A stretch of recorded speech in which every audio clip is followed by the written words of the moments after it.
Hello, this is a guy who likes fanfiction and is too lazy to read, so here is An Eagle Among Lions in audio form. Check the description for the links to the author. Chapter 56, The Albatross of Deirdre. As strong-willed as Edelgard considered herself to be, it was hard to say no to her little sister Hedwig, especially when she'd spent all morning regaling her with stories of the exciting things they'd done together in her usual breathless and stammering rush. The guild had simply become too much for Edelgard to bear when she had realized that all of Hedwig's stories were about things they had done together from the age of 12 on up because, of course, Hedwig had been born 5 years after her, had been only 3 or 4 years old when she had been spirited away to Fjordiad, and had been 6 or 7 when she'd passed away. All of the most vivid memories Hedwig had of her older sister were from after she had died in Edelgard's world.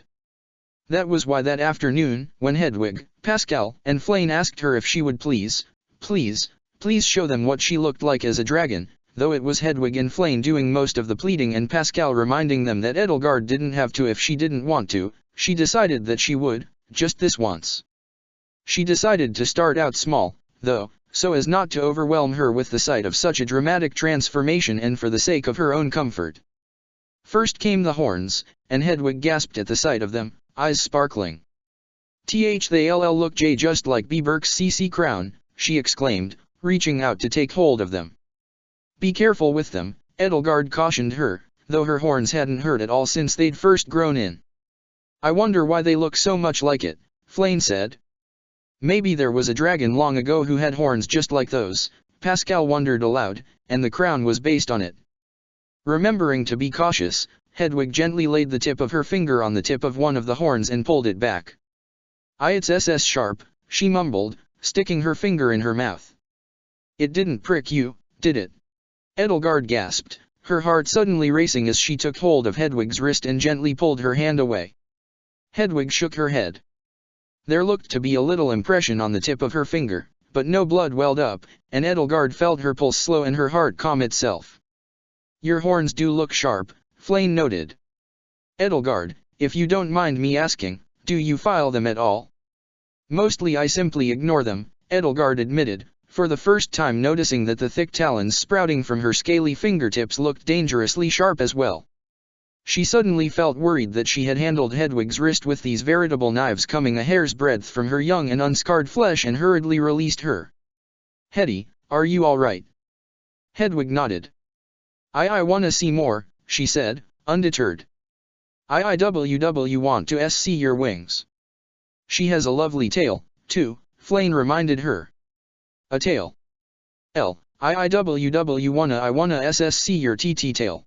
Hedwig was all but vibrating now for how excited she was. I wanna see. You unless it hurts. No, it only ever hurt the first time, Edelgard assured her, taking a step away from her toward the center of her room. Allowing her wings to slip through the slits in the back of her blouse and her tail to slither out from beneath the hem of her skirt was like flexing a muscle now in how easy and painless it was.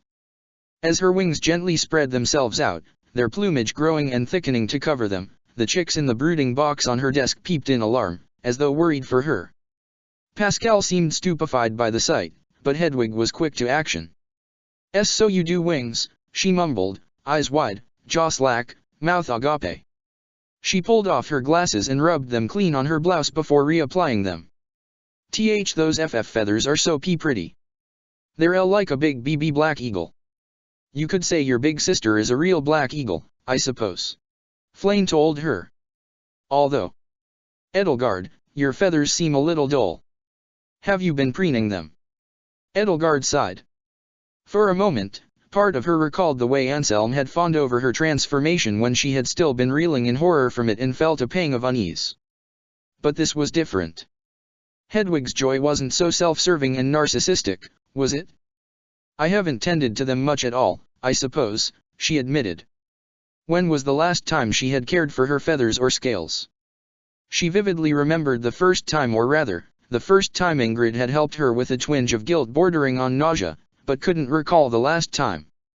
Gerland had tended to them once, but had that been a few weeks ago, or a month? Oh. And no, they're just like C. Coco's PP Pegasus. Remember DMOs. Hedwig circled around her like an overeager puppy to inspect the wings. Edelgard still found herself taken aback by how tall the little girl was for a 13-year-old. It felt unusual to be the same height as someone who was still just a child. "Be careful about her tail," Pascal cautioned her as Hedwig stepped over Edelgard's tail. You're okay with this, right? You can tell us when we're being a bother." Edelgard wondered if he wanted her to go back to normal as soon as possible. "Why, your FF feathers are so long," Hedwig gasped, lifting one of the wing feathers away from its brethren. "Do not mess too much with the feathers," Flame cautioned her. "They are in a very particular pattern, and if you disrupt them, Edelgard will have to comb them all. Though she ought to, anyway." Do you have FF feathers, Flame?" Hedwig asked her. Flame's cheeks turned rosy. A nervous smile flashed across her face. I have hair," she said, "just like a normal human girl, which I am." She was an awful liar. It was no wonder Seath had endeavored for so long to keep her as far away from other people as possible. But why you have pointy ears, like?" Hedwig looked over to Edelgard, then down at Flame, who had turned pale and lifted her hands sheepishly to the sides of her head where her curled locks of emerald hair expertly hid her ears from sight. No, W was INN not S supposed T2. I just N noticed A at TH the SS sleep. Oh. No, do not worry. It is fine. Flame consoled her as she began to falter. Didn't mean to N notice, TH they WW were J just, Hedwig hiccuped and shuddered, prompting Edelgard to drape a wing over her shoulders. I am SS sorry. No, it is fine. Flame insisted. My brother and I are meant to hide them from other people, but I am not afraid to show you. After all, are we not friends? Hedwig sheepishly nodded as she leaned into Edelgard's side and sniffled. You are like a little sister to me, Hedwig, Flame said, parting her hair on one side to reveal a glimpse of sharply pointed ears just like Edelgard's, and if your other big sister right here could tell you the truth, then I should as well. Why you can turn into a DD dragon, TT2? Mr. S. Seath.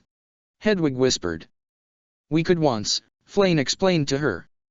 But it has been so many a very long time, we have both forgotten how to transform. Oh, no, Hedwig said. I wish I could see it. Me, as well. And I do have feathers, just like my mother and my uncle. Uncle Mac my uncle actually has black feathers, just like Edelgard. Wow. A smile was returning to her face. Do all D dragons, F feathers?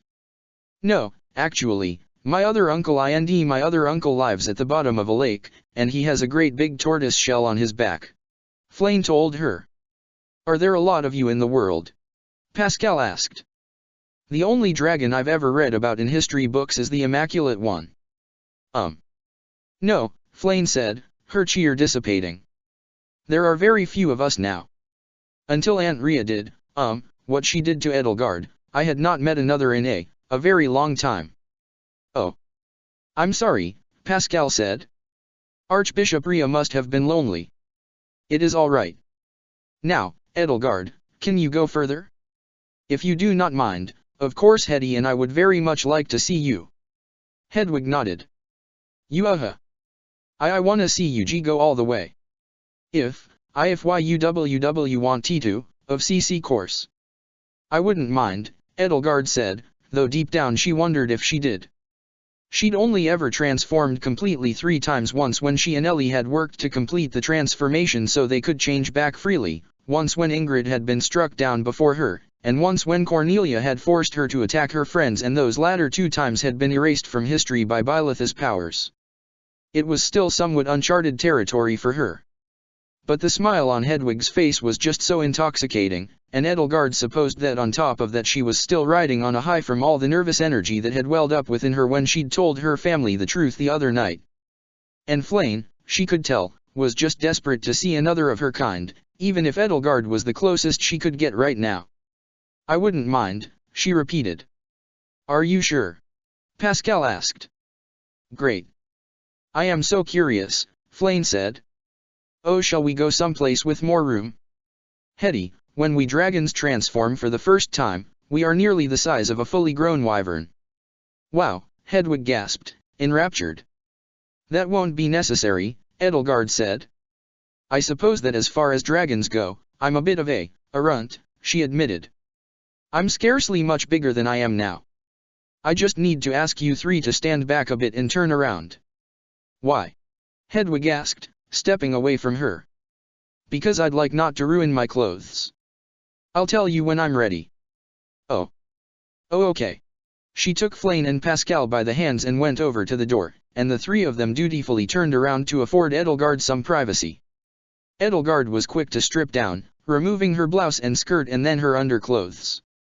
Before she had left with the rest of White Fang for the front lines, Bernadetta had done some work for her to make her wardrobe a bit more accommodating, for lack of a better word, of her wings and tail, but Edelgard didn't trust a few strategically placed slits and button-down flaps to withstand a more drastic transformation. She remembered vividly how painful the complete transformation had been the first time, and assured herself that if it hurt at all, she would stop. Hedwig and Flayn were both a bit overeager sometimes and got easily carried away, but they would understand. Instead, it was the same as the other transformations, like flexing a muscle. The only pain she felt was when her legs and hips could no longer support a human posture and forced her down to the floor, and that was only because the floor happened to be hard. A feverish heat swept through her as her crest sang through her veins, rippling through changing flesh and bone as scales rushed to cover her exposed skin. The heat carried itself far beyond the edges of her body she was used to, akin to the sensation of a phantom limb, which informed her of the changes to her body's proportions: bent hind legs, stretched forelegs, a new arch to her spine and a longer neck lifting up a head heavy from the scaly muzzle that had pushed itself out from her face. Her hair had become a mane of contour and semi-plume feathers, as black as the feathers on her wings and tail and forelegs.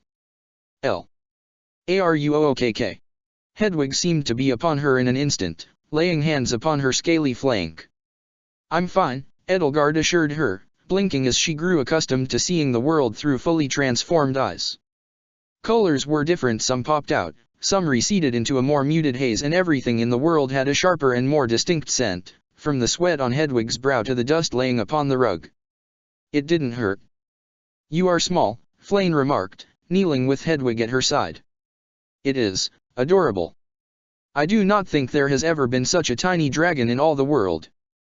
Edelgard sat up and back on her haunches, like a cat, though it didn't do much for her height. If she craned her neck she could probably meet Hedwig's eyes if she were standing in front of her instead of kneeling at her side. Her tail swished irritably back and forth behind her, its feathery plume sweeping the floor. Over at the desk, the chicks peeped and chirped excitedly. Hedwig let out a soft gasp and leaned forward, gently resting her hand upon Edelgard's snout. Why you're so warm, she murmured. Thank you, Hetty, Edelgard told her. Hedwig wasted no further time wrapping her arms around her and resting her head upon the side of her neck. One of many disadvantages of having four legs was that the closest Edelgard could come to hugging her in return was to drape a forepaw heavily over her shoulder. They're so smooth. Lyuf feel like a warm snake. Pask. See come ff feel l's scales. Pascal hesitantly drew nearer and put a hand over Edelgard's paw. Mind the talons, Edelgard reminded him as the worried, hesitant furrow of his brow softened. I think the babies wish to see you, Flayn said, and before Edelgard could object, she went over to the brooding box on the desk, plucked out the 5 little chicks, and brought them down to the floor. The chicks ambled around on the floor near her, pecking and nipping curiously at her scales and feathers as they examined her. think they see can tell you're PP part bird now, Hedwig said to Edelgard as one of the chicks circled around her and flapped its wings frantically to try and lift itself over the obstacle. What's this one CC called, she asked, lifting up the one that was chirping the loudest. I've taken to calling it Ferdinand, Edelgard said. She swept her tail to the side and curled it around herself, and the adventurous chick, perhaps it ought to be called Casper, gave chase. Flayn laughed. It is certainly a Ferdinand. Can you tell if it's a boy or girl? Pascal asked, picking one up to peer at it from every angle. No, Edelgard admitted as the rest of the chicks started huddling against her scaly stomach for warmth. If it turns out to be a girl, I'll just start calling it Fernande. I haven't named the rest. Well, you seem to be a wonderful mother for them so far, Edelgard. Flayn said, grinning ear to ear. They're more pets than children, Edelgard said, nudging the chick that had been playing with her tail back over to its brethren with one of her forepaws. She was struck by how curious and playful they all were, some more so than others. I wouldn't call myself a mother. But you put in all the hard work to hatch them, Flayn retorted. She let out a yelp as the chick she had been holding onto flapped its little wings and tried to throw itself from her hands, quickly lowering it so it wouldn't have as far to fall. Ferdinand chirped irately. Edelgard supposed it was already a more capable flyer than she herself was. And they tried to follow you to the dining hall this morning, just like ducklings following their mother around. One of the chicks, while playing, nipped the other's toe with its beak. No, Edelgard sharply chastised it, sweeping the aggressor aside with her forepaw. Get along. Hedwig laughed. Pay attention, Edelgard told her. I have to leave for Derdriu in a few days. As long as you, Pascal, and Flayn are here, you'll have to take care of these chicks in my stead. Why you mean it? Hedwig gasped. She nodded eagerly. We'll do our best, Pascal assured her. There was a knock on the door, followed almost immediately by it opening up to reveal Volkhard and Burkhard on the other side. Edelgard, Pascal, Hedwig, Volkhard said, I do hope I am not interrupt. He fell silent at the sight of the admittedly tiny dragon sitting in the middle of the room. I appreciate that you knocked first, Edelgard said, watching Volkhard's eyes widen even further as his face turned ashen, but I'd have appreciated being given a few seconds more before you invited yourself in. Her tone was snippier than she'd intended, even though she had nothing to fear from Uncle Volkhard. Those same eyes had still gazed upon her at her weakest and most vulnerable, and in this state before his gaze she felt so naked that a fortress knight's suit of armor wouldn't have made her feel any less so. Edelgard, Burkhard gawped at her. That's you. It is, she said. Hetty and Flayn wanted to see this.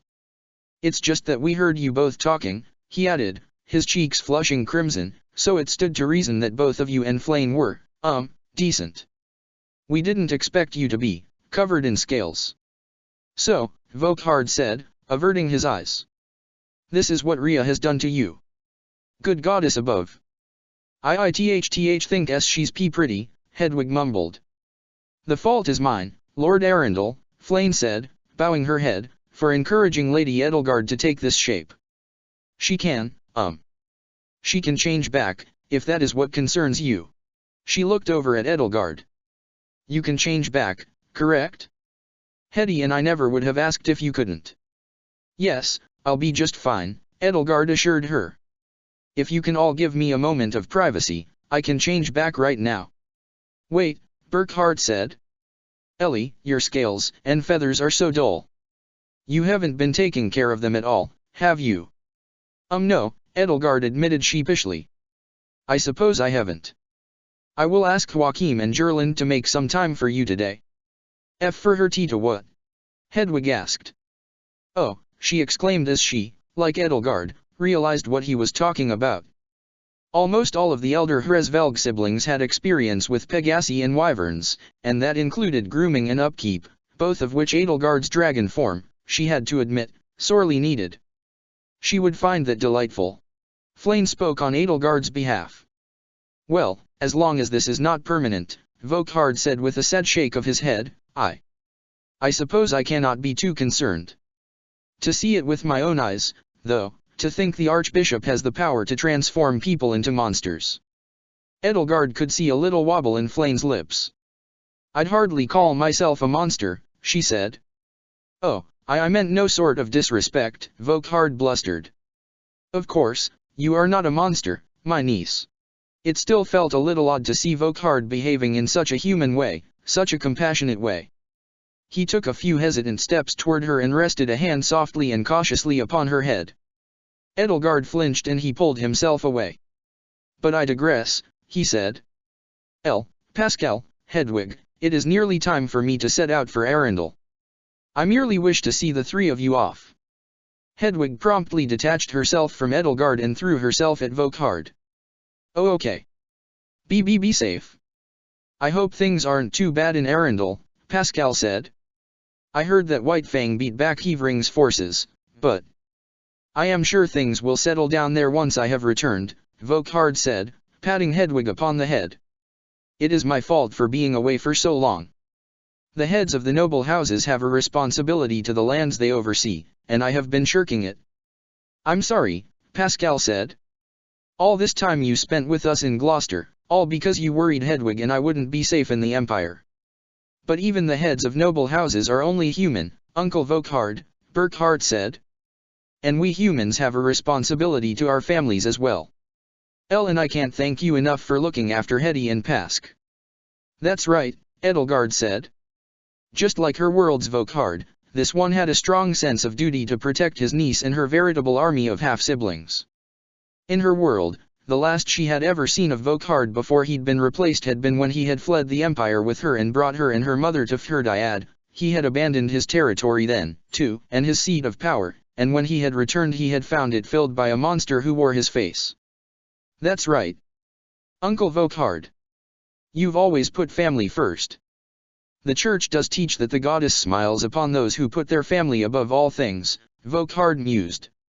Though, of course, my family is House Arundel as well, and I take it they have sorely missed me, perhaps even resented my absence. Such is the conundrum of holding power, for all that power, one cannot do as one pleases.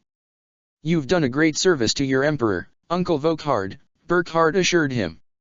House Arundel may think what it does about you, but they will know that what you have done has been on my behalf. If duty to one's family comes first, and duty to one's family is duty to one's emperor. Albeit not by blood, Volkhard reminded him. You do flatter me, your majesty, but there are dozens of men and women like myself with only the most tenuous of links to House Hresvelg. If my sister had not become a consort of your late father, I would have nothing to do with any of you.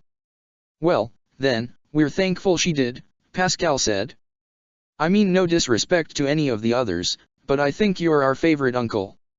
Volkhard smiled, and it was not the snake-like smile of Thales, even if the way he reached out and tousled Pascal's curly hair electrified Edelgard's nerves and made her hackles rise. Thank you, Pascal. Give me a moment to change, Edelgard said, and I'll see you off properly, uncle. Of course, Volkhard said, and without further ado he herded everybody else from the room, giving her the privacy she needed to change back to her human form and dress herself again. Scooping up the chicks and bringing them back into the brooding box took more work, though, and it was clear from the fluttering of several of the chicks' wings that the wooden box's shallow walls would not contain them for long. Even at only a few days old, chicks learned how to behave like chickens remarkably quickly. Edelgard exited the room to join the others in the hallway, but just before she closed the door behind her she heard a loud series of chirps as Ferdinand scampered out the door behind her. Ferdinand, no, she said, scooping it up and bringing it back to her desk. She went back out the door and Ferdinand came with her. She scooped him up again and brought him back to the box. In the meantime, two other intrepid chicks made a break for the door, and she had to rush over and collect them, which gave Ferdinand another opportunity to exit the room, nipping at Edelgard's heels all the while. Stay, Ferdinand, she scolded it, placing it for the third time into the box with its four other siblings, and then rushed out of the room and shut the door before it could follow her out. She could hear it peeping very loudly and forlornly through the door. Burkhard laughed. You named it Ferdinand. Can you think of a more appropriate name for somebody who never shuts up? Edelgard asked. Joachim, he said, completely deadpan. I think we should count ourselves lucky, Volkhard said, that human children do not grow up as fast as chickens. Imagine if days-old infants could already run around and cause mayhem. Society would collapse. Well, he said, I should not waste more time. I plan on riding through the night, but I will need to reach a suitable inn by morning to change horses. Take care, Uncle Volkhard, Edelgard said. He embraced her far less gingerly than he had before. It is unfortunate, he remarked to her, that there is no Uncle Volkhard in your world for me to give my regards to. Let me know when you have found a way home so that I may see you off properly and welcome back our Ellie.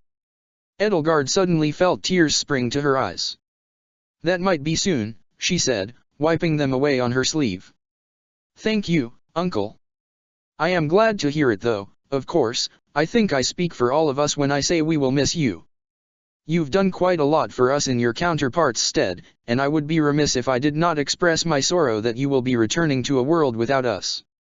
There's no need to feel sorrow on my behalf, she said, her voice coming out choked and strained as she tried to distance herself from her company. Volkhard clapped her on the shoulders. Ah, I see. You can feel it all yourself. Take care of yourself, Elle. And your family, while you still can. Do you still plan on following King Dmitri to Derdriu in a few days? She nodded. Yes, she said. I'm going to Derdriu. Derdriu, the aquatic capital, was a jewel upon the northern bay of Fodlan, sparkling amid the placid blue-green sea. Edelgard was accustomed to coastal cities, having known Inber like the back of her hand, but Derdriu was another beast altogether compared to Inber. Derdriu was almost more in the water than it was on the water. Its bustling center was built atop an island and consumed every square inch of it, its walls abutting the coastlines itself to make it seem as though the city had not been built on land at all but simply floated in the ocean. A stone bridge nearly as wide and as sturdy as the Great Bridge of Murden connected the island to the mainland.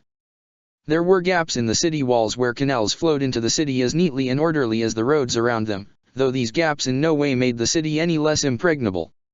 Islands clustered around the city to form an archipelago, and these were just as built up as the main island and provided extensive ports at which ships from all across Fodlan could dock. On the coast of the mainland the city continued its sprawl, with houses built on the shore jutting out over the sea itself on stilts. One could go fishing by simply casting their lines off of the back porches, and that very sight of people fishing in the ocean from the comforts of their own homes was a common one when crossing the bridge into Derdriu. Within Derdriu's walls, a visitor would be met with a dense and Byzantine network of streets, canals, and alleyways, as though the city aimed to cram twice as much of everything Inber had to offer into half the space. It boasted many textile mills, refineries for ore and smithies for metal goods, blacksmiths and whitesmiths and tinsmiths held in high demand, and hubs for just about every industry known to man, all strategically placed along the harbor next to vast open-air markets, feeding Leicester's thriving sea trade. From Derdriu, more than simply power and authority flowed out, but goods of all kinds as well, and though the ships departing from its ports had no choice but to sail around the northern horn of Srang to reach anywhere else in Fodlan, it was a choice any merchant worth his salt would gladly make. Political authority spread from it across the land through Leicester, economic authority spread across the sea to everywhere else. Edelgard supposed there would be no better place to find Claude. Derdriu, the seat of the Alliance's power, was home to the sprawling manor of House Regan, the only part of the city that did not seek to cram itself into as little space as possible, from which the most prominent of Leicester's 5 great lords wielded its considerable political might. This was where the Alliance Round Table convened to make decisions that would ripple across all of eastern Fodlan, from Ordelia to Goneril to Edmund, from the Ermid River to Fodlan's throat. She and her entourage did not arrive at the gates of Derdriu, though, until the sun had nearly set. Their work would have to begin in earnest the next morning, which, as it happened, was the first day of the harp-string moon. Their first action upon arriving in the city, then, had been to find lodging and food, which had brought them to one of the city's most well-known icons. Derdriu was known for its food, mainly the bounty of the sea. Like Inber, it was fed by the ocean, no matter where one was. Fresh-caught saltwater fish and crustaceans were practically just a few steps away. It was said that a hungry man in Derdriu could simply stick his hand into one of the canals and come away with a lobster ready for boiling, though of course that was sheer exaggeration, which Happy had been very disappointed to learn. But Derdriu's most well-known recipe actually had nothing to do with fish. Gloucester, the culinary capital of Leicester, contributed much to Derdriu's food culture, but since Derdriu was a port city and thus for many people the center of Fodlan in its own right, anything that became popular there became its sole property. Which explained Derdriu-style fried pheasant, which could only have been invented in Gloucester. The meat of a pheasant's thigh or breast, thoroughly deboned and stripped of its skin, was brined and beaten flat and then coated in seasoned flour and dipped in beaten egg before being coated in bread crumbs and fried in a pot of bubbling vegetable oil. The strips of pheasant meat came out succulent, moist, and flavorful on the inside and crispy and practically dripping with grease on the outside. What made it particularly Derdriu style was not only the copious spices that went into the flour and breading but also the tendency of many taverns across Fodland to take two of these fried slabs of meat and place cheese and other ingredients in between them to create a sort of sandwich with meat instead of bread. This, too, was an invention of Gloucester's chefs which Regan's had taken the credit for, which was apocryphally stated to be the inciting factor in the two houses' enduring and often bitter rivalry. The only thing that could have possibly made the meal any more Gloucester, in fact, was if a pat of butter had been placed atop it and it had been served with a side of cheese curds, preferably battered, breaded, and fried in oil. Edelgard was thankful that the inn and tavern she and her entourage came to had something else for its patrons to eat besides Derdriu-style fried pheasant sandwiches, because while she didn't particularly mind fried pheasant, eating it in sandwich form with all the greasy fingers and mess that it entailed felt like some sort of an affront to the concept of civilization itself. And Hubert found it revolting either way. She and him, as well as Ferdinand and Marianne, were content with a simple fish sandwich of pickled ermine pike and cabbage slaw held between two slices of bread, as man intended, while Geralt, Hilda, Leonie, Dimitri, Didu, and Voul had their disgusting so-called sandwiches. "You sure you don't want one?" Hilda asked Edelgard, gesturing with the pheasant sandwich as though to taunt her. Her napkin, which she had tucked into her collar to protect her blouse, was nearly transparent from grease stains. "It's finger-licking good." "I think ermine pike has a much richer flavor," Edelgard said. "Personally, I feel that in Leicester they make it greasy far in excess of what it ought to be," Ferdinand said. "I am not opposed to it when it appears on Garreg Mach's menu, but there I am not concerned that it may render parts of my shirt nigh invisible." Geralt laughed. "What, so the people who invented it make it wrong? Some dirty hands are the price of enjoying life, kid." "It is a vile food," Hubert muttered to himself. "What is the point of being a civilized human, if not to avoid eating meat with your bare hands?" "I am in agreement," Ferdinand answered. "Personally, I believe that the sandwich is the only non-finger food that should be eaten with one's hands." "What about an apple?" Happy asked. "You use a knife and fork to cut up an apple." "Well, that is different." "You do, don't you?" "I do not," he said as Geralt and Happy snickered at him. Voul spoke up. "I will admit, this meal has grown on me. I had to learn to enjoy it, as fried pheasant sandwiches with cheese and the occasional slice of in-season tomato and onion is one of Sitha's favorite meals." Leonie furrowed her brow. "Huh? It is?" she asked, incredulous. In agreement with her, Edelgard had to admit that as incongruous of an image as pretty, image-obsessed Hilda biting into a monstrosity of fried meat and cheese with grease and melted cheese staining her fingers was, the image of Sith of all people doing the same was even harder to imagine. "You've never seen him in the dining hall when Derdriu-style fried pheasant is being served," Voul continued. "That is because on those days he takes his meal in his quarters, where he can be alone with his sandwich and his shame like a nobleman who covers his head with a napkin to keep the goddess from seeing him as he feasts on ortolan bunting." "I simply cannot believe that," Ferdinand said. "You spied on Sith in his quarters," Geralt said. "Yes, and it took me 10 years to do it," Voul said. "Ortolan bunting? Who eats that?" Leonie asked. "They're pretty small birds, there's not much meat on them. It would be like eating robins or sparrows." Voul explained to her how noblemen partook in ortolan bunting.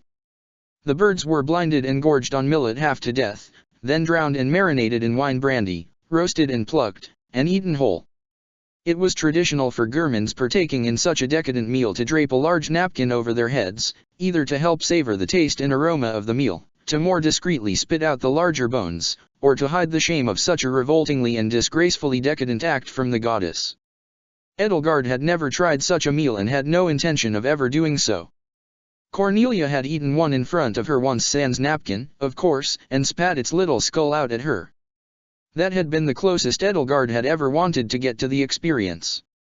Now when she pictured the dreadful culinary ritual, though, her mind conjured the image of one of her tiny baby chicks in the ortolan's place, further cementing that she would never, ever partake in such a meal.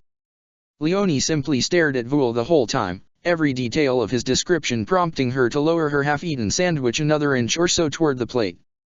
Her face turned paler and paler. "That I mean I've heard some bad things about rich folks, but that's gotta be made up, right?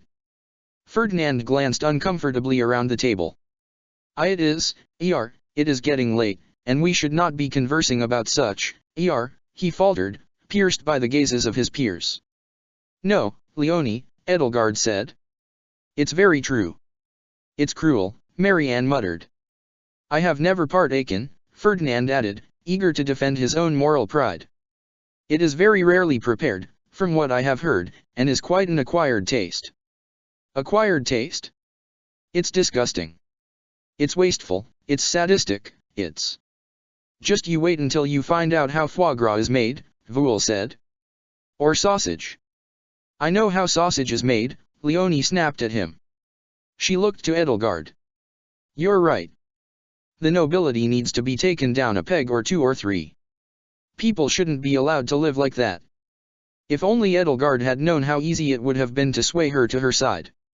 Leonie looked uneasily down at her sandwich and gingerly picked it up again. Damn. I'm not sure if I can stomach any more bird right now. But I hate leaving food to waste. Happy snatched it out of her hands. Don't worry, I gotcha, she assured her, and within the span of a few seconds devoured the whole thing. Thanks, Happy, she murmured. Ferdinand is right, Dimitri said. This is hardly proper conversation for supper. You are right, Your Majesty, Dida said. If I have told you once, I have told you 1,000 times, General Molinaro. One must keep up appearances. He cast a wary glance across the tavern and lowered his voice. To business. Tomorrow, we will make contact with the leader of this city's cell. They go by the name, Albatross.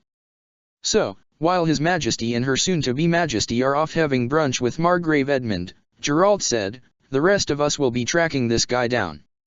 We do not know that they are a guy, Dida clarified. You don't even, Hilda furrowed her brow. Albatross. That's all you know. Operational security. Happy rolled her eyes. Leonie stood up from the table. Be right back, she said, rushing off only to return mere moments later with a poster she had torn from the bulletin board mounted on the far wall. This our guy, she asked, laying the poster on the table. Printed in ink on its surface was a woodcut image of a dark-haired woman, scarred and haggard. The artist had made the wholly unnecessary effort, out of sheer contempt, to draw the woman's likeness with her lips twisted in a cruel sneer. Beneath her visage was printed, W.D.A. For menacing noble persons throughout our fair city. With theft and violent harassment. T.S. For her capture and remittance to the Derdrio guardsmen. SR of 40,000 gold. Slightly less significant reward, 25,000 gold. For information leading to her capture. Theft and violent harassment, Ferdinand read. This is the company you keep, he asked Didu. Do you believe petty theft fills the kingdom's coffers? Didu answered him. I am inclined to believe a great many nonsensical things now, he retorted. Geralt crossed his arms, eyeing the poster. 25,000 gold isn't slightly less significant than 40,000 gold. It's almost half. We have no intention of handing her over to the authorities, Didu told him. Of course not, he replied. The blade breakers don't get out of bed for less than 50,000. We have been paying you handsomely enough, I hope, Dimitri reminded him. At any rate, I will see to it you are far more well compensated for helping us than you would ever. I'm joking, Your Majesty, Geralt assured him, cracking a smile. You're important to my kid. That matters more than money as long as you aren't asking us to work on spec. With a reward of that size, Hubert mused, she must be difficult to find indeed. What chance could we possibly have of doing what the Derdrio guardsmen cannot? He'd scarcely finished speaking before the point of a gleaming rapier buried itself between the albatross eyes, pinning the poster to the table. Edelgard's eyes followed the length of the blade up to its wielder, a tall woman with olive skin and brown hair pulled back into a ponytail that fell down one shoulder. Her eyes were a steely gray, nearly as gray as the blade of her sword. She wore the green and amber colors of a soldier in the Alliance army. Edelgard recognized her immediately as Judith, hero of Daphnel, a leading commander in the Leicester Alliance's army. Judith had fought bravely and to the bitter end at the Great Bridge of Myrddin before falling to the might of the Black Eagle strike force. Before then, her feats in battle had been renowned across Fodlan. With a flick of her wrist she pulled the sword out of the table and the poster with it. "That poster is for everybody, not just you," she chastised Hubert. Hubert glared up at her, looking for a moment just like the Hubert Edelgard knew best. "Judith!" Hilda gasped. She looked as though she'd just seen a ghost. As far as she was concerned, she had. Judith glanced at Hilda, glanced away, and then glanced back. "Holst's little sister," she gasped. "Her name is Hilda, Commander Judith," Edelgard said coolly. "Now, might I ask what puts the hero of Daphnel here in pursuit of a common criminal?" Judith wasn't listening to her. "Do you have a clue how worried House Goneril has been about you, girl?" she asked, all but yanking Hilda by her wrist from her seat. "They'd thought you'd gotten caught up in the siege of Garreg Mach." "The hero of Daphnel?" Leonie exclaimed, leaping to her feet. "You're Judith von Daphnel?" Dmitri cleared his throat. "Excuse me, ma'am," he spoke up. "Miss Goneril is traveling with us for the time being." "King Dmitri?" Judith eyed him curiously, a furrow in her brow. "I thought I recognized you from your hair. What brings you to Derdriu?" "For your sake, I hope it's not the same thing as me." "Why don't we all get a pint," Voul suggested, eyeing Judith's gleaming blade, "and take some time to explain ourselves?" Geralt and Leonie went out to put in an order for a round of drinks as Judith took a seat at the table. "Like I said," she told Dmitri, "I hope the King of Faerghus doesn't have to hunt down bandits and crooks to finance his little war." Dmitri looked her in the eyes. "Likewise," he said, "I hope someone of your renown has not fallen on such hard times that she must hunt down bandits and crooks. If you have, though, perhaps the Kingdom of Faerghus can offer you better employment." Judith threw back her head and laughed. "You're sharp, boy, although the sardonic tone really doesn't suit you. It's not about the money. It's about House Daphnel. And that's all I have to say about it." "Oh, so it's personal," Happy said. "What, is the albatross your long-lost sister or something?" "I think you need to clean your ears out, little lady," Judith responded. "I just said that's all I have to say about it." "And what about you? What's your interest in her?" "Well, it appears she's stolen something of value from me as well," Dmitri said, flustered. It was amazing how terrible of a liar he could be even after spending an entire year safeguarding the identity of the Hurricane King. "Well, don't worry, Your Majesty," Judith assured him. "I'll get back whatever you've lost for you.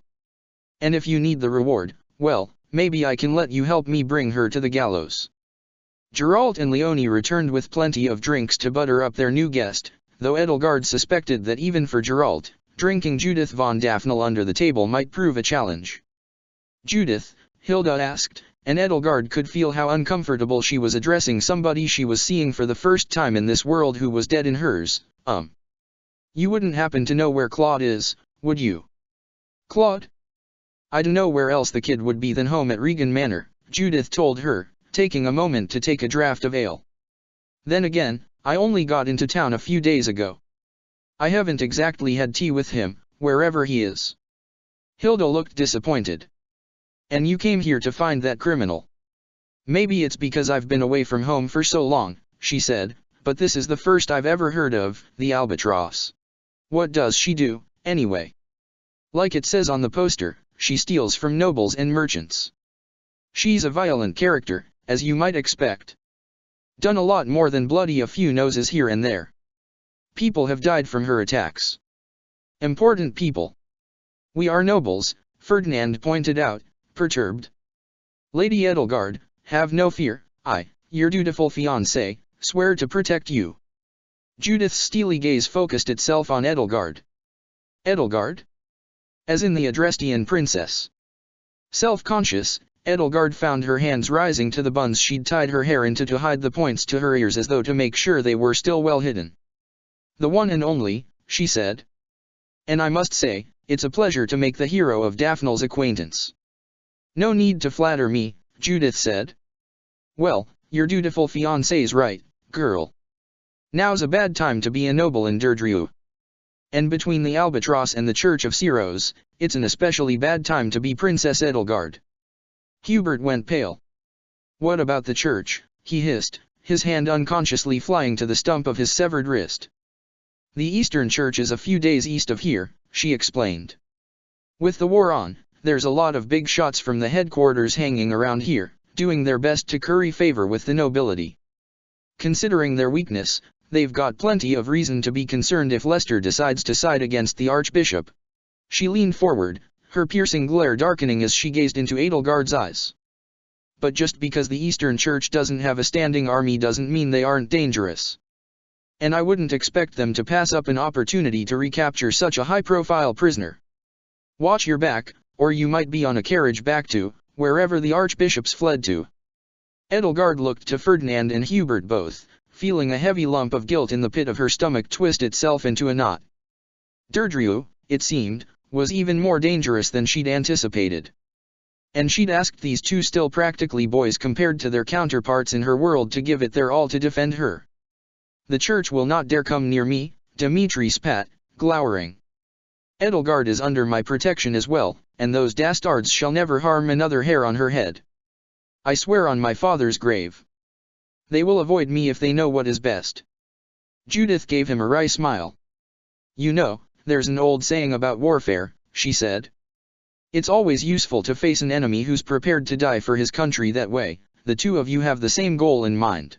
She downed the vast majority of her pint in a single gulp, eliciting a dropped jaw from Geralt, and slammed it on the table. Well, then, I'll be off. With any luck, Deirdre will be a safer place tomorrow. Either way, though, Edelgard, whatever you're doing here, you might want to leave in a hurry. Thank you for the advice, Commander, Edelgard told her as she stood up and walked away. Wait, Vul called out after Judith. Miss Daphne, if you would be so kind, tell us, does the name Destinova ring any bells? Judith came to a halt and glanced at him over her shoulder. Destinova? I don't think he exists, she said curtly, and with that she headed off. Interesting, Vul mused. So some people do. Perhaps he's become a folk hero of some kind. Shit, Gerald said, watching Judith go. I was gonna leave her with the bill. There is but one destiny, one summit to the mountain, one apex of the world, and all roads lead to it. Just as gravity pulls all things to the ground, so too does fate pull all things toward it. Thale's words from their first encounter in the infirmary so long ago had been slithering with renewed zeal through Edelgard's mind ever since she had opened that accursed letter. His face had haunted her as well, the pale corpse-like skin and dead bluish lips, the vacant white eyes, the sneer like a sadistic bird of prey's cruelly downturned beak.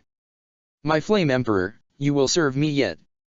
Sleep did not come easily to her, and far less easily even than usual on this particular night, when in every shadow might lurk not only a sinister agent of those who slither in the dark but also a fanatic of the Church of Ceros eager to reunite Rhea with her most precious experiment. As she often did, then, gripped in the throes of insomnia, she took to the hallway outside her rented bedroom to sate the wanderlust her troubled thoughts so often instilled with her. She wasn't surprised to find Dida waiting outside the room, nor to see him conversing with a figure hidden in the shadows between two candlelit wall sconces. His back was to Edelgard, and his great size obscured everything about the other figure that might not have been draped in darkness. Dida was quick to notice Edelgard without even glancing back over his shoulder at her, and dismissed his mysterious conversation partner. He turned around. Trouble sleeping? He asked her. A common occurrence, she said. I know, he said. You don't sleep much, either. I have trained myself to get by on little more than an hour of sleep in a night. Now that sounds like a useful skill. Perhaps you could teach me. Perhaps. Dida crossed his arms. I hope I didn't interrupt anything important, Edelgard said. It seems you've already made contact with one of your little mushrooms. I was just finishing with them, he assured her. You interrupted nothing, so do not worry.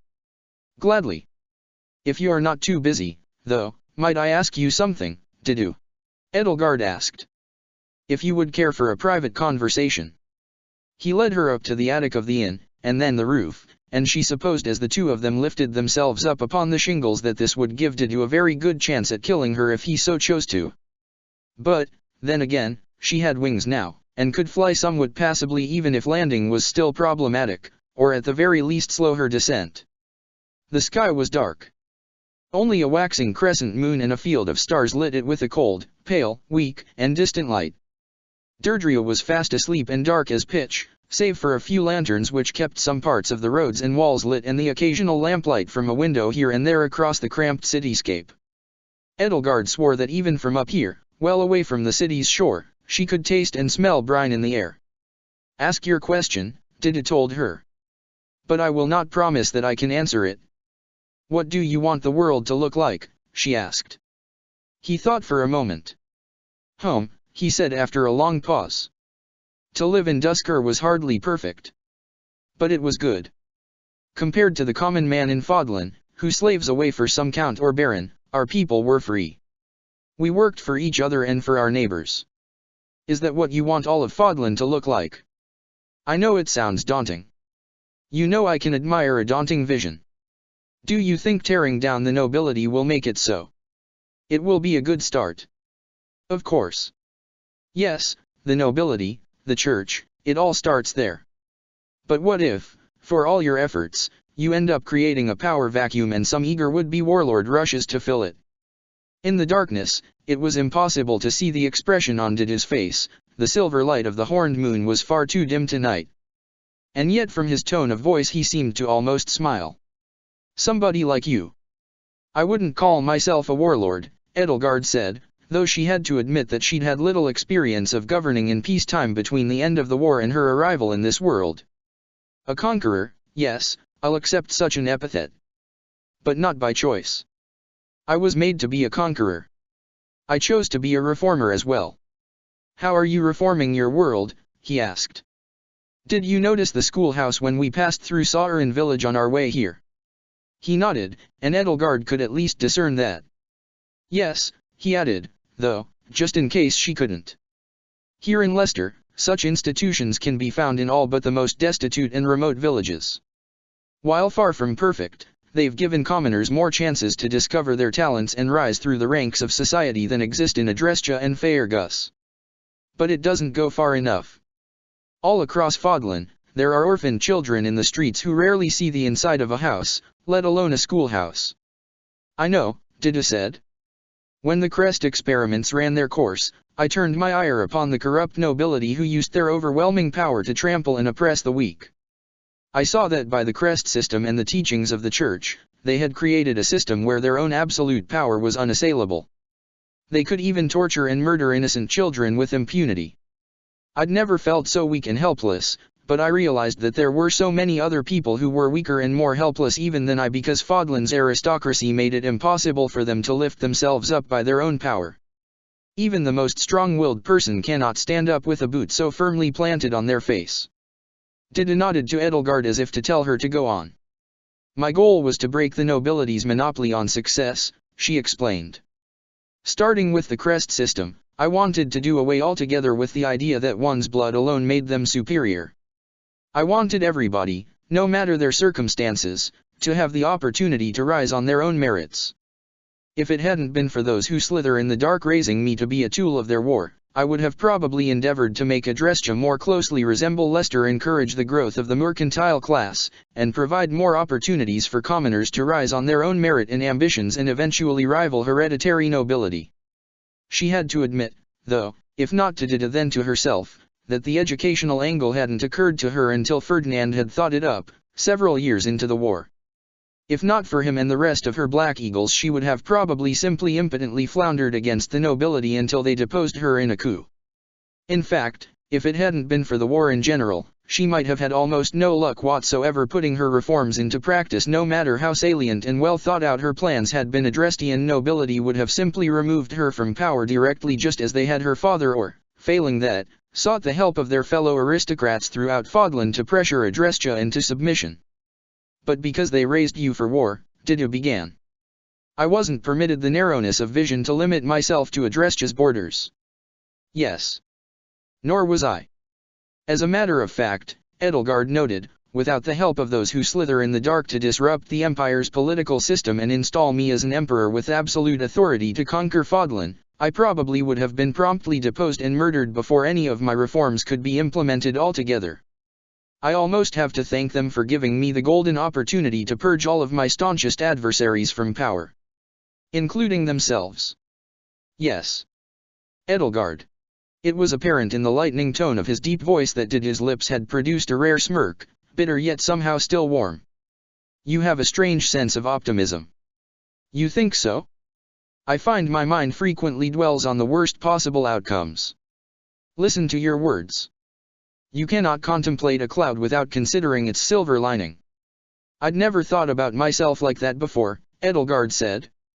I'll admit that I've spent my life struggling not to wallow in despair, but I'd just thought of it as finding opportunity wherever I could. Do you? I suppose I must, Dida replied. It is funny. I believe in destroying the nobility from the bottom up. You believe in destroying it from the top down. Yet it all starts with the same step. Yes. To realize a new world, the old world needs to be done away with. Other people can criticize our methods, but they fail to realize the extent of our constraints.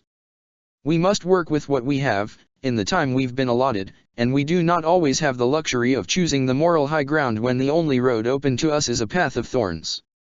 But you seem to have a lot more time at your disposal than I. He nodded. I must wonder. When your reforms succeed and the nobility is a thing of the past, will you still live in a palace?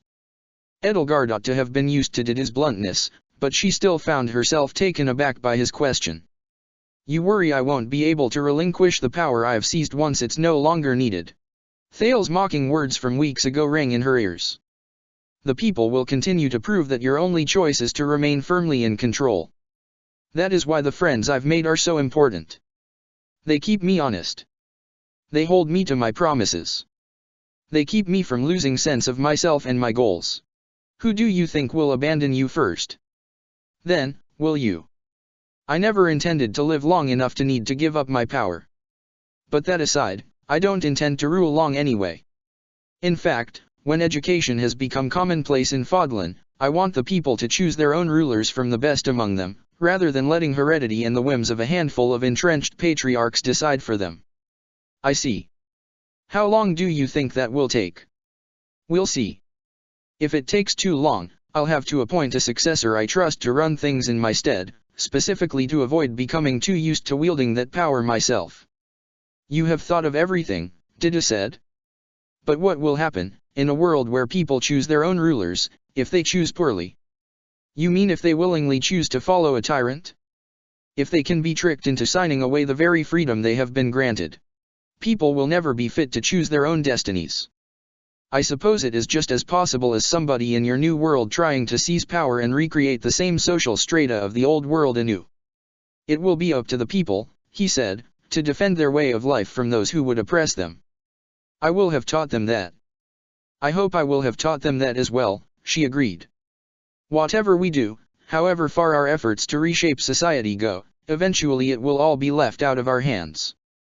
Eventually, we will have to trust other people, strangers, even, to steward and maintain the world we have left behind for them. None of us have the luxury of infinite time the way Rhea and Thales do, even if our visions are so much grander than theirs. Our dreams are big, he mused, head bowed. But my father taught me on his anvil that big things are often fragile. Perhaps the worlds we create will not be able to last very long. He lifted his head to gaze up at the moon, and the very faintest note of moonlight playing upon his face danced ever so slightly off his eyes. But we will be able to say that we stood against the injustices of our worlds, even if we fail in the end. That sounds like a strange sense of optimism as well, Edelgard noted. Does it? Dida asked. No less a sense of optimism than a predilection for seeing opportunities for good come out of the most heinous of deeds, and no less strange, she said. I'd never thought of it like that. To be honest, I don't know how I would feel if I outlived my own dream. After all, I've been told since I was 12 that I would be lucky to live to 30. He was silent, and there was perhaps the faintest shifting of shadow upon shadow in the moonlight that connoted his expression growing softer and somber. Yes, just like Dimitri, she added. You know he doesn't have much more than a decade at most as well. Thales doesn't need his weapons to be particularly long-lived. I'm sure he wishes he'd given me 5 years less than he'd promised, like Lysithea. Yes. Do you worry about him? And about your fellow Blue Lions, she asked him. Do you worry what they'll think of you and your deeds? Of course. Do you worry that when they realize you aim to destroy the nobility, they might turn against you? Of course. Do you worry about Bernadetta? He said nothing. Take my word for it, she said, reaching up to lay a hand on his shoulder, that if I could find no stauncher an ally in the same quest than Ferdinand von Aegir of all people, then you have nothing to fear from your friends. I can speak from experience and say with utter confidence that the least you can do is have faith in them, even if it isn't always easy, even if you falter. She could feel him smile down at her. That is a good sense of perspective, he said. Your experience in your world is welcome. I can't help but worry, though, she admitted, about my siblings. If they'd been alive in my world, they might have given me pause as well. I cannot imagine they would all endorse my goals, if they cannot even be united in this world. If you must cast down the nobility, and you must, very few of them, I expect, will quietly accept the loss of their power and privilege, and my brothers and sisters might be among them. I know this. But I can try to see to it that your family is kept safe. Thank you. Likewise, it is His Majesty I worry the most about. Tell me. Sometimes you seem to know him nearly as well as I. Do you think he wants to rule over anybody? I think he feels obliged to do it, she said, to protect them. I think he would like to settle down somewhere quiet and peaceful for the rest of his days, he said. A place like Duscur. That seems like him, she said. Despite his hideous strength, and though it can sometimes get the better of him, he has a kind heart, and little tolerance for paperwork and bureaucracy. I had thought that. But I had also worried that I was merely ascribing to him my own desires, he said. I have thought that I had his best interests at heart, but I feared he would not see it that way. I will create a world without kings, then. A world with no need for kings. Then, Dmitri will be happy. You'll try your way, Edelgard said to him with a smile. I'll try my way. It's just a shame that when I return to my world, neither of us will ever know which of us was right. Yes, he agreed. A shame. But if I succeed, I will have to imagine that you did as well. She had a feeling he might have been lying in order to subtly mock her. If you can bring yourself to extend that courtesy, I've no choice but to do the same. Though if my plan fails, she added with a wry, teasing tone seeping into her voice, I wonder if my ego will permit me to believe that yours could do anything but fail as well. Nevertheless, I can only hope that whether we succeed or fail, neither of us. She paused, collecting her words. Did's goal, she thought, was to make sure that what had happened to Duscur could never happen anywhere else. Her own goal was about making sure that what Duke Aegir and Thales and the rancid aristocracy had done to her siblings and to the weak and poor across Fodlan could never be done anywhere else. And then there was Rhea, whose goal had been to make sure that the tragedy of the Red Canyon could never repeat itself. The three of them, Didu, Rhea, and herself, weren't so different after all. All survivors of atrocities, bearing scars within and without that had threatened to twist them all into misshapen creatures. But Saint Ceros herself had had 1,000 years to make a better world, and yet she had only become numb to the far-reaching consequences of her action and inaction alike among the people, if she had ever even cared at all. In pursuing her goal, protecting the remnants of her people, she had assumed the duties of creating and maintaining a social order that even 1,000 years later was little more than a boot stamping on a human face. And then there was Thales, the darkest mirror of them all, who, if the tale he'd told in the dungeons of the Imperial Palace had had an ounce of truth in it, had once been an idealist seeking to liberate the oppressed and change the world just as they were before cynicism had rotted his heart into nothing. Both of those fates could await them, indifference or outright cruelty smothering their kindness and compassion as the world hardened their hearts. Whether we succeed or fail, Edelgard said, I can only hope that neither of us end up like Rhea. In what way? Didu asked. Nearly a dozen words came to mind, among them distant, aloof, unaccountable, bitter, obsessed, unhinged, pathetic. Alone, she said. I hope that neither of us find ourselves alone. Again, Didu's head bowed. Didu, Edelgard said. I know how hard it is to have faith. But, allow me to tell me another story of my time in my world. Late in the war, I made my first open move against those who slither in the dark, a warning shot across their bow, so to speak, with just enough plausible deniability that I could play innocent, or so I thought. In retaliation, Thales commanded the javelins of light to rain down upon Arianrhod, the site of our most recent victory, and pound it into dust. The citadel and north wall were completely destroyed. Nearly a third of my forces stationed there, and the entire main family line of House Rowe, were killed. I chose not to tell my friends the truth. I feared that, with our war machine preparing to make its biggest push into Faerghus and against the Church of Ceros, it was unwise to inform them of another, more dangerous enemy lurking behind the scenes. And so I told them that the javelins of light were a weapon of the Church. Of course, when the war ended and I had to divert my attention back to Thales, all my friends I had deceived needed to be told the truth. As you can imagine, they weren't keen on being lied to yet again, and about such a monstrous foe.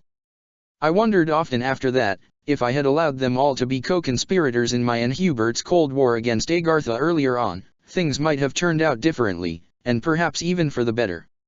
You must have faith that your friends are strong enough to know the truth. It's a lesson I've had to learn again and again. You are very stubborn, Dido said.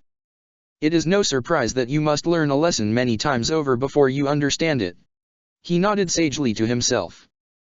Then I will be honest as well. Edelgard braced herself for him to reveal some devastating truth about Destinova. Before I got to know you, he said, I would see you or the other Edelgard and I would be reminded of a mule. To say the very least, she was taken aback. It was as though Dido had subtly maneuvered an army of chess pieces around her, drew out her own pieces, and easily tricked her into checkmate.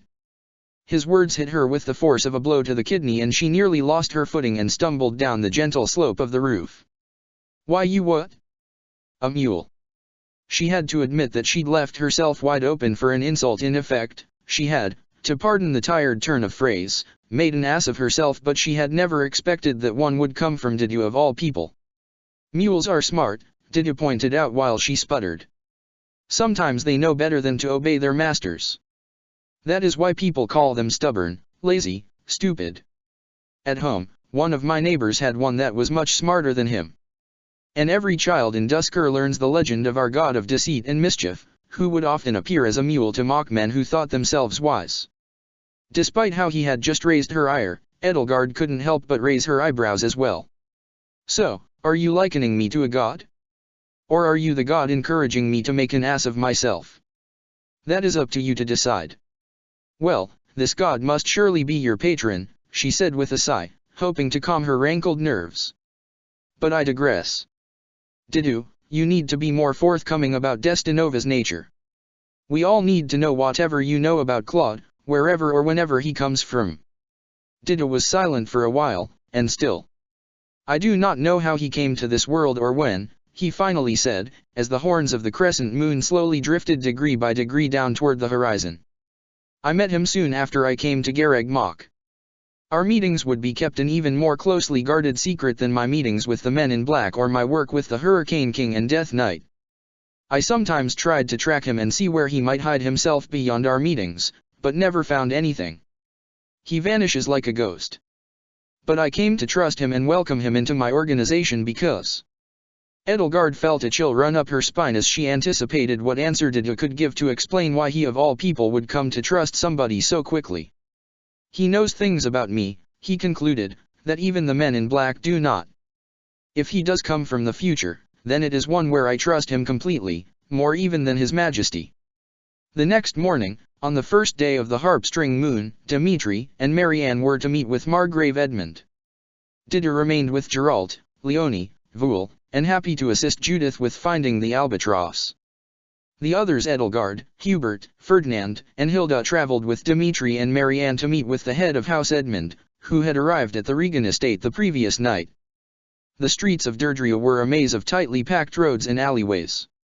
The city was almost claustrophobic, and Edelgard couldn't help but recall as she walked through the streets how much of a struggle it had been to claim the city for the Adrestian Empire. Claude had defended it zealously and with the most unconventional tactics he could have mustered. Under his command, his soldiers had resorted to guerrilla tactics, launching furtive hit-and-run attacks from the alleyways like highwaymen leaping from the heathlands and woods to rob their targets.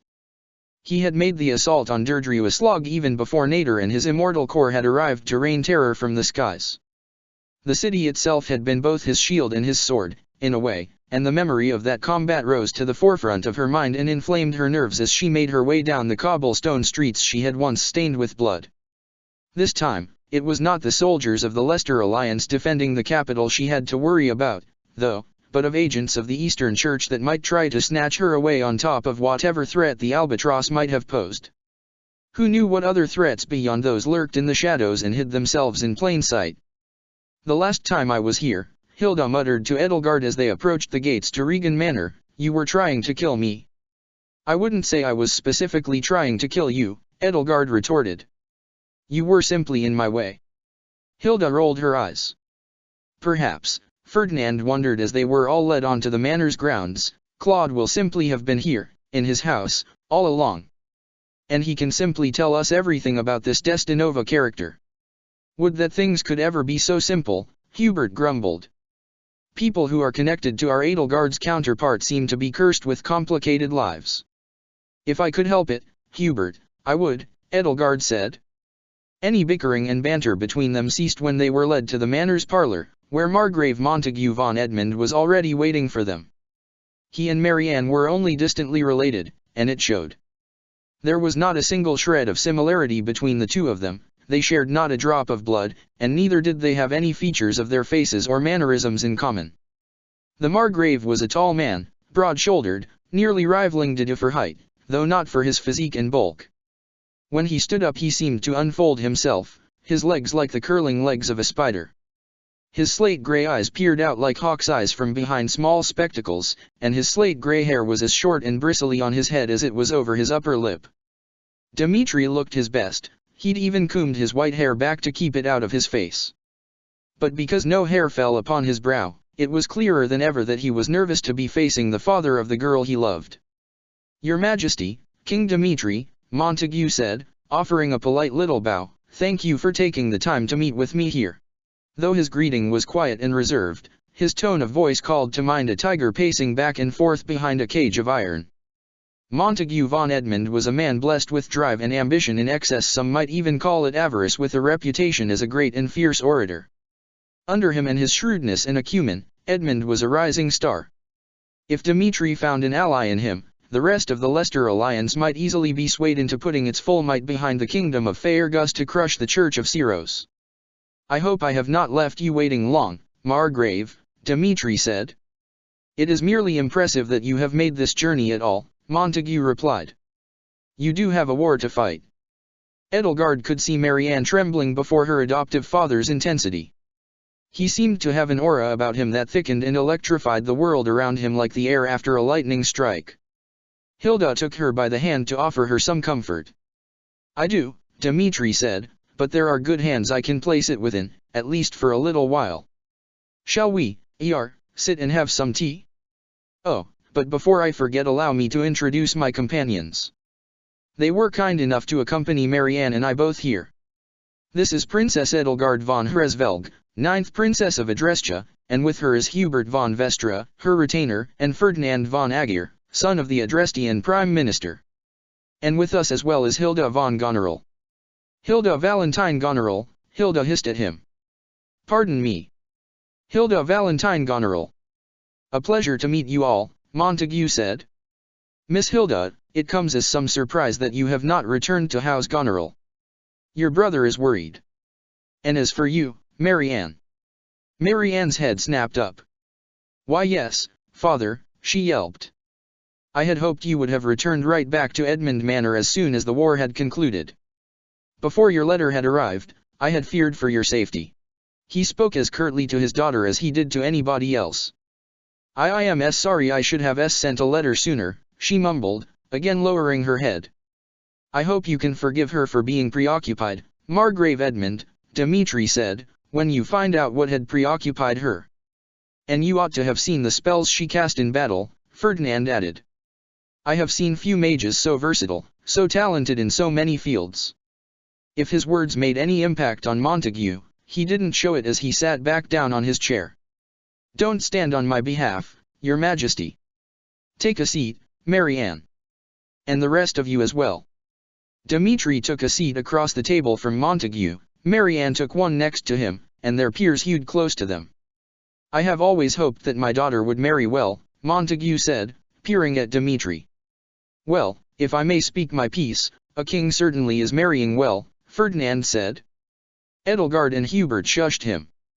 "I have always hoped that my daughter would marry well," Montague repeated irately, as though Ferdinand's interjection had thrown him off track and he had lost his place in some mentally prepared speech in his head. "I never thought a king would ask for her hand in marriage.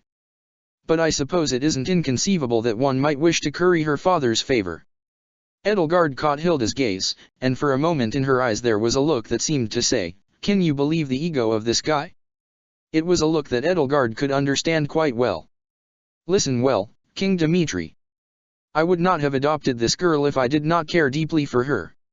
Many like you have came and went, asking for the hand of the daughter of Margrave Edmund. I will not give her over to a man who only cares about whatever boons he might gain from his new father-in-law. I can tell you," Dmitri said, "that I do care deeply about Marianne. If anything, your favor is an afterthought." Montague looked taken aback for a moment. "An afterthought, am I?" What His Majesty meant was," Ferdinand began. The tiger roared. "And what is the son of Adrescha's prime minister doing speaking for a king of Faerghus?" Montague snapped at him. Dmitri took a deep breath. Edelgard could see from the way his eyes darted back and forth that he wasn't quite sure what to say.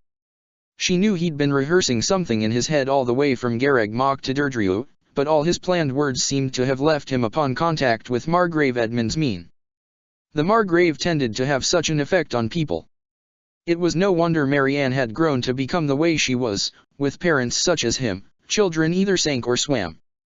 "Yes," he told Montague. "Yes, and an afterthought. The thought of any strategic advantage I might gain from asking for Marianne's hand in marriage did not occur to me until long after I had realized my feelings. Since I first laid eyes on her, I have felt such a kinship, and I wish to make our bloodlines one." Montague's eyebrows furrowed over his eyes. Some people referred to his eyebrows, bushy and caterpillary as they were and seemingly possessing a life and will of their own, as attack eyebrows. "Yes, our bloodlines," Dmitri added. I know all about her crest, Margrave Edmund, and there is not a single part of me that cares about its so-called curse. I have stood shoulder to shoulder with real evil and real supernatural beings, and she is as far from them as a saint." Marianne squirmed in her seat, her cheeks burning crimson, but said not a word. "Is that so? A bold king makes bold claims. I read your inaugural speech with great interest, King Dmitri," Montague said.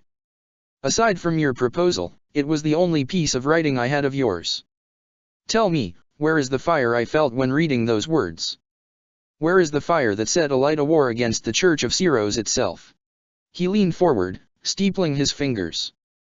"Tell me, Your Majesty, why you stammer like a love-struck 14-year-old before me when you are capable of so much more. Do I intimidate you so much? Perhaps Ferdinand von Aegir wrote those words on your behalf, like a carrot-haired Cyrano of Regan." "I would not engage in such duplicity," Ferdinand protested. He was probing Dmitri's defenses, Edelgard observed, testing multiple rhetorical points of ingress in rapid succession, seeing which attack would make him stumble the most. "Fire tempers steel," Dmitri said, looking briefly to Edelgard and then to Marianne for support. "But love melts hearts. This is well known. Any love poem or sonnet will attest to it." "Any?" Montague's gaze glided over to Marianne. Marianne started. "Why yes, father. Has this young man recited any particular poems or sonnets to you? You don't honestly expect her to air all that dirty laundry in front of us, do you?" Hilda blurted out as Marianne's face turned even redder. "Very good point, Miss Goneril," Montague said.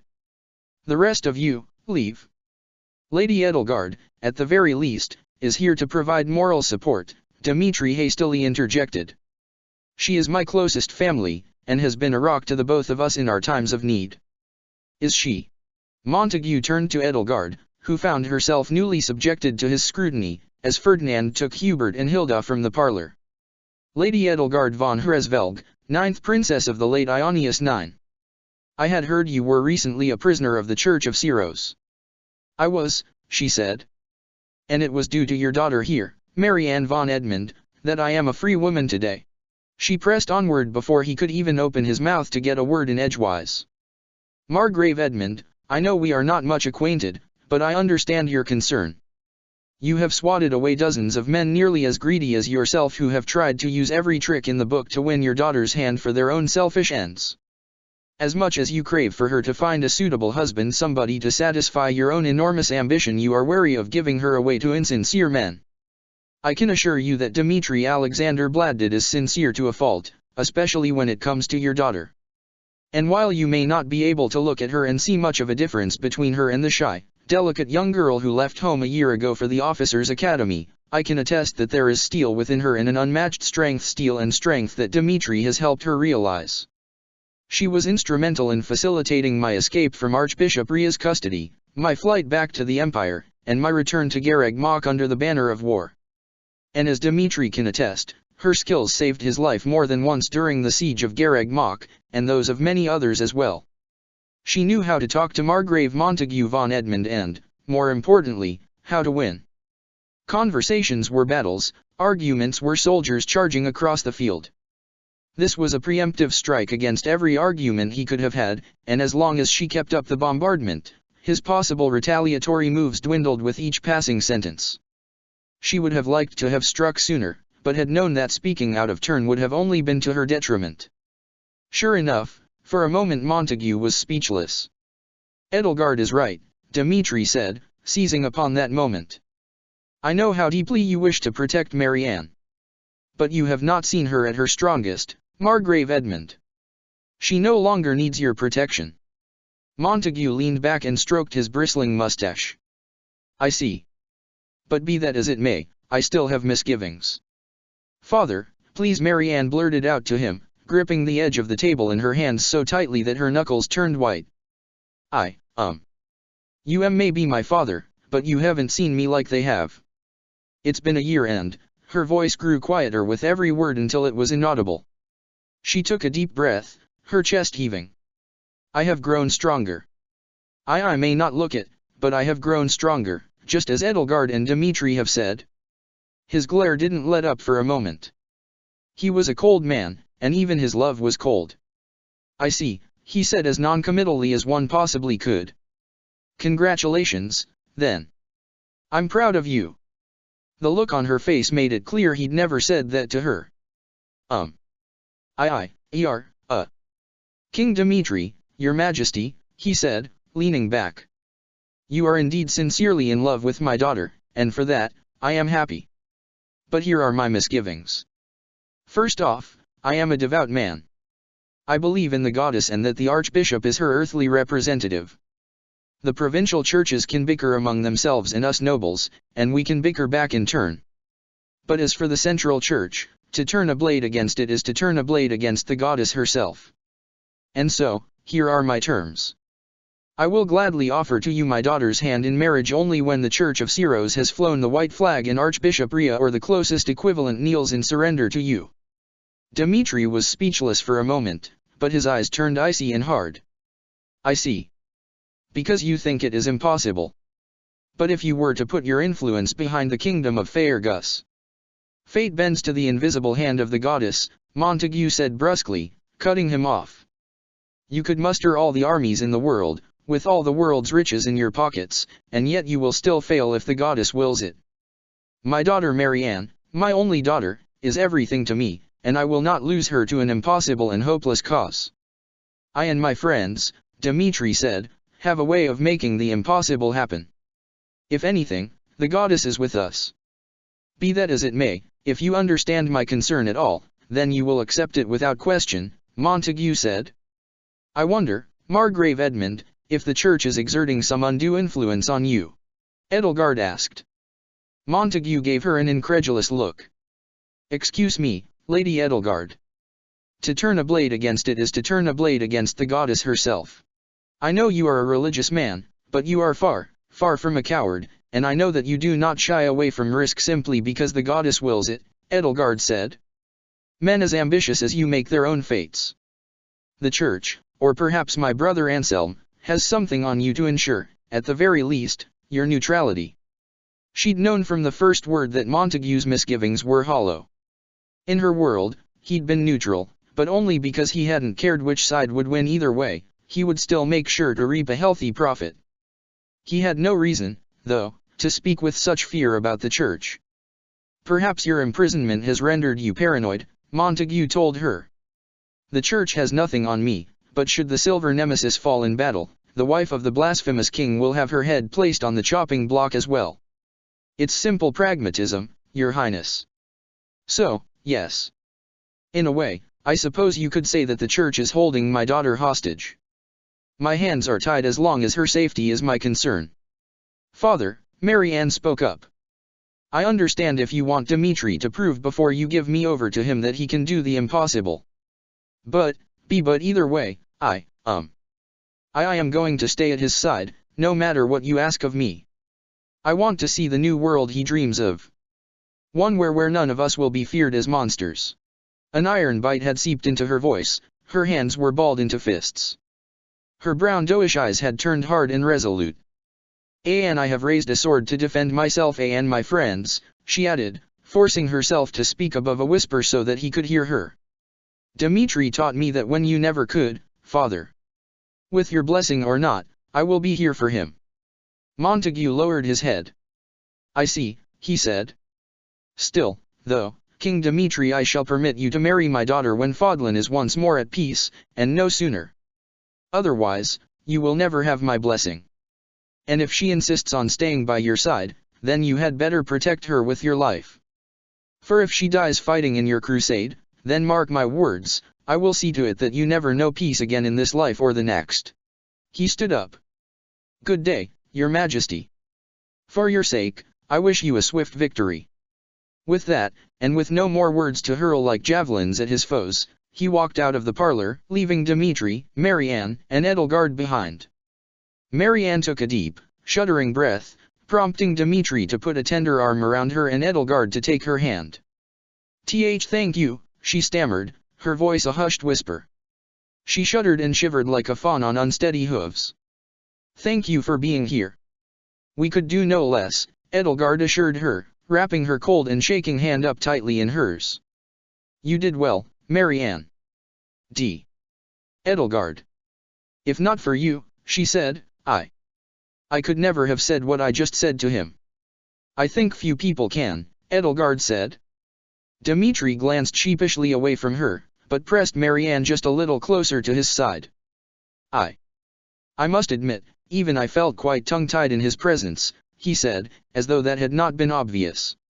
When Mary Ann's nerves had calmed, Edelgard and Dmitri helped her outside the parlor, where Ferdinand, Hubert, and Hilda were waiting with bated breath. So, Ferdinand asked, how did it go? Edelgard, were you able to use your prodigious knowledge of the future to, he trailed off as he caught sight of Mary Ann's morose expression. I cannot believe that he summoned the two of you all the way here just to tell you that, he exclaimed, incredulous, once he'd been filled in on how the meeting with Margrave Edmund had gone. Surely he must have made up his mind long ago, he merely wished to say all of that in person. Yep, Hilda said. Sounds like Margrave Edmund to me. She patted Mary Ann on the back. It's okay. Look on the bright side.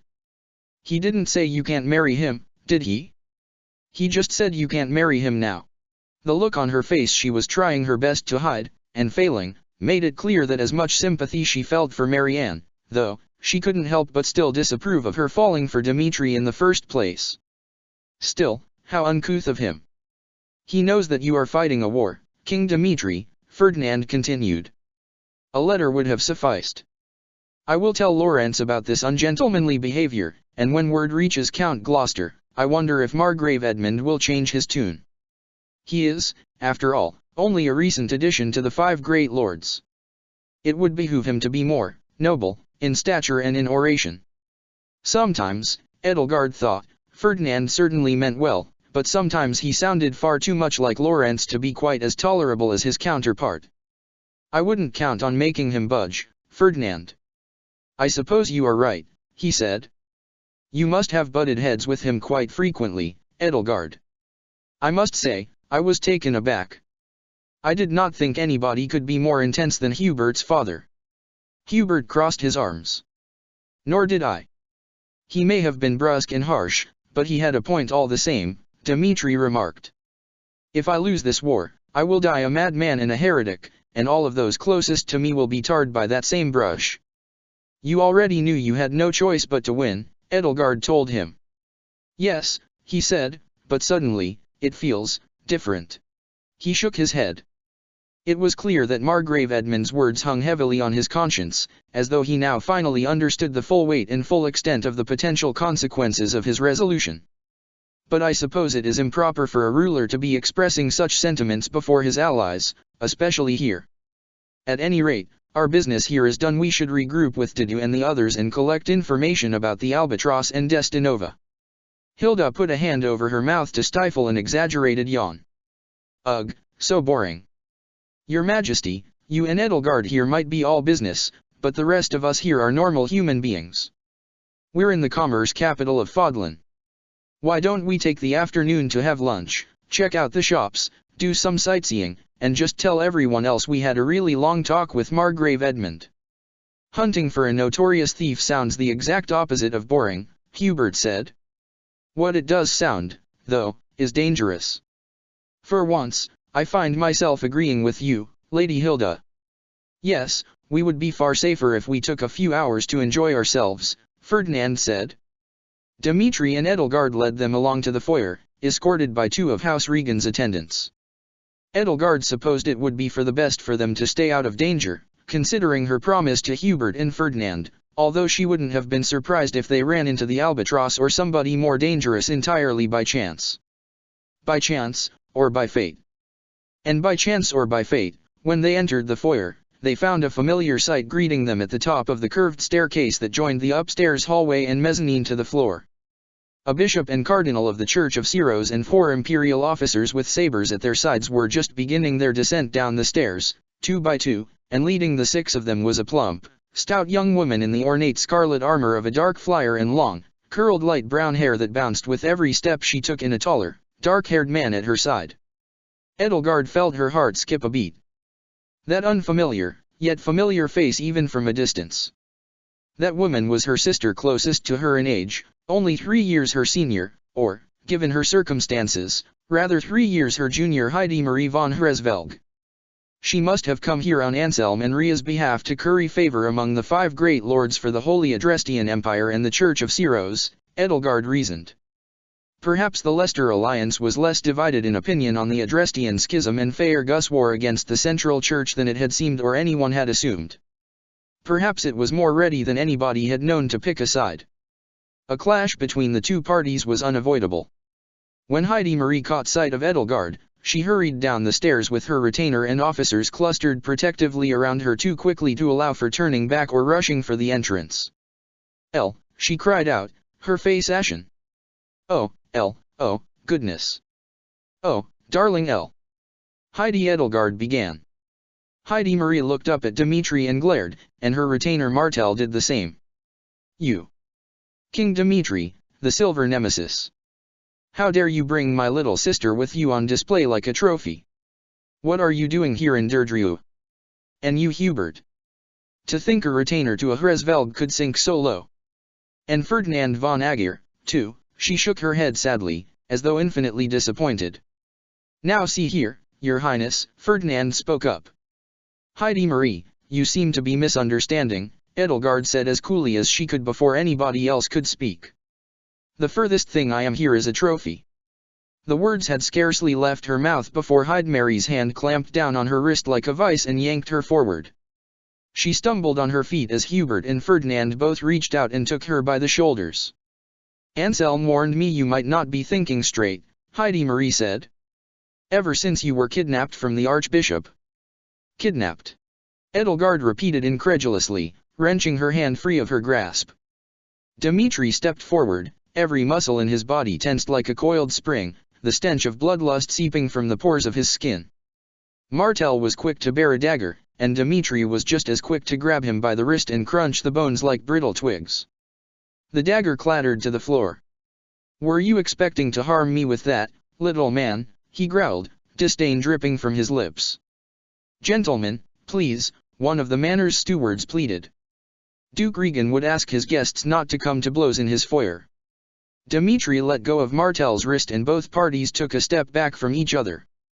Heidi Marie took Martel's injured arm and set to work repairing the crushed little bones of his wrist with the soft glow of healing magic suffusing her hands. "Anselm was right," she said. "You and your cohorts did brainwash her, didn't you, King Dmitri?" "Brainwashed?" "Lady Heidi Marie, Edelgard was taken prisoner." Ferdinand spoke up. "I can assure you that I am just as much the Ferdinand von Aguirre as I have ever been, and I would never stoop to aiding and abetting such base deeds, and against my own fiancée nonetheless." "It appears you're as rotten as your father," Heidi Marie retorted. "For those of you unaware, Lady Ria rescued El. And you, Hubert, you traitor," Martel added, just as furious as his liege, "you stole her from the monastery for this heretic." Being chastised by one of his older cousins seemed to be just a little more than Hubert could deal with. He looked sick. "You have no idea what you are talking about," Edelgard shot back. "Do you honestly think Hubert would have done anything so risky as to steal from the Archbishop herself if he wasn't following my orders to the letter? I asked him to steal me away from Gareg Mach, and he did so at incredible personal cost." "Did Anselm really never tell you what Ria did to me?" "Anselm told me what Ria did for you," Heidi Marie said to her. "She healed wounds that would have killed you, fed you, and clothed you with the best she had to offer, kept you safe, and brought out the power of the divine within you. How could you let these people twist your mind like that, after all that?" Edelgard was taken aback. Of course, Anselm and Ria had lied through their teeth about her. Perhaps neither of them could bear the thought that she had left them of her own free will because neither of them had been anywhere near as benevolent as they regarded themselves. Her sister Heidi Marie had been ensnared in those lies. This was one of her gentler and kinder siblings, if her fleeting and faded memories were correct, but now the self-righteous venom in the words dripping from her tongue and the angry gleam in her hardened gaze were spoiling that gentle nature of hers. The miniature battle between Faerghus and the church and their respective halves of Adrestia was cut short by the opening of the doors to the foyer, when another familiar yet shocking sight greeted them. Clad in the golden, amber, and emerald regalia of a young alliance nobleman, Claude von Regan strolled into the manor. He barely looked surprised to see so many of his old former fellow students gathered in one place as he regarded the scene.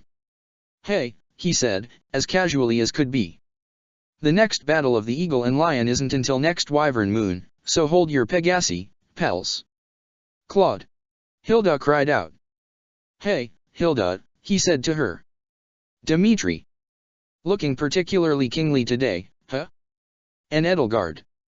Not a feather or scale to be seen." "Ferdinand. Oh, hi, Marianne. Almost didn't see you there. You guys are all looking well, all things considered." "Hello, Claude," Heidi Marie said, her voice suddenly syrupy and saccharine to hide with cloying sweetness the contempt trying to seep through it. "Were you expecting us both to be your guests at the same time?"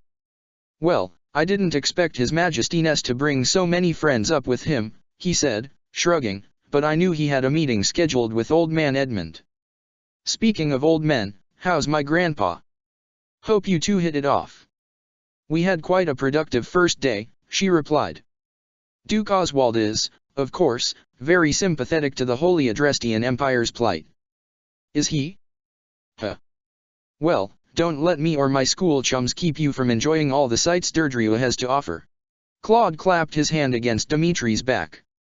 "Hope you're not too offended, but I'm gonna borrow Captain Blasphemous here and his crew of the Damned for a little while, so go on and enjoy yourself." With a roguish wink and rakish swagger, he waved Heidi Marie and her entourage off. But before she left, she drew close to Edelgard again, wrapping an arm firmly around her and drawing her inward to whisper into her ear. "El," she hissed. "I know you must be afraid. If you don't feel safe to speak the truth to me, just blink twice if you need to be rescued."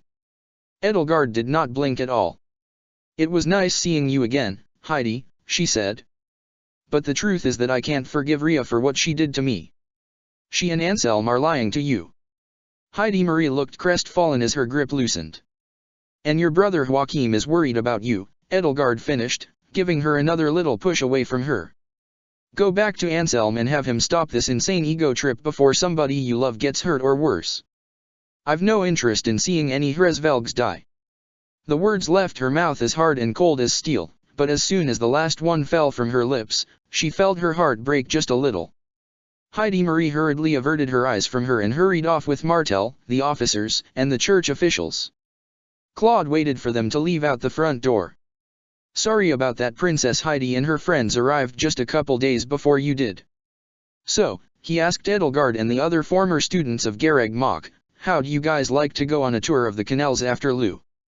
Hilda slapped him across the face. His mouth hanging in a shocked O shape, he gingerly reached up to touch the stinging red patch on his cheek. Where the fuck have you been? She snapped at him. Do you have a clue how worried I've been for you? I haven't even seen you once since the night we rescued Edelgard from Rhea. And what's going on with future Claude, or Destinova, or whatever he calls himself? What's he doing? Where is he? What did he do with Thales? Ouch. Claude kept gently probing the tender skin. Ah, that smarts. You think I know everything about future me? It's not like we're joined at the hip, you know. With that non-answer out of the way, he immediately deflected again. Hey. Hubert. You made it out alive. I was really worried for you that night we busted Princess out. Looks like you're alright, though, huh? Hubert bristled. Claude, I do not take kindly to chicanery, he hissed, removing his right hand from under the lapel of his jacket and letting a sharp blade of rhyme coalesce around his glove. Who's being chicane? Claude asked innocently. Claude, Edelgard asked, though she doubted she would receive a straight answer or indeed any answer at all. Why does your so-called future self bear the crest of flames? Does he? Claude, I know you well enough to know that you cannot play dumb with us, Ferdinand said with a disapproving cluck of his tongue. You are too smart for that. Even if, as Lawrence says, you like to pretend otherwise. Lawrence? How's OL side part doing? Still conscripted into the church. Back safely at Gloucester Manor, thanks to myself, and no thanks at all to you. Good. I don't think his pride could have handled me of all people bringing him back to Daddy.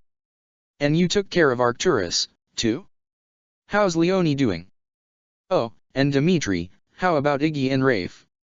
Enough of this, Dmitri said, wearing a frustrated scowl. Claude, all we need to know is what your counterpart has done with Thales. Claude shrugged. Like I said, we aren't part and parcel. That tracked with what Edelgard knew from experience. What Voul had theorized was right. If Claude's future self was really from the future, then if the two of them came into contact, they would annihilate each other.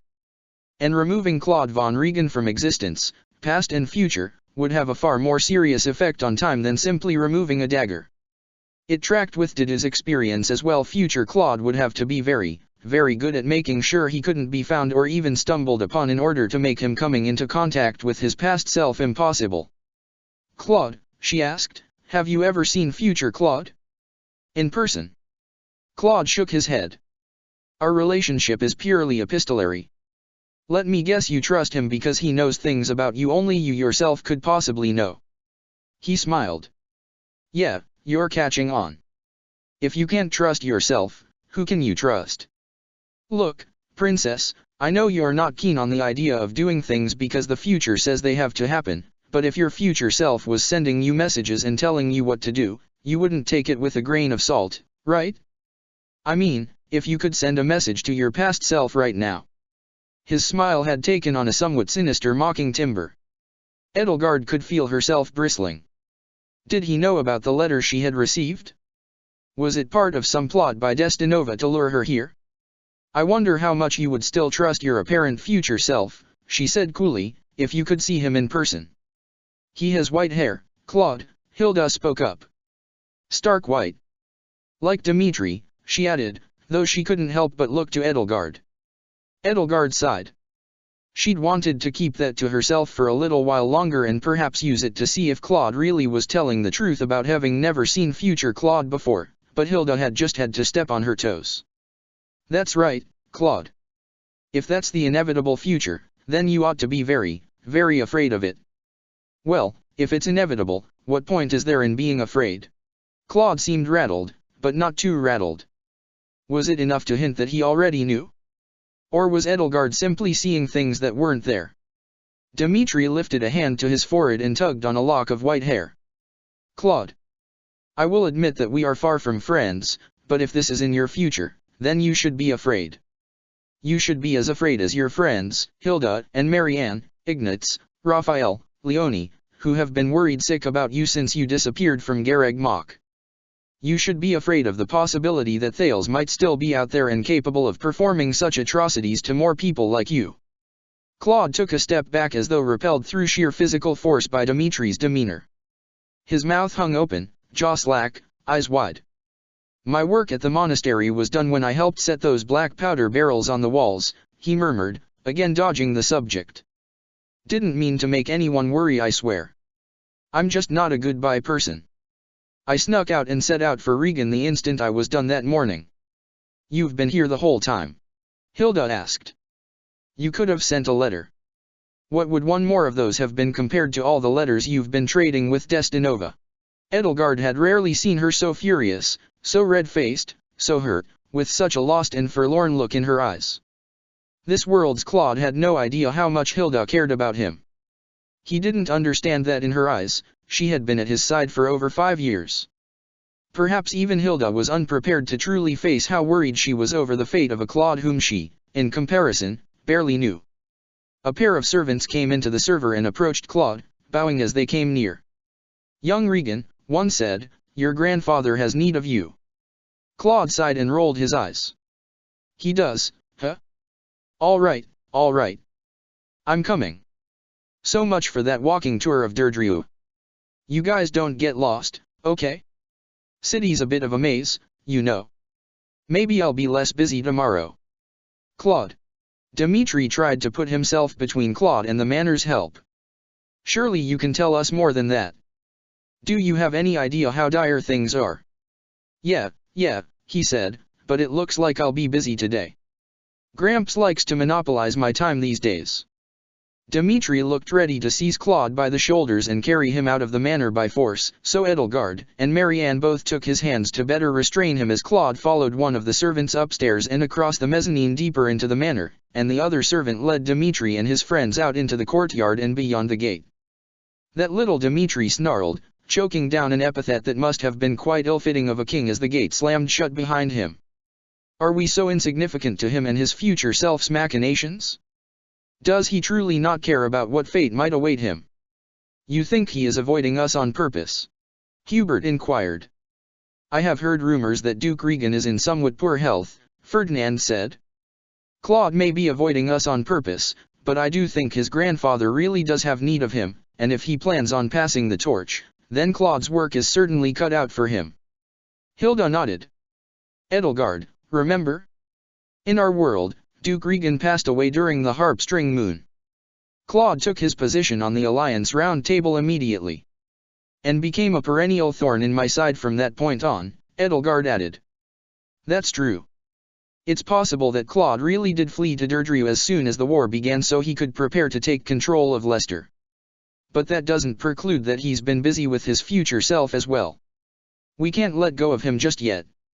We'll keep pressing him for information tomorrow, and if his grandfather drags him away again, we'll keep at it the next day. Yeah, Destinova himself isn't supposed to show up here until 4 days from now, right? Hilda wondered aloud. She let out a heavy sigh. Well, let's go see the sights. There's plenty of fun stuff to do in Derdriu, she added in the most passionless tone Edelgard had ever heard from her. Marianne removed herself from Dimitri's side to take her by the hand, prompting her to smile and blush as rosily as her pink tresses. I think that's a wonderful idea, Hilda. Hilda gave her a hug. Thanks, Mari, she croaked, sniffling. Like the archetypal quick-witted street urchin pickpocket, Hilda was always quick to identify a mark, and today, that mark was Ferdinand, who now was bent over the weight of several bags of merchandise from boutiques and jewelers from across Derdriu's bustling downtown market district after a busy afternoon of trying to lift Hilda's flagging spirits. Phew, it's getting late, Hilda remarked, putting a hand to her brow as she looked up and gauged the position of the sun as it sank from its zenith. We should go back to the inn and meet up with the others for dinner. Oh, I'm so hungry and tired, and my feet hurt from all this walking. Ferdinand, dear, do you think you could carry me? Ferdinand's face, red from exertion, turned redder. See, carry you? I suppose if I rearrange these bags, I can have my hands free, but Hilda, darling, I am an engaged man. He glanced over at Edelgard as though asking for permission. I do hate to see a woman in need, but... Edelgard rolled her eyes. Hilda certainly had a manipulative streak, but she wasted it on such petty things. If she were more ambitious, she and Edelgard would have been either a duo to be reckoned with or worst enemies. Don't concern yourself with her, Ferdinand, she assured him. I'll handle Hilda. What? Hilda asked before Edelgard swept her up off her feet and carried her, bridal style, in her arms as they continued down the street, one hooked under the crooks of her knees and the other braced against her shoulders. Hey. We are supposed to be best friends, Edelgard reminded her. Hilda glared up at her. I hate this, she hissed at her through gritted teeth. So do I, she hissed back, though she had to admit that as petty as she was being, seeing Hilda in such inconsequential distress was more than a little amusing.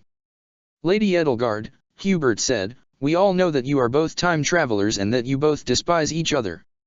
You do not have to pretend otherwise. I don't want to have to worry about running into somebody who knows Hilda here, Edelgard explained. Imagine if we run into someone who has read all about the lovely brown-haired girl Miss Goneril has fallen head over heels from all the letters she sent while at the academy. It would be awkward to explain that we've broken up. That's the most transparent lie I've ever heard you tell, Hilda said. You just enjoy making me suffer, Edelgard von Hresvelg.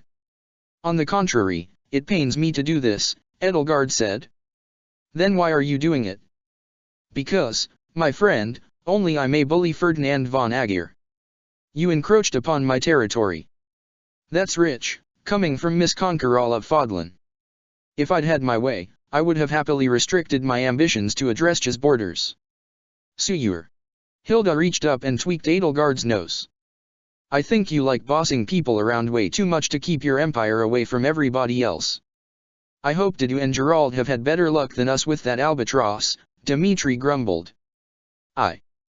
He stopped mid-stride and sniffed the air like a hunting dog catching the scent of a rabbit. Edelgard felt a chill run up her spine and set Hilda down. Thank you, Hilda said, picking herself up. There is something wicked nearby, Dmitri growled. A stray breeze ruffled his white hair as the sun beat down upon him. Do you feel it, too, El? Edelgard's eyes were drawn across the street, past the bustling crowds of pedestrians choking the cobblestones, until they settled upon an alleyway bathed in shadows from the tall tenements enclosing it. There, in the shadows, was the flash of a blackbird-beaked mask. Here? Her blood ran cold. There were Agarthan agents here? It was hard to discern in the shadows, but she caught sight of the glint from at least 3 pairs of lenses glinting from a stray ray of light, and a pair of hands tracing the motions of a spell. Get down, she shouted out, planting her palm against Dimitri's back and shoving him to the ground as a lance of roiling miasma erupted from the alley and shot across the street over his head. Screams filled the air as the people milling around flew into a panic. Take cover in the crowd, Edelgard ordered the others as she tossed her cloak over Dimitri's head. Double back toward Regan Manor, and when they've lost track of us, we'll head for the inn. Got it. There were hasty nods all around and with no further ado they took off, slipping furtively through the crowds as the Agarthans gave chase. To think there'd be no eyes here, of all places, Hilda grumbled, glancing over her shoulder to keep abreast of the bird-masked men. Edelgard felt her foot sink into something cold and soft and her entire body pitch forward as a slick sheet of glistening miasma spread out underneath her. The patch of dark magic acting as a mire, rippling with violet light, was wide enough to ensnare everyone, including a gaggle of panicked strangers. Unsurprisingly, those who slither in the dark had no qualms against endangering innocent people. Dimitri snatched a cane from an old man who'd been pinned into the mire near him and with one swift motion threw it like a javelin. It tore itself straight through the head of the mage who had cast the spell, mask and all, bursting out of the back of their skull in a shower of gore. The maneuver had left him wide open, though, and as the mire ensnaring his feet began to dissipate, a spike of miasma embedded itself in his shoulder. Edelgard counted at least 5 Agarthan mages, conspicuous in their black garb and masks against the colorful outfits of Derdriu's populace, closing in on them. "We need to keep moving. Marianne, heal Dimitri. Hubert, cover our escape." "It is always something with you, Lady Edelgard," Hubert muttered as he conjured a barrier of ice to absorb another volley of dark spikes. "No," Ferdinand said. "It seems King Dimitri is their target this time."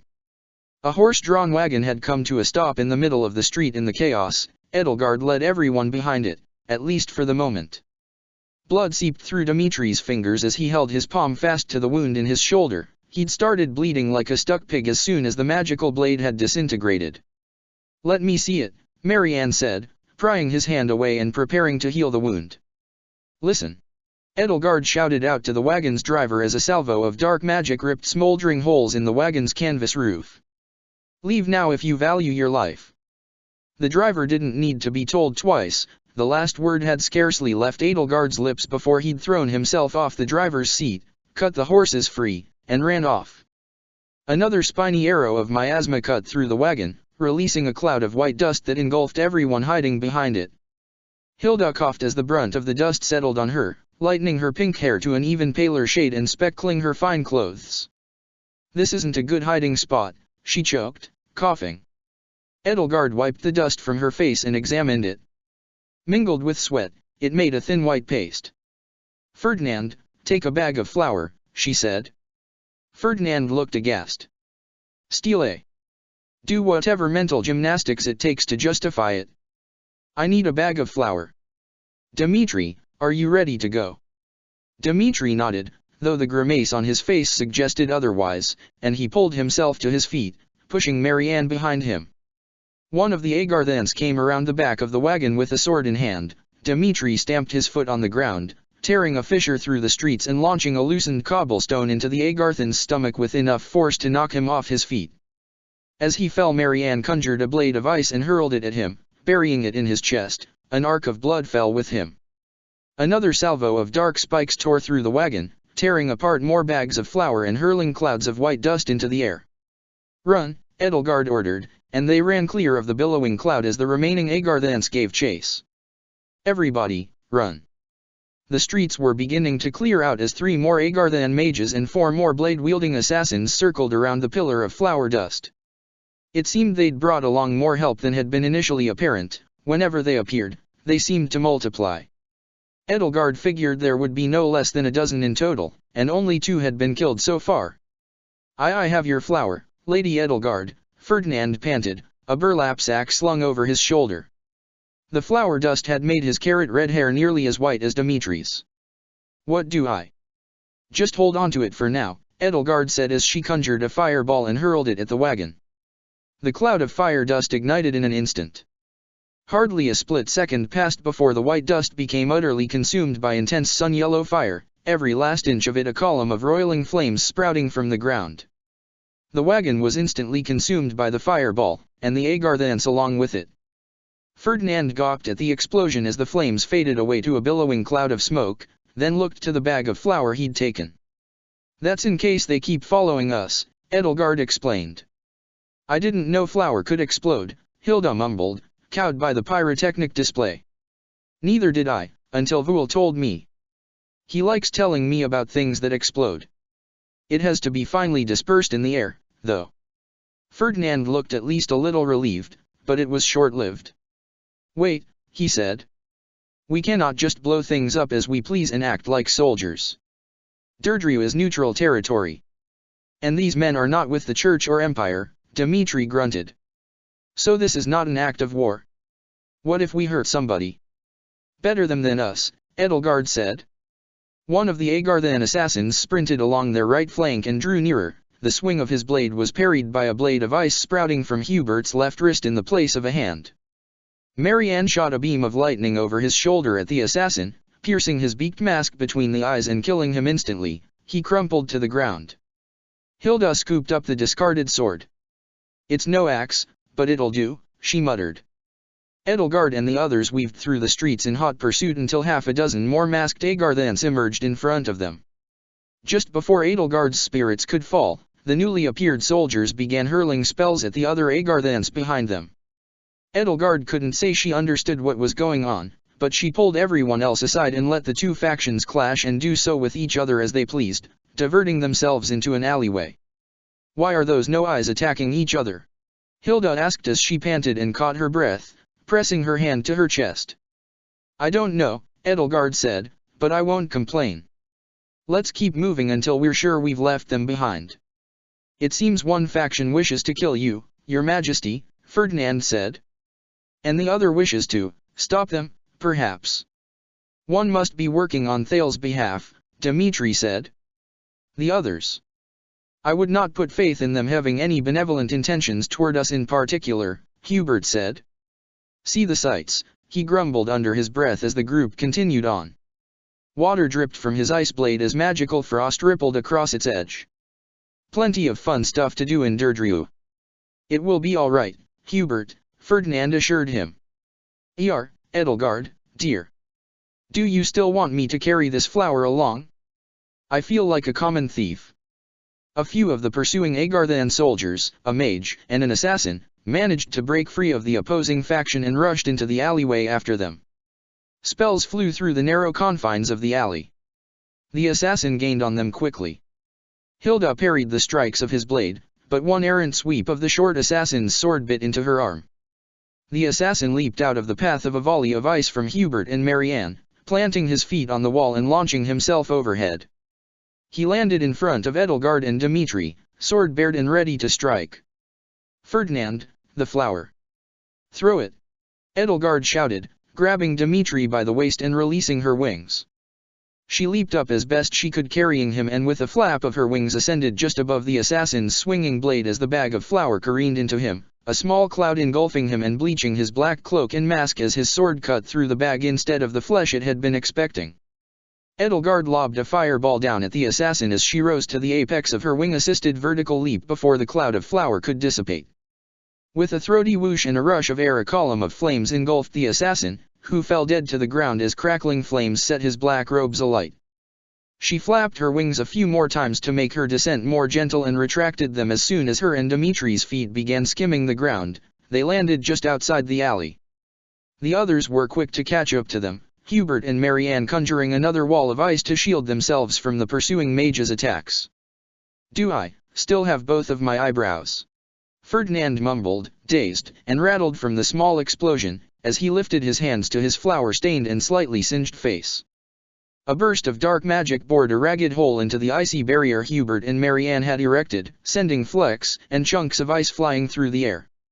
The mage ducked behind one of the sides of the ice wall and flung orbs and spears of miasma out through the aperture he'd created. While everybody else took cover, Edelgard felt firm hands clamp down on her shoulders and drag her backward. "Edelgard!"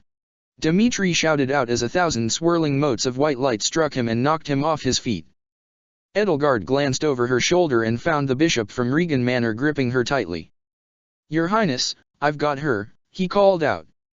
"Warp her to the extraction site, I'll be right behind you," Heidi Marie called back from a distance.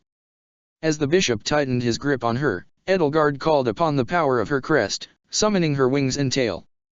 Both emerged from her forcefully, almost explosively enough to break the bishop's hold on her and knock him clean off his feet. As he stumbled backward, she whirled around and drove her foot into his stomach. Her talons, though recently filed, had torn through the toes of her boots and were still sharp enough to draw blood with enough force. As the bishop stumbled backward and fell to the ground, blossoms of blood stained his white robes. "Edelgard!" Heidi Marie cried out, her eyes wide with shock as Edelgard stood before her, wings, tail, and horns shaping a demonic silhouette. Her retainer Martel took her by the shoulder. "Lady Heidi Marie, we should go," he told her. "We've played our hand." "We've played nothing yet," Heidi Marie said, brushing his hand aside. "I'm not leaving without my baby sister." Dimitri pulled himself to his feet. "Take her and I will burn wherever you choose to hide down to the very ground," he snarled.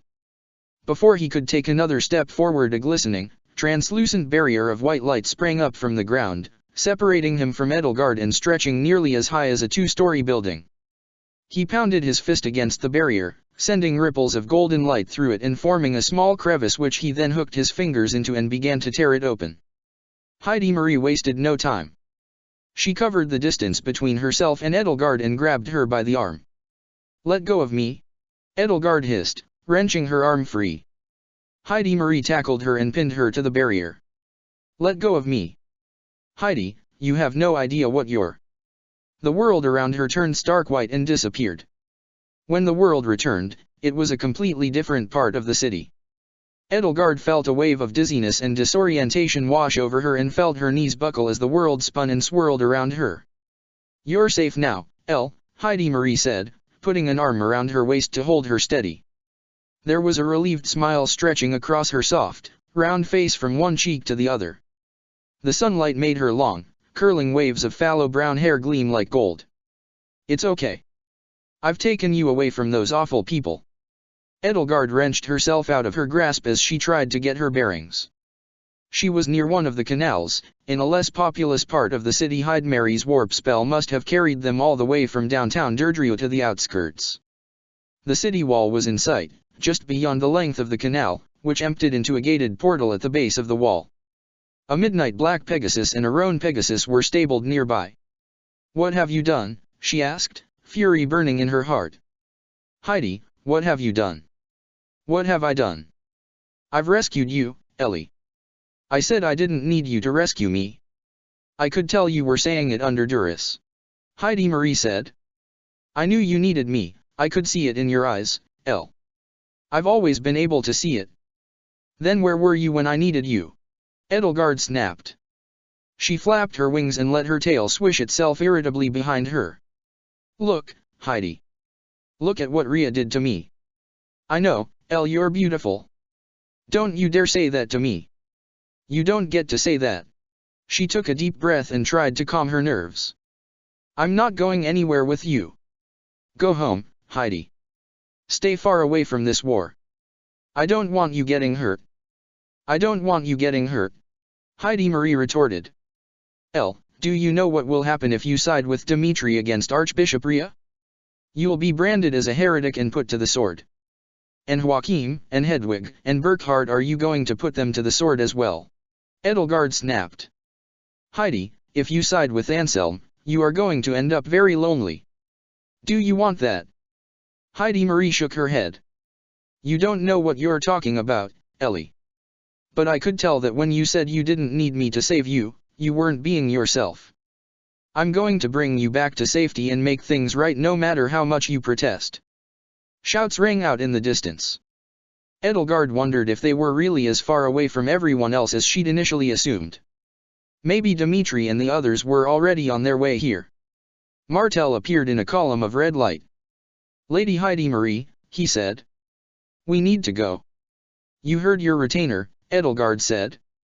"Heidi, get on that Pegasus and fly as far away from the war as possible. You want no part in this." "Not without you," Heidi Marie insisted, grabbing Edelgard by the wrist. Her eyelashes fell over her soft azure eyes. "Elle, please. I'm your big sister. Come back to the light." "Martel, put her under." Edelgard felt Martel's hands clamp down on the base of her wings where they sprouted from her shoulder blades and felt a numbing, throbbing pulse wash through them. Her legs turned leaden and senseless and crumpled underneath her weight. The world seemed to recede down a long, dark tunnel. She fought to remain conscious. "Don't let her get away," she heard somebody shout out in the distance. It must have been Dimitri, she told herself as her thoughts grew sluggish and fuzzy in her head. After her. Cut her off at the canal. No, that was not Dimitri's, not even close. As Edelgard fell to her knees, Heidi Marie took her by the shoulders and kept her upright. "Lift her by the legs, Martel," she said. "Bring her to my Pegasus. We'll tie her to the saddle so she won't fall off." There was a growing clamor from a nearby street. As Heidi Marie and Martel both picked her up off the ground, Edelgard struggled to remain conscious, focusing her thoughts on the sounds that, though everything was receding away, seemed to be coming closer. A cloaked figure with a cowl obscuring their face dashed down the bank of the canal toward them. Edelgard could see a cluster of people racing along in hot pursuit, though with her vision fading all of their faces were blurs. As the cloaked figure drew closer, though, Edelgard caught a glimpse of their face, a scarred face, framed by long dark hair, with lips curled in a sadistic sneer and the blade of a dagger glinting in the sunlight. Heidi Marie went rigid, her jaw falling and her mouth hanging open in a look of utter surprise, and then crumpled limply, perhaps lifelessly to the ground and taking Edelgard with her. Before her eyelids grew too leaden for her to keep them open and all sound faded to silence, Edelgard saw the cloaked figure throw themselves into the canal with a splash and vanish beneath the blue waters of Derdriu. Chapter 57, I am the one you warned me of. It was a miracle that Heidi Marie von Hresvelg had survived the dagger the albatross had plunged into her back. But as with all miracles, Edelgard worried that it would come at a horrible cost or vanish like a mirage. Edelgard hadn't learned until she'd awakened, after Martel's soporific magic had run its course, that the woman who had stabbed Heidi in the back had been the albatross, and furthermore that she had been pursued by Judith and a few of her men along with Geralt, Leonie, Happy, Voul, and Didu. Fortunately, Martel had been uninjured and able to perform triage on his liege, though if one of Judith's men hadn't just happened to have some skill with faith magic himself, he would have never been able to keep her alive long enough for them to bring her to the inn and call a physician. Heidi Marie was alive. She was breathing. Her chest was rising and falling, albeit subtly. Her heart was beating, albeit slowly and weakly. She clung to life. Edelgard insisted on watching every single breath her sister took. She monopolized Heidi Marie's side, sitting next to her bed and monitoring her with hawk-like attention, letting hunger, fatigue, and thirst all fall by the wayside. At all hours she forced herself to confront the still and unmoving face of her sister and repose the full cheeks, the soft and round curve of her chin and the neat black dot of the mole that sat just to its side, the loose ringlets of long brown hair falling over her smooth brow, the slight upturned quirk of her button nose. It wasn't much different from the face Edelgard could vaguely recall from her nightmares. At the sight, old memories crept into her mind, memories long buried, memories that usually remained confined to the prison of her slumbering subconscious. Edelgard remembered that Heidi Marie had undergone more individual attempts to imbue her with a crest than anybody else, and they had all failed. In the end, her body had been so weak and her bones so brittle that they had broken like fine ceramic under the weight of even an undernourished and emaciated body. Edelgard forced herself to stay awake. If Heidi Marie breathed her last here, she couldn't miss it. She couldn't bear the thought of losing a single second more. She couldn't bear the thought of losing her at all, in fact, and it was as though by watching each breath and feeling each throb of her pulse through the hollow of her wrist she could summon the next one and keep her alive indefinitely. She heard the door creak open behind her, but was only just vaguely aware of it, the sound registered only in the periphery of her mind, and the footsteps that followed, until she felt a light blanket fall over her shoulders. She looked up and over her shoulder and found Ferdinand standing over her. "Hello, dear," he said, mustering a nervous, apprehensive smile. "Edelgard, I mean. I found myself awake, and I could see the sky growing lighter outside, so. Well, I had hoped you would be asleep, so that I could lay this blanket over your shoulders to keep you warm. I thought it would be quite gallant and kind of me, and surely my counterpart in your world would do no less for you if." His smile faded. "You have not slept at all, have you?" She shook her head and turned her attention back to Heidi Marie. "Hubert and Martel are still standing guard by the door. It looks as though the both of them fell asleep hours ago, at least. I hoped you would have done the same." She shook her head again. "Edelgard, I admire your sense of duty, but surely you know, with all of your wisdom and experience, that forcing yourself to adhere to this vigil will not help. Lady Marianne and the physician here have done what they can.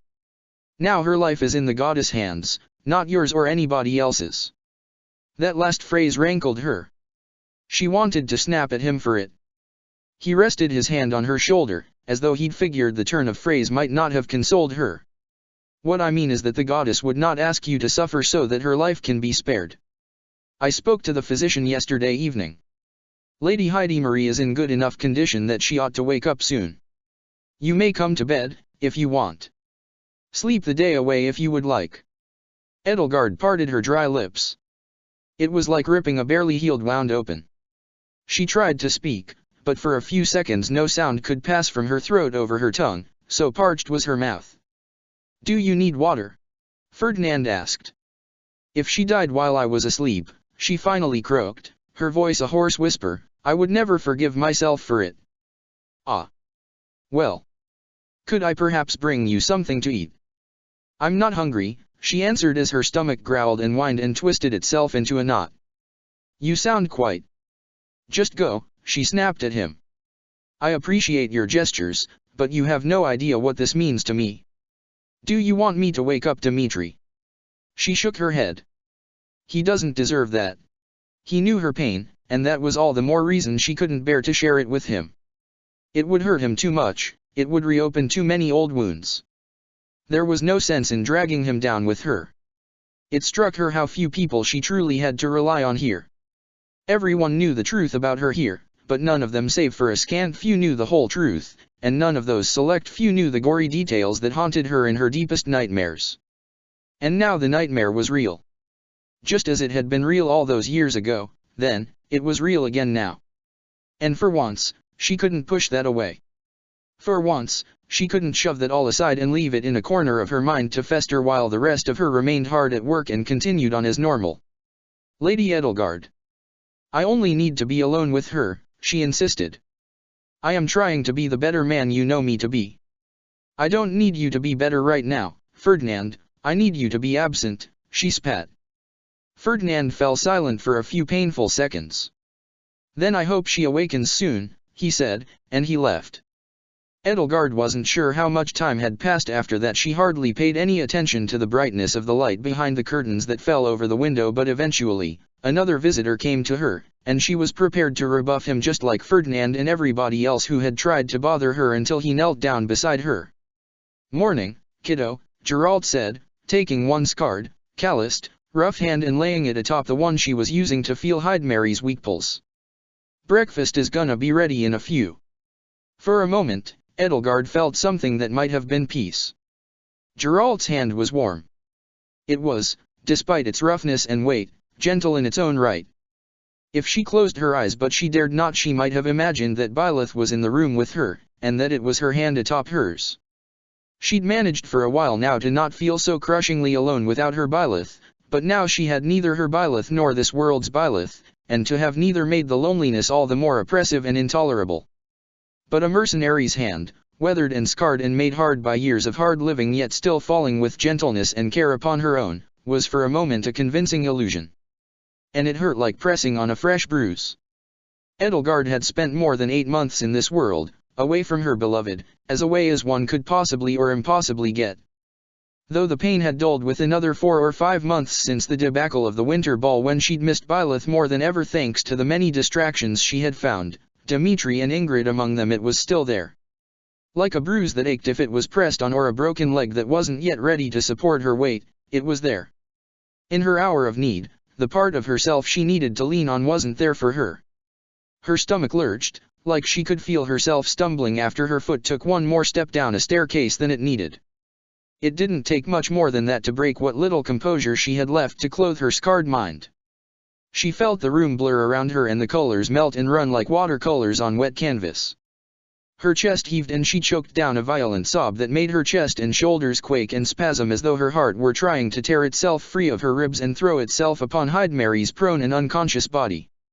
Geralt's other hand placed itself between her shoulder blades.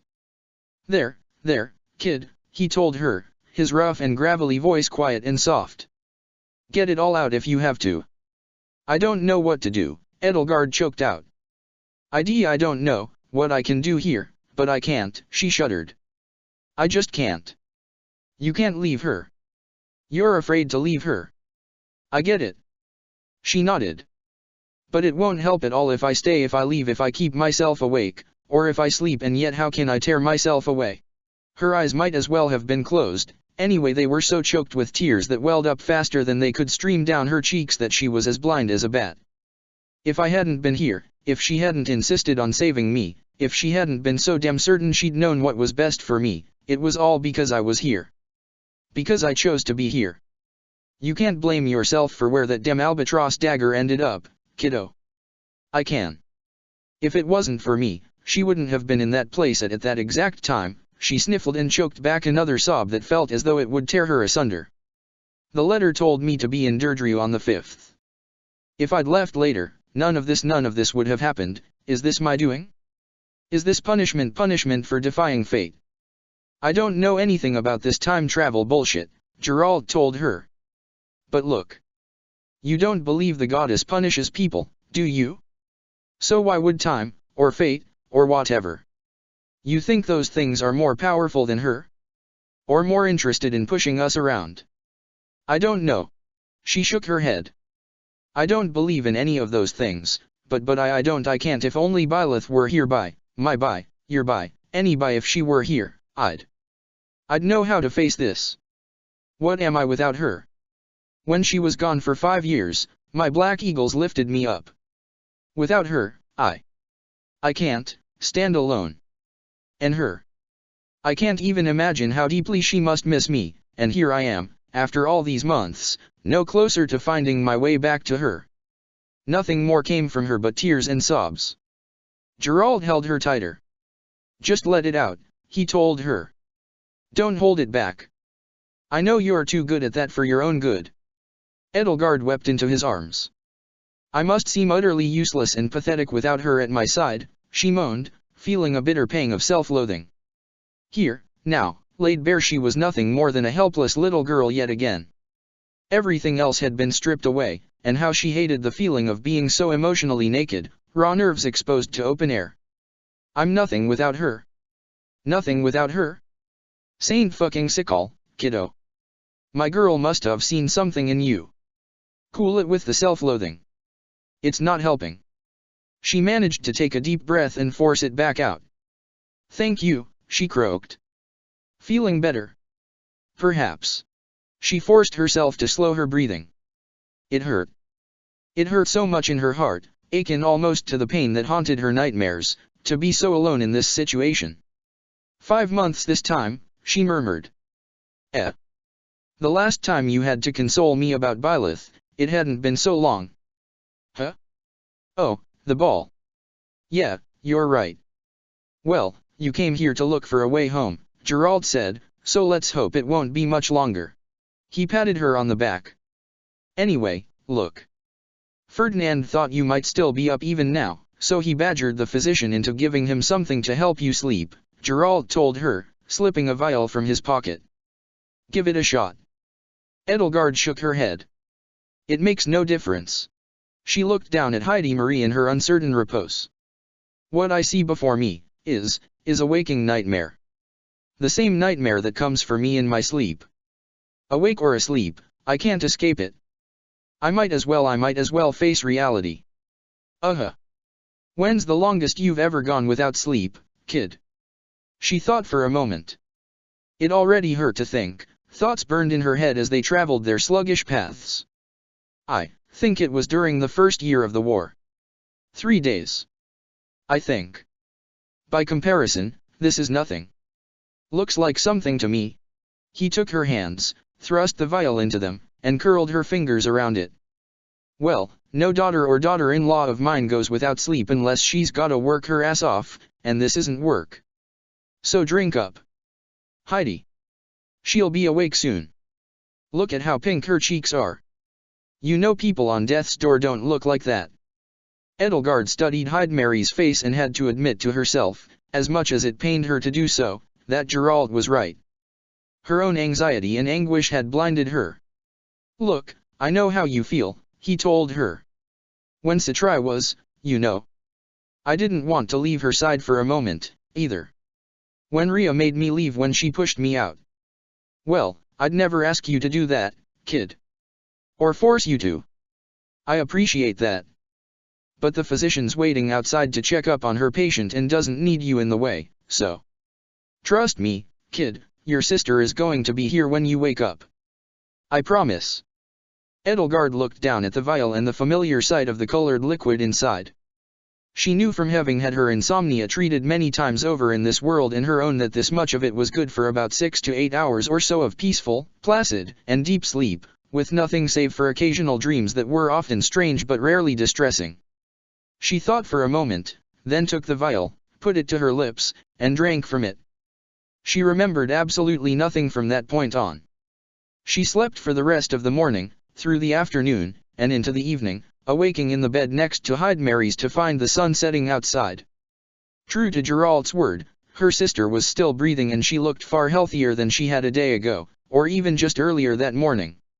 Seeing her with such rosier cheeks and a stronger and steadier ebb and flow to her breathing patterns and the rise and fall of her chest under the bedsheets, Edelgard felt as though a spell had been broken.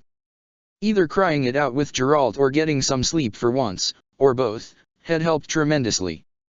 The world around her no longer felt so claustrophobic and oppressive, and she didn't quite feel so helplessly fixated on the worst possible outcomes of her sister's injury. She could feel hope again, and to feel it felt like the first sip of water after interminably wandering in a scorching desert. And hunger. She could feel hunger again, she realized, as her stomach seemed to twist itself into a tight and thoroughly empty knot around her spine. She went to leave Hydemary's room and as she drew closer to the door could hear Hubert, Martel, and Ferdinand having a quiet, yet spirited conversation in front of it. Martel, I am as staunch a believer in the goddess as you or Hubert. It is not her we take issue with, but her so-called earthly representative, Archbishop Rhea. Can you not see what she is doing? Over a century ago, the Knights of Syros were removed from the Empire for attempting to foment a rebellion against the Emperor. Now she is using Prince Anselm. That's Emperor Anselm. As a pawn to subjugate Adrestia. Can you not see that, Martel? The work Rhea does is the work the goddess does. If you choose to quarrel with her, look at what she did to your cousin. Was that the work of the goddess? Ferdinand, I would rather you leave me out of this. To go against the Archbishop is. You ought to have seen him when we rescued him from Garreg Mach. He was little more than skin and bones. Have you no empathy for your own family? Ferdinand, that is enough. Edelgard opened the door. Martel had been about to say something, but the sight of her made him fall silent. I don't mean to interrupt, she said, but Ferdinand, may I have a word with you? Ferdinand bowed politely and took his leave of the arguing Vestras, letting them converse among themselves without his butting in. It is good to see you awake, and with lighter bags under your eyes, Lady Edelgard, he told her. I do apologize for last night. No, Ferdinand, she said. If anything, I owe you an apology for my behavior, not the other way around. I shouldn't have snapped at you. I ought to have better appreciated your gesture. I was simply too consumed with fear and worry to think straight. He looked taken aback. Ah, is that so? I'd forgotten that few people truly know what I've gone through in the other world, my world, she said. To not belabor the point, what has happened has called to mind a very painful experience from when I was little. And I suppose returning to that memory made me act a little childish.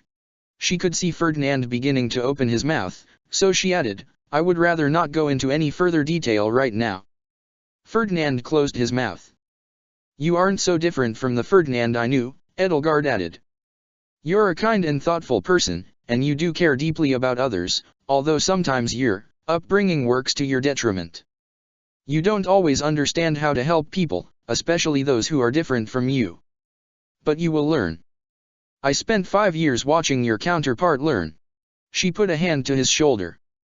After all, in my world, you had the most frustrating teacher possible. He smiled and laid a hand atop hers. Dorothea, he guessed. Me, she said. She almost wanted to pat him on the cheek. And also Dorothea. Her stomach growled. It was impossible to ignore any longer that she hadn't eaten since yesterday's lunch. Perhaps you would not take offense now if I brought you some food, Edelgard? Ferdinand asked. I would, Edelgard said. I can get it myself. Oh, and Ferdinand, one more thing, if I may speak for my counterpart. Yes. Start growing out your hair. His smile faltered. My hair. You're much handsomer with longer hair, she explained, and I suspect that Hubert would agree as well. With that, she went downstairs to procure a long-awaited meal, leaving him momentarily flabbergasted. Food wasn't hard to come by in an inn, and it was close to time for dinner anyway, so a hot, fresh meal, and thankfully, options other than greasy fried pheasant, was only minutes away. Everybody else was glad to see her up and about after her long vigil, and though most were eager to speak their minds and offer condolences and relief to her, they also, for the most part, understood that she would have preferred some space and some time to herself to eat and left her to her own devices. After she had eaten, Dida found her and took her aside to his room, where the two of them could converse in private. Despite his stoic demeanor and the ease with which he seemed able to camouflage and obscure whatever he might have been feeling, somehow Edelgard could sense an anxious energy roiling underneath his skin, as though he were nervous to speak with her. "Lady Edelgard," he said, his deep, bass voice little more than a rumble in the air, his tone curt and impassive. "I apologize for your sister." For a moment, Edelgard felt a flash of anger. Did he really feel at all culpable for the albatross actions? Or, as the central node of a massive spiderweb with little direct influence on the most distant strands, had he absolved himself of responsibility, simply deigning to speak empty words for the sake of making peace with her? Then again, of course, any aggrieved soul in her world could feel the same doubt about her and would have been well within their rights to do so. "Thank you," she said. "We still have need of the albatross. We must learn if she knows anything of Destinova before the 5th, he said. "I understand. However, when she has outlived her usefulness, I can have her removed." "Killed?" "Of course." She shook her head. "There's no need for that. I see no need to have a potentially useful member of your organization removed out of a petty desire for vengeance. Besides, there's no death that needs to be avenged." Dida looked vaguely disconcerted. "I appreciate the gesture, though. You asked me to see to it that your siblings were kept out of harm's way, if possible," he said. Edelgard could see his shoulders subtly heave as he took a breath that was almost apprehensive. "I did not." "You couldn't control where her dagger fell," she assured him, just as Gerald had assured her. It was mere coincidence that Hydemary's extraction site was in her path, and coincidence that when she needed a distraction to slow Judith and her men down, a certain princess back presented itself to her. It could have just as easily been myself or Martel, or if a random denizen of the city had been there in our stead. She trailed off. Dida continued to look away from her. She could feel the guilt within him, and she knew it well. She hadn't been able to control where Kronia's dagger had fallen, either, when it had pierced Gerald's back and left him dying in Byleth's arms. But the weight of that sin had still fallen upon her. She had felt morally culpable of the horrible act, for the sight of Byleth weeping for the first time in her life. She'd tried to teach Byleth to push away the pain, just as she'd learned to do herself so many years ago, all the while knowing that she had not deserved the right to say so much as a comforting word to her. If Heidi Marie had died, Dida might have felt the same way. This would have been the murder that would stain his hands irrevocably and damn him.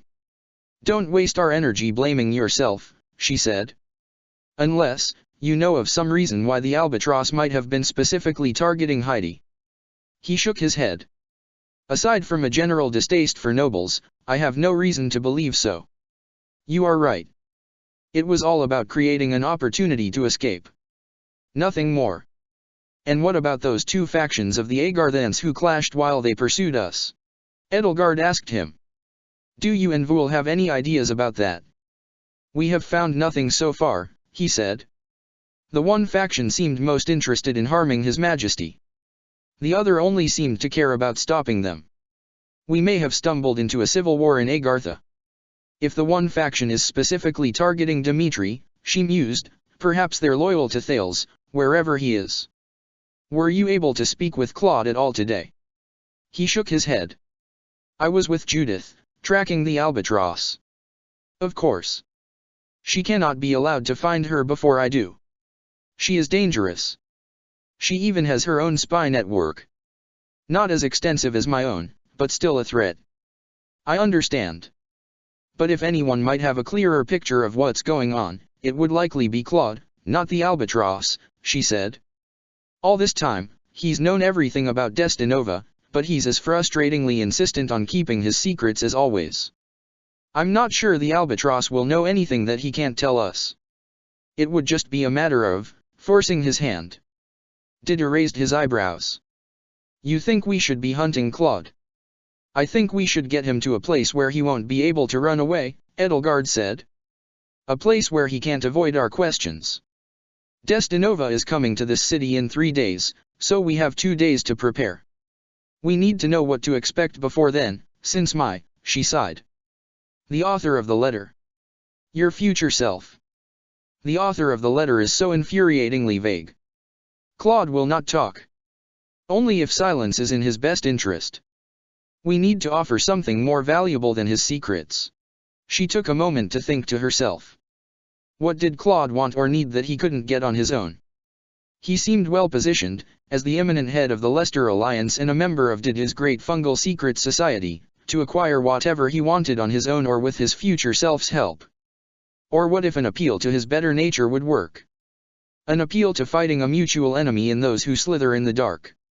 Or we need to make him doubt his partnership with Destinova. How so? He didn't listen when we tried to warn him about Thales.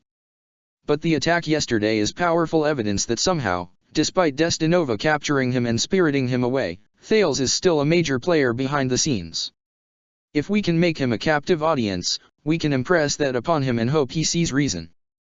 Do you think that will work? Didu asked. I've fought Claude. I know his mind, to an extent, Edelgard said to him. He takes all possibilities into account. The idea that he might have to betray Destinova in his own self-interest is doubtless one that's already occurred to him, and it would be a gross oversight on his part not to arrange things as best he can so that whatever possibility occurs, he will stand to benefit in some way. I see, he said, nodding in agreement. Only one other person here knows him better than I do. Hilda. Exactly. I think the 3 of us together can find some way to ensnare him. Didu smirked. Very well. The 3 of us will capture and interrogate Claude within the next 2 days. Satisfied, Edelgard left Didu's room and stepped out into the hallway of the inn's upper floor. A few doors down was the room where Heidi Marie was being kept, and she would have gone straight there again if the physician, Martel, and Marianne weren't heading into the room at that very moment. 3 was a crowd, after all, and she wouldn't have wanted to get in the way of the healer's work. Instead, restless and listless, she wandered back downstairs and found Gerald, Leonie, and Happy having drinks together. Gerald raised his eyebrows curiously as she took a seat at the table. Not thinking of drinking with us, are you? He asked her. I'm not particularly interested in sprouting feathers tonight, so no, she said, resting her elbows quite rudely on the table and planting her chin in her hands. I just need to take my mind off of things. You mean you don't want to spend the night stalking the streets of Derdriu for the albatross? Happy asked, rolling her eyes as she licked a film of foam from the pint of ale she'd been nursing off of her lip. And after you slept all day, too. You must be full of energy. Edelgard sighed. It wouldn't be prudent of me to do such a thing. Besides, it doesn't seem as though I have anybody to avenge. Hyde Mary's prospects seem rosy, thankfully. Told ya so, Gerald said. I knew she'd pull through, Leonie said. Figured with all that fat in the way, it'd be pretty hard to hit a vital organ. Kid, Gerald told her while Edelgard shot her a stern, pointed look. There are some things you don't say about noble big shots and their sisters, to their faces, anyway. What? It's not an insult, she retorted defiantly to both him and Edelgard. It saved her life. I hadn't thought being that plump would ever come in handy. You have a fair point, Edelgard replied, but you should take care to keep your tongue as disciplined as your well-trained hands, Leonie. I'm not normally the easiest person in the world to insult, but I can't say the same for my siblings. But yes, she concluded, it seems my sister was very lucky indeed. She took a deep breath and felt her heart ache. You gonna be alright? Gerald asked her. I'm hardly the one anybody has to worry about, she assured him. Though I do appreciate your concern earlier today. Gerald gave her a slight hint of a warm smile. Are you sure you don't need something to drink? It was just our luck that we picked the one remaining tavern in Fodlan that's actually willing to serve a party with me in it. We shouldn't go and waste that luck, eh? I'll be fine. And are you sure you don't want to get revenge on the albatross? Leonie asked. I mean, sure, your sister's alive, and it looks like she'll be okay, but if I were you, I'd want to make that dastard pay. I don't have siblings, so I guess I don't know what it's like, but if some horrible person killed or even came that close to killing my father or mother or even Geralt, I wouldn't rest until I'd. While Leonie went on a long and violent tirade, Edelgard saw the hardness in her eyes and found herself finding some excuse not to meet them, choosing instead to fix her gaze upon any sort of thing that she could pretend had caught her eye. Though she hadn't known Leonie well in her world, she had known that she'd been hit incredibly hard by Geralt's death. She'd never forgiven the Flame Emperor, nor the Empire, nor Byleth.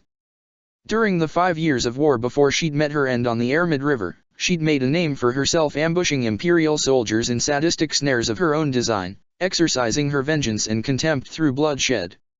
She had died spitting her verbal venom at Byleth to her last breath. Byleth, the ungrateful child of her childhood hero, who had sided with the murderers of her own father. Edelgard hadn't been able to help but wonder then if it could have been even remotely possible that someone like her could be swayed by her side when she had such close ties to Geralt's murderer. Now, though, Leonie's stubbornness and sense of uncompromising justice struck her, oddly enough, as reminiscent of Ingrid. She sighed and rested her brow in her hands. She didn't need to think about Ingrid right now. Once more, and for the umpteenth time this day, she felt herself longing for Byleth, and that at least made sense to her. And then I'd set the dung on fire. Leonie caught her breath as she reached the end of her rant. Edelgard, I mean, Your Highness, are you all right? I think I'm still just a little worn out, Edelgard told her. Happy laid her head against her shoulder and curled an arm around her waist, pulling her closer toward her. Thank you, Happy, she said. Do you miss your chicks? Happy asked her. I know they're in good hands, she said.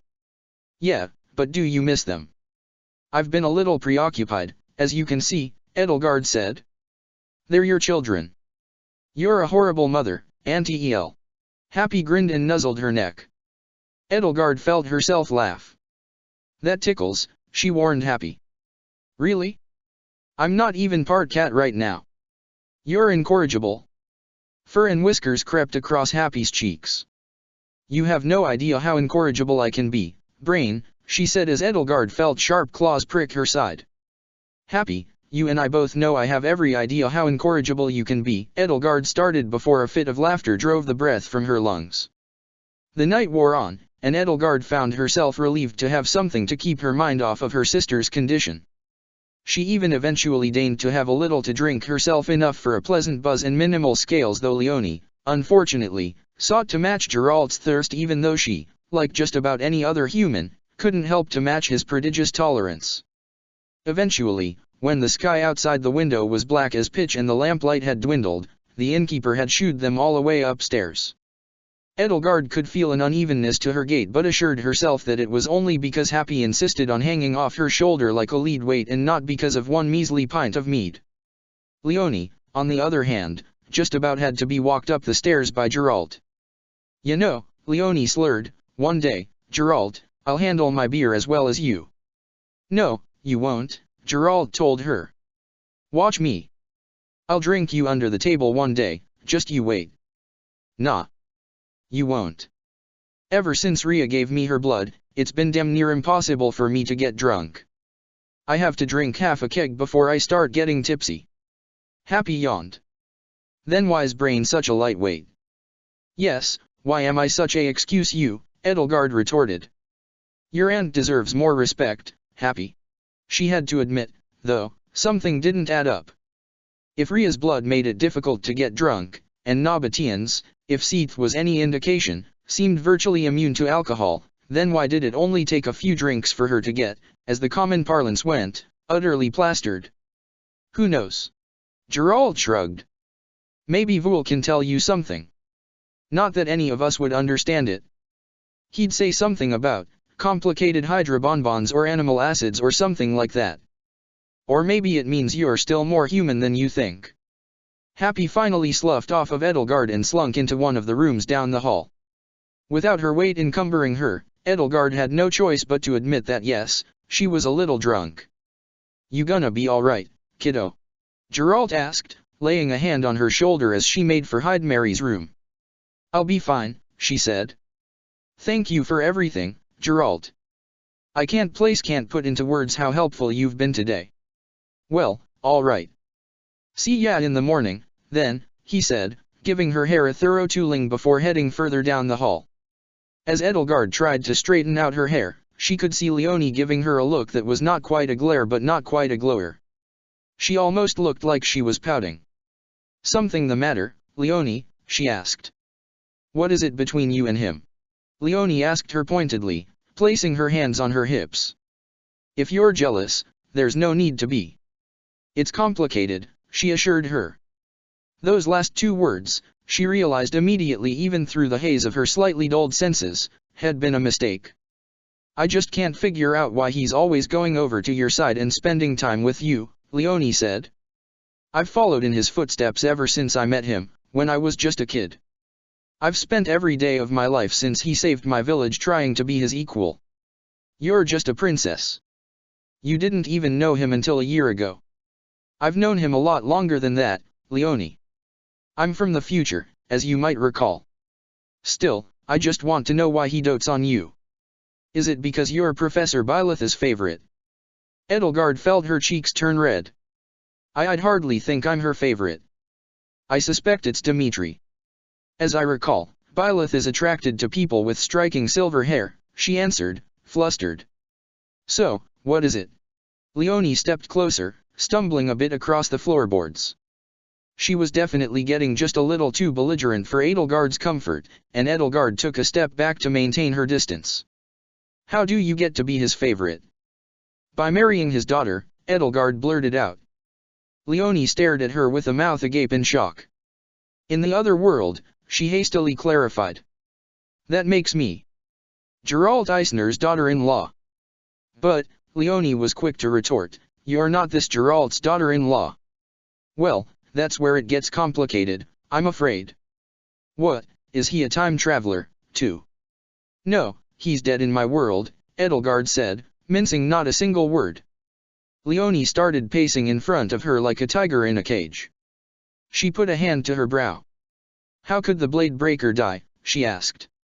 "You'd be surprised how easily the strongest men can die, under the right circumstances," Edelgard replied. Recounting the incident in her head made her chest feel numb. "Regrettably, it was before I really had a chance to know him. I suppose this world's Geralt might pity me for having lost him, or perhaps he enjoys having another daughter, or he enjoys what I can tell him about my world's Byleth." "Stop." Leonie held her hand up. "Okay. I get it. I've heard enough. I understand. There's no need to be jealous. I'm not jealous. Okay. It's just that you didn't really earn your relationship with Geralt like I have to. Your time travel thing gives you a shortcut that you're unfairly using to." She paused. "Wait a minute.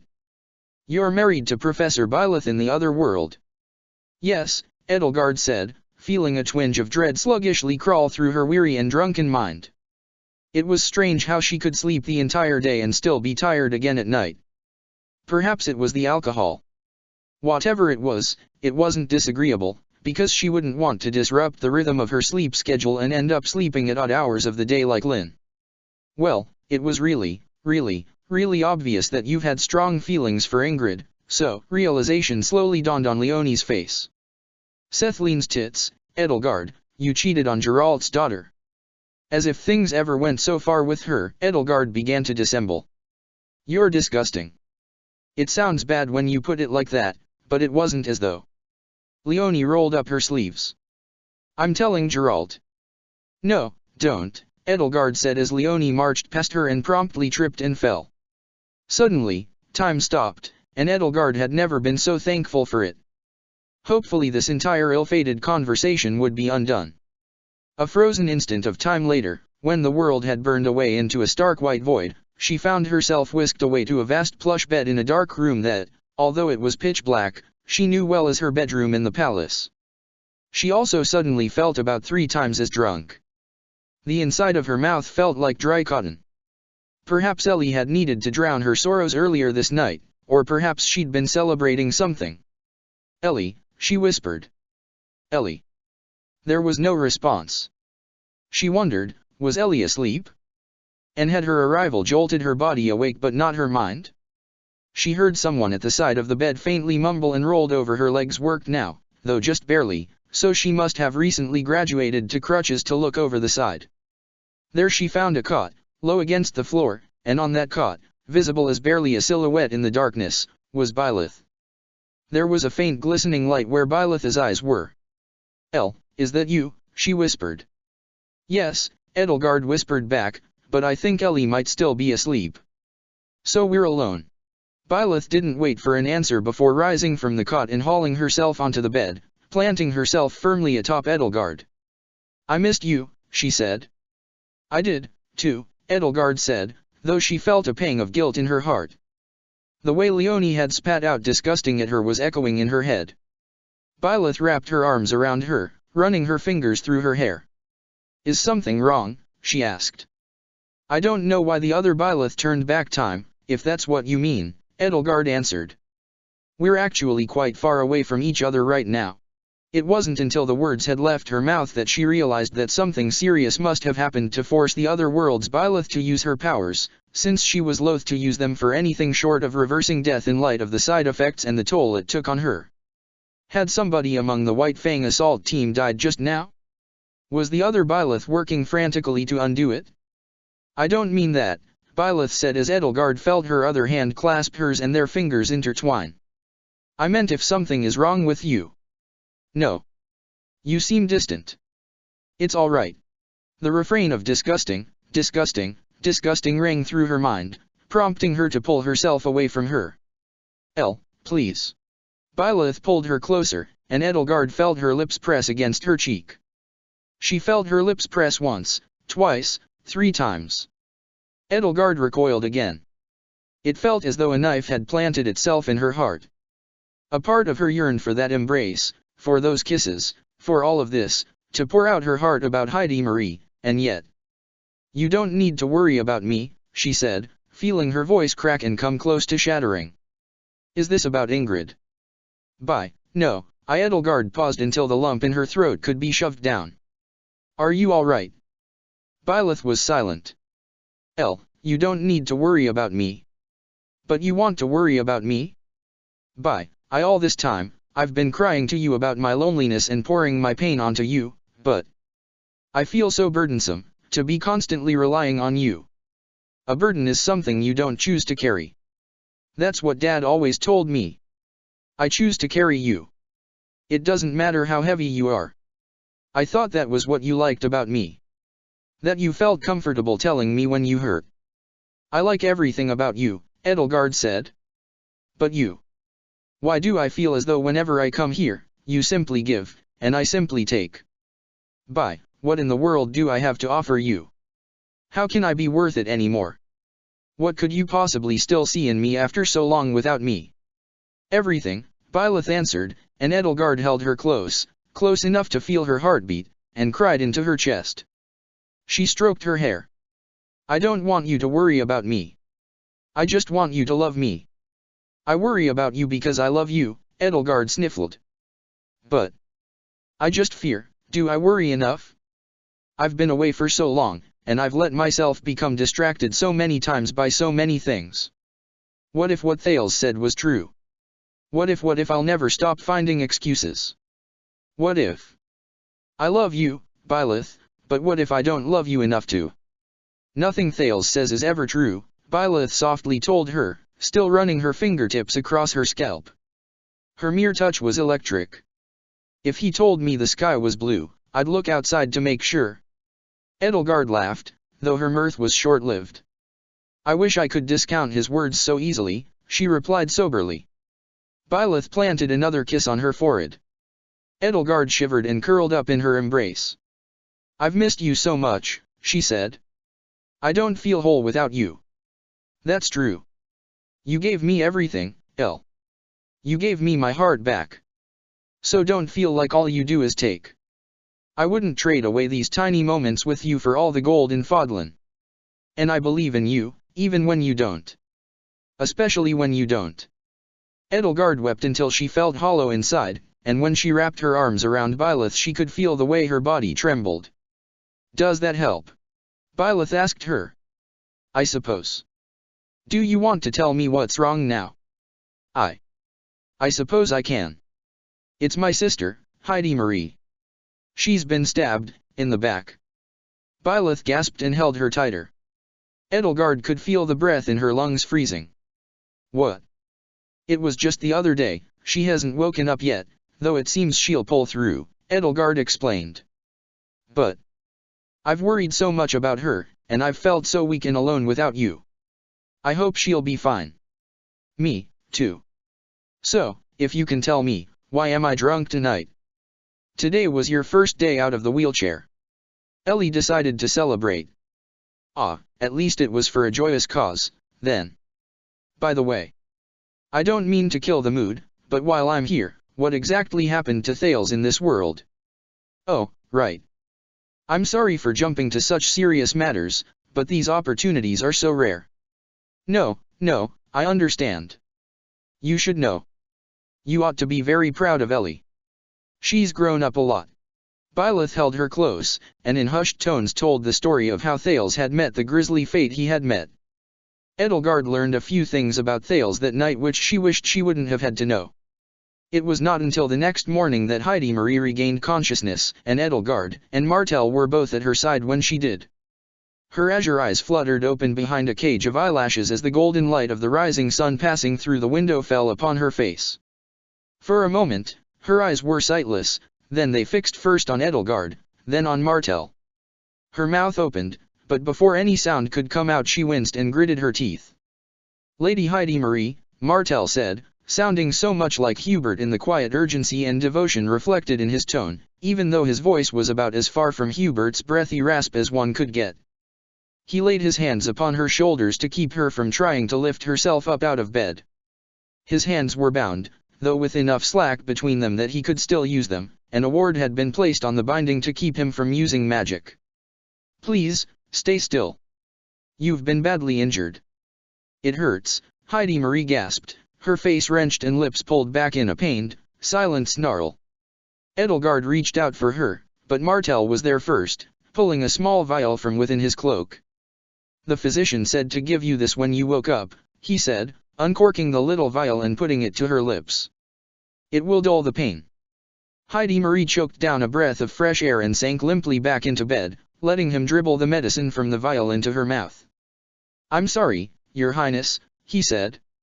I can't do anything with my healing magic right now. The medicine worked quickly, and she sank deeper in her repose, her pained expression softening and loosening as her head fell back onto her pillow. What happened? She asked him. We were at the extraction site when the albatross ran past us. Commander Judith was giving chase. To distract her and make an escape, the fiend plunged a dagger into your back, my lady. But we were at the... Heidi Marie looked at Martel, then at Edelgard, then back to Martel. We have made our escape? Where are we now? She tried to crane her neck to look around the room, though she had to strain just to lift it an inch, as though it weighed as much as a brick of solid lead. Martel shifted uncomfortably, fidgeting with his fingers. We are still in Derdriu, Your Highness. Regrettably. Well, we've got Ellie with us. I'm so glad you're here, Elle. So as soon as I'm fit for travel, we simply must leave the city and strike out for Hevering. There was such a bright smile on Heidi Marie's face that Edelgard hated to consider dimming it with the truth. Regrettably for you too, she said, picking up where Martel had left off when he proved too tongue-tied to continue. King Dimitri's allies were accompanying Judith in her pursuit. You're currently under His Majesty's custody. Heidi Marie's face turned ashen. Her jaw was slack. Devastation was writ all over her face. She finally noticed the way Martel's hands were bound. No, she whispered. No. Despite the medication surging through her body, dulling her senses and deadening her muscles, she tried to throw herself out of bed. With the slightest movement her jaw clenched and teeth gritted in pain even in spite of the anesthesia, cords standing out on her neck, and Martel and Edelgard both rushed to subdue her. Please, Lady Heidi Marie, remain calm, Martel said, panic flashing across his face. The stab wound was very deep and you cannot agitate the wound, and we may be enemies, but even I have to admit that King Dimitri has treated us both hospitably. You know what he is, Martel, the Silver Nemesis. Do you know what it means to be in his clutches? He knows more than you, Heidi Marie, Edelgard interjected. Dmitri will allow you both to leave as soon as you're able. He has no reason to hurt you. No reason to hide. Mary's face was panic-stricken. But he's... I know him better than you do, Heidi, Edelgard told her, hoping to console her. Whatever Ria or some of the knights have said about him, he means you no harm. Heidi Marie took a deep, anxious breath and deigned to sink back into bed. Her chest heaved. I don't suppose, if we are allowed to leave, we can bring you with us, Elle. Her voice cracked as panic gave way to forlorn resignation. For the last time, Heidi, I'm not a prisoner here, Edelgard said. Why? Heidi Marie muttered weakly, turning her head to better avoid meeting her gaze. Why, Elle? Why side with these monstrous people? These monstrous people are my friends. I won't relitigate the same point over and over. Ria has been lying to you and Anselm both. The voice of the goddess would never lie. Edelgard almost wanted to laugh and tell her that Ria practically did nothing but lie. And the voice of the goddess was shockingly childlike in timbre, though not by a long shot in tone. She lied when she told me I was stolen from the monastery. Heidi, you can't imagine the suffering I underwent, the way my body was changed and reshaped against my will into what you saw the other day. That was not some miraculous deed by the goddess' hands. It was cruel and reckless experimentation. It was a miracle I wasn't killed from it. You ought to have seen how furious Seath was when he learned of it. The suffering, the terror, the helplessness. Ria tortured me, Heidi Marie. All to create a false idol. And I can say with certainty that Dmitri has significant moral high ground over her for that reason alone. Heidi Marie finally stared at her. A frown creased her lips. You're not the Elle I knew, she said, and Edelgard couldn't help but flinch at the accusation because she knew full well that it was true, albeit not for the reasons her sister might have thought. Edelgard took a deep breath. Before she could speak, though, there was a knock on the door, and Hubert poked his head in. Lady Edelgard, he hissed. We have something to discuss. She nodded. I'll be right over, Hubert, she said. She looked down at Heidi Marie as she stood up at the side of the bed. At least understand that you're safe here, she told her before leaving the room. Hubert, what is it? Hubert merely pressed an envelope in her hand. An envelope bearing the personal seal of Edelgard von Hresvelg and with his name written in her hand's neat cursive script upon it. This arrived at the inn just this morning, he rasped, a suspicious spark smoldering in his pale eyes. It seems the sender wishes to tell us something more. You haven't opened it yet, she noted, tapping a finger against the unbroken wax seal. Since it comes from whoever is impersonating you, Hubert said, and Edelgard was thankful she at least had some people who refused to believe her future self could be sending these letters, I thought it might be most prudent for you to open it. Even though it's addressed to you. Please do the honors. If I may ask. Edelgard broke the seal and removed the paper inside. There was another short black contour feather, a proof of authenticity for the sender, she supposed, though her mind had already concocted 1,000 possibilities to explain why the mysterious sender could have time-displaced parts of her body at their disposal without necessarily being her from the future. She looked down at the letter and scanned its contents. 4th day of the harp-string moon. Behind the clock at the Four Winds Bar. You have the 6 hours between midnight and dawn. Harun the Pegasus Knight will guide the way. That was it. And it was all, of course, in her handwriting. Harun the Pegasus Knight, she repeated. Hubert, does this name have any significance to you? Suddenly looking pale, Hubert squirmed in place. Edelgard couldn't quite say she'd ever seen him squirm like that before. You mean you do not? I have no idea, Lady Edelgard. Your reaction says otherwise. Well, the name means nothing to me, she said, so it could be any number of things. Perhaps someone you knew after the courses of my life and Ellie's diverged, or someone you knew during my childhood, which I no longer have any clear memory of, or perhaps some random person we're expected to meet in the near future. Hubert sighed, seeming surprisingly relieved. What I can tell you is that I did not write this letter. Of course, Your Highness. Others may doubt, but Ferdinand and I believe you. I mean it. It's impossible. She tapped on the page. This letter is written by someone who plays games. Someone who delights in keeping secrets and holding them over other people's heads, occluding the truth, dancing around people, mocking them. And that is not me. Perhaps somebody, perhaps Claude, as it seems like his kind of prank, will eventually steal my signet ring and a fistful of my feathers and travel back in time to send these notes. You need not belabor the point with me, Hubert said, seemingly relieved that Edelgard wasn't pressing the point about the mysterious name. But it must be worrying you, if you insist on doing so.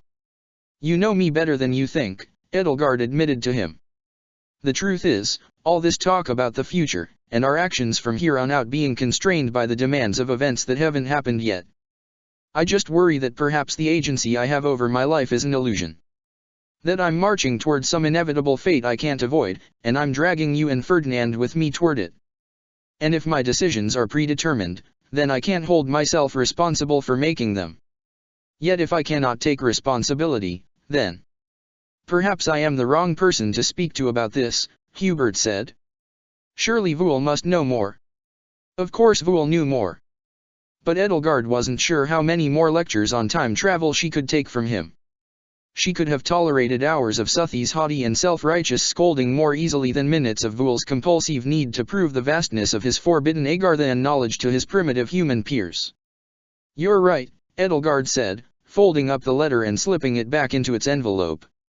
But all the same, if my future self wrote this letter, I'm going to be very disappointed in me. Why in the goddess name would my future self be so infuriatingly vague? If she wants you to be at this place at this time, she could provide a better reason. If there is information that she wouldn't want in the wrong hands, she could easily encode it with an enigma. Hubert looked down uneasily at the letter. But, shall I go, Lady Edelgard? He asked. The 4th day of the harp-string moon, from midnight to dawn, that is tonight at midnight. We have little time to prepare. Most certainly not alone, she said.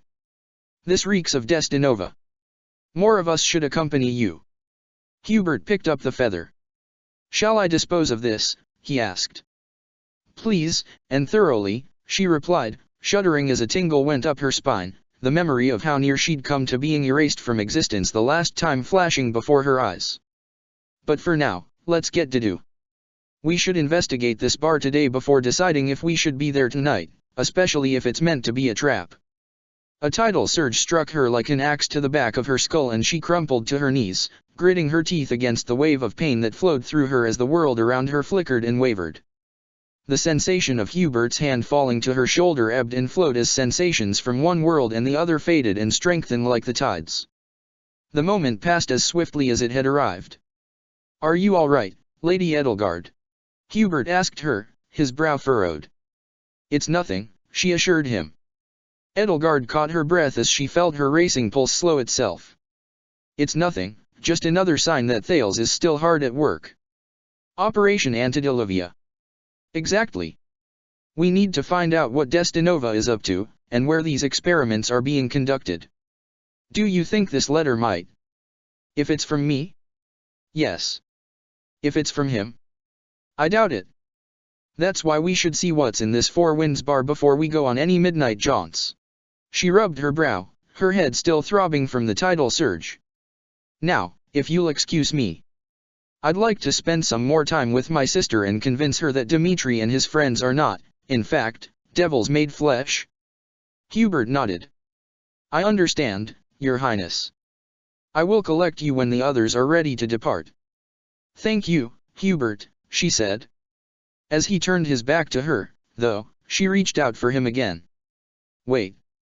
Hubert looked at her over his shoulder, at first looking over his left, then remembering he was missing his left ear and turning to glance over his right. Yes, Your Highness. I hope Martel is behaving himself around you, she said. Hubert shook his head dismissively. He has his opinions and I have mine. He sounded resigned. And more to the point, he has his liege and I have mine. That doesn't upset you. You heard as much in our conversation last night, I take it. Humph. Ria may have branded me a thief, but if I am indeed a thief, then she is nothing more than a trafficker of flesh. I followed my convictions and my orders. Martel understands that if he should blame anybody, it would be you for giving me such commands. But of course, he knows better than to voice such opinions to your face. As long as he isn't making trouble for you personally, Edelgard said. He can say to me as he pleases. I'm sorry, Hubert. It had slipped my mind at first that for my family to split apart, yours would as well. That is one thing I cannot blame you for at all, Hubert told her. See to your sister, my lady. He took his leave and Edelgard returned to the bedroom. I'm sorry for that diversion, she told Heidi Marie, taking slow steps to the side of the bed across from Martel. Now, where were we? Heidi Marie looked pointedly away from her. How can you say such things? That Rhea tortured you, that Dimitri is anything but, she took a deep breath. They say he is possessed by the spirit of Nemesis himself, in all his madness. He isn't, Edelgard assured her. Heidi, you know he's my step-brother. And I'm your half-sister. Heidi Marie snapped, finally looking her in the eyes. Her eyes were red-rimmed and tears shimmered over them like silken veils. What does that mean to you, Elle? How can you choose him over us? Or Burkhard, after that witch Cornelia brainwashed him? Cornelia is dead, Heidi. And Burke wasn't brainwashed, he was just alone, desperate, and under more pressure than you can fathom. He turned to that woman because his family wasn't there for him. I fear the same thing is happening to Anselm. Rhea is using him. So, what do you expect me to do? Abandon him? Abandon the church? Ellie, please, darling, if we are the last things standing between Fodlan and godlessness, then I don't wish to stand anywhere else. Edelgard felt a pain in her heart. This was not the sweet sister who practically made an art form out of the warmth and firmness of her hugs. Rhea and Anselm had enabled each other's madness, and now that very madness was bleeding into the mind of their one other accomplice within House Hresvelg. All the hours she'd waited anxiously at her sister's side, and this was all she could muster. There was another knock at the door. Excuse me, Edelgard said, suddenly feeling oddly bereft, and she went to the door and found Vul on the other side. He looked oddly distressed, a worried furrow to his brow. He didn't ask permission to barge in past her as soon as the door was open wide enough for him to get a foot through. Sir, Martel started, you are not assistant to the physician, Vul said brusquely, paying him no heed at all as he trod over to Hyde Mary's side. My name is Albus Duer. I'm just here to take a few, pulse measurements. He crouched down and picked up her wrist, holding it in his slender fingers. Albus, Edelgard whispered, crouching beside him as he continued his observations with a granite hard look in his cold blue and brown eyes. Is now the best time for whatever you might be doing right now? No, but every second I delay makes it a worse time. He rolled up Hyde Mary's sleeve and let his fingers splay across her skin. Just a short physical exam, and I'll be out of your hair in a moment, he assured her, though Heidi Marie bore a worried look on her face. She chewed on her bottom lip nervously. Mr. Duer, Martel said, I believe Lady Heidi Marie would feel more comfortable if the physician herself. Vul held up one hand. It'll only be a moment. Hold your horses. He slowly, firmly pressed his fingertips into the plump, yielding flesh of Hyde Mary's forearm, eyeing it with the intensity of a hawk all the while. His nostrils flared. He sniffed the air like a bloodhound. Excuse me. There he sniffled. There must be some dust in the air. Edelgard watched him, bemused. What in blazes was he doing? At last, he set Hyde Mary's arm down on the bed and stood up. Everything seems to be in order. You have nothing to worry about, Lady Heidi Marie. He took a step back. Lady Edelgard, he whispered, may I see you in the hallway? Edelgard nodded and followed him out. Make it quick, she said. I'll admit that speaking to my sister is like talking to a brick wall, but I could do without these constant interruptions. Polymimetic quantum matter, he said. Edelgard felt the floor give out beneath her feet. It was as though she'd fallen into an endless abyss, yet had somehow remained standing. What? His sharp features grew stormy. Don't make me repeat myself. I cannot be 100% certain, but if I concentrate, it isn't impossible to discern the scent of inhuman flesh. You mean she could scarcely bring herself to speak her mind. Was Heidi Marie a replicant? Had that other faction of those who slither in the dark, the Agarthan mages who'd sprung up so close to where she and Martel had been lying in wait for Edelgard, been working for her?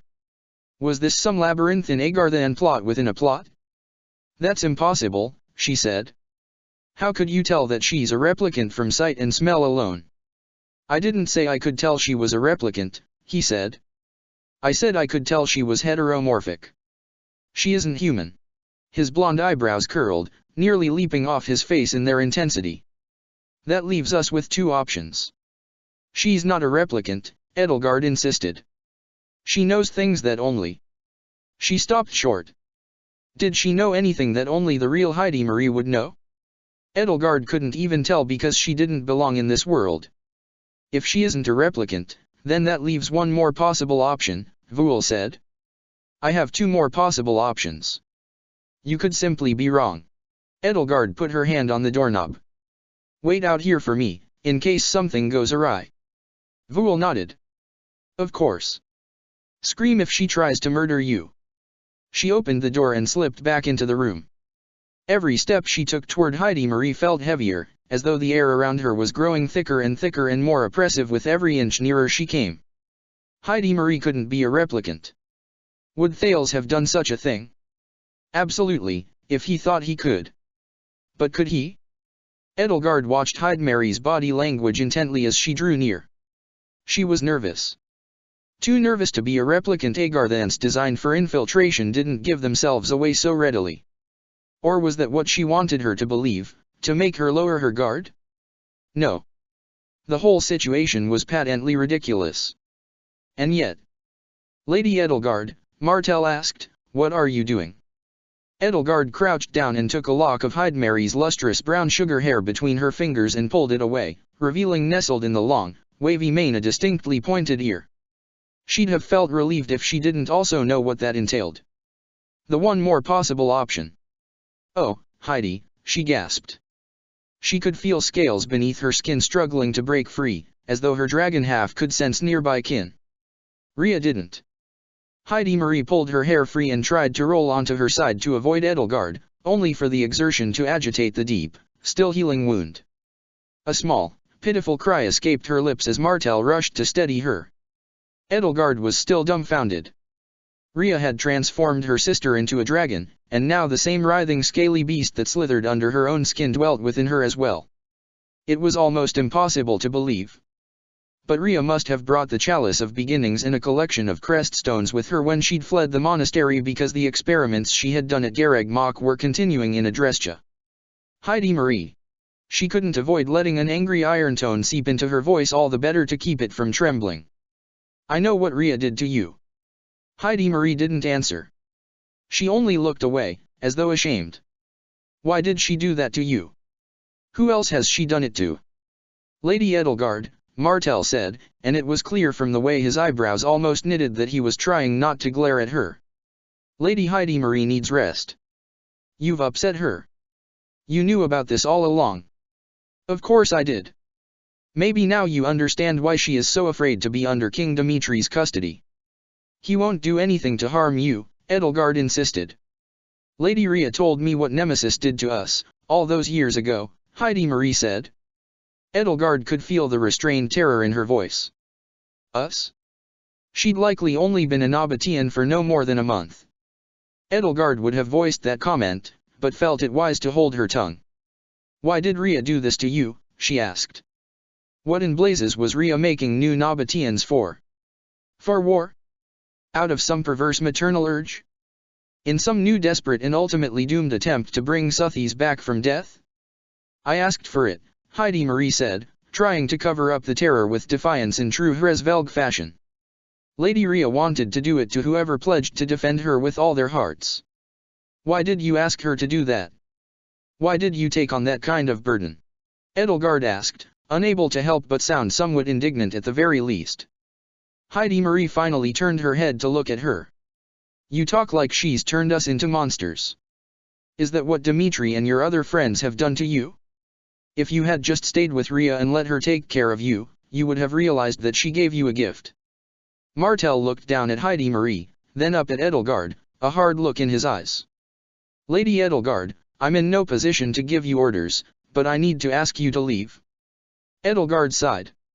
She was still getting absolutely nowhere.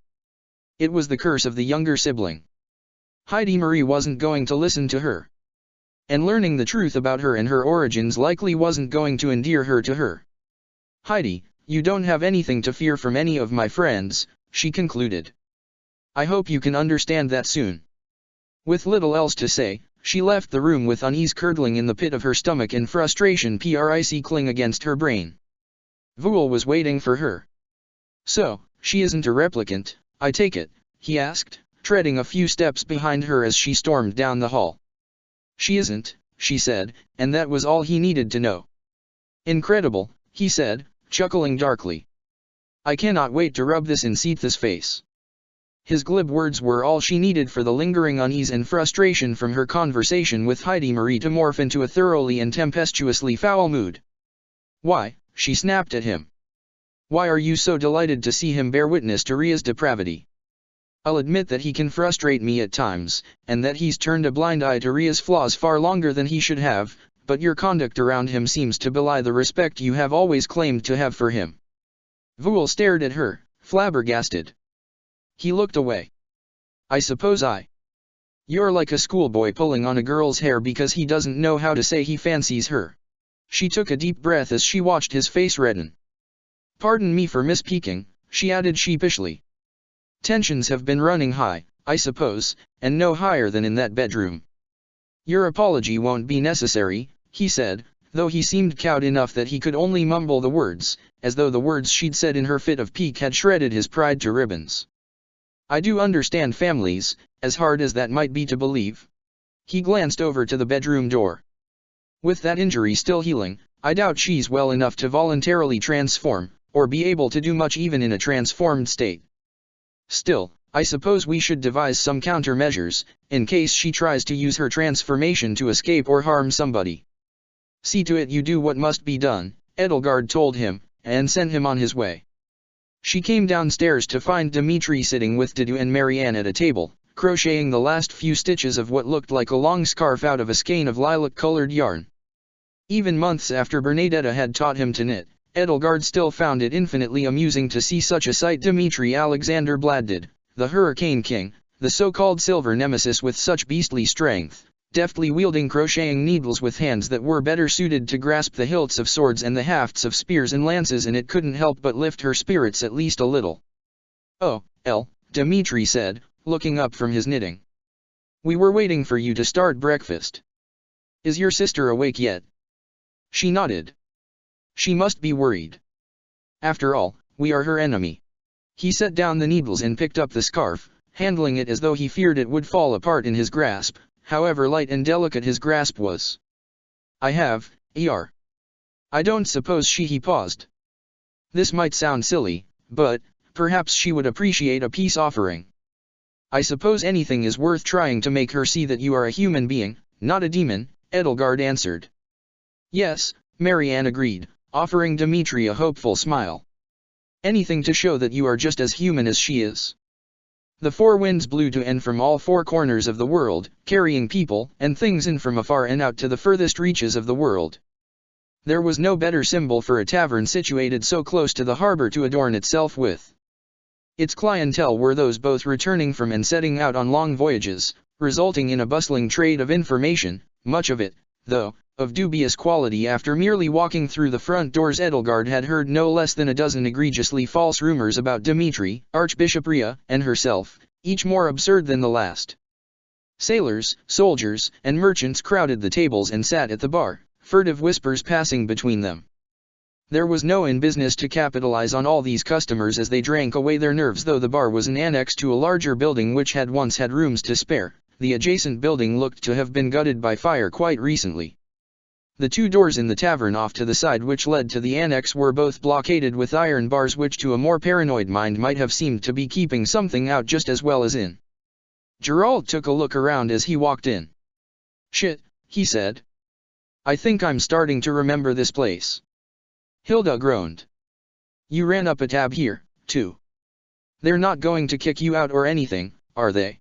Leonie asked him. They'd have to get through me, first. We don't want to make a scene, do we? Edelgard said to her. Geralt, if you're worried about any potential unpaid debt, you'll pay it? Thanks a ton, Brain, Happy said, earning herself an infuriatingly fatherly grin from Geralt and an approving tooling of her hair. Captain Geralt, we all owe you our gratitude many times over, Hubert chided him, but lest Happy give you any ideas, Her Highness' inheritance is not your own personal line of credit.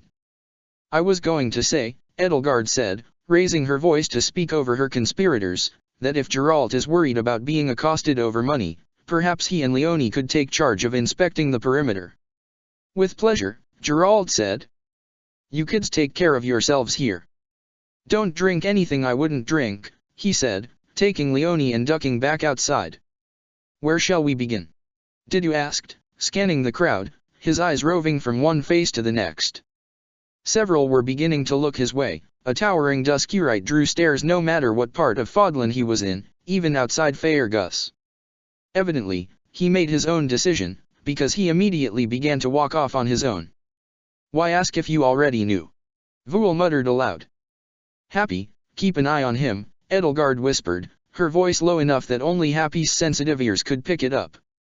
Hilda, Voul, see if you can get anything out of the tavern's owner. Hubert, with me. Her eyes were already being drawn over to the bar's most distinctive feature. Beside the barred doors to the burned-out annex was an old grandfather clock, conspicuously ornate and splendid compared to the bar's shabby digs. Its frame was carved from polished mahogany, with elegant whorls of roses sculpted into the wood. The hands upon its ivory-white face, counting hours, minutes, and seconds, were cast in intricate shapes. The glass pane that protected its swinging brass pendulum and the intricate network of gears that could be seen within was dusty and speckled, but the rest of the clock was pristine as though recently cleaned. Such a clock must have been a donation from one of the nearby noble houses, a sign perhaps of one particular aristocrat's patronage. Indeed, it seemed to be well respected. The bar's furnishings were ramshackle, its tables and chairs cobbled together after having been broken an untold number of times, but not even so much as an errant fleck of mead looked to have ever come close to the clock, as though it carried some sort of curse that compelled people to keep a wide berth. Of course, Edelgard cared not for curses. While the others set to work getting the lay of the land, she approached the clock immediately to inspect it. It stood about as tall as Hubert, quite taller than her, and she had to admit that it did have a certain aura about it, though it was nothing that could even remotely dissuade her from examining it. Drawing closer, she could see more details carved into the clock's magnificent body, Pegasi frolicking around the carved roses, mounted by women in armor-bearing lances. The detail work was incredible. Hubert's hand hovered just over one of the larger Pegasi. It is a good carving. Excellent quality, he muttered almost sheepishly. A familiar voice rang out from the gentle din of a dozen raucous conversations. A real beauty, isn't it? Edelgard whirled around and found herself face to face with Claude von Regen. He offered her a rakish grin. Fancy running into you here, Your Imperial Highness. And even Hubert, too. So, are you enjoying the sights? I'm enjoying the sight of this clock in particular, she said, guarded. Good. And you sure look like you're enjoying it, too, Hubert. Hubert quickly jerked his hand away. You know, those carvings are based on an obscure little story, Claude went on. You know it, right, Edelgard? The story of Harun the Pegasus Knight. Edelgard racked her brain for the answer. It does ring a bell, she said, though it was the letter that was reminding her. Did he know about that? Had he sent it? You know it, right, Hubert, he asked with a disarming little smile. I have no idea what you are talking about, Hubert hissed at him. It was very clearly a lie. Hubert's ire rolled off of him like water off a duck's back. You know, my grandpa donated that clock to this fine establishment. Did he? I'd suspected a noble's patronage. Yeah. He could see that this bar was a place where the whole world comes together. You wouldn't think it, looking at the place, but this might be the most important tavern in all of Fodlan. He spread his arms out wide to gesture at the whole expanse. Edelgard regarded the bar's clientele. While the majority of people were Fodlanish people as lily-white as herself, the olive hues of the more easternmost populace and the occasional Almiran were prominent, and so were the occasional varied hues of traders from Morphais, Brigid, and Dada, and a few people who might have been refugees from Duskur. I can see why. This is where Fodlan and the rest of the world meet. One of the few places where the barriers between our continent and the rest of the world become just a little less insurmountable. That's right. Even the Church is powerless against the forces of international commerce. Claude winked. This is where the boundaries between worlds break down, if only a little. Ria's got to do whatever she can to raise up Fodlanish people to be incurious about outsiders, because in a little place like this, it can all break down so easily. So, you like to frequent this bar, then? Edelgard asked him. Or, does Destinova? Well, you know, it's the strangest thing. Like I said the other day, he never seems to be here when I'm around. He shrugged. So, how about a pint between friends? He looked around the room, and it was plain from the several subsequent and separate gleams in his eyes that he noticed several of the familiar faces scattered throughout. A lot of friends. Oh, there's Hilda. And Didu. And Vul, and even Happy. His face betrayed nothing, but Edelgard felt a chill run up her spine. Did he suspect a nascent plan to ensnare him? Or had he come here to see if she would take the mysterious letter writer's bait? Yes, why don't we spend some time together, Claude, she asked. Since we didn't get a chance to talk the other day. I have something important to tell you about Thales. Something you desperately need to know. Claude tried to look nonchalant, but for a moment there was a glimmer in his eyes that was absolutely callant. Or perhaps it was the glimmer that was fake. How about we find a table, princess, he asked casually, his smile never leaving his face even though it never reached his eyes. By the way, I am sorry our meeting the other day was cut short. Speaking of, I don't suppose that with your future knowledge you might know the exact date of Gramps' death? The suspense is killing me. It'll cost you, of course, Edelgard said. Why don't we establish a basis of trade? You're catching on quickly, Your Highness, he said with a smile. So, what brings you to this fine establishment? We could ask the same thing of you, Hubert said, glowering. Even he's catching on. Bravo, princess. All right, number 1 Harun fan. I'm here to read Derdriu's pulse. This is where you go to find out what's going on, Claude said as he settled into a chair at an empty table and put his feet up. As long as you can separate the wheat from the chaff. I've heard a lot of chaff since I came in here, Edelgard said, taking one of the other 4 chairs spaced around the table.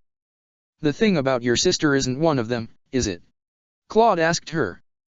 I heard about it yesterday. My condolences. My sister is fine, she said. As for me and my friends, we're trying to discern the whereabouts of the albatross. Of course. You must be so angry over what she did.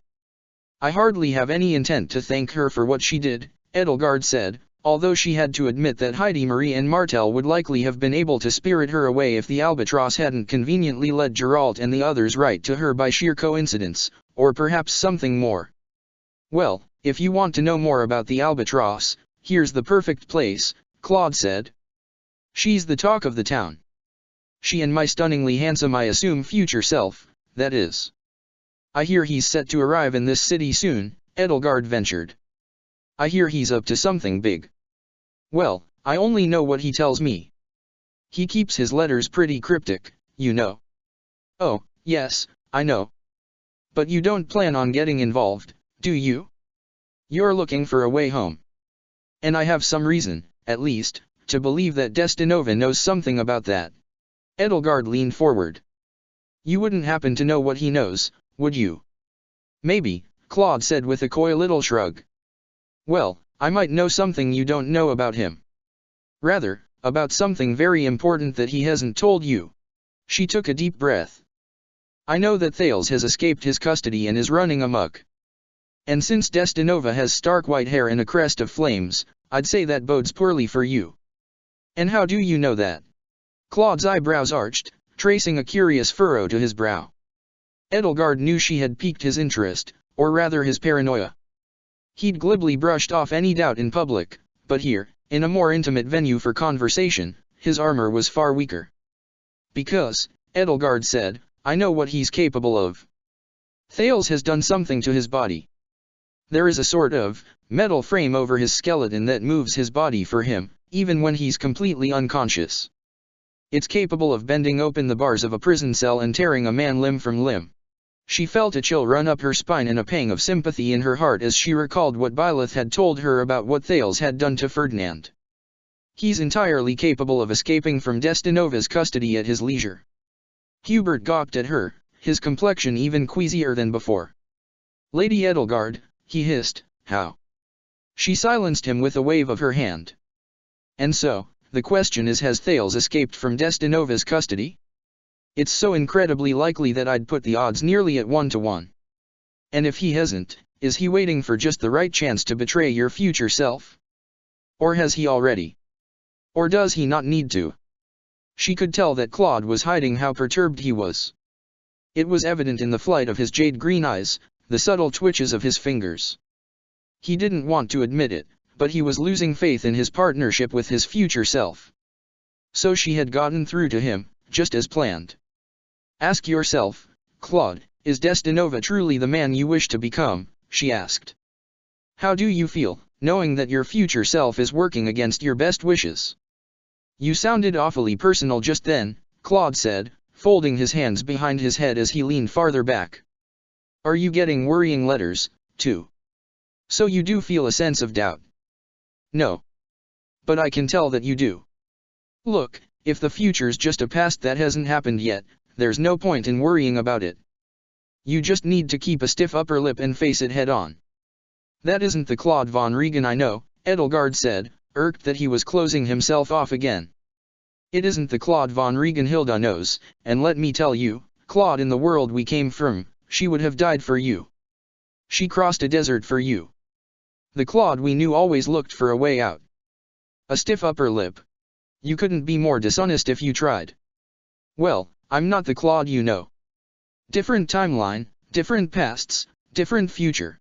Claude took his feet off the table and leaned forward. But you came all this way, and you've given me some helpful information, so here's what I'll tell you.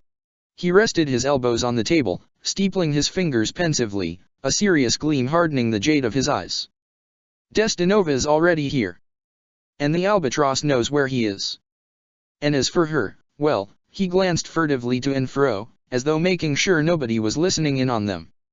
Up until the inn next door burned down, about a week ago, that was where she went whenever she needed to go to ground. The innkeeper and her husband are in on it. Hope that helps, he said. Claude. Hilda's voice ringing out across the bustling tavern was unmistakable as she and Voul weaved their way through the sea of tables toward him. Claude. Claude leaned back and put his feet up again. Hey, Hilda. Sorry for bailing on you so quickly the other day. No hard feelings, right? And what are you doing here? Voul asked him. Avoiding my responsibilities. Immersing myself in the latest hot gossip. You know, normal Claude stuff. No need for you two to channel your inner Lorenzes. Sit down, we're gonna have some drinks before Grandpa's men track me down and drag me back home. He looked to Edelgard and winked. Heavy is the head that wears the dukedom, right, princess? Your head has seemed awfully light as of late, Hubert grumbled. Actually, speaking of your inner Lorenzes, Claude added, ignoring Hubert, I hear Count Gloucester, Count Ordelia, and Duke Goneril are set to arrive here in Derdriu on the 5th. Hilda gasped. Holst's coming here. And who knows? Maybe Gloucester and Ordelia are bringing their kids. If Dimitri hadn't poached Iggy and Rafe, we could have had a proper Golden Deer reunion. Edelgard was perturbed, to say the least. So Destinova and the Albatross were up to something big, on the day the rest of the Leicester Alliance's 5 great lords were due to arrive. Why? Hilda asked. Grandpa's dying, Claude said. Thought you knew that. When he croaks, I'll be the new Duke Regan, but that doesn't necessarily mean House Regan is going to remain the head of the Alliance Round Table. The other houses are sharks, Hubert surmised. And they smell blood in the water. Edelgard nodded. The noble houses of Leicester were sharks, like nobles everywhere else. She was aware of the extremely credible rumors of the cutthroat things Count Gloucester had done to raise the prominence of his house. Supposedly, he had hatched a plot to kill the previous Duke Regan, a plot that would have destroyed House Regan, with Oswald von Regan having no other heirs, if not for Claude appearing out of thin air to inherit Oswald's title. And though there was, of course, no direct evidence that could implicate him, Edelgard believed it wholeheartedly. The nobles of Leicester were sharks, and though he might not have looked or acted the part, Count Gloucester was the biggest and meanest of them all. But sharks were not her main concern, not when a leviathan lurked in the city. That night, Edelgard waited with Geralt, Hubert, Didu, Hilda, Leonie, Voul, and Happy across the street outside the Four Winds bar. They hid themselves away on the roof of the building across from the tavern and the blackened and skeletal remains of the inn adjacent to it, watching and waiting for the last vestige of lamplight inside to be snuffed out. The barred windows still glowed, though, well into the evening as the minutes turned to hours. "As long as we get in there between midnight and 6, we're good, right?" Happy murmured, yawning as she rested her cheek atop Edelgard's shoulder and tugged her coat, Byleth's old coat, Edelgard noted, feeling a pang of nostalgia over the both of them. Edelgard could feel her purring. It rattled every bone in her body in a shockingly pleasant way. Leonie crept down from the roof into the alley and furtively dashed across the street over to the nearest window of the tavern, peered inside through the bars, and hastily scurried back to the group. "There are still 3 guys left in there," she reported as she climbed back onto the roof and joined the others. "I bet they're looking to drain the place dry." "I could probably drink under the table," Geralt said. "Just hold on. They won't be here forever. Once everyone goes to bed for the night, probably in a few hours." "A few hours?" Hilda moaned. "Goddess, Edelgard, you know I need my beauty sleep." "Why?" Edelgard asked her. "You're pretty enough without it." "Get a room," Happy mumbled as she sank deeper into Edelgard's side, resting so much of her weight on her shoulder that Edelgard nearly collapsed to the ground. "Go ahead and sleep if you need to, Hilda," Leonie said. "I have a feeling we're gonna be stuck here for a long time. I'll wake you if anything exciting happens." "All the more time to gaze at the stars," Voul said, resigning himself to a long and boring night. Edelgard looked up at the sky. Stars twinkled across the black field as midnight came and went and vanished far behind the horizon. The moon was a waxing crescent beginning to fill itself out, casting a very little light upon the world and allowing the stars to shine almost unimpeded in the cloudless sky. "That one's called the King's Right Hand," Happy said, lifting a paw to the north. She rattled off the names of a few other constellations, most of which Edelgard had only barely heard of and some of which she'd never heard of. "And that's, the bright one's the Blue Sea Star. Felstar's home world," Voul muttered. "Did you know that each of those stars is just another sun, incredibly far away?" "Yes, Aristarchus once claimed that," Edelgard said. "He said the Blue Sea Star was millions upon millions of miles away. 8.5 light years, actually," he said. "That's a unit of distance, though the name might fool you. It's so far away that it takes 8.5 years for light to travel from it to us." "Is light fast?" Happy asked. "Is light fast? There is literally nothing faster. 299,792,458 meters per second or 3 times 10 to the 8th if you're doing back of the napkin calculations. The speed of light is the universal speed limit. It would take an infinite amount of energy for you or I or any piece of matter in the universe to reach it, and the closer you come to reaching it, the more time itself begins to buckle and warp." "I think there's one thing faster," Happy said. "Oh? Enlighten us." "Well, wherever you shine a light, darkness was already there first. So darkness must be faster than light, huh?" Voul sighed. "When Rhea is dead and the Church of Ceros is ash, I am going to open an academy for physics. That way, I will never have to hear something so asinine again." "How many miles is 25 light years?" Leonie asked him. He thought for a moment. "Let's see, 8 plus 1/2 times 6, first, outer, inner, last. Oh, about 50 trillion miles." "Now you're just making up words again," Geralt said. "Trillion," he scoffed. "All words are made up, Captain," Voul told him. "A trillion is a million. So Aristarchus was right, Edelgard concluded. Suthes came to this world from millions upon millions of miles away. Well, he was off by an entire order of magnitude. I'd hardly call that right, Voul said, pouting. But yes, very good for a man who had never even heard of a telescope. He must have gotten lucky. You know a lot about the sky for someone whose people have been underground for the past 2,000 years, Happy pointed out to him. Anyone who studies time has to understand space, he glibly replied. They're interconnected. Have you ever heard of time dilation? The faster you move, the slower time passes for you. Sounds fake, Happy said. It's real. You can't slow down time just by going fast. Well, not by an amount that you could perceive. Edelgard watched a shooting star zip through the night sky.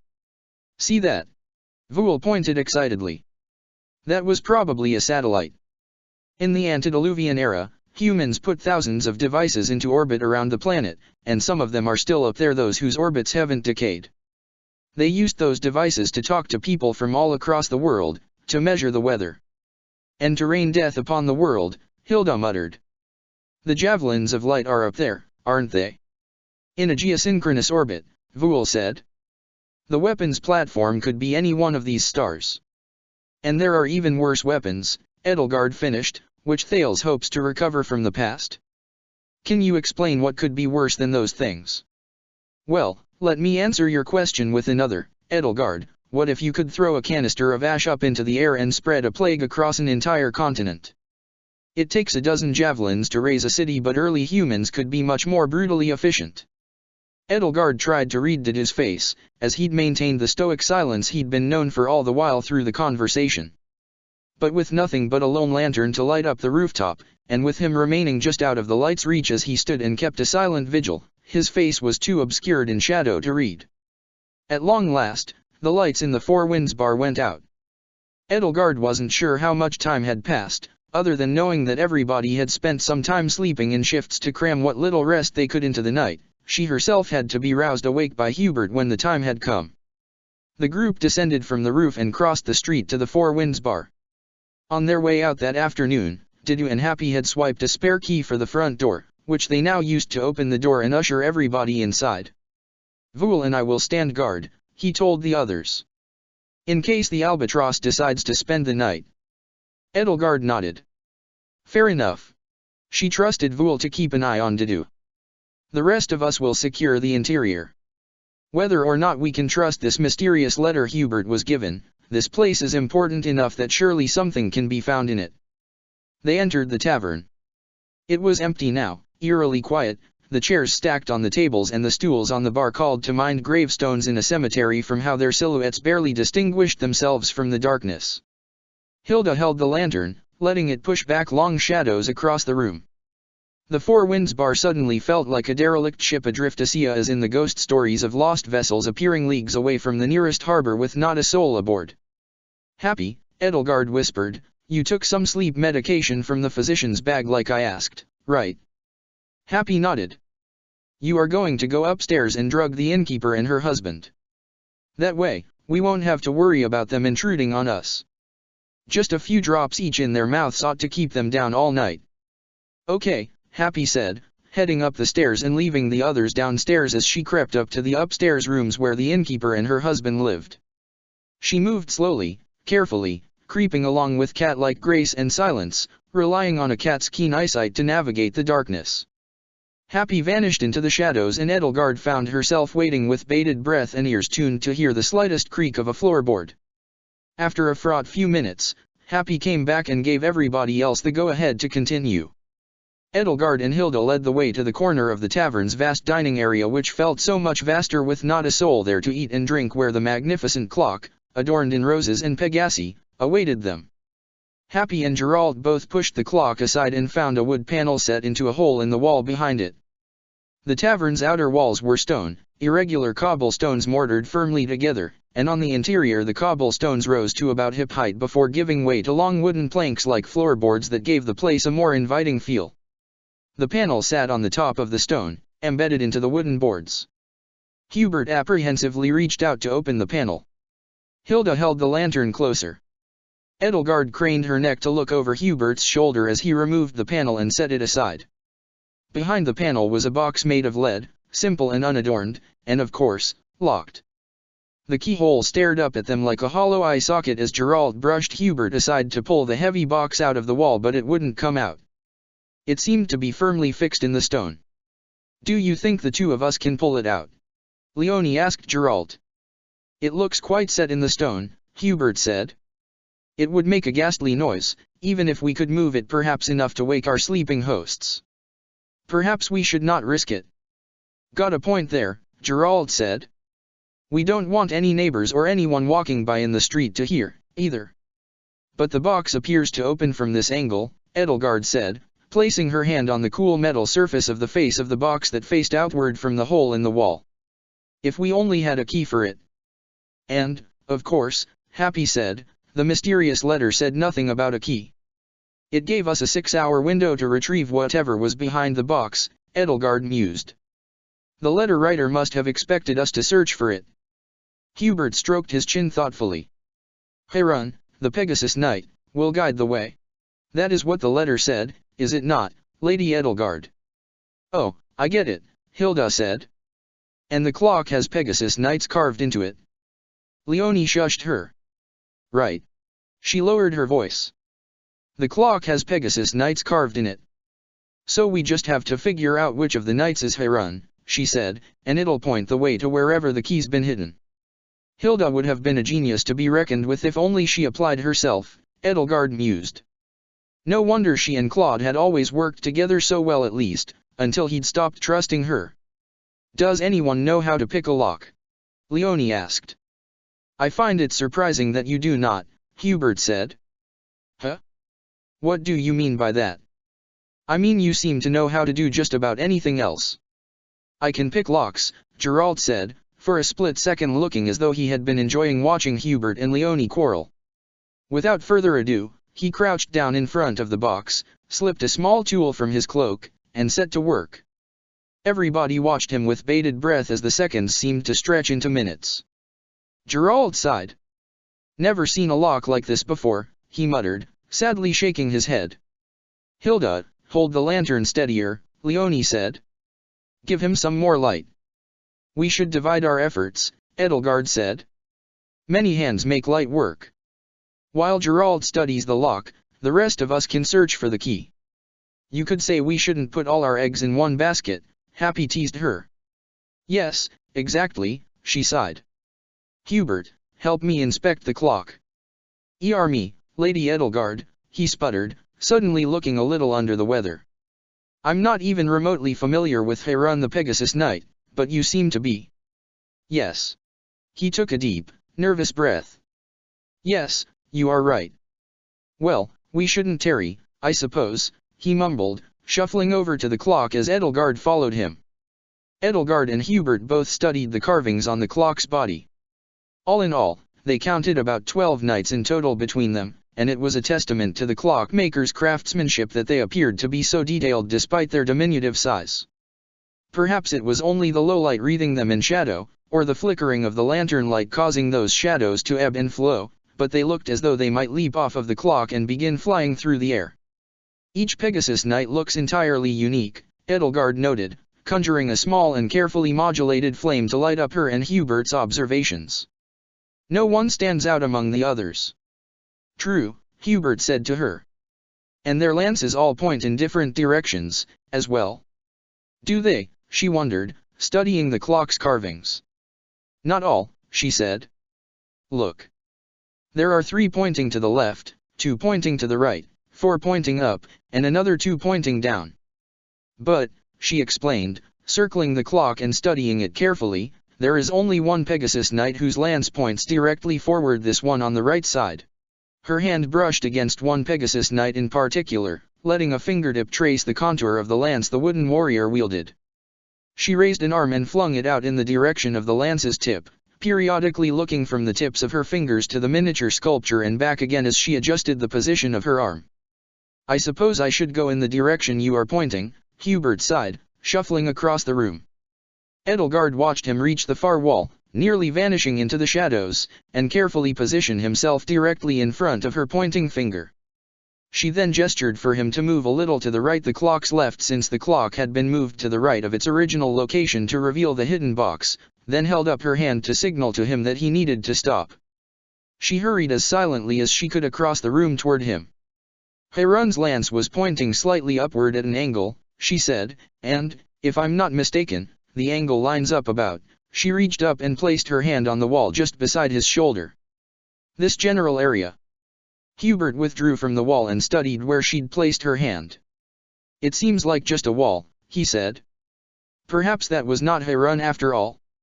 Perhaps we got ahead of ourselves, Edelgard admitted. Or perhaps, she rapped her knuckles gently against the wood-paneled wall, then against the adjacent panel. Do these two sound different to you? She could have sworn one of the long, narrow boards made a different, lighter sound. Hubert gestured to the left side of his face. Oh. I ought to have known.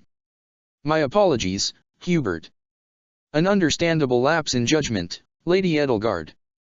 You have had too many sleepless nights as of late. Edelgard drew a dagger from her side and pried it into the gap between the wood panel and its neighbor. If something was hidden behind it, something that was meant to be retrieved at some point, like a key, then the panel should come loose with little effort. Sure enough, the panel tore away surprisingly easily and with little fuss or noise from the wall. She put the dagger away and gingerly lowered the long, thin wooden panel to the ground, then looked into the gap she had uncovered.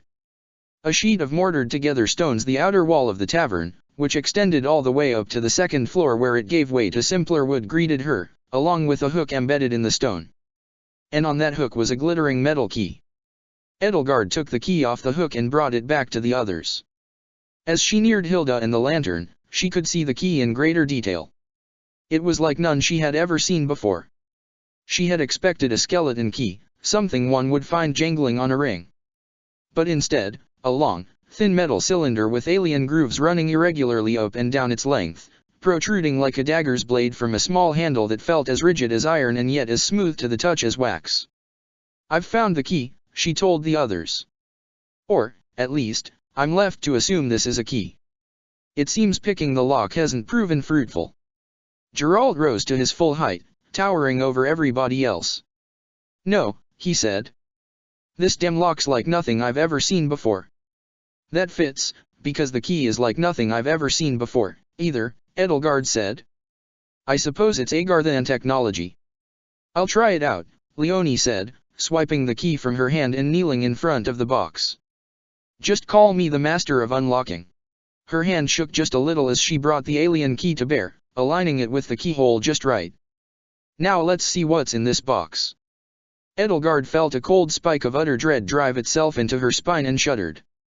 Wait, she said, even going so far as to grab Leonie's wrist and twist her arm away from the box. Hey. You felt it, too, Edelgard? Hilda inquired. She stared daggers at the box. Edelgard nodded. There is an older, or perhaps younger version of the key within that box. As soon as we open it, both keys will be attracted to each other. Anything near them when they touch will be erased from existence, past, present, and future. Like what almost happened with my feather.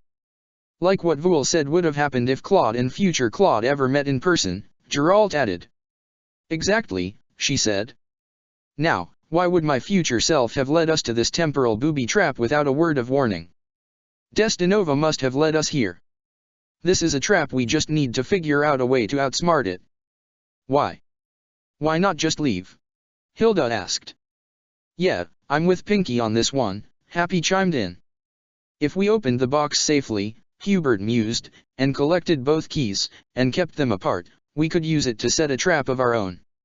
Erasing someone from existence isn't something you should ponder lightly, Edelgard said, feeling for a moment as though she had just said something that would make Suthies feel quite proud of her, or at least not embarrassed for her. Like Voul said a week or so ago, imagine if Ash had accidentally erased himself. All of the people whose lives he had touched would be irrevocably changed, and they wouldn't even know it. I think, Geralt said, it's a matter of how badly we want whatever's in this box. We don't, Hilda said. Let's just put the clock back, fix the wall, head back to our inn, and go back to sleep. Who's with me? Happy and Leonie raised their hands. Edelgard looked to Hubert and Geralt. The three of us aren't, so I suppose we're tied. I suppose this conundrum has bested us. Wait, Leonie spoke up, falling for the bait hook, line, and sinker. There has to be something we can do.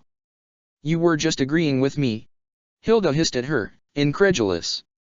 Well, we can't let this thing beat me, I mean, us. Leonie took a step back, still holding the lock in her hand, and put her hands on her hips. If we're really fast, and someone catches the second key as soon as we open the box. What if the two keys come into contact as soon as you insert that one? Hilda asked. Good question. That's how I would set a trap, Geralt said. But do locks really work that way? Leonie asked. I don't think so. Agar then locks might, Happy said. Maybe we should call Envul and ask him what he thinks. Edelgard nodded. Hubert, Happy, go out and bring Dedu and Envul back in. We need their expertise. Hubert and Happy both crept out of the inn, coming back not long after with Dedu and Envul both trailing behind them. Vul studied the lock and the key. It is Agar then, he pronounced. It's a magnetic lock, to be specific. Magnetized sections on the key's length push the corresponding pins at precise angles to engage the tumblers and open the latch. So the keys are magnetic? You mean like a compass needle? Leonie rummaged through the satchel at her hip and pulled out a small compass, then held it near the key. In the lamplight, it was clear that the compass needle reacted to the key's presence, spinning in a desperate attempt to distance itself from the magnetic intruder. Won't the two magnets repel each other, then? Vul thought for a moment. Of the standard model's fundamental forces, electromagnetism is the strongest. But I wouldn't count on it to overcome the strength of a universe in desperate need of correcting itself. You know how these Agarthan locks work, Two-Face, Happy said to him. Is it possible the two keys will touch if you just put one in the hole? The chances are vanishingly small, he admitted. But we should. Leonie buried the key in the keyhole all the way up to its hilt. Edelgard, Hilda, and Vul all recoiled as time itself screamed out in a voice only the three of them, touched by time as they were, could hear. Edelgard could feel that while the two keys hadn't come into contact yet, they were dangerously close to each other and yearned to be even closer. Leonie, though, was unaffected by the pain she was causing time, and simply gave the key a firm twist. There was a click, and the front of the box came away in her hands. She stumbled backward, dropping the lead lid to the floor with a heavy thud. There was a flash of something silvery, but Happy snatched it out of the air. Her clenched fist trembled around it as the key's doppelganger sought its original and vice versa. Leonie was quick to pull an old, patched-up drawstring pouch from the satchel at her side and bury the original key within it, drawing the strings as tight as they could and double-knotting them for good measure. Edelgard had to admit that it was impressive that she hadn't lost her cool. If anybody could succeed the blade breaker, it would surely be her. Happy continued to wrestle with the key in her fist until Geralt came over to help her, taking an old pouch and doing the exact same thing with it and the other key that Leonie had done. The two firmly bagged keys continued to struggle against their captors, but the insulating layers of leather encasing both of them would keep them from touching. So, we just keep these two apart from each other for the rest of, forever, huh? Geralt asked Vul as he stuffed the pouch back in his satchel. Vul nodded. Until one of them ends up getting sent back in time, I suppose. Or forward. All right. Sounds easy enough. Maybe we can stop by a foundry and get one of them buried in a brick of slag or something. Time travel makes my head hurt, Happy grumbled. You're not alone, Edelgard and Hilda both told her. With the danger past, all eyes turned then to the mysterious box's sought-after contents. Hilda held the lantern up close, and in its gentle and wavering light could be seen, flush against the box's metal sides, two glass jars with handles on their lids, both filled with what seemed to be a viscous, pale yellow liquid. In one of the jars floated a featureless white orb lined with a few faint veins. The other jar contained a pale human hand, a left hand severed at the wrist, tinged sallow by the liquid it floated in. There was a moment of stunned silence, which Hilda promptly broke. "Ew," she said. "They're stasis jars," Vul said, easing both jars out of the box and setting them on the floor. meant for preserving body parts for transplants. But what in blazes are they doing here? At that very moment, a floorboard upstairs creaked and groaned. Everybody froze save for Edelgard, who grabbed both jars by the handles and swept them up off the floor, handing the one with the hand to Hubert, who grimaced sourly at it, so she gave him the other jar instead, which he less begrudgingly took. "We've gotten what we came here for," she hissed. "Let's go." Happy must not have given the innkeeper and her husband enough of the medicine to keep them asleep. "But what about the clock?" Leonie asked as the creaking upstairs continued unabated. "Forget about the clock. It doesn't matter if they know somebody was here, as long as they don't know it was us." "Princess has a point," Gerald said. "You're a lot better of a thief than one would expect." "Plenty of practice," she said, ushering everybody to the front door. There was a pulse-pounding sound of stamping feet upstairs. "Out, out, out." A group of black-cloaked men in bird-beaked masks drifted down the staircase. It hadn't been the innkeeper who'd awoken, or her husband. They would likely never wake up. 3 Agarthan assassins, one holding a short sword stained dark with splatters of blood, and 3 mages rushed down the stairs. Edelgard felt the jar yank on her hand as it tried to throw itself through the air, the severed left hand inside pressing itself against the glass as it aimed itself toward one of the mages. "So it is here," one of the mages hissed. "Get them. Don't let them leave."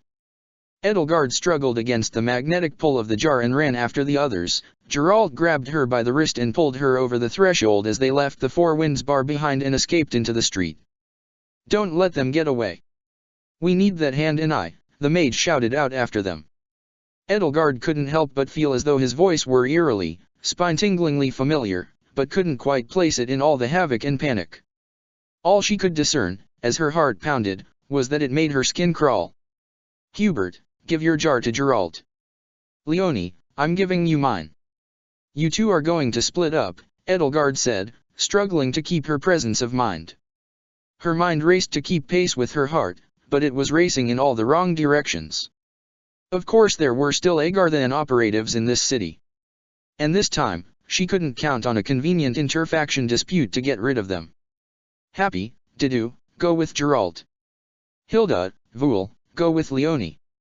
Hubert and I are going to go with Geralt. Rendezvous with us back at the inn after you've lost them.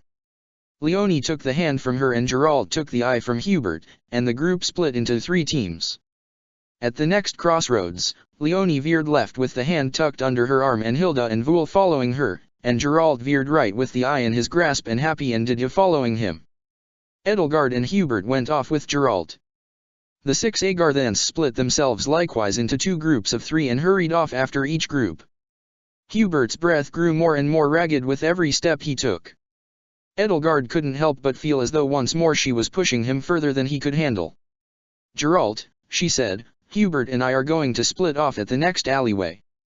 Keep leading them on, the 2 of us will head straight for the inn." It was a cowardly plan, but prudent. "Smart move," Geralt said. "I'll make sure they won't follow you." He lifted the jar over his head. "Hey, creeps. Come and get it." Edelgard felt her heart sink as she and Hubert dashed into the nearest alley and took cover. As much as Geralt was a mercenary all too accustomed to risking his life, it pained her to pit him against the very same faction that had killed him in her world and to let him leave her sight while that death sought him. He would be fine, she convinced herself, and she and Hubert pressed onward at a brisk but comparatively leisurely pace through the dark streets of Derdriu. Though they knew they had made themselves far less of a target, they didn't let their guards down. The inn was halfway across the city from the Four Winds bar, and it would be a long way back, plenty of time for those who slither in the dark to catch up with them, if they wanted to. "Are you okay, Hubert?" she asked. Hubert shuddered. I suppose I cannot help but remember the last time you and I were running away." "This time is different," she assured him. "I'm no longer so helpless." She looked up to the sky, the twinkling stars occluded by the shadows of the buildings rising above the 2 of them. "We'll take to the rooftops. Then, we'll have a more direct route to the inn. We'll be safer there with Dimitri and Ferdinand." "The rooftops?" Hubert mumbled, perturbed. "Lady Edelgard, is your Hubert not afraid of heights?" "He is," Edelgard said, bringing out her wings and wrapping her arms around Hubert's waist, but that doesn't stop him. She leaped into the air, holding Hubert tightly in her grasp, and vigorously flapped her wings to gain as much height as she could. She'd had little time to practice flying, mostly because she hadn't wanted to, but Hedwig and Flame had insisted that she practice at least a little, and for once she wished they'd insisted more. It took longer than she'd hoped to raise herself and Hubert to the rooftops, and by the end of it her wings already felt sore, but Edelgard managed it, and she and Hubert finally touched down on the gentle slope of the shingles.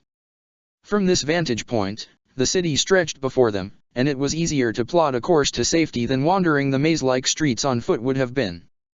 The eastern horizon was beginning to glow with just a hint of the dawn's oncoming fire, and as the night sky took on a velvet hue, the stars began to fade. "I suppose this is the closest I shall ever get to riding on a Pegasus," Hubert sighed as he and Edelgard hurried onward and glided from one rooftop to the next. "I ought to thank you for that, at least. You do remember that, do you? When we were children, you always encouraged that silly fantasy of mine." He kept his eyes firmly shut whenever he and Edelgard took to the air, wincing every time his feet would lose purchase. "Should I learn to fly, if only for your own sake?" Edelgard asked him. She had to admit, she wasn't exceptionally good at teasing people, but she would try if it might lift his spirits. At least it would keep her mind off the other groups currently being pursued.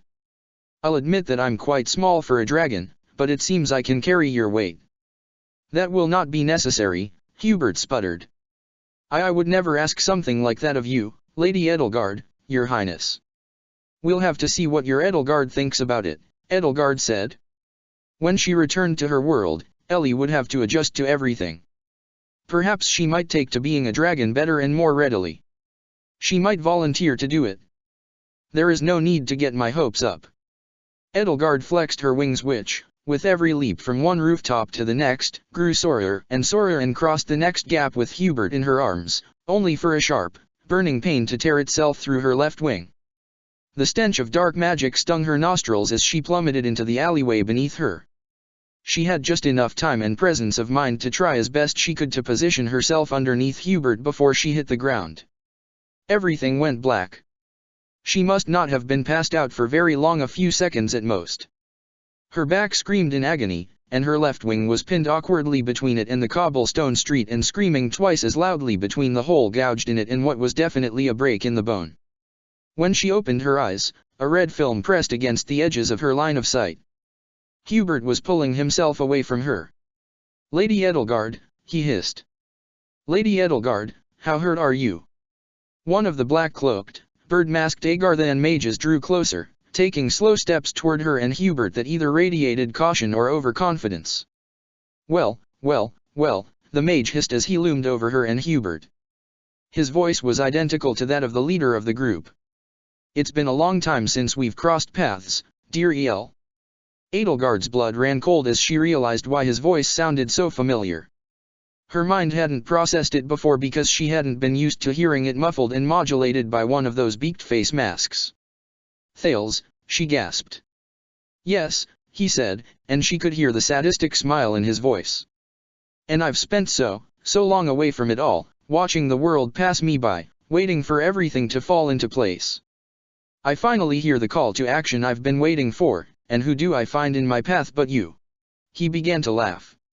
His words slid off of Edelgard's brain like water off a duck's back. Was she hallucinating? Was it just her, or had nothing he'd just said made any sense? "Oh, but those wings are indeed interesting. However did you come by them, my darling niece?" "An expertly brewed draught of Polymorphous corvide, perhaps. Or some deeper magic I'm unaware of."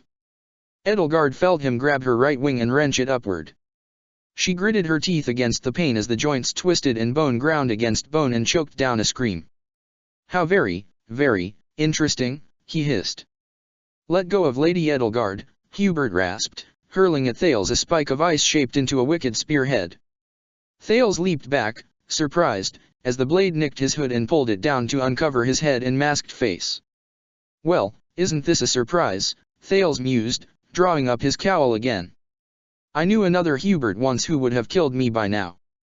"You are soft, Hubert von Vestra." Hubert hurled another enormous icicle at Thales, and another, and both were swatted out of the air with waves of miasma. I know how hard it would be to break Lady Edelgard, Thales continued. But you. I think I can certainly torture the information out of you, Lesser Hubert. Where is the hand and eye? Edelgard felt a mire of dark magic pool underneath her, clinging to her broken wing and sucking against her boots. Tendrils emerged from the mire, wrapping themselves around Hubert's ankles and wrists and suspending him in the air. Where are your friends headed? Thales growled. Where are they taking the jars?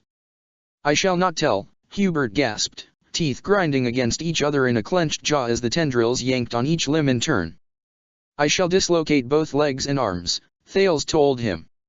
I will break your legs in so many places that you will spend the rest of your life able only to hobble around like a doddering old man. I would rather die. You would like that, wouldn't you? But no, Hubert. Death is no proper motivator. Pain is. Disability is. Disfigurement is. Hubert let out a spiteful laugh. Look at what I have already had taken from me. I did not let Her Highness down then. I shall not now. Hubert, Edelgard gasped, just tell him. Tell him where we're bringing the jars. You should listen to your liege, Hubert, Thales purred as he conjured more tendrils to wrap around Hubert's right leg and prepared to make them shatter the bones to pieces. She knows how much weaker you are compared to your counterpart. Tell him, Hubert, Edelgard said. That's an order. But Lady Edelgard. Tell him where we're sending them.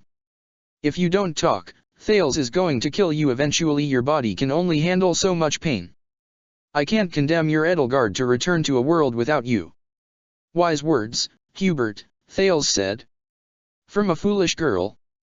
Hubert gasped as the tendrils tugged forcefully on him, making a devilish promise to draw and quarter him if he kept up his resistance. Regan Manor, he choked out. We're bringing the jars, to Destinova, at Regan Manor. Thales laughed and dropped Hubert to the ground, allowing the tendrils and mire to dissipate. Of course, he drawled. Of course. Destinova. Edelgard braced herself for the worst. Pushing herself through a haze of pain, she planted her palm against the ground, feeling her fingertips scrape against uneven cobblestones, and forced all the magic she could muster through it. But Edelgard wouldn't happen to have taught you how to lie as adeptly as she does, would she? Thales asked, stepping closer to the two of them. Perhaps I'll have to punish her for that. Maybe take one of those wings, and study how she came to receive them. It must be a fascinating story, and there is no better storyteller than dissection. The ground cracked underneath his feet and a hazy glow burned its way out as the stones beneath the ground began to melt. Though Thales' mask covered whatever expression he might have been making, the way he stumbled and his posture suddenly shrank made it clear he was surprised. He thrust his hands downward and conjured a magic barrier as a shield just in time to defend himself from a plume of fire that tore itself free of the ground. He stumbled backward, his cloak and boots singed and sizzling. Before he could regain his footing, a column of ice formed around him, encasing half his body as the glacier grew up from the road and enveloped him. His head, shoulders, and half of one arm protruded from the icy sheet. Hubert struggled to his feet and took hold of Edelgard's wrist, a grimace wrenching his pained, ashen face as he tried to pull her up with him. Lady Edelgard, forgive me, but can you stand? Edelgard stood. Her back screamed and her broken wing stuck out at an odd angle, but she could stay on her feet though each step sent a jolt of pain through her body from her hip all the way up her spine to her shoulder. That won't hold him, she gasped. I know, he said, pulling her along as best he could as Thales tore his way free of the icy prison behind them. You told me of his hideous strength. She felt a volley of dark spikes pass behind her, close enough to rustle her feathers, as she and Hubert rounded a corner into the street. Between the pain and the fear, her mind felt as though it were hovering several feet above her body. Her breath came out in short, ragged gasps, her lungs burning with every one. The streets of Derdriu, wreathed in shadow even as the sky grew lighter, passed by her in twisting, labyrinthine patterns. Can you retract your wings, Lady Edelgard? Hubert asked her. Do you know what will happen to the broken one? Edelgard shook her head. Bruises and soreness transfer to my shoulders, she panted. The fracture might go there, too. I cannot have you with a broken shoulder, he said. He took as deep a breath as she could. It is happening again. We'll make it, Hubert, she assured him, though she knew the way she was stumbling hardly inspired confidence. This won't be like last time. Let's find somewhere to hide until dawn. Or, if we run into any guardsmen on patrol. They reached one of the canals that ran through the city and followed it. As long as they traveled south along its length, they could be certain they wouldn't get lost on the way to the inn. The water below rippled and gurgled quietly as they followed it. The sky was growing lighter and lighter with each passing minute. It would be dawn soon, and the night was gradually ceding territory to the pre-dawn light. When it seemed they'd given Thales the slip, Edelgard stopped and knelt down at the side of the canal so that Hubert could take a look at her injured wing and do what he could about the bleeding gash and fractured bone.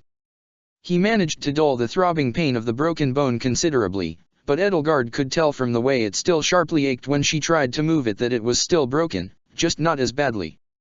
I wish I could do more, Lady Edelgard, he said. Does it feel better? It's improved considerably, she said. It'll do until we reach the inn. Seems the physician will have another patient. There was a sound of nearing footsteps. Edelgard felt every aching muscle in her body tighten and clench itself as she prepared to run. But it was not Thales who stepped out onto the street from one of the alleyways but rather Geralt, Dido, and Happy.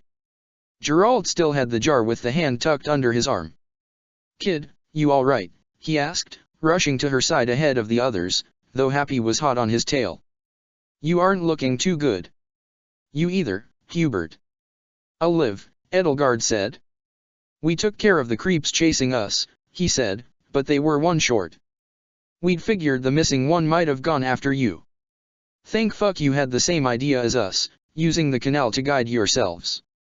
Great minds do think alike, Edelgard said. Let's just try to make it to the inn as soon as we can. The five of them headed off together, but didn't get far before a shout of, Captain Geralt, heralded Leonie's arrival. She, Hilda, and Vul had also dealt with their pursuers and still had the jar with the eye. The 8 of them set off together down the canal.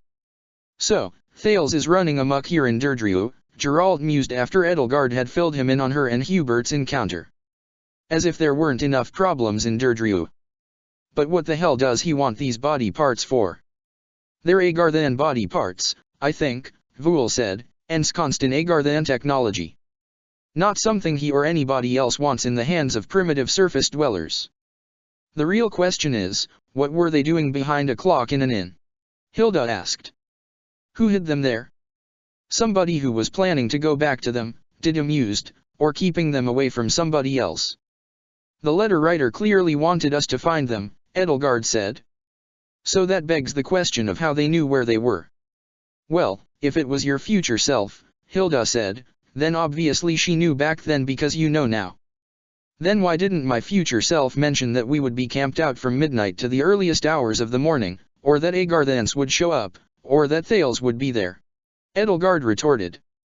I can't accept a future version of myself that would act against my past self's best interests. Unless your past self's best interests aren't your future self's, Vul said. Hindsight sees most clearly, as the saying goes. We are not having this conversation now, Edelgard snapped at him. Weariness, pain, and stress made it hard to fully gather her thoughts. You started it, Hilda pointed out. And I'm ending it. Edelgard stepped on her right foot wrong and felt a jolt of white-hot pain lance its way up her spine. She nearly cried out and collapsed to the ground, and would have done the latter if Hubert hadn't caught her. I fear you'll need to sleep another day away, Your Highness, Hubert told her. I fear you might be right, she replied, rubbing her eyes. Need someone to carry you, Brain? Happy asked her. I'll be fine, she said. The sooner we get to the inn, the sooner we'll be safe from Thales. Edelgard let Happy pick her up. The 8 of them hadn't gotten much farther before they met a 9th. Claude von Regan, disheveled and frenzied, his hair a wild bird's nest of wiry dark curls, stumbled in front of them. He was clad in little more than a set of pajamas with a few worrying dark stains that might have been blood or mud in a jacket haphazardly draped over his shoulder. He wore 2 mismatched shoes and clutched a short bow in one hand, with a quiver of arrows slung over his back. Hey, boy am I glad to see you guys, he blurted out, wild-eyed and manic. Some assassins are trying to kill me. I got a few of them, don't worry, none of the blood's mine. Oh, hi, Hilda. You look as stunning as ever this morning. Hilda grabbed him by the arm and yanked him toward her. Can you go a day without making me worry about you? But you're so cute when you worry. Calm down, kid, Gerald said. Stick with us. We'll get you to safety. How many more assassins are after you? About 3, Claude said, doubling over to catch his breath and planting his hands on his knees. There were about half a dozen, but I've whittled them down. Yeah. Thought they'd all be after Gramps, but when I ran, they all headed after me. Guess they figure there's no point in killing a guy who's gonna die in a few days anyway. Anyway, I think Count Gloucester hired em. Don't tell Lawrence, it'll break his heart. You can catch your breath at the inn. Let's go, Gerald said. Hey, what's that? Claude asked, taking notice of the jar Gerald was holding. Is that a hand? Oh, hey, Leonie, you've got one, too. It's an eye, I think. Leonie mumbled, flustered by Claude's manic behavior. You've been busy, huh? Where'd you get em? He asked as they all hurried along the side of the canal. What are they for? And what are you willing to pay for us to tell you this time? Hubert asked him. If those assassins really are still after you, there's no time to talk, Gerald said. Hubert, Vool, Happy, you're the magic users, and none of us are armed, so take point on defense. Happy reluctantly set Edelgard down as she joined Vool and Hubert in a 3-point defensive position. They didn't get very far before the 3 remaining assassins leaped out at them, swords and daggers flashing in the dull pre-dawn light. Spells flew through the air. Claude took aim with his short bow and felled one of them, and Happy hurled another into a wall with a blast of dark magic, but in all the chaos, one assassin managed to slip through their defenses. With a single blow he folded the assassin's spine into an L shape, but momentum carried him into Claude and carried the both of them over the edge of the canal. Sprays of water arced through the air as thrashing limbs churned the water. Claude! Hilda cried out, rushing to the canal's edge where he and the assassin had gone under and leaning as far as she could over it, straining as she reached down as far as she could. Edelgard and Leonie both rushed to take her by the shoulders and keep her from losing her footing and tumbling into the canal herself as her fingertips strained to brush against the water, until finally she found a hand to grasp and pulled it free. Edelgard, Leonie, and Hilda staggered backward under the weight of the body they'd pulled free of the water. Claude hauled himself onto the lip of the canal, dripping wet, shorn of his jacket and quiver of arrows. Water ran gray from his hair, plastered to his brow and spiked like the fur of a drowned cat. Claude, you're all right, Hilda started before the words all caught in her throat. The silence left behind was unbroken save for the dripping of water and a few grunts from Claude as he hauled himself up. Even Edelgard was dumbstruck by the sight that greeted her. As he pulled himself up from the canal's edge and hauled himself back onto the ground, water dripped from Claude's hair. The water was tinted black as ink as dye sloughed from his wiry, tousled locks to reveal stark white in its place. With no one else capable of speaking, Hilda finally found her voice again. Destinova? You've been pretending to be Claude this whole time, she shouted out, infuriated, as Destinova rose to his feet. What have you done with him? Where is he? He hasn't gone anywhere, he said, water dripping from his sleeves and the cuffs of his pants. He wore a Claude-like smirk on his face, though it felt ill-fitting, as though he were wearing Claude von Regen like a suit that had not quite been completely tailored to his frame, just as Thales had worn Volkhard von Arundel and Rodrigue Frildarius, just as Cronia had worn Monica and Glenn, just as Nemtera had worn Cornelia, just as Solon had worn Tamash, just as Vool had worn Seath. The disguise, which had seemed perfect up until now, suddenly revealed every seam that revealed its artifice. This world's Claude von Regen is standing before you right now, as we speak. I'm him. He's me. That doesn't make any sense, Happy said. It does, actually. You see, something really funny happens, he continued, taking the hem of his nightshirt and lifting it upward, when two time travelers end up sharing the same body for too long. In other words, when one of the two of you dies. As he pulled the sodden shirt over his head, his bare chest revealed a tapestry of scars across every inch of skin where there had before been none, or at least few. his hair tumbled in a tempestuous wiry mass down nearly to his shoulders, still colored stark white with some trace vestiges of dye on the tips. His face was harder and leaner, with snow-white sideburns reaching down to trace the line of his jaw. His eyes were colder. The metamorphosis was so complete that he even seemed taller as he tossed the tunic to the ground. Edelgard could place the face. It was just how Claude looked in her future, aside from the color of his hair, but the eyes were different entirely. There was little mirth there. Edelgard had noticed time and time again how Claude's smiles so rarely reached his eyes, but these eyes were further even from that. They lent a deathly chill even to the warm tones of his tanned, olive complexion. They were the eyes of somebody who had witnessed unspeakable horrors. If ever somebody had rekindled the warmth to those eyes, as Byleth and the Black Eagles had done to Edelgard's, or as Edelgard herself and the Blue Lions had done to Dimitri's, they had not remained by his side to continue stoking those fires. The face Destinova wore was the face Edelgard had always feared would greet her in the mirror. "So," Claude said, letting out a mirthless laugh, "there's your way back home, time travelers. The quickest, easiest, most foolproof way. I'd tell you to go the long way around instead, but Thales took care of that a long time ago." "What the hell are you talking about?" Geralt asked. "Trekking all the way back to Research Facility Epsilon, the idea was always a bit of a long shot." "That's why I never really suggested it," Claude said.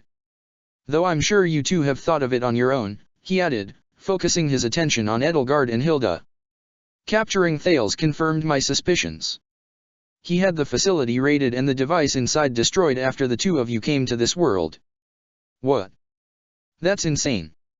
Why would he do that?" Hilda asked. "To trap us here," Edelgard said. She had to admit, the idea wasn't out of the realm of imagination. It was all too possible and exactly something Thales would have done, if he'd had the means. Doubtless he hoped we would spend all that time on a voyage to the desert, just to find a burned-out, useless wreck awaiting us. "Of course, you know how he thinks," Claude said. "Dead on, pardon my choice of words. I really wish it didn't have to be like this. The last thing I want is for either of you lovely ladies to get hurt." He put on a pained smile, the kind of smile one might wear to keep themselves from crying, and then only then was there a softness in his eyes.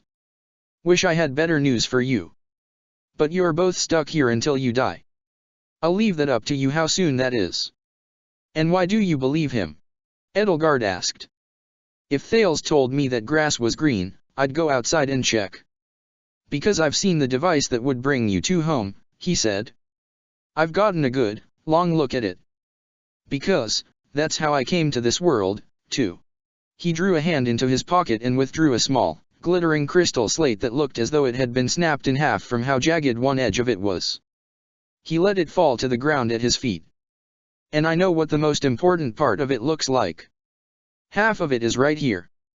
Thales kept it on his person as proof of his word that the deed had been done. "Vul over there can probably tell you it's unfixable." All eyes turned to Vul, who gave a slow and reluctant nod. Except for Edelgard, who stared at the crystal slate with a skeptical furrow to her brow as she pondered his words. Did Claude really expect her and everybody else to take him at his word?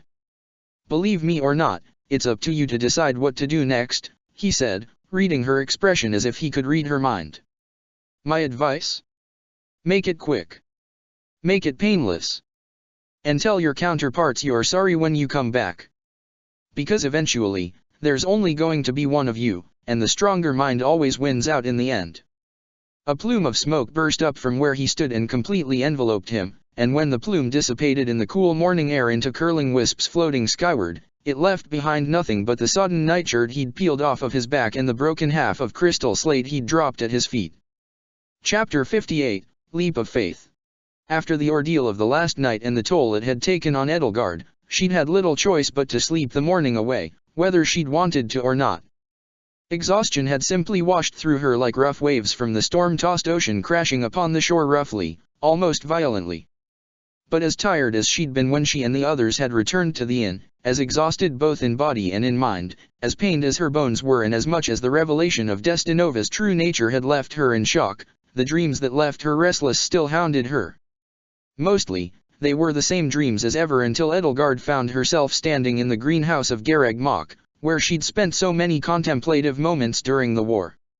Its confines seemed larger, the tinted panes of its glass walls seemed to stretch to infinity. And though she had such fond memories of this place, and though it had at first seemed a soothing balm after the visions of torture and death that had preceded it, the air was stale like the air in a mausoleum and the flowers all bore dull and muted colors. Byleth stood near her, though, with her back to her as she stood over a patch of allium and ambrosia flowers. Her hands fell to her sides, the left loosely holding sprigs of foxtail amaranth and morning glory. Though the flowers in her hand were colored in graying shades of their once brilliant petals, everything about her down to the old gray coat that hung over her shoulders was vibrant as though she were brimming with life in excess, drawing it from the surrounding area as a vampire might drain the blood of its victim. "By my love," Edelgard heard herself say, a stranger in her own body, as she stepped forward to close the gaps between the two of them. "My love, my dear, how I've missed you." She took Byleth's right hand. It was cold and rigid as corpse flesh frozen in rigor mortis. "Byleth," she said again, more insistently, as though she could will life back into that cold hand. "By my love. Am I?" Edelgard was dumbstruck. "Eh? Are you what?" "Your love." "Of course, my love." Byleth still wouldn't turn around. She merely slipped her hand free with merely a fluid, yet brusque flick of her wrist. "Do you really? Do I really? Playing dumb doesn't suit you." "Who is playing dumb?" "You are." "Do you really love me?" "Of course." Edelgard took her by the shoulder and tried to turn her around. "Of course, of course I do." She spun Byleth on her heel, but every part of her body turned around except her head, and Edelgard found herself still staring firmly at the locks of sea-blue hair that fell down Byleth's back. The walls of the greenhouse inched closer, as though the room was shrinking around her. "Byleth," she said, "my wife, my dear, my love, look at me. Please." "You don't." "I don't what?" "You don't love me." "What?" "You don't love me anymore, Edelgard." "Perhaps you never did." Edelgard was incredulous. "Byleth, that's mad. I've poured out my heart to you." "You don't love me," Byleth repeated more firmly. Her body turned around, though her head stayed put. Edelgard stepped in an arc around Byleth to her side, but even the slightest shift of her angle turned Byleth's head another degree, so that no matter what angle she approached from, Byleth's face was as invisible as the new moon. It would have been comical if Edelgard had not found herself so seized by dread. The air was beginning to feel thick and dead, pressing against her skin with a force that went far beyond the greenhouse's normal humidity. "If you loved me, you'd come back to me," Byleth said, still pointedly refusing to face her. "I'm trying," Edelgard insisted. "But I don't know how." "You do know how. Claude told you how." "That's unconscionable, even for me." "Then you don't love me." "That's nonsense, Byleth," she said, feeling her temper flare in spite of herself. She would have rather spoken more diplomatically, but as in most dreams, her own words and deeds played out as though she were watching a stage play from behind her own eyes. "You have no idea how lonely I am." Byleth's voice quivered and quavered, exposing a raw emotion that rarely bubbled to the surface. "You have no idea. You never once thought about it. 9 months without you, all those months I spent away from the palace, doing your job for you, was because I couldn't stand the thought of babysitting the brat wearing your face." "That's not true. You told me you've grown proud of Ellie. But she isn't you. You have no idea how much I've longed for you, El." She spit the pet name out like a curse. "How much my heart, my body, aches for you. You don't care to imagine it. You love Dimitri and Ingrid more. Was our marriage a sham? Were you waiting to abandon me?" "No." Edelgard felt the words she summoned to her defense stick in her throat. The oppressive air filled her mouth, gagging her. This wasn't right. This went against everything Byleth had ever told her, everything the two of them had ever spoken about. But when she racked her brain for evidence, a mocking fog rose up to greet her from the depths of her memory. "I love you. Then come back to me. Prove your love and come back to me. Prove your devotion and come back to me. Prove that you feel anything for me. I'm looking for a way back." You know the way. I can't do that. If you loved me, you would do it. Byleth snapped at her with a rage that did not suit her, making her words boil. If you loved me, you would come back to me, now. At this very moment. It was then that Edelgard, dreamlike, finally noticed the dagger in her hand. The same dagger Dimitri had once given her. It weighed in her palm as heavily as the crown weighed upon her head. Edelgard felt her blouse cling to her back, dampened so heavily with sweat that it was soaking wet. Do it. But I can't. Then you don't love me. I can't. You won't. Stop it, bye. This isn't you. Why? Am I supposed to accept every indignity you force on me forever? Is that how I'm supposed to show that I love you? By letting you cry on my shoulder while you cavort with your new friends and lovers in this new world? Byleth, stop. Prove to me that you love me. Take that dagger and do what you know has to be done. Cut out your heart for me, Elle. End this life and return to your own. No. Then you don't love me. Stop it. If you loved me, you'd kill yourself for me. Stop it. If you cared for me as much as I care for you, you would sacrifice this entire world for us to be together again. Stop it. If you loved me as much as I love you, a world without me would be intolerable. You would rather die than live in it. Edelgard tried to hurl the dagger aside, but it stuck to her palm as though it had been glued to it. The walls were closing in. The greenhouse had once seemed frighteningly vast, but now it felt oppressively intimate. The flowers were inching closer by the second, almost threatening, reaching out with withered vines and yellowed tendrils as their blossoms drooped like cowls pulled over baleful faces, turned gray and brown, and became as dry and crinkly as dead leaves. You would rather die. Byleth snarled. A chorus of dying monkshood echoed her words like an accusatory choir. Kill yourself, Edelgard.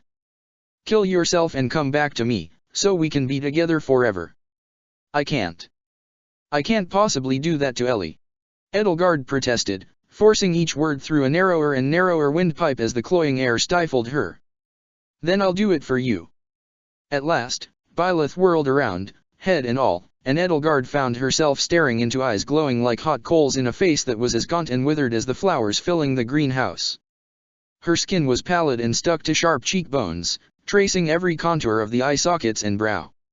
Skin split open into weeping sores and lesions as her monstrous visage leered down at her, eyes as white and sightless as Thales, hair turning bone-white and falling from her head in wisps onto the floor at her feet as her skin dissolved to reveal a grinning skull.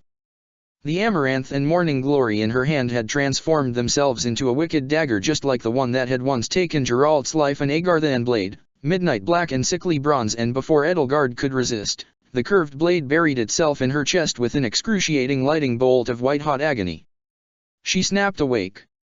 For the first few seconds of consciousness, she found herself too stricken with terror to even scream. Her chest heaved, pressing against the mattress of her bed, as she sucked down as many breaths of air as she could to no avail.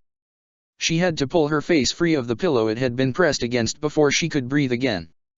Her heart rattled against her ribs all the while. Lady Edelgard, she heard Hubert shout out. Edelgard, dear. Ferdinand cried out after him.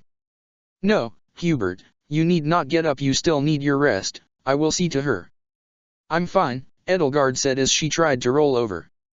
For some reason, she'd slept on her stomach instead of her back as she normally did, and having her face in the pillow must have incited that suffocation dream.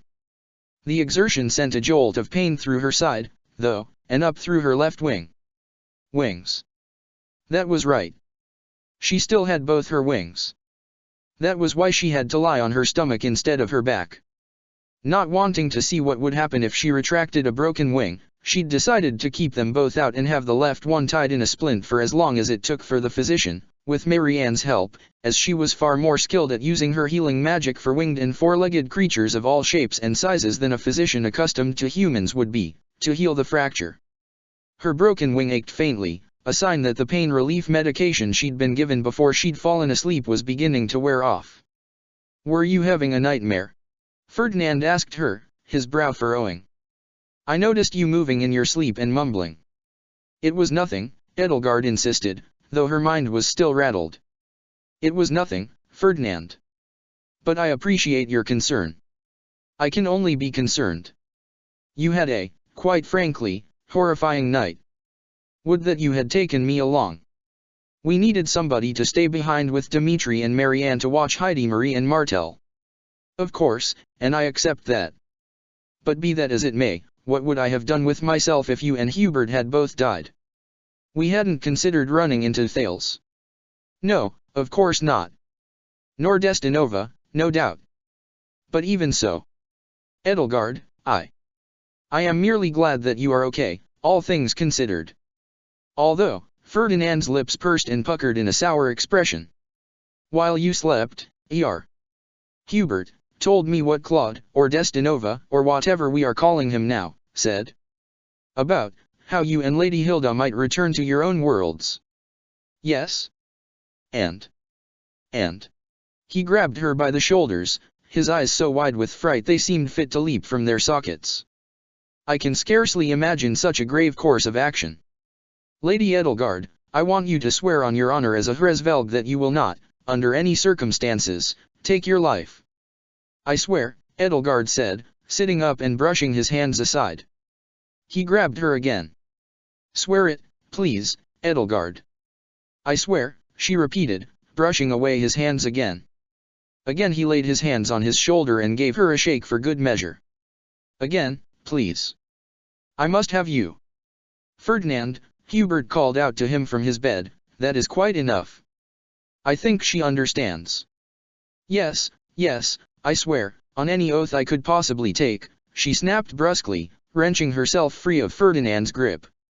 The exertion made a lance of pain shoot from her hip to her spine like a sprain, and she was forced to gingerly rotate her leg by a few painstaking degrees until the sensation died down to a dull burn. I have no intention in the slightest of dying. And I can promise I'll do my absolute best to stay alive. Her heart still pounded from the nightmare, though. It was true that she could indeed return to her world at any time, and it was true that Byleth missed her terribly, but she shook her head as though to drive the grim thought from it. If she resorted to such a drastic measure to return to her world, Byleth would never forgive her. Neither would Ellie, nor all of the people in this world who enjoyed living in a world that had its own Edelgard von Hresvelg, Dimitri, Ferdinand, Hubert, Byleth, the rest of the Hresvelg siblings, her classmates. Good, Ferdinand said, sitting back with a look on his face that suggested in equal parts relief and mild embarrassment. Good, good. Very good.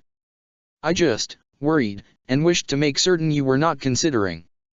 Absolutely not, she said. She had not done any considering in a long, long time.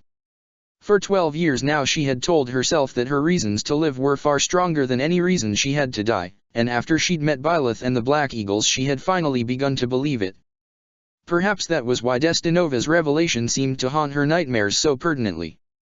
And if they were weighing so heavily on her mind, then. But Ferdinand, tell me, do you know where Hilda is? Hilda Valentine Goneril was a different story. She was already hurt enough by Claude's betrayal, and beyond all reason, Edelgard found herself worrying about her. She knew that Hilda must have been in a particularly delicate state right now, more fragile than she'd ever been or had ever pretended to be. Lady Hilda? Ferdinand asked, wrinkling his brow. Well, I can only assume she must be asleep, as you were until just now. When you all came back at dawn, we put her up in the room farthest down the hall. But surely you must be hungry. It is a very appropriate time for lunch. I'll see to her first, she said. You and Hubert can start without me. She gingerly picked herself up off the bed, raising herself onto wobbly legs as she tested their ability to support her weight. Her wings threw off her balance. The left one was tightly bound while the fractured bone healed and was pinned with heavy gauze to her back, while the other stretched itself just as she would stretch the stiffness out of an arm or a leg, but she was able to steady herself without setting the nerves in her side aflame. I should fetch Lady Marianne and have her see to that wing, Ferdinand said. I am no expert on birds, but it seems nearly healed to me. A little more magic should do the trick. Good idea, Edelgard said. I just need to have a word with Hilda first. I did not know you two were friends again. Though, as fellow time travelers, I suppose there are things only you two can understand. You're learning, Ferdinand," she said. "I'll see you in a few minutes. Take care of Hubert." "Do not worry about me, Lady Edelgard," Hubert said from his bed, mustering a weary smile. "Regretfully, I fared better than you, nothing is broken. I am merely a little sore, everywhere." Edelgard trudged carefully into the hallway and headed for the room farthest down the hall. Out of politeness, she knocked on the door, and when she heard no response, she cracked it open, waiting for Hilda to shout at her and tell her off for being rude. The fact that there was no response filled her with dread, but when she peered into the room from behind the door, she was heartened to see Hilda sitting down on the bed closest to the window. She'd cocooned herself in her bedsheets, swaddling herself in them so that her head poked out of the blankets. Hilda looked over at her from across the room. "Oh," she said. "You were expecting somebody else?" Edelgard asked as she shuffled into the room and gently closed the door behind her. "Not really," Hilda said, shaking her head. "I'd tell you to come in, but you just invited yourself anyway. What else would you expect from a conquest-hungry warmonger?" Edelgard asked, giving her a wry little smile as she approached the bed. "I suppose the least I can do is ask if you'd mind me sitting beside you." The closer she came to Hilda, the more she could see how beleaguered she looked. Her eyes were puffy and red-rimmed, the crescents under her eyes a dark and sickly gray. Her hair was unkempt and fell in lank snarls over her shoulders and down her back. There was a hunch to her shoulders, hidden underneath the bedsheets she'd swaddled herself in. Her legs hung limply beyond the hems of the blankets wrapped around her, her feet bare. There was a fragile wobble to her lip. She had the look of a child stricken with a mild, but persistent, and utterly miserable illness rather than that of the confident young woman she was. Edelgard hadn't seen Hilda looking this forlorn or beaten down since she'd found her collapsed on the monastery grounds when she'd been looking for Claude after the siege of Garreg Mach. She supposed this was much the same situation as then. "I wouldn't mind," Hilda said. Edelgard took a seat on the side of the bed beside her. "Wait," she said. Can you sit on the other side of the bed?" "No, of me. If you could sit down to my left, why you wouldn't block the light so much." With a shrug, Edelgard stood up and sat down at Hilda's other side. "Wow, you actually did it." Hilda managed to smile. "You're thinking about Claude, aren't you?" Edelgard asked her. The smile vanished. "Like I could think about anything else," she muttered. Destinova said, that if one of us dies one of the pairs, like me or other Hilda, or you or other Edelgard, then we'd end up stuck in the remaining body and, take it over? Get rid of the other? Is that?" Edelgard nodded. "That's my understanding of it, from what he said. Then, in his timeline, his body died, and he ended up in this Claude's body and no Claude. He seems to think so. So every conversation we've had with Claude has been with Destinova. I'm not sure. Perhaps." Hilda's face crumpled. He lied to us about everything. All this whole time. As long as we've been in this world." She choked back a sob and sniffled. "And he tells us, that we have to. Her head fell against Edelgard's shoulder, tears leaking through eyes squeezed shut, and she began to weep. Edelgard let her dampen her shoulder for what felt like hours. "If it's even the slightest consolation," she eventually said when she'd had enough, "if Destinova hasn't told the truth once, we have no reason to think he's telling the truth now." "BB but WHWHYYYY. Hilda moaned into her arm, shuddering within her cocoon. "Lies cover up secrets," Edelgard said. "And Destinova seems to have a great many indeed." Hilda sniffled. "Edelgard," she asked, her voice hoarse, tiny, and timid. "Can you, please, de-drape your wing over me?" "Excuse me?" Edelgard asked, taken aback by the suddenness and boldness of the request. Hilda showed her the ugliest face she had ever seen her make, stricken with blotches of red and glistening with tears and snot. "Please," she squeaked. "I'm, just cold. The blankets don't help." If Edelgard had been in a worse mood, she might have rolled her eyes at the request. It occurred to her that Hilda might be trying to charm her. But unlike most times, she found she couldn't quite blame her for it, given these circumstances. So she unfurled her right wing and laid it across Hilda's back, curling it over the opposite shoulder to drape her in a curtain of black feathers that rested over the cocoon of white and beige bedsheets. "Will this do?" she asked. Hilda nodded. "Yuaha." She took a deep breath, or at least tried to, but when she inhaled, the breath shattered on its way down her throat and she choked down a ragged series of shuddering gasps. She tried a few more times to calm herself, her chest heaving and shoulders quaking with each endeavor until she managed finally to take an unimpeded breath. "And, see, can you bring out your tail and, wrap it around me? Just, like, around my waist, like a hug." Edelgard looked at her, bemused by the odd request, and the look on her face, though hardly condemning, she would have thought, seemed to be the only catalyst Hilda needed to immediately start weeping again. "It's not fair," she moaned, falling into her and bawling like a child into her chest. You have all these people who care about you here, like the Blue Lions, and Dimitri, and Geralt, and you just draw everyone toward you, no matter where you are. And I have. Who? Iggy and Rafe went over to your side, again, and Marianne, she gagged, fell for Dimitri. Lysithea isn't even here, she sniffled, gasped, and choked down a mouthful of breath. And even in our world, you took Marianne from me, and Lysithea, and Iggy, and Rafe stayed out of the war, but you killed Leonie and Judith. And Claude was all I had, he was all I had, Edelgard, it was just me and him and Nader, who's dead now, in our world, in case you didn't know, and I've been so lonely, and all I had was Claude. And who do I have in this world? Who do I have here? No one. No one. Not even Claude. Not even Claude. You have all these people who love you, but what about me? What about Hilda? She tried to speak more, but only a few incoherent syllables came out amid all the sobbing. Edelgard honestly wasn't quite sure if Hilda was fishing for her companionship, trying to push her away, or both simultaneously. But despite what Hilda no doubt believed, judging by her tear-choked stream of invective, Edelgard knew exactly what crushing loneliness felt like, and even resentment. She knew what it was like to envy from afar those who had people left to love them. It was bitter and painful and ugly and poisonous, and it would make one want to do nothing but scream until their outcry deafened their own ears. So she brought out her tail, like Hilda had asked, and let it snake around her waist and rest itself in her lap. Hilda's crying gradually abated. She sniffled and let out a few halting hiccups. "Why you, actually he did it. I'm not heartless, Hilda." She laughed in spite of herself. Edelgard reached out, weaved her arm underneath her outstretched wing, and combed her fingers gently through Hilda's hair.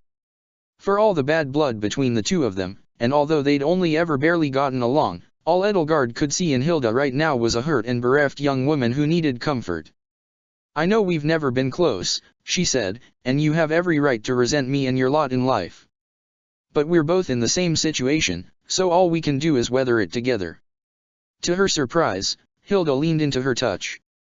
"Why are you always so composed?" she muttered weakly. "Because," Edelgard said, "I'd have been killed if I wasn't. And I'm far from always composed. As I recall, you've seen me lose my composure more than once." Hilda sighed. "I don't want to die, Edelgard. Neither do I. Too many people care about us here. But what do we do?" "Claude Destinova," he said, she sniffled. She might have been seconds away from crying again. "Forget what Destinova said? Do you remember the first letter I received in my own handwriting?" Hilda nodded. "Do you remember what it said?" Edelgard asked. "That we needed to be in Derdriu tomorrow." "No, not that. It said, there is another way home. And this morning, Destinova told us there was only one way home. If that letter really was written by my future self, then it was a rebuttal to an argument that hadn't been made yet. It was a message of hope." Hilda frowned. "You don't even believe your future self wrote that?" "I just didn't want to consider it." "But it makes sense now," Edelgard argued, though it was true that she wasn't quite willing yet to accept her own hand at work here. "Of course, my future self would want to inoculate me against despair. But CL Destinova had that piece of the device. I've seen that device, Edelgard. I'm the only person here who's seen it, and that piece really did come from it." Edelgard shook her head. Hilda was too used to trusting Claude, A part of her still wanted to take Destinova at his word, no matter how devastating that word was. Edelgard herself had long since had to learn to break her habit of holding other people at arm's length and regarding the world around her with cloying suspicion, but for some people like Hilda, trust was a hard habit to break. For starters, I don't think that's possible. What makes you so sure? When I first learned that Thales was a time traveler, he told me something. At first, I'd taken it as an empty threat, the raving of a madman, Edelgard said, but, he said that if he failed to seize this timeline's version of Fodlan for himself, as he failed to seize ours, he would move on to a third timeline, and try his luck with Claude, with the experience of 2 failures under his belt. Hilda's jaw went slack. She blinked bemusedly a few times while her brain tried to formulate a response. So, Hilda, answer me, how, in the event of his failure in this world, would he travel to this third timeline without the use of the device that sent us all here in the first place? Edelgard asked her. She simply gawped. There is hope, Edelgard concluded. The most important thing Byleth ever taught me was that there is hope. It isn't there for you to follow it blindly, but to embolden you when the path forward seems at its most impassable. We're going to walk that path home together, Hilda. We're going to bring our other selves back to their own world, give them their own lives back, and set everything right. She felt her stomach growl. Are you hungry? She asked, changing course. Hilda shrugged. I think I might be able to eat, a little bit. Well, it's around lunchtime, I think, so we ought to head downstairs. Edelgard stood up and made herself look as normal as possible. She had to keep her wings out, but hoped that with something draped over them she could avoid any awkward questions. Care to join me? Hilda shrugged off the bedsheets she'd wrapped herself in and took her hand. Sure. And? I'm not used to saying things like this, but I'm glad you're here, Edelgard. You're not a terrible person. Thank you. You're not a terrible person, either. Funnily enough, Edelgard hadn't thought Hilda had once had very many redeeming qualities, either, before she'd gotten to know her. She didn't believe in predictions and prophecy, and she was still leery and uncomfortable with the idea of her future self using time travel and enigmatic letters to shape her past and guide her future. But on the other hand, Destinova's very presence, as a person whose existence seemed contingent on Thales' eventual defeat in this world, seemed to suggest that for Thales' plots to all be laid to ruin and left in smoldering shambles might be a fait accompli. And she had to admit that for all her distaste for the concept, the thought did bring a slight smile to her face. Whatever she believed, if nothing else, the next time she saw Thales, she could use his own belief in immutable destiny against him. The two of them made their way downstairs and found the others gathered around a table, with the jars and the broken crystal slate laid out in front of Vul on the table's wooden surface. I hope that's not lunch, Hilda commented, though the quip felt far more forced than usual. I was hoping for some crispy fried pheasant. Hilda, Dmitri said, greeting them both with a smile. It is good to see you both again. I hope you have rested well this morning. Well enough, all things considered, Edelgard said. As soon as she had sat down, Marianne rushed over to her to do more work on her injured wing. Hilda yawned. Hardly a good night's sleep's worth, but it'll do for now. I guess. Geralt yawned in kind. Even the legendary blade breaker got tired on occasion, and yawns were contagious. So, to recap for the two of you, we've got no clue what the hell these body parts were doing, but it seems like Thales wants them, so we're thinking we should get them as far away from here as possible. I recommend Garreg Mach, Ferdinand said. We went through all the trouble of conquering it, but it is still quite defensible, a good place to keep such nebulously important objects safe. And we ought to leave soon, lest those odious bird-faced men attack us again. Hubert nodded in agreement. I can say with confidence that we ought not make ourselves an easy target for Thales by remaining here. And whatever big thing is happening tomorrow, Happy said, I don't want to be around for it. Tomorrow, the 5th of the harp-string moon. Edelgard recalled the letter. She was still skeptical of its origins, but it seemed to have contained at least one benevolent message, so why would it have said that she had to be in Derdriu tomorrow, when whatever the big thing turned out to be was scheduled to occur? Didu, she asked, I don't suppose you know what this big thing is. Dida glanced to and fro, a flicker of his eyes darting to his left and to his right and the furtive glance over both shoulders scouring the area for any ears that might overhear. It may have something to do with a plan to remove a certain influential noble from power. Ferdinand blanched. You mean Anassa? Edelgard took the initiative to reach out and clamp her hand over his mouth, silencing him. Who? Leone asked. Well, those creeps wanted to kill Dmitri, right? Or, at least, one of the factions did. We're not gonna stick around for His Majesty's assassination, are we? Dida shook his head. It is none of your concern. It's not Claude, is it? She asked. Destinova, Hilda corrected. What? Claude's gone. He's Destinova now. Supposedly, Voul said. We can't exactly take him at his word, can we? He isn't Claude any more than Thales is Lord Frildarius, Hilda retorted, an angry iron bite to her voice. Dmitri shuddered upon hearing that name, a pained look creasing his brow and curling his lip. Is he, though? Leone shot back. I mean, if he's a Claude from another world, just like you and Edelgard, then he's still a Claude. For a moment, Edelgard swore that Hilda was making a rather Felix-like scowl. Ferdinand pried Edelgard's hand off of his mouth. Moving on, are we all in agreement that these body parts are best kept at Garreg Mach? And that we ought to leave sooner rather than later? I can't see a problem with that, Gerald said. As for His Majesty, I'm guessing you're gonna want to get back to Garreg Mach to get back in the loop about the war. Dmitri nodded, but the dip of his chin was hesitant and reluctant. Yes, he said. Though I cannot abide the thought of Thales running amok in this city. I want to hunt him down like the beast he is and run that dastard through. You'd need more than hounds to hunt down a fox like him, Voul said, idly spinning the crystalline slate on one finger. And if he wants to kill you, then it's likely within your best interest to get to safety, Your Majesty. So, that settles it, Ferdinand said. We are leaving Derdriu this afternoon. Oh, but what about Lady Heidi Marie and Martel? It had nearly slipped Edelgard's mind, in all the chaos of the past night, that Heidi Marie and Martel were still, in fact, in their custody, and something had to be done about them. Far be it for me to advise His Royal Majesty, he continued, but as Leicester is not yet involved in the war, I do not know if you have a legitimate claim to them as prisoners of war.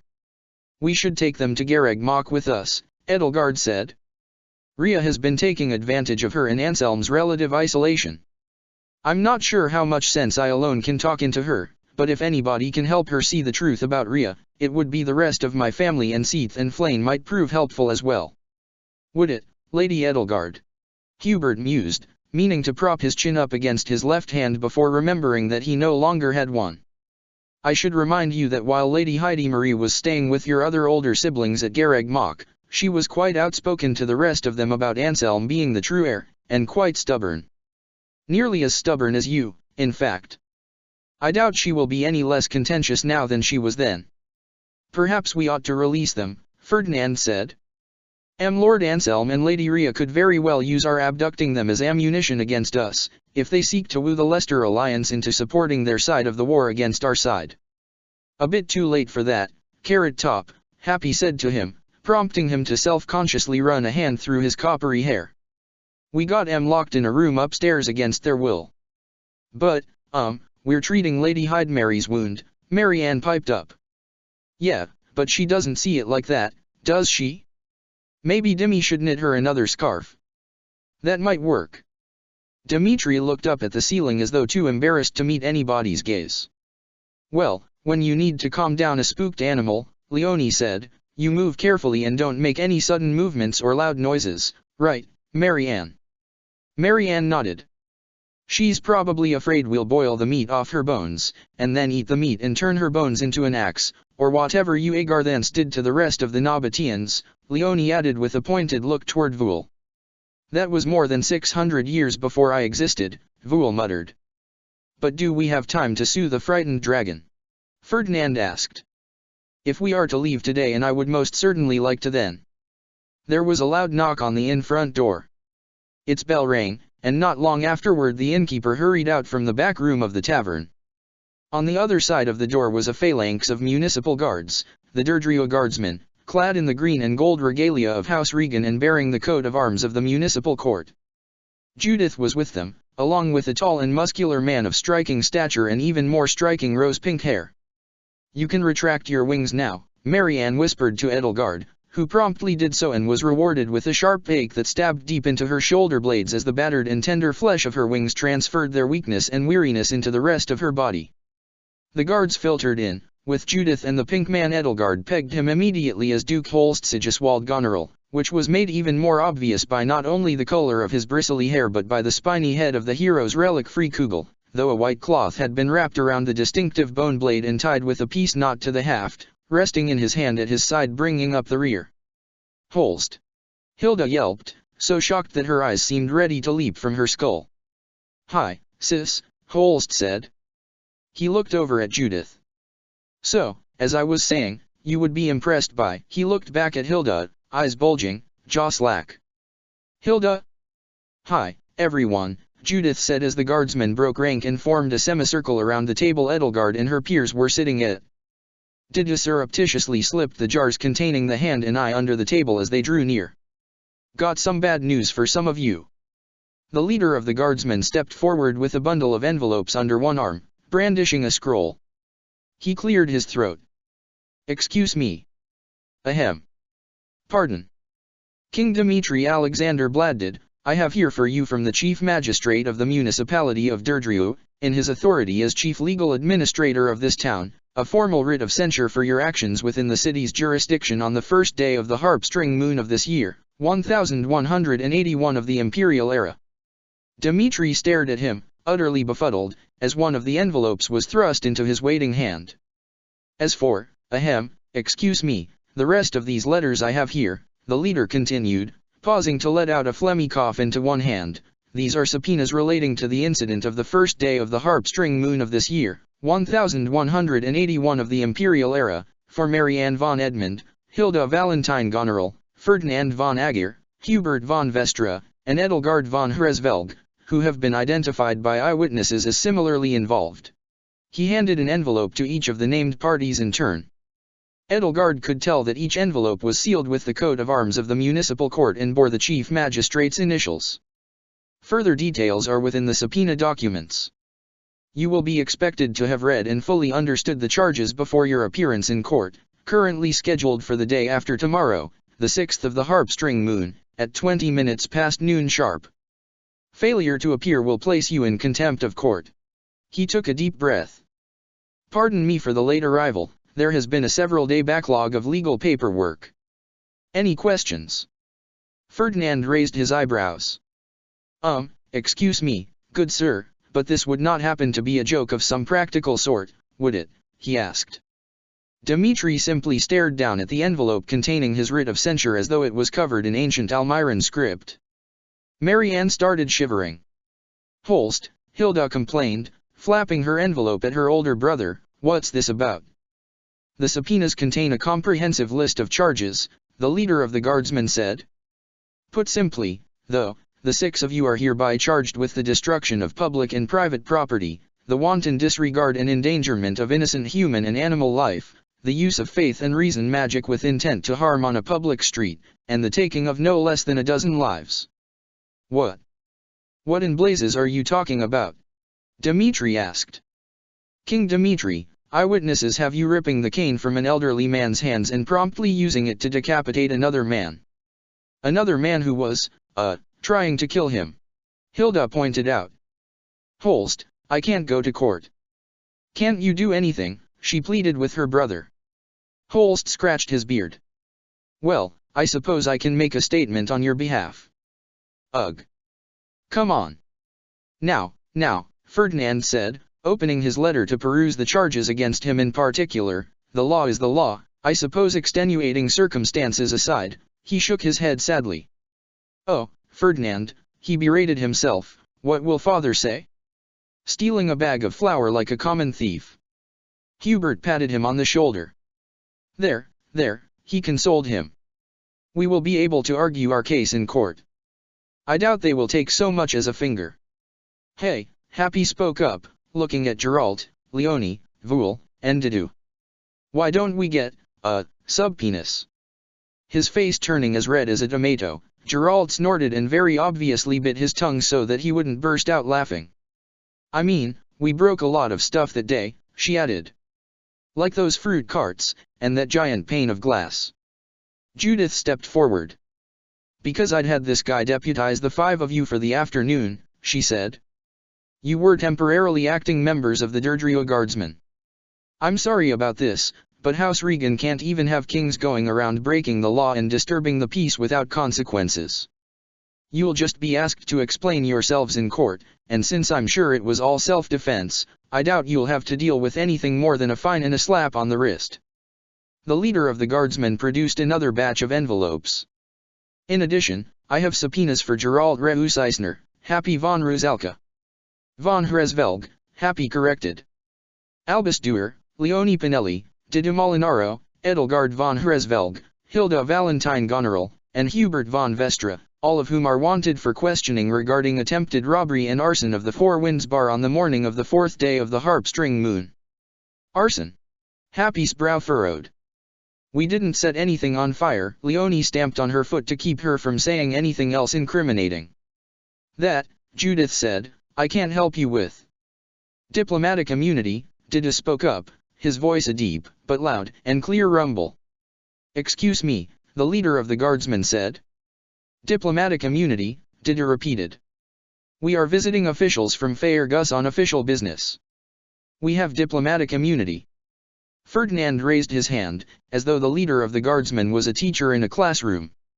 Excuse me, but I am the son of Prime Minister Ludwig von Aegir, and my companion here Hubert is the son of the Minister of the Imperial Household Otto von Vestra, and, he chuckled. My fiancée here is the sister of Emperor Burkhard von Hresvelg, and so the 3 of us shall also be invoking diplomatic immunity, as representatives of the Adrestian Empire's legitimate governing body. One of the waiting guardsmen piped up. Well, I think Anselm's supposed to be emperor. The leader shushed him. Ah, well, nevertheless. I'm Blondie's daughter, Happy spoke up. Burkhart's. Emperor Burkhard. He gawked at her. I'm adopted, she said. So I get diplomatic immunity, too, right? He took a deep breath, coughed, and spat a wad of phlegm into his glove. Thank you for pointing that out. Still, though, a writ of censure is a writ of censure, and a subpoena is a subpoena ahem. Excuse me, and diplomatic immunity or no, you will simply have to appear before His Honor the Chief Magistrate at the appointed date and time to discuss the charges. Of course, it is highly likely they will all be dropped, but we have a particular way of doing things here in Deirdre. Thank you and good day. Wait, what happens if we just leave? Happy asked. You would be arrested and tried for delinquency upon re-entering the city, the leader of the guardsmen said, and with that he took the rest of his men and left the inn, leaving Holst and Judith behind. But you wouldn't send anyone after us, right? Happy called out after him. Right. Marianne buried her face in her hands. If you don't mind me speaking freely, Judith said to Dmitri, if you want any of the noble big shots in the alliance to side with you in your little war, you and your friends should probably show a little more respect for the local laws and customs. Sure, you can just leave, she shrugged, but the alliance roundtable's gonna remember that. Right, Holst. Holst nodded. It sounds serious, but it's not a serious issue. As Captain Martin said, half of you enjoy diplomatic immunity, and the other half will merely need to explain your situation to the judge. He bent his knee deferentially in Dmitri's direction. King Dmitri, honored to meet you. I expect you're here to make a case for your war at the Round Table Symposium on the 7th. Dmitri seemed to deflate, and Edelgard wondered if, on top of this sudden legal debacle, he was also reflecting on his meeting with Margrave Edmund that had not quite gone as planned. Thank you, Duke Goneril, he said. It is an honor to meet you, though you are certainly more, subdued than I would have expected. I'm here on business, Holst said, slinging free Kugel over one shoulder almost effortlessly. The rippling of his muscles was visible through his sleeves. And, of course, in the presence of a king which, I must say, I wasn't expecting, he added, giving a pointed little glare to Judith that seemed to cry out, you could have warned me. There's no need to be so formal, Gerald said, earning himself an incredulous look from Ferdinand, who seemed ready to protest. Holst seemed to shrink a foot, though he was of course still enormous. "Oh, all right. Thanks, Captain Geralt. So, anyway, why are you staying in an inn instead of Regan Manor?" he asked, looking around the room with a confused furrow to his brow. "I'm sure Duke Regan would offer you guys lodging." Edelgard felt a chill run up her spine. "So, all of the representatives of the 5 great lords are currently staying at Regan Manor?" Hilda asked, and the slightly worried tone to her voice that she was trying to hide and the way she squirmed in her seat made it clear she'd felt the same chill. "Of course. Just like we always do when we meet up. Anyway, who wants lunch? I just got in from Fodlan's Locket this morning, so I haven't had breakfast yet, and I could eat a whole damn horse. And I know just where to get one," he added, laughing raucously and slapping his knee. Happy turned to Hilda. "Hey, Pinky. I like your brother." "And Hilda." "Hill. Sis. You look terrible," Holst said, inserting himself at the table between her and Edelgard. "Are you getting enough sleep? Are you sick? Is the Faerghus military feeding you well? And why haven't you written? I had no idea where you were or if you were even alive until Balthus sent me a letter from Garreg Mach." Edelgard was unfortunate enough to have her line of sight completely blocked by the cloth-wrapped relic he'd leaned against the table between herself and him, which, an inch more to the side, might have bludgeoned her to death, though it did at least spare her the sight of hair so brilliantly pink that it made Hilda's look like the petals of a wilted rose by comparison. Having the relic so close made her skin crawl, though, as though the Nabatean half of herself was recoiling in disgust from the defiled remains of its kin. Holst didn't wait for Hilda to answer any of his questions before wrapping his muscular arms around her and lifting her clean off her seat. "Holst," she gasped as his embrace began to bend her spine in an L shape, "can't breathe." Dmitri cleared his throat. "Duke Holst, I assure you we have been treating your younger sister well. These past few days have simply been challenging." "Keep squeezing her like that," Vul muttered, "and she'll never write another letter again." Holst finally lowered Hilda back into her seat. Edelgard, though she'd met Holst plenty of times in her own world, was only just now beginning to understand how he could be friends with somebody as overwhelming in their physical presence as Balthus von Albrecht. "I know you've had plenty of time to write," he scolded her. "It's been 3 months. "Sorry," Hilda mumbled. "By the way, how's Ol Balti doing? He says the Empire's press ganged him into service. I guess he's making progress on his debts, huh?" "You'd think so," she said, catching her breath. He then turned his attention to Edelgard, pushing Free Kugel out of the way. "Oh. You're Princess Edelgard, aren't you?" A broad smile lit up his already incandescent face. "Hill wrote me letters about you all the way up until Gronderfield, you know. It was a shame I didn't have time to meet you back then." Edelgard could see Hilda's face turn crimson and felt her own doing the same. "You two still an item?" He leaned in closer to her, his violently pink eyebrows knitting themselves stormily as he put on an imposing glare. "Or have you broken my little sister's heart?" "Holst."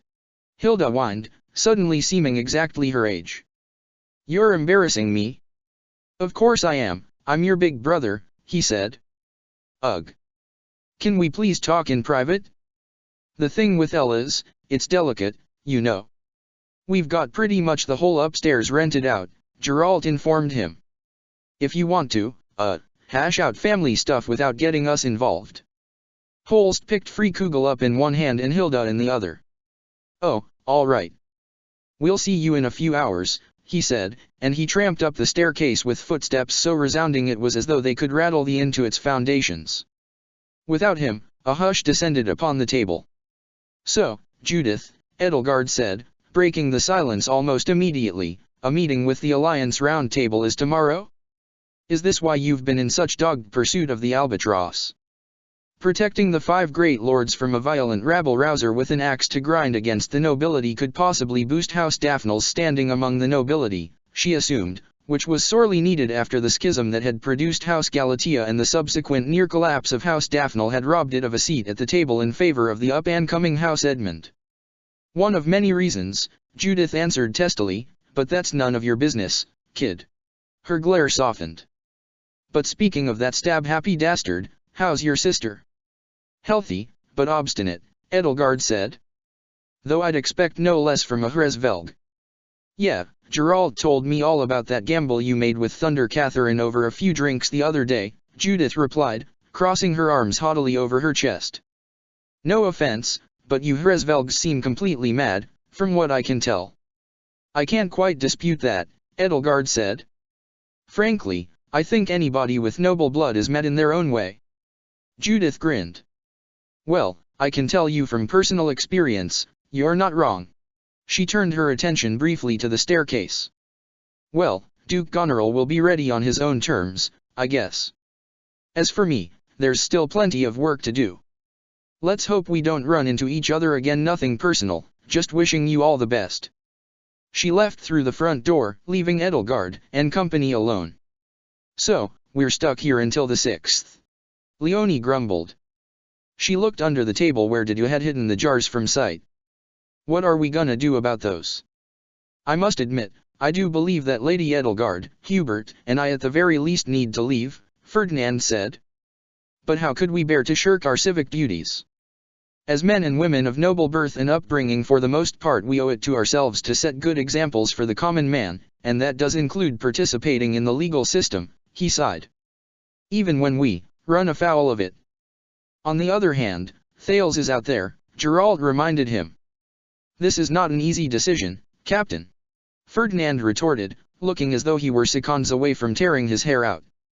I am loath to stay here, but it goes against every bone in my body to flee from the law. Perhaps Hubert and I can leave, and you can stay, Edelgard suggested.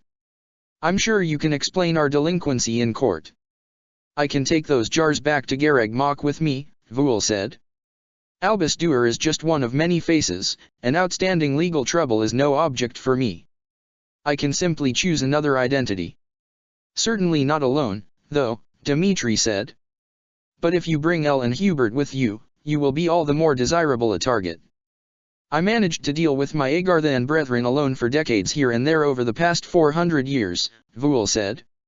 I can handle a week on the road by myself, even with such precious cargo. I'd hardly want to upset poor Flane by dying. I'll go with Two-Face, Happy said. I don't care much about laws, and if I ever have to come here again, I'll just have Blondie deal with, what were they gonna do? Fine us? He's got money. Huh. If you think about it, Leonie said, if the only punishment for a crime is a fine, then rich people can do whatever they want, while poor people have to obey the law all the time. Well, I suppose so, Ferdinand said, but the fine is more than just money, but a black mark on one's soul. One must think about one's reputation, and of course, noblesse oblige. Perhaps the newly rich from Leicester's merchant class are not taught this from birth as noble children are, but I don't care about noblesse oblige, Happy said. There was a muffled roar and ghastly outcry from upstairs, and moments later the physician flew down the staircase, white as a sheet. Lady Edelgard, Your Highness, she cried out in between gasps for breath. It's your sister. Her Highness Lady Heidi Marie has just transformed into a terrible beast. Edelgard found pandemonium awaiting her in Heidemary's bedroom. Holst had stormed inside and torn the cloth covering off of Frikugel's spiny head, breaking the piece knot keeping it bound and letting the bone glow with an angry fire, while Martel had thrown himself between the wicked axe and his liege. Hilda was trying to pull Holst away. In the corner of the room, clinging to the walls with long, thick talons digging into the wood paneling, was a winged beast about as large as Holst. Thick, spiny scales like armor plating spilled down Heidemary's back and shoulders, scalloped plates tracing her spine and caudal vertebrae. The scales were as shimmering of a diamond white as the immaculate one's hide, but the rest of the dragon's body wore a glossy coat like that of a freshly brushed and expertly groomed bay roan horse, a fallow light brown that gleamed like polished metal in the light of Frikugel's fiery glow and the sunlight pouring in from the window. Her wings were unfurled, stretching across the room with a span nearly equal to her length from tip to tail, it seemed, and with thin membrane stretched between long phalanges like a bat's wings. Her tail, long and thick like a reptile's, lashed against the wall angrily. A mane the same color as her coat fell in long, wavy locks over her long neck, flowing around long and curved swept-back horns, and spilled over a reptilian face as Heidi Marie clung upside down to where the two adjacent walls met. Her clothes hung, torn and ragged, off of her bestial frame. Holst, Hilda, and Martel were all shouting over each other in an incoherent babble, their voices all drowned out by the frantic screeches tearing themselves from Heidi Marie's mouth as she clung upside down to the walls. "Everybody, quiet!" Edelgard called out as she strode into the room. "Marianne, with me. Everybody else, stay back." "I'm so sorry, Edelgard, I forgot she was in this room," Hilda started. "Holst," Edelgard said, focusing her attention on Hilda's older brother, who was most definitely not prepared to deal with a dragon, least of all a human who had suddenly transformed into a dragon. "Put Freekugel away and leave the room. You're frightening her." The closer she came to him, and to that wicked bone axe in his grip, the more the dragon inside her squirmed in discomfort. Holst barely paid her a glance as he focused his attention on Heidi Marie. "Out of the way, Your Highness, I've dealt with monsters." "She's not a monster," both Hilda and Martel were shouting in unison at him.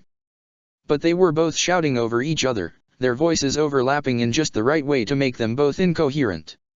"I said, quiet," Edelgard boomed, never more grateful to have so rigorously practiced her oration. Everybody fell silent, unused to hearing such a loud and forceful declaration coming from such a small woman, and none was more taken aback by the outburst than Holst. "Holst," she repeated. "I am well aware of your reputation as a monster slayer. Balthus has told me all about it. But that isn't a monster. She's my sister. And I'll thank you not to terrorize her with a hero's relic. Hilda, take your older brother out into the hall and explain to him how Heidi Marie came to be in this state." Holst was just bemused enough that he was off his guard when Hilda grabbed him by the arm, enabling her to yank him in the direction of the door with enough momentum to carry the both of them back out into the hallway. The door slammed shut behind them, ridding the room of Freekugel's baleful fiery glow. The background noises of Heidi Marie's screeches, which sounded equal parts frightened and pained, began to grow sparser and less desperate, though the energy within the room remained tense and fraught. "Is she hurt?" Edelgard asked Martel. Nervous energy crackled like lightning under her skin as she pondered how close Heidi Marie might have come to having her skull split open by Holst's relic if he'd been a split second or two more impulsive. The image flashed before her mind of the way the Immaculate One had died, its skull cleaved in two by a synchronized death blow from Aimra and the sword of the Creator, the glimpses of wrinkled brain tissue flecked with shattered bone as blood had pooled out underneath the beast's head. She'd hardly finished asking before noticing a trickle of dark green blood that leaked from one of the vertebral scales near the base of Heidi Marie's tail. "Transforming must have agitated her wound," Martel said. "Lady Heidi Marie, please," he called out to his liege. "The danger has passed. Your sister means you no harm. You need to speak quietly," Marianne told him, taking him by the arm at the moment he took a step toward Heidi Marie. "And you'll frighten her if you move too quickly. But look, she's injured. She won't let us get close if we move too aggressively," she said. Edelgard took a deep breath and took a small, slow, careful step forward, holding out her hands palms outward to show that she had no weapons and meant no harm, the way one might approach one of the monastery's feral cats to avoid provoking it into running off. "Heidi," she said, softening her tone. "It's all right. Nobody in this room wishes to hurt you." Heidi Marie backed up, climbing a few inches farther up the wall. Wood splintered under her splayed talons as she used them to anchor herself. The wound in her back oozed. Another pained outcry escaped her fanged muzzle. "Can she speak?" Edelgard asked Martel. Martel shook his head. "Not when she's fully transformed, Your Highness," he said. "I can," she said, and although she'd met only one Nabatean still capable of transforming into a dragon, she'd assumed from that small sample size that all Nabateans were capable of human speech in either form. It seemed Rhea still hadn't quite perfected the delicate art of turning humans into dragons to the point where she could get a consistent outcome each time. Edelgard recalled the pit Rhea had shown her where so many half-transformed human bodies, their lives created and snuffed out by the same impassive hand, had lain. How many more experiments after Edelgard had Rhea conducted before she had felt comfortable granting Heidi Marie this gift? Or worse, had she conducted none, and had it been sheer luck that Heidi Marie had even survived at all? "But, she can understand us," right? Marianne asked. Martel nodded. Of course. Her mind is still human, although I've never seen her like this. You've never seen her this frightened, Edelgard said. The sight of Free Kugel must have filled her with such terror that she could hardly think. She kept stepping forward, cautious, careful, waiting between each one. Heidi Marie stared warily at her as she drew near. Calm down. You've hurt yourself, Heidi Marie. Let Martel heal you. Martel raised his hands, showing that his wrists were still bound with wards to seal his magic. Lady Edelgard. Marianne, if you would untie him, Edelgard said. Marianne nodded. Yes, oh okay, she stammered, and she set to work undoing the knots. Edelgard looked up at Heidi Marie as the dragon loomed above her, making certain, if it would help, not to stare directly into her eyes. Heidi, come down and let us help you, she said. I'm not your enemy. I'm your sister. No matter the company I keep, that cannot be changed. Heidi Marie still stared warily at her. Her hind legs, weakened by the pain from the wound, wobbled and threatened to give out. I'm sorry, Edelgard continued. I know you've been frightened since the moment you first woke up to find yourself here, and I know what it's like to have that constant fear wearing you down, and I know how it feels to have it push you over the edge. But you need to think, Heidi Marie. Don't let your fear control you. You're only hurting yourself right now. She could see Heidi Marie's chest heaving, and she could see the whites of her eyes like those of a spooked horse. It wasn't working. Heidi Marie should have been much easier to deal with than when Happy had been transformed wholly into a beast, Edelgard had initially reasoned, because at least Heidi Marie still had her reason. But perhaps Edelgard had misjudged the extent of her terror. All of the tension in Heidi Marie's mind and body had reached its boiling point over the past day, and the sight of Holst treating her like any other mindless monster and wielding a sword cast from Nabatean bones before her had been like spilling water into a pot of boiling oil.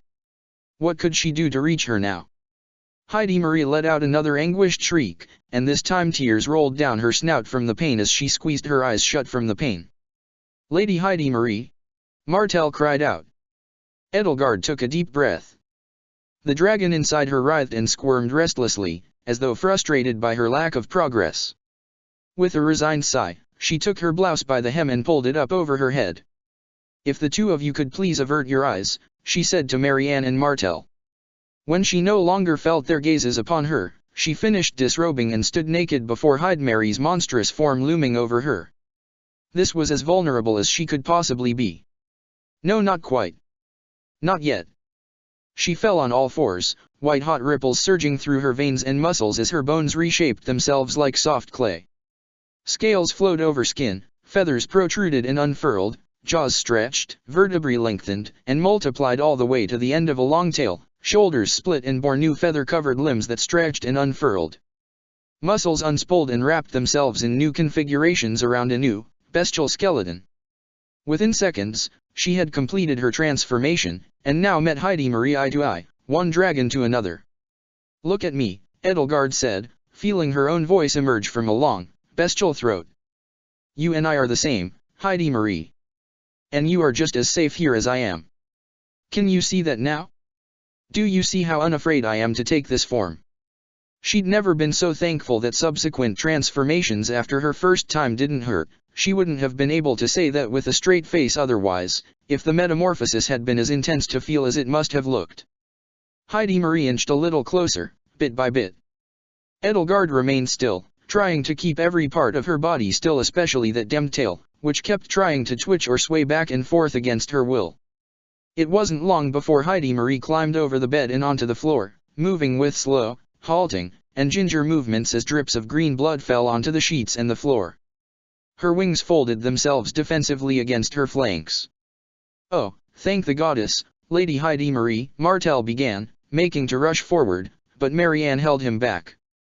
Heidi Marie patted in a slow arc around Edelgard, as though not entirely sure what to make of her. She sniffed the air, nostrils flaring. Do you see, Heidi Marie? Edelgard asked. I'm not afraid to be here, no matter what form I take. You have nothing to fear from me, from Dimitri, or from anybody else here. Calm down and let us treat your wound. Heidi Marie eyed her in what seemed to be a skeptical way. Edelgard couldn't say she knew much of anything about reading the body languages of dragons, especially ones that couldn't speak. She had no idea how much progress she was making outside of the fact that her sister wasn't currently clinging to the wall and hissing at her. "Please," Edelgard said. "I just want to help you." It was at that very moment that Seath strode into the room. Of course, it was Voul wearing Seath's face, but Heidi Marie couldn't have known that. As one would have expected from a highly skilled replicant, his disguise was utterly perfect down to the slightest quirk of his body language. Not a single green hair on his beard was out of place and not even the tiniest scar was missing. He even remembered to walk with a slight limp. He peered up at Heidi Marie and offered a polite bow. "Lady Heidi Marie, I presume?" "A pleasure to make your acquaintance, Your Highness." "Forgive me if I do not join you and your sister," he added, eyeing both her and Edelgard.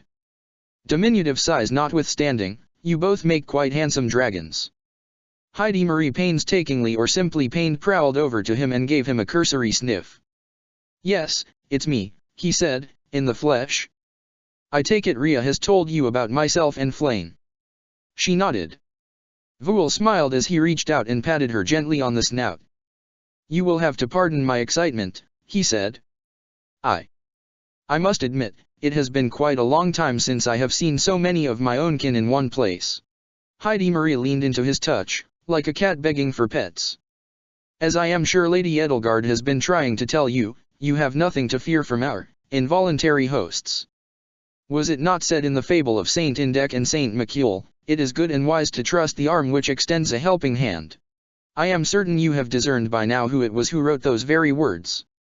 Hospitality can come from many sources, and those who need it are rarely in the position to choose from whom it is given. I bid you to sit down, take your human form if you would like, and let your wound be treated. You have reopened it, as I am sure you have realized, and undone at least a day of the physician's hard work." Heidi Marie bowed her head as though ashamed. There, young Heidi Marie," Voul said, and for a moment Edelgard forgot that he wasn't Seath. "I can understand all too well the fear that has gripped you. But I had the privilege of watching you grow stronger, those years ago when you and your brother attended the academy, and I know that deep down, you are stronger than your fear." Acquiescing at last, Heidi Marie sat back on her haunches. Flesh rippled, scales softened, bones shifted, wings and tail shrank and whittled themselves away to nothing, and within seconds she sat on the floor at the foot of her bed, draped in the tattered remains of clothes that had not survived the earlier sudden and drastic shifting of her size and shape. The blood that oozed from the open wound on her back now dripped crimson. She let out a sharp, pained outcry no less wordless than her earlier bestial screeches, pain twisting her soft face. "Lady Heidi Marie!" Martel cried out, rushing to her side with all the haste he had been holding back in these past few minutes. He was swift to lay her down on her side onto the floor, covering her with one of the bed's rumpled blankets for modesty's sake as much as he could while still leaving the wound visible. His hands hung over the wound, an angry red blotch near the small of her back just off to the side of her spine, and a healing glow wreathed his hands and pressed gently against it. Marianne joined him, lending her healing magic to his. The tension broke like a river spilling over a dam. Edelgard allowed herself a deep, grateful sigh of relief. Heidi Marie whimpered. "You're beautiful." "I didn't know you were here as well, Seath," Martel told Voul. "Lady Rhea had been under the impression you had been captured at Gareg Mach." "Oh, I was," Voul replied. "But King Dimitri does like to keep his most important prisoners close by his side. I have been in the room just at the end of the hall this whole time," he added, and there was a faint look on his face that suggested he was beginning to realize that by enacting this charade he had made a very large mess for himself and the man whose face he had borrowed. "You're looking well." "Oh, but of course. Do you believe that the kingdom of Faerghus is ignorant of the rules of engagement? War is bloody and senseless and violent, yes, and quite terrible, but those who wage it understand that the treatment of prisoners is sacrosanct." There was a bitter irony to that statement, as Voul himself had been so severely injured trying to protect Seath and Flayn from their cruel treatment at the hands of the kingdom's soldiers. But it was true that Dimitri himself had no intention of treating his prisoners of war unkindly. "Lady Rhea has been beside herself, worrying for you and Flayn," Martel said. When she told us the truth about Nemesis, we too feared the man who would follow in his footsteps. Of course. Vul nodded along. Things are not quite as simple as, perhaps, Lady Rhea would wish to believe. All the same, Edelgard thought, it would have been all too easy, if Dimitri had not been saved from Thales's poisonous influences, for all of Rhea's fears to have been confirmed. If I could ask for a smidgen of privacy, she said, I'm going to change in the corner. No, stay, Heidi Marie pleaded. I've been waiting to see you like this, Ellie. Just a little longer, dear. Edelgard had to admit that she was a little disappointed. If it would put you at ease, she sighed. At least Heidi Marie no longer seemed so standoffish. As risky as it was, Vul's disguise had been the key, it seemed, to making her feel even a little more trusting of her captors. She approached the bed, unable to feel anything less than undignified, loping across the room on all fours like a beast, and allowed Heidi Marie to rest a soft hand gently against her snout. You're quite small, Heidi Marie mused. As are you, Edelgard said. Rhea hasn't given you a crest stone. She recalled how furious Seath had been upon finding out that Edelgard herself had lacked one. Well, she worries, Heidi Marie explained to her, as matter-of-factly as though she were speaking about the weather. For my safety. One would think she would have given you one, then, Vul said, obviously channeling the ire he knew Seath would have felt in this situation. We know what heroes' relics are made of, Martel explained. And we know that they're useless without compatible crest stones. Heidi Marie nodded and scratched under Edelgard's chin, which Edelgard hated to admit felt utterly wonderful. Rhea promised to give me one if I returned alive from this mission. If you could prove that you wouldn't fall into enemy hands, Vul muttered darkly. You ought to feel lucky that King Dimitri is not the enemy you expected. Can either of you tell me more about what Lady Rhea has been doing, he asked. It is quite plainly obvious that she has been continuing the work she began with Lady Edelgard, which, he added, I did not quite approve of. Why not? Heidi Marie asked, sounding almost innocent. Seath, sir, one would think you would be happy to see more of your people. And I am, there is no doubt about that, but Lady Rhea did indeed conduct her work on your sister without her consent. She was beside herself with fear, to the point at which she was nearly inconsolable, and it caused her to suffer greatly. There is no need to make me sound so pathetic, Seath, Edelgard mumbled under her breath, hissing the words through clenched fangs. Her remark seemed to have only goaded Vul further. You were not there to see how she would cry out, not from the pain of her involuntary transfiguration, but from the fear which gripped her. But Flane and I were, and our hearts ached for her. But, Heidi Marie's soft face wore a confused furrow to her brow. But, why would Lady Rhea and Anselm have lied about that? Because it's what they wish had been true, Edelgard said. At last, Martel and Marianne managed to close the reopened wound and, after blotting away the blood, lifted Heidi Marie onto her bed so that she could rest. Let her rest, Vul told the two of them when they had finished. We should take our leave and offer her and Lady Edelgard some time alone. The three of them left the room, leaving Heidi Marie alone with Edelgard. Edelgard took the opportunity to return to human form and dress herself. Inwardly, she felt a mote of frustration toward Vul. What had he been thinking? How could she bring Heidi Marie back to Garreg Mach and have Seath talk her out of her stubborn support for Rhea if Seath was meant to be right here in this very inn? A 5-minute conversation with the genuine article would expose the entire charade and undo everything Vul had just accomplished. I'm so sorry, Heidi Marie said, her voice quiet and her tone timid. Ellie, it was wrong of me to think you had been brainwashed. Can you forgive me for not listening? I'm certain I can find it in my heart to do so, Edelgard said, returning to Heidi Marie's side and standing over the bed beside her. I'm just glad you understand now. She had to admit, though, it did irk her that Heidi Marie would have believed Seath over her own sister. Then again, she wasn't quite her own sister. Heidi Marie glanced over to the dresser drawer, upon which sat the long lavender scarf Dimitri had finished crocheting yesterday morning. He truly did knit that himself, did he? She asked. The silver nemesis, of all people. Things are rarely so black and white, Edelgard told her.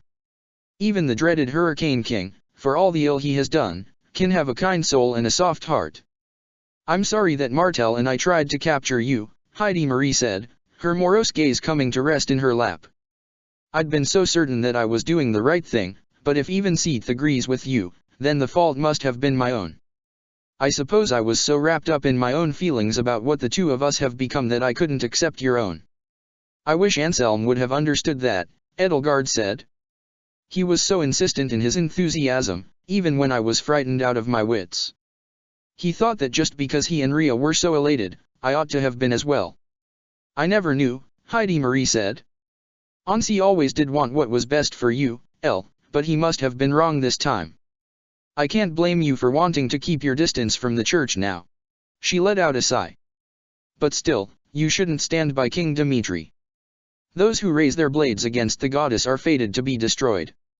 You shouldn't be fighting this war. Edelgard let a hand rest upon her cheek. Neither should you, Heidi. You're not meant for it. Is Dimitri going to take me back to Gareg Mach? Or to Ferdiad or Arianrod? You're not a prisoner of war, Heidi Marie. You weren't captured in battle. You were brought here because you were severely injured and in desperate need of medical care. But you tied up my retainer. So that he couldn't try to kidnap me again. Heidi Marie smiled. You always were so good at rationalizing things, Ellie. When you're well enough, Edelgard said, you'll be free to go. But the rest of our family is waiting for us at Gareg Mach. Come and see them again. No. Why not? I don't know how Burke managed to convince so many of us to take his side, Heidi Marie said, the bright look on her face darkening, but it's a slap in Father's face. He changed his will to put Anselm in charge. And we all know he would make a better emperor, anyway.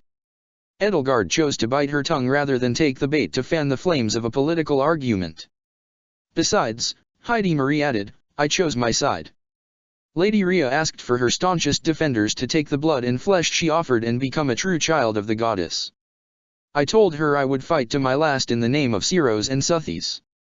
The odd fervor coloring her sister's voice sent a chill down Edelgard's spine. But there was a tinge of melancholy to it as well, of a sort of ruefulness and regret, something she could seize upon. Even children have free will, she retorted. There's no choice so final that it can bind somebody for life, save for ending one. Heidi, ask yourself, knowing what you do now, do you really still wish to fight for Archbishop Rhea? Heidi Marie opened her mouth, but said nothing for a few seconds. Her eyes pointedly avoided Edelgard's all the while. I can't leave Ansi alone.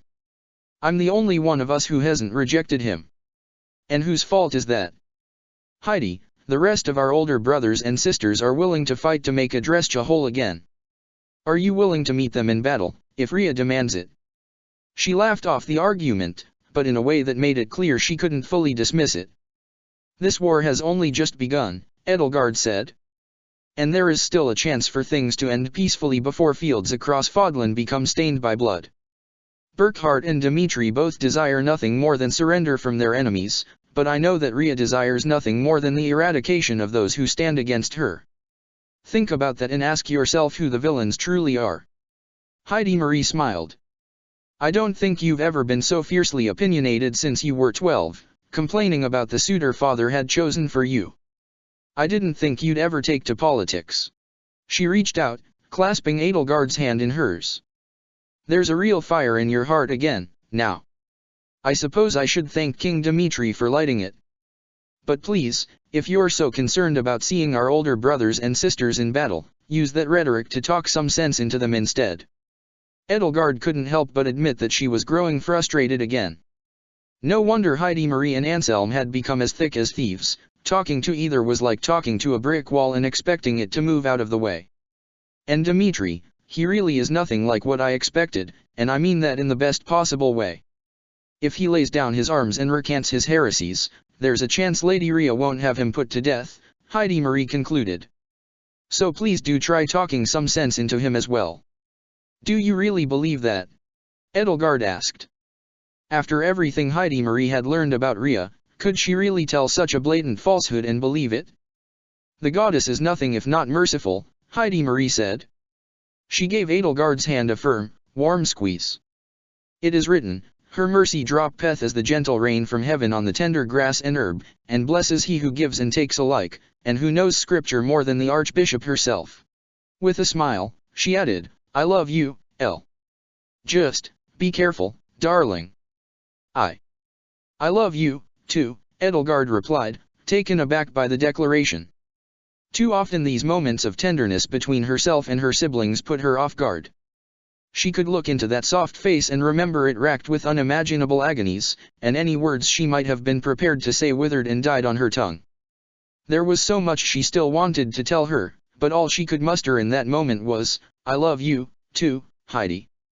There was a knock on the door, followed shortly by the physician stepping inside. I do hope I am not interrupting anything, your highnesses, she said, offering a deep, polite bow to Edelgard and Heidi Marie. Lady Edelgard, may I please continue my work? Yes, of course, Edelgard said, slipping her hand out of Heidi Marie's grasp and exiting the room into the hallway. A crowd had gathered around the door.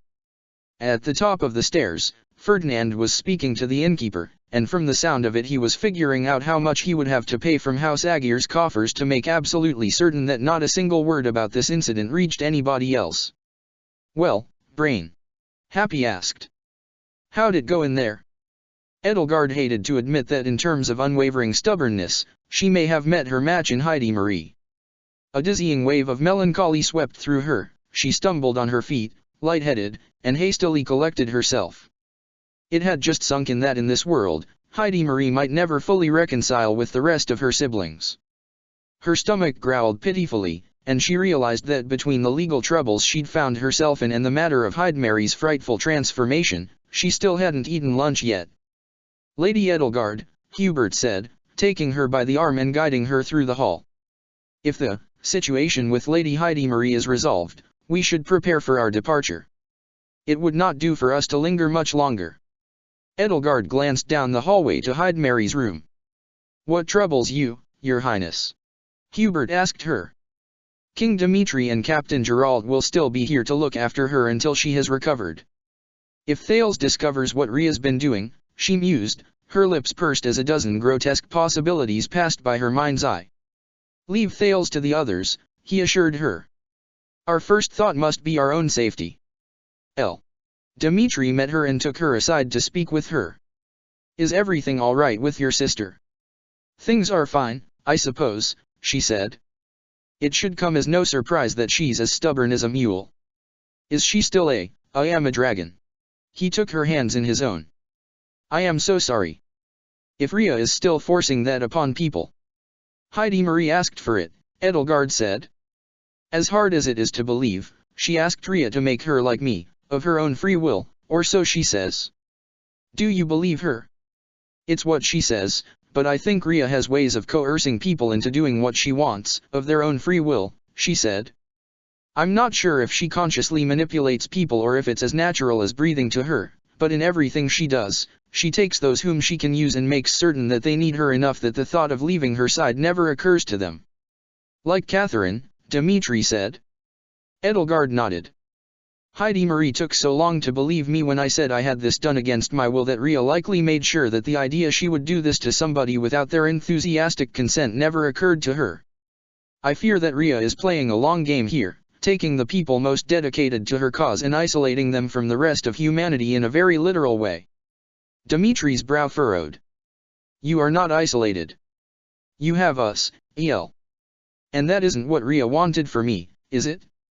She fears humanity and isolates herself from them, and when I was in custody, she wanted to instill that same fear in me. She wanted me to see humanity as a threat, because of my differences. The differences she forced upon me, that is. She wanted me to have nobody to turn to but her, so that no matter how low she sank, she would have somebody by her side. She saw Catherine's face in her mind's eye. Thunder Catherine, who had sunk to pitiable lows before being swept up by Ria and groomed into one of her staunchest defenders and most obedient servants, who had once said that she would have murdered children without hesitation if Ria had demanded it, who had taken a torch to Ferdinand on the last day of the war with little protest, if any. That was the only thing she wanted from humans, devotion and obedience. You think that is what she did to your sister? Dimitri asked. I can only speculate on Ria's motives, Edelgard admitted. I'm sure there's more to it than simple control. But I do think her most useful tool is the sunk cost fallacy, and Heidi Marie is, I fear, in the thick of it. Especially, she thought, with the promise of a proper crest stone in her future. The sunk cost fallacy. It's a matter of pride, or desperation, I suppose, she explained. The longer you spend walking one path, even if it costs you dearly, the more you try to justify your choice to remain on that path.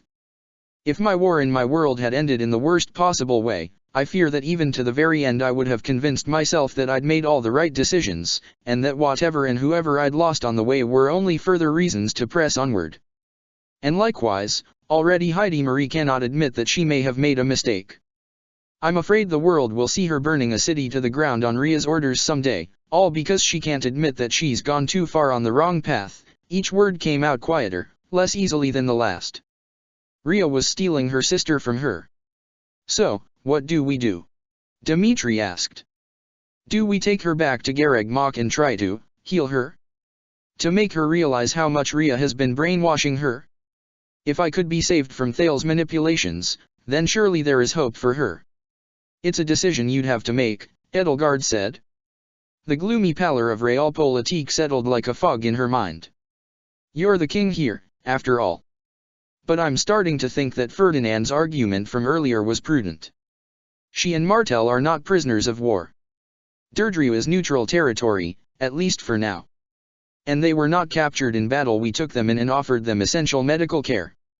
Abducting them is a politically fraught move. It could rob you of allies within Leicester. You want to let her go back to Ria. It isn't a matter of want, she explained. We don't always get what we want, especially not in war. I just hope I've reached her, to some small degree. She seemed genuinely surprised and concerned that Ria had done this to me against my will. And perhaps willing to accept that you aren't the monster she'd been led to believe you will. If I've lit a spark of doubt in her heart, I can only hope it swells into a conflagration. I understand, Dmitri said. He put his arms around her and took her in an embrace, pressing her to his chest. I'm sorry, Elle. I will try to make the right decision. I trust you, D, she said, wrapping her arms around his waist and resting her head against his chest, letting his strong heartbeat fill her ears. Her words caught in her throat, her eyes stung. I trust you to do the right thing, whatever it is. You always have. I promise, I won't let you down. After a quick lunch, Edelgard and Hubert brought their bags to the stables in the back, where the carriage she, Hubert, Vul, and Happy would take back to Gareg Mach was being prepared. Hilda was there, too, speaking in low tones with Vul as he held onto the broken crystal and slate Destinova had left behind. It's true that you wouldn't find this sort of thing in just any Agarthan installation, Vul was saying. It's the central processing unit for a temporal control system, time crystals suspended in superconducting diamond composite integrated circuits. And it's in very short supply. If this didn't come from Research Facility Epsilon, it would have had to come from the new test site for Operation Antediluvian, and for Thales to simply take one and destroy it would set the project back months. Time crystals. Edelgard interjected. And what in blazes are those? Well, Vul said, unfazed by her sudden insertion into the private conversation he'd been having with Hilda, you know how a crystal, a diamond, a ruby, an emerald, and so on is an orderly, repeating lattice extruded across 3 dimensions? A time crystal's lattice structure extends into 3 dimensions of space and 1 dimension of time as well. It has temporal symmetry, not just spatial. Edelgard understood all of the words Vul had said, but the order he had said them in left her utterly bewildered. It's a crystal, Vul repeated, but a time crystal. It's essential for quantum computing. Hubert shook his head. You cannot just define something by repeating its name. To do otherwise, I'd have to explain quantum mechanics to you. And to do that, I'd have to explain atomic physics to you. And to do that, I'd have to explain to you how light and magnets work. We don't have all day. So this doesn't have to have come from that device, Hilda said. Well, like I said, it would have been a gross waste of vital resources to destroy one for the sake of playing a sick prank on this Mr. Destinova von Regan. You know that Thales is exactly the type of spiteful person to do that, Edelgard said. This is more than just a sick prank on Destinova. It's a sick prank on us. Besides, Hilda said, does it really matter when you invent time travel as long as you do? Surely Thales can delay his work for a few months. You can't be late as long as you can travel through time. If I could, I'd never be late for anything and could still sleep in as long as I wanted to. Voul pursed his lips thoughtfully. Edelgard was shocked by how sensible Hilda was sounding. Pinky's got a point, Two-Face, Happy said as she helped Hubert load his bag onto the carriage. A cold wind blew over the stables. Hilda held back her hair to keep it out of her face, while Edelgard was glad she'd done the sensible thing and tied her hair up into buns. The wind came west from across the bay, and clouds massing on the eastern horizon hinted that a storm was approaching from the sea. Tomorrow would not only be a day of nebulous importance, but a rainy one as well. Are you that confident that Thales has indeed destroyed our only way home? Edelgard asked Voul, pulling her coat tighter across her chest as the chilly breeze tempered the warm spring air. I'm confident enough to recommend that you don't waste your time wandering the Almiran desert, he said. You said it yourself this morning, Edelgard, that Thales would do something that's spiteful. But Hilda did tell me just now what the two of you talked about earlier this afternoon. If Thales did destroy the device, then there must be another way to travel from one timeline to the other. One that, hopefully, doesn't involve suicide. Ultimately, though, this is far from my area of expertise, and I couldn't tell you much more, unless I knew more about Research Facility Epsilon. What do you know about that place? Edelgard asked him. Not enough, he said. I know that its automated systems are still online, and that it's been in use as a temporal monitoring station for Operation Antediluvian, sort of like a telescope, but for time instead of space. Everything about transferring consciousnesses from one world to another goes over my head. Yes, Edelgard, there are things even I don't know. Like when to cease your incomprehensible babble, Hubert muttered under his breath. Edelgard thought for a moment. You mean it's sending information to the researchers here in Fodlan? Across the desert? Through some sort of radio system. Voul rolled his eyes, but gave her a playful smile. Oh, Your Highness. You understand one piece of advanced technology and try to see everything else through that lens. If I'd taught you how a refrigerator worked, you would be trying to relate every piece of Agarthan technology you encountered to it. Is this video recording device like a refrigerator? Is this plasma cannon like a refrigerator? You'd keep saying. But, actually, you're not entirely incorrect, just inaccurate. What's a refrigerator? Hilda asked. A wonderful device that keeps food cold.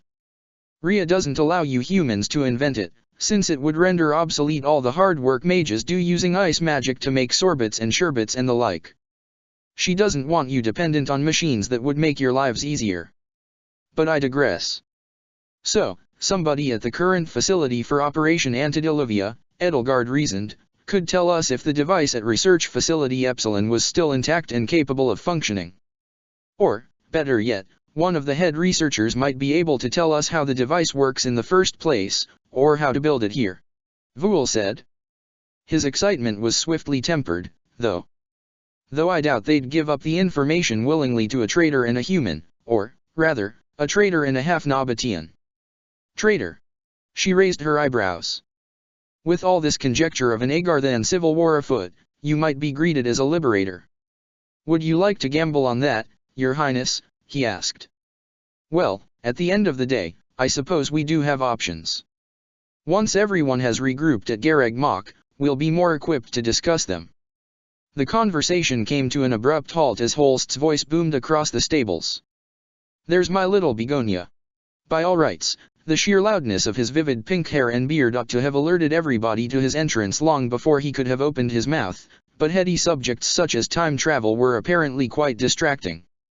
Free Kugel was slung over his shoulders again, its bony head once more draped in cloth, though the knot tying the cloth on was not so ornate. Hilda, I've been looking for you. Hey, you're not leaving already, are you? What? Oh, no, just these four, Hilda said, stepping aside from Voul. I was just here to say goodbye. Great. You're coming with me back to Regan Manor, right? I just need to stop at the guardhouse first, get a new piece knot tied around Free Kugel, and file a report about how it broke the first time. Holst wiped his brow. Phew. Lots of backtracking today, huh?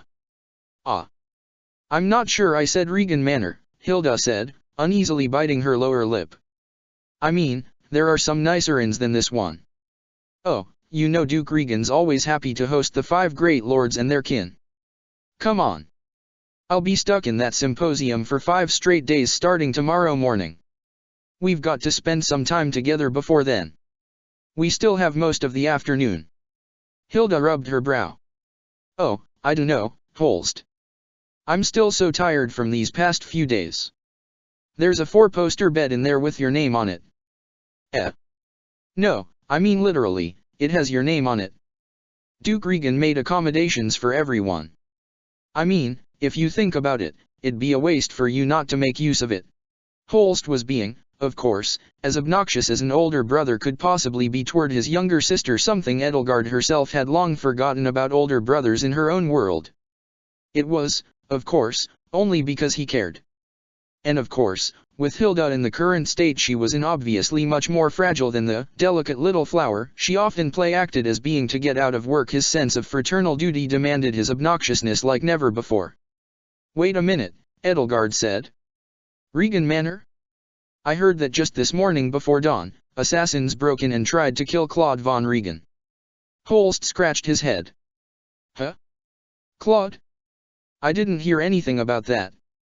I thought I saw a lot more guards on the grounds than usual, though. Well, I'm sure Duke Oswald won't let that happen again.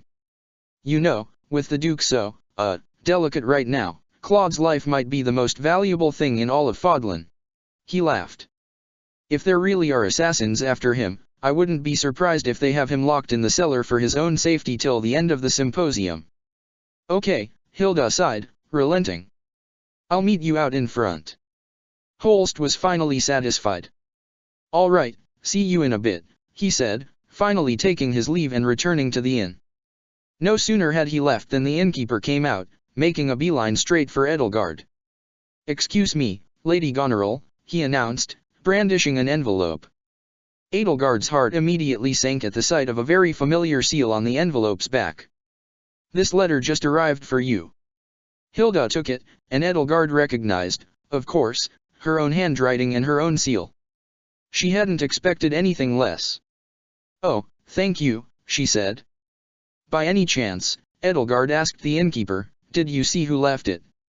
Oh, it was just some courier girl, he said.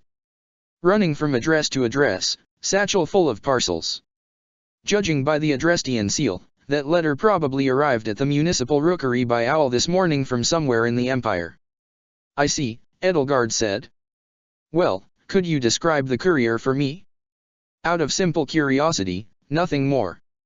The innkeeper's brow furrowed at the strange request, but he obliged. Well, I wasn't sure it was a girl at first, until she opened her mouth, since her hair was quite short and tied back. She was about your age, light hair, I'm sorry, Your Highness, but I don't pay attention to specific male couriers. That's about all I can tell you. That's all right, Edelgard said. Thank you for the effort. Wait a minute, Hilda said. If you didn't recognize her, she must be new to the route, right? I mean, you probably see the courier who normally comes this way every day. The innkeeper scratched his chin. Well, I guess she wasn't the usual courier, then. Must be new. Nobody I've seen around town, though. Sorry. Can't tell you much more. Got a head for faces, you know, but memorizing those of my customers comes first. It just pushes random people aside, he said, tapping on his brow. I, do sincerely apologize, ma'am. Thank you, anyway, Edelgard said to him. It's no problem at all, Your Highness, he said to her with a bow. I just wish I could do more to help, especially after that handsome sum your fiancé wrote a promissory note for. Well, take care and may the goddess smile upon your travels. Thanks, you too, she said, focusing her attention back on the envelope as the innkeeper returned inside. Well, Voul said, peering over Hilda's shoulder. I wonder what future Edelgard has to say to us this time. Hilda slit open the envelope, breaking its wax seal, and shared the letter with everybody. Inside was the customary black feather and a slip of paper, on which was written. Edelgard. 5th day of the harp-string moon. Noon. The cellar beneath Regan Manor. Spirits of rosemary, raspberry, and morphise plum. Reach out to girl that love made blind. Operation Antediluvian is nearing completion. If Destinova won't tell you, she will. There was nothing else. Whatever big thing is being planned for tomorrow, Voul noted, the letter writer certainly seems to want us present for it, Edelgard. Edelgard pondered the letter's contents carefully. The first letter had contained a message of hope she hadn't fully understood until today. What other obtuse message could be in this one that she didn't yet have the perspective to read? Was the letter writer truly someone she could trust? The first letter had brought her here with tantalizing clues that had hidden a yet unseen message of hope. The second letter had enabled her to collect 2 items whose significance was not yet known, and had led her, if inadvertently, to the truth about Destinova. What did this third letter, which sounded even more cryptic and tantalizing than the first 2, secretly promise her? What would it give her which would not reveal its significance until later? Was this an opportunity she could afford to let pass her by? Just as she had when she had first confided in Byleth, the letter's mysterious author called for her to make another leap of faith, a step forward into darkness. Was Destinova leading her into a trap? Was Thales standing at the other end of a puppet's strings, cackling in the darkness? Was this penned by her own hand, guiding her to an unthinkable, perhaps unimaginable and unequivocally certain doom? Or was her own hand guiding her home? Hubert, Voul, she asked, can I speak to you both inside the carriage? Both of them followed her into the carriage, where the 2 of them could speak privately. Lady Edelgard, Hubert said, you are not considering acting on this message, are you?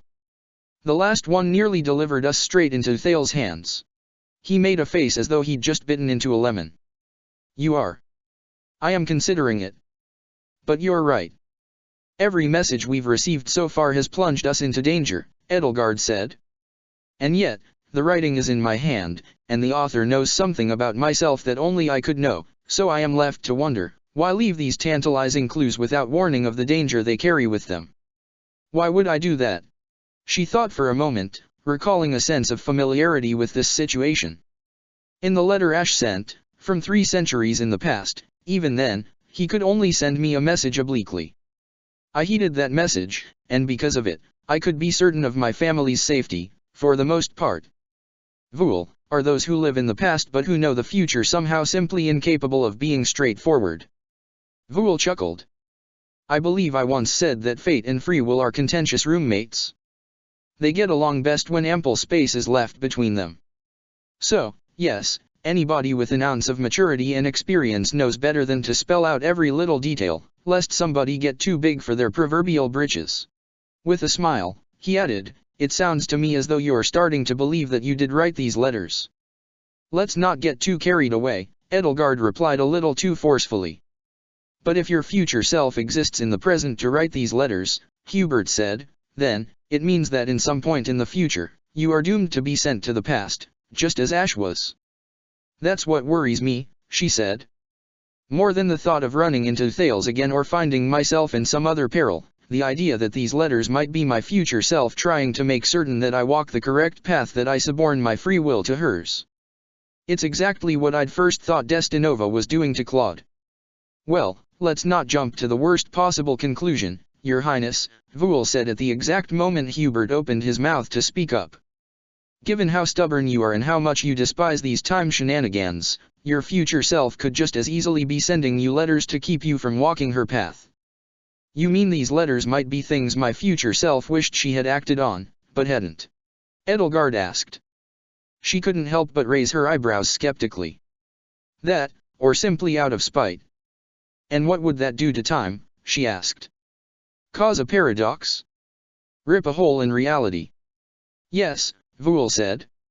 Edelgard knew enough from how Suthies had yelled at her that ripping holes in reality was a bad thing, generally speaking. Not as though that's always a bad thing, generally speaking, he added. What? You told me about the dagger incident, if you recall. In doing so, as I understand it, you broke a time loop. She nodded. The older dagger was meant to be lost through a time portal in Remire, she said. Along with, If she recalled correctly that ghastly sight she had seen in Xanadu all those months ago, her arm. If it hadn't been for that instability, Ash and I might not have been thrown 400 years into the past.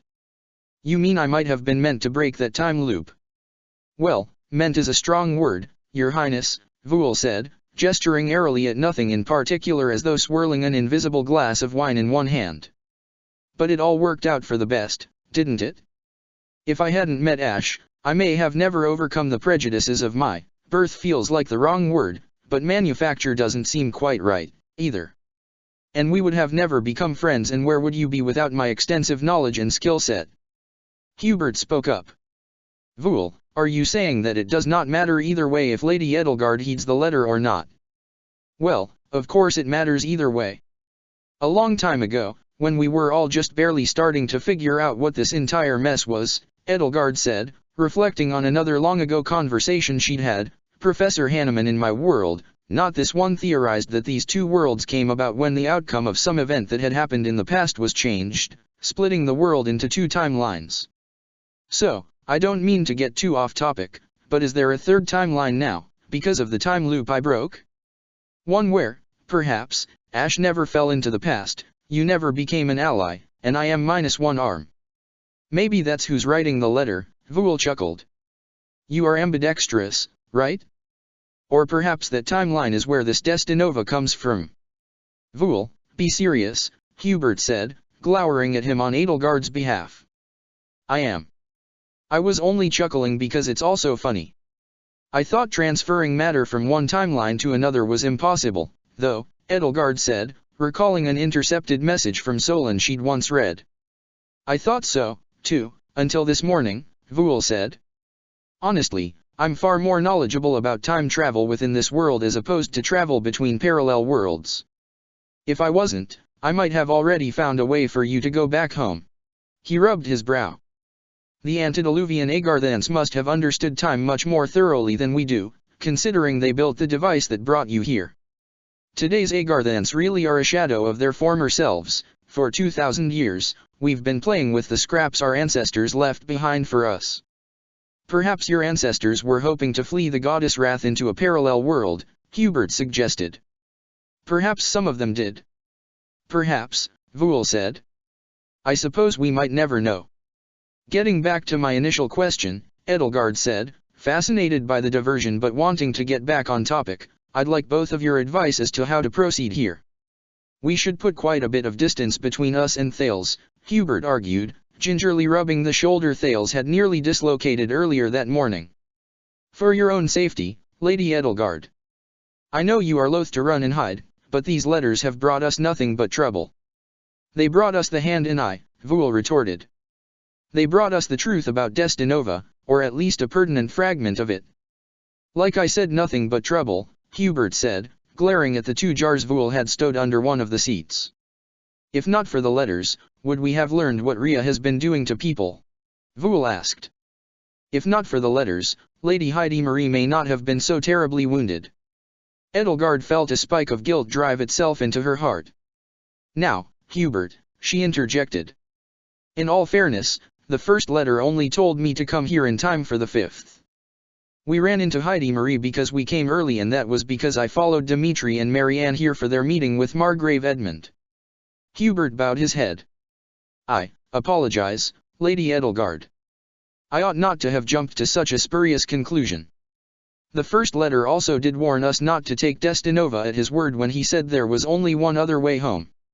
I cannot so easily excuse the second letter not warning us about Thales, though, she added. If I am to be honest, that's the most difficult thing to reconcile here. Hubert, Vool said, you know that whatever might bring Edelgard here back to her own world, the path leading to it won't be easy. For all we know, we might have to hijack Agarthan technology to do so, and do you think my brethren would give that up without a fight? Edelgard studied the acerbic look on Hubert's face and saw in his eyes the pain of helplessness. She knew how long he had watched her take risk after risk and suffered the consequences that innocent Ellie would inherit, and she knew that it was still tearing him apart even now, or perhaps especially now. This isn't something we can do without taking calculated risks, she said. The question we must ask ourselves is, how are we calculating the risk? Yes, Vool said, what's the worst that can happen if we spend a night in Regan Manor? Yes, Hubert retorted, what is the worst that can happen if we spend a night in the same manor as Destinova, sleeping just a few doors down the hallway from the target of a future political assassination, while Thales himself stalks us? And what do we have to gain? Edelgard asked. We still haven't learned the location of Operation Antediluvia's current site. And we have no idea how soon it will be ready to proceed. I can't stress enough, Vool said, that if Thales gets his hands on a cache of weapons from the antediluvian era, the present will become a very nasty place, very quickly. We need to take any lead we find with the utmost seriousness. Hubert sighed. As always, it is your decision to make, Lady Edelgard. All I can do is state my opinion. And I'm glad for that, Edelgard told him. It's always refreshing to hear you speak your mind, even if I don't always agree. I know you want what's best for Ellie. Neither of us get what's best for us if neither of us get home, but neither of us get what's best for us if one of us dies. She took a deep breath. I've made my decision, she said. I've never been so grateful for a nice, hot soak in my entire life, Hilda sighed, running her fingers through long pink locks of freshly washed hair. Even after a month riding on camels across the desert, I'd never wanted a long bath so much. I could have stayed in there for hours, if I hadn't wanted to shrivel up like a raisin. She flopped onto her bed, spreading her arms and legs akimbo across the thick, plush duvet as though she were about to start making a snow angel. Ah, Edelgard, I haven't slept on a bed this soft since we left Fort Mercers. Do you remember how long ago that was? Edelgard had to admit that it actually, somehow, put her mind at ease to see Hilda being able to put Destinova out of her mind and enjoy herself again, at least for a moment. And that she herself felt just as refreshed after getting some fragrant soap on her skin and conditioner in her hair, a thorough and much-needed rinsing, and an evening to herself in Regan Manor's luxurious bathhouse and sauna even if she had spent every waking moment there watching her back. Has it been 3 months? 2.5. My poor back, Hilda moaned. 3 months without proper arch support. You know, only the nobility know how to make beds right. Your average aristocrat has the luxury of spending more time in bed than the average commoner, Edelgard noted, taking a seat on the side of the bed. She swore she must have sank at least a good 6 inches into the mattress. If this is what you're accustomed to, it's no wonder your back hurts. I'm all for soft, comfortable bedding, but there is such a thing as excess. A mattress needs to be firm. Yielding, but firm. A lifetime sleeping on a bed like this and your spine would crumble to dust before you're 40. Say what you will, but House Regan knows how to live. It's like sleeping on a cloud, Hilda let out a sigh, but not a satisfied one. Why are you still here, anyway? Because I think I've started trusting those letters with more than just guarded optimism, Edelgard said. No, I mean, why are you in this room? Didn't you get put up in the room next door with Hubert? Isn't he worried? Hilda pulled herself up out of the Hilda-shaped crater she'd made in the bed's surface and patted on her hands and knees over to her. My bed's comfier than yours, isn't it? Edelgard brushed her away. It does seem like Holst arranged for you to have the softest bed in the whole manor. So, what are you going to do? Conquer it? Go ahead and try. I am not going to conquer your bed, Hilda.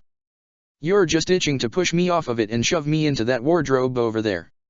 What do you think I am, 5? Roughly. Hilda giggled and rolled her way to the other end of the bed, wrapping herself up in the duvet. You could fit 4 people in this thing, easily. And they gave it all to me. If I didn't know any better, I'd say you wanted me here, Edelgard said. It's a good thing you know better, then. She couldn't help but laugh. She'd set herself up to be made a fool of. Now if she tried to pry into what Hilda was hiding beneath her current bubbly exterior, she would have the perfect retort. But something was still bothering her. Staying under the same roof as Destinova was bound to be weighing on her nerves, even if she didn't want to show it, and the fact that she was acting so overly effusive was proof that it was. I don't think I really thanked you properly for earlier today, though, Hilda added, more soberly. Thanks, Edelgard. I can really see why all your Black Eagles and Marianne decided to throw their lot in with you. Really? It only took one motivational speech. I ought to have tried that 7 years ago. You'd have failed 7 years ago. Hilda said it so matter-of-factly that it was irritating. Thanks for spending the evening with me, though. Anything to get away from Holst. What's wrong with Holst? Nothing. He's a great guy and I love him, but I'm 25 years old. Or maybe 26. I think. Do I count the birthday I have in this world? I don't know anymore. Anyway, I'm almost as old as he is right now, and he's so immature. Edelgard chortled. Hilda, calling somebody else immature? He just has so much growing up he hasn't done yet. Growing up that I remember him doing. And whenever he says something ignorant, I just have to grit my teeth. It's like how we had to deal with being suddenly older than all our classmates, except I'm used to him being older and smarter than me, so it is hard to adjust to, isn't it? And it's hard, knowing that I'm not quite the Hilda he knows and loves.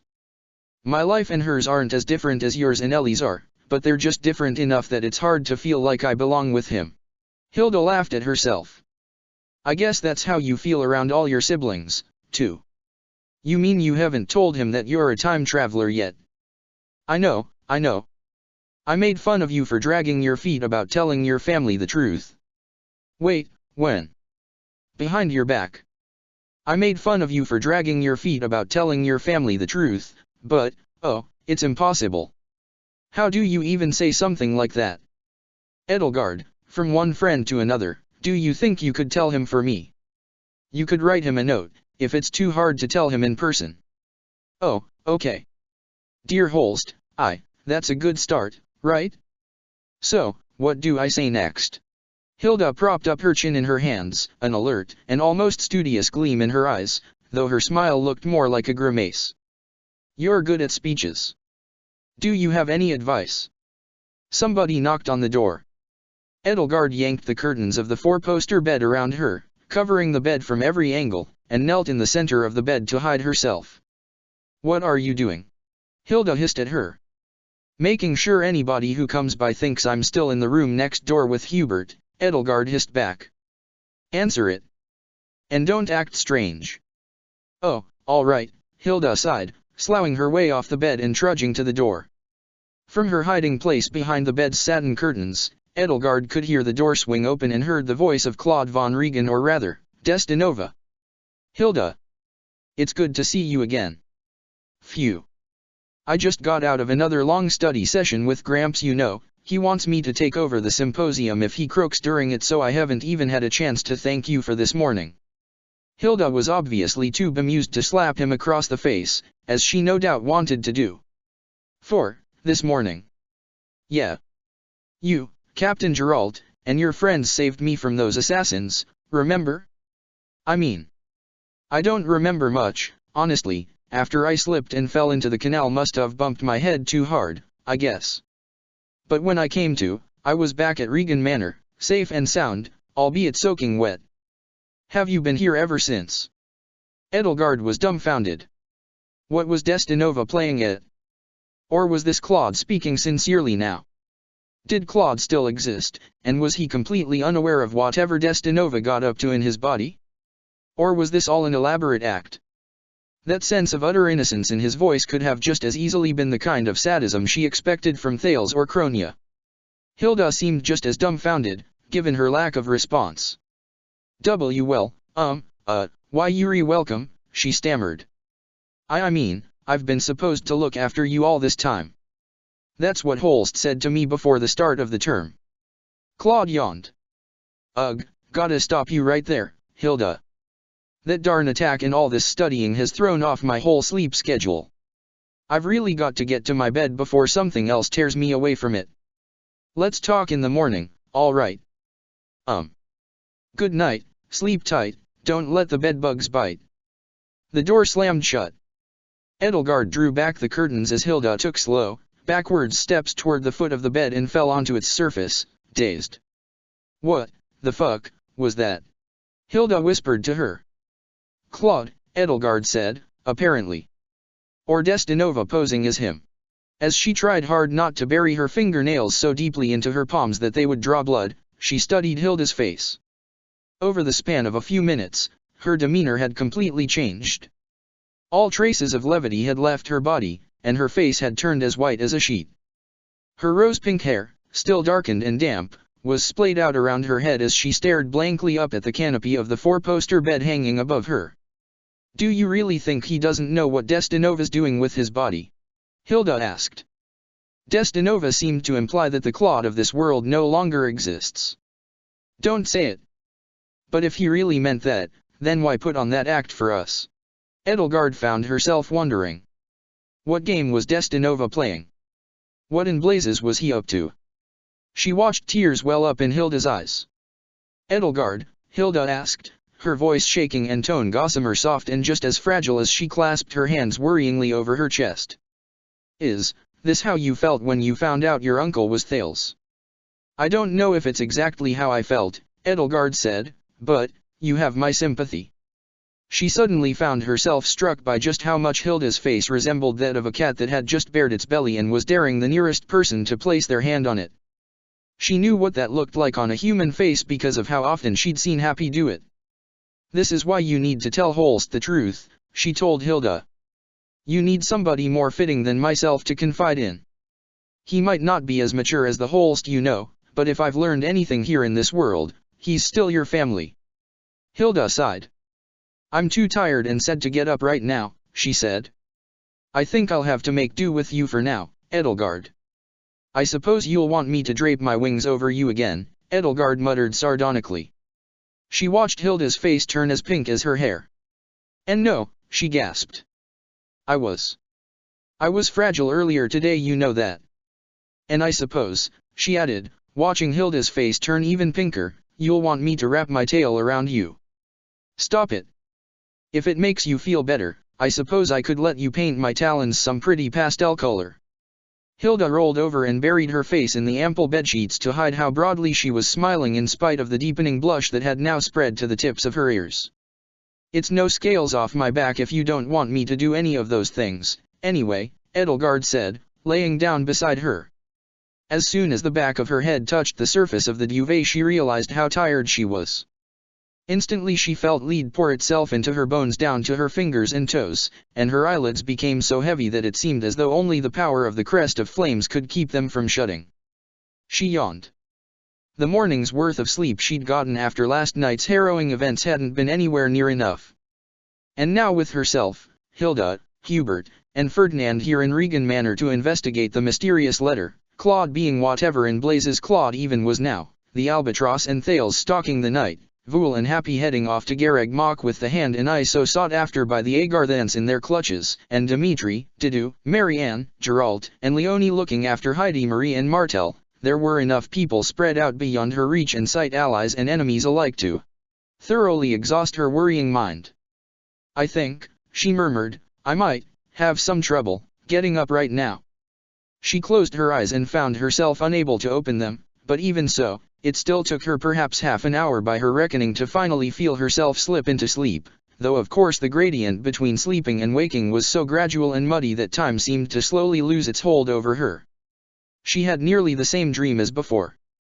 She awoke with a fright, panting and drenched in a cold sweat, casting aside the vivid sensation of Bylitha's boot on her chest crunching her ribs like dry twigs and crushing her heart, only to feel the same dead weight pressing down against her chest in reality rather than her dreams.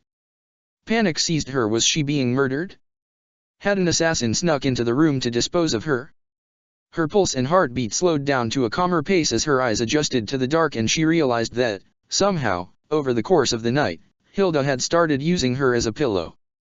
Edelgard shoved Hilda aside. Hilda remained fast asleep, utterly oblivious, it seemed from her placid, sloth-like mien that her repose was proving blissfully calm compared to how Edelgard's nightmare-fraught slumber had been. She supposed Hilda did deserve it. The 5th of the harp-string moon brought a storm with it to Derdriu, a howling spring downpour that crashed through the harbors and breached the island city's walls with all the ease of a giant simply taking one casual stride over them. Rain hammered against the windows and ceiling of Regan Manor. Still, dreary weather aside, the symposium of the 5 great lords began that morning. And though Duke Oswald von Regan, feeble, wrinkled, liver-spotted, pale, thin, and confined to a wheelchair, complained endlessly of the aching of his joints from the incessant rain. As head of House Regan and head of the Alliance Round Table he had the most necessary role to fulfill, though, of course, Claude, or perhaps Destinova, was right at his side with Fail not on display to project his words and opinions with more vigor if needed. Margrave Montague von Edmund, of course, was still there, sharply dressed and even more sharply groomed and bedecked with the splendid garments and adornments of a man who was newly rich and quite proud of it. Duke Holst Sigiswald Goneril was there with free kugel freshly covered and peace-bonded and slung over his shoulder.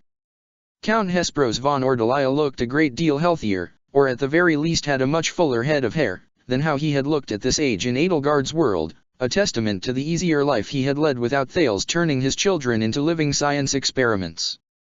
Count Erwin Fritz Gloucester, the cunning and conniving head of House Gloucester, projected an effusive and jolly demeanor that, like Claude's smile, seemed to reach every part of his body save for his hawk-like eyes, and he gripped the hero's relic thyrsus like a king's scepter. The 5 great lords finished a sumptuous breakfast and went straight to business, beginning what was going to be 5 straight days with breaks for sleeping and gorging themselves on the bounty of Deirdre, of arguing, political maneuvering, alliance building, alliance breaking, and everything in between. Meetings of the Alliance Round Table were fascinating things for the politically minded. But though Edelgard and Ferdinand both would have killed to be a fly on the wall, though, of course, not each other, when noon drew near, they instead saw to their prior obligation, venturing into Regan Manor's impressive wine cellar, which was more of a labyrinth than even the Byzantine dungeons beneath Garreg Mach, with Hubert and Hilda in tow. It was good to see Lawrence, of course, even though we only parted ways a few weeks ago, Ferdinand said as he brushed aside a cobweb spanning from one cask of wine to another, but for once, I couldn't spare the time to try that new blend of tea he'd bought. I felt so rude, brushing him off so brusquely like that. How do you think I feel? Hilda muttered glumly. Count Ordelia had brought his children as well, and of course Lysithea, one of the youngest among them, had been among them. She and Edelgard had hardly recognized her at first. The sight of a young girl with long, wine-red hair who all but bounced with every step with the leisurely air of a carefree noble with no sense of duty or responsibility was an almost alien sight to the both of them. The girl even spoke in Lysithea's voice because, of course, she was Lysithea, but the tone was just so different that a comparison could scarcely be made. Hilda and Edelgard had both faltered upon meeting her, scarcely able to say much more than a simple hello, and both had been grateful to slip away and sneak into the cellar, nursing their bruised hearts. Edelgard and Hubert both led the way through the cellar, past the endless rows of meticulously labeled casks of wine vintages from all across Leicester and beyond, with even a section dedicated to the legendary wines of House Boromaz in the Empire using their fire magic and light magic, respectively, to light the way. Edelgard found that after 9 months she still couldn't quite get used to the sight of Hubert calling upon Faith to summon white light to his hand, no matter how many times he had called upon that same well of magic to heal her. The cellar was massive, and split into 4 wings that radiated outward like roots from the center of the manor beneath its grounds. There was the north wing containing the manor's bountiful wine collection, which Edelgard and the others had slipped into. The south wing was filled with spirits of all kinds: gins, rums, brandies, whiskey, and flavored liqueurs, some gathered from across Fodlan and some distilled from this very cellar. Many had been infused with herbal or floral flavors, and of course each particular concoction, many stored in thick glass bottles as though they were medicine, was meticulously labeled gins and liqueurs infused with rosemary, thyme, or rose petals, peach and apple whiskey, rum infused with lime and lemon, and exotic fruits from Morphise and Brigid. One of the other wings, Edelgard recalled from a time in her world when she had visited this manor and toured its prodigious collection, was a massive root cellar, while the remaining wing contained just as sprawling a library of ales, mead, cider, and so on. Captain Geralt, Ferdinand mused, perusing the shelves of spirits, could certainly slake even his prodigious thirst in here. The cellar sprawled aimlessly. It had been built up and added on to time and time again over the years, and so amid some of the more cavernous rooms were networks of corridors linked by heavy oak doors, lending the area a claustrophobic feel. Edelgard found the air to be thick and growing thicker, it seemed, by the minute. She wished the letter writer could have been more specific, but apparently, specificity was against the time traveler's nebulous code of ethics. Rosemary! Ferdinand cried out with such a shout that Edelgard and Hubert nearly leaped half a foot in the air. Rosemary liqueur, he muttered sheepishly, his face reddening as the lights the two of them summoned came to bear on him. The letter mentioned rosemary, raspberry, and Morphi's plum, did it not? He took the bottle, a tall squarish one, off the shelf and dusted it off. The word, left is written on the label. Perhaps we must take a left turn coming up. Excellent work, Ferdinand, Edelgard said as she felt her heart beat slow. That sounds reasonable to me. Next, I suppose we should keep an eye out for something raspberry flavored. I'll give you a raspberry, Hilda grumbled, pulling a cobweb out of her hair and trying to shake it off her hand with a flick of her wrist. I always hated it down here. Ferdinand set the bottle of liqueur down and the four of them continued. Sure enough, there was a fork in the corridor ahead, and they took the leftmost path. The man who made the floor plan for this place must have been mad, Hubert mused. I don't think anyone made a floor plan, Hilda said. They just kept adding more rooms. Edelgard heard a skittering sound in the dark. Her heart had already begun to pound against her ribs before she felt the all-too-familiar sensation of a rat's tail slithering over her foot. So ingrained was the sensation in her mind that she felt it through her boot as though it could brush against her bare skin. She let out a sharp scream that rang through the tight confines of the corridor and leaped back. The fire she'd conjured in her left hand blazed and flared as she threw it at the ground in an involuntary defensive reaction. Ferdinand took hold of her before her momentum could carry her into one of the shelves of spirits and grabbed her by the hand, curling it into a fist before she could conjure any more fire from it. Edelgard, he cried out. What is it? What is the matter? Hubert took hold of her other hand. Lady Edelgard, he said, this is probably a bad place to be conjuring fireballs. Edelgard took a series of shallow, ragged breaths as she watched the offending rat, which of course had narrowly avoided the fireball she'd hurled at it, scurry off into the shadows as though mocking her. It took a long time before she could hold a breath in her lungs long enough to catch it, and longer before she could speak. I'm sorry, she said, feeling a ripple of shame run through her. I have a bit of a disagreement with rats. What do you disagree with them about? Hilda asked. Their existence. But Edelgard, Ferdinand said, you have owned one pet mouse or rat or another, and sometimes two, as long as I have known you. Your Edelgard did, she corrected him. I, though, have had very bad experiences with them. Let us continue. I don't want to spend any longer here than we must. It wasn't long before Hilda spotted a cask of raspberry-infused rum instructing them to turn left, and it was Hubert who spied the Morphi's plum whiskey, which had them make another left. The signposts led them through the maze of corridors until they reached a large room filled with distilling equipment. Something in the air smelled faintly of burnt sugar, mixed with the pungent sulphurous smell of black powder and a slight whiff of marzipan. She felt the pressure of magic wards in the air, too. As soon as she stepped into the room, the fire in her hand died. Strangely, though, Hubert's light magic was not dispelled. The wards placed upon the room must have been restricted to black and dark magic exclusively. Upon stepping inside, Edelgard immediately felt a chill run up her spine. There's someone else in this room with us, she whispered to Hubert. Hubert nodded and took a defensive stance, keeping his left wrist buried in his coat while bright tendrils of light magic wrapped around his right hand. Ferdinand snapped the peace knot on his ornamental saber and drew it from its scabbard at his side, and Hilda pulled out a small hatchet she'd smuggled under her skirt. Well, hello there, my darling niece. Was that your girlish shriek of terror I heard off in the distance a few minutes ago? The sound of Thales's voice, though muffled and faint, drove an icy spike down Edelgard's spine and into her heart. What was he doing in here? Her eyes followed the sound of his voice to a doorway that had nearly been bricked up entirely, save for a small gap between two bricks large enough to act as an air hole but too thin to allow so much as a little finger to squeeze in. Oh, isn't this embarrassing? Dear niece, my darling Edelgard, I came down here on the promise of some vintage sherry wine, but it seems I was betrayed. Thales laughed. I awoke to find myself bricked up in this corridor. I would have freed myself, of course, but I'm afraid I've been quite effectively disarmed. I find that hard to believe, Edelgard said, trying to keep her cool. What a smart girl you are, my dear niece, Thales said. In truth, that rotten Destinova has been keeping me here since he spirited me away from Gareg Mach. I find that just as hard to believe, Hubert said. Did Destinova let you out to play the other night? I assure you I have not left this room. Perhaps you mistook somebody else for me? Perish the thought. I will have to do better to etch myself into your memory, boy. Thales, is it? Ferdinand asked.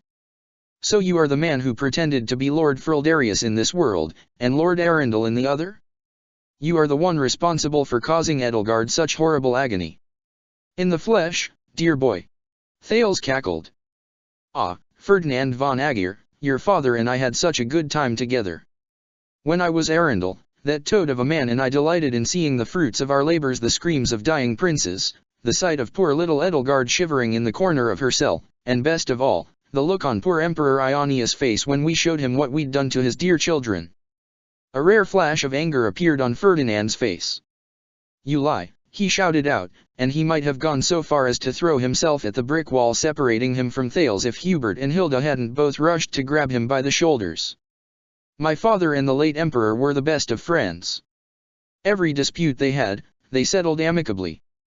Even in your world, how could my father engage in such sadism? Ferdinand, you delightfully obtuse naïf, your father and the late emperor weren't even friends in this world. Perhaps you should get to know your dear old dad better. I would recommend a trip to scenic Hrym so you can see firsthand the fruits of Duke Aegir's governance. Don't listen to him, Ferdinand, Edelgard said, though of course she'd nursed plenty of suspicions that Duke Aegir was as rotten in this world as he was in hers. Ferdinand gritted his teeth and took a deep breath. I know you are merely trying to get a rise out of me, he said to Thales. It seems with this fine brick wall between us, all you can do is spout insults like a drunken commoner. Thales simply laughed at him. Edelgard studied the brick wall Thales' voice was coming from. She'd heard from Byleth of the trances Thales would enter whenever his consciousness left his body, and the frightful brute strength he'd possessed, ripping people limb from limb, bending iron bars in his bare hands, shearing through steel plate armor, and had to wonder, how in blazes was that brick wall enough to hold him back? Could he not call upon that strength consciously? Even so, Byleth had turned back time on plenty of occasions over the past month or so since Destinova had spirited Thales away enough to give him more than enough time to break down the wall with his so-called brute strength and sufficient determination. We've heard quite enough senile rabble for one day, she told Ferdinand, Hubert, and Hilda. We're leaving. An excellent idea, dear, Ferdinand said. I was waiting for you to say that, Hilda said. The sooner, the better, Hubert grumbled. Edelgard couldn't help but feel disappointed. She'd put her trust in this mysterious letter writer, and it had only led her to this obvious snare. Watch your backs, she whispered to the others, and prepare to run. Hilda nodded. You don't have to tell us twice. Thales laughed again. I'm glad you're here, though, dear niece, he called out to Edelgard. It seems you are more reliable than I had thought, even after everything that has come between us. You see, I have a problem that I cannot fix from my little prison cell back here. If you would study the room a bit more carefully, I believe you'll see it. Edelgard studied her surroundings. Were there any other doors that the corridor Thales was imprisoned in might loop around to? Any entrances he might be able to spring out of like a tiger leaping out from the underbrush of Brigid to feast on even the wariest and most seasoned hunters? Something else caught her eye, though. There was more in the room, it seemed, than distilling equipment. By the light Hubert held in his hand, Edelgard spied in a cleared-out area about half a dozen small reddish-orange clay-like bricks arranged in pairs atop 3 upended wooden barrels. A black residue like charcoal ash coated the floor around the barrels. Among the barrels was a 1-liter bottle taken from one of the spirit shelves filled with a clear liquid that Edelgard assumed was not alcoholic. The strange stench in the room burnt caramel, almonds, and sulfur with a metallic tang grew stronger around the arrangement, like the pungent incense of some ancient pagan shrine. She crept closer. Semtex, she noted, keeping her voice down. Almiran black powder, Hilda added. Hubert looked up at the ceiling. And, forgive my pessimism, but I don't suppose we are not directly under the Great Hall. Surely you do not think the 5 great lords could be right above us? Ferdinand replied, aghast. Impossible. Was this the assassination plot General Molinaro was planning? He said he was going to kill one noble, not all of them, Hilda said. For whatever that's worth. You found my little problem, I take it, Thales called out from behind his wall. Well? Hurry it up. We do not have all day. With careful, halting steps, Edelgard approached the pile of explosives, the looming threat of Thales momentarily placed in the back of her mind. Each of the 6 or so bricks of Semtex had its own blasting cap inserted into it.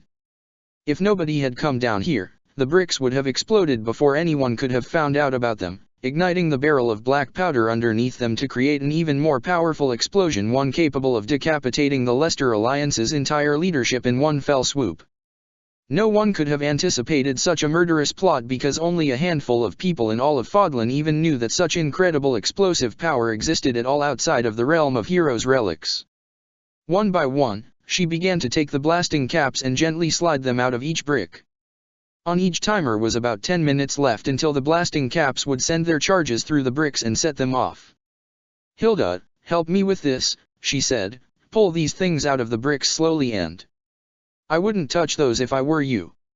A hooded figure emerged from the shadows, near the door Edelgard and the others had entered from, blocking the exit.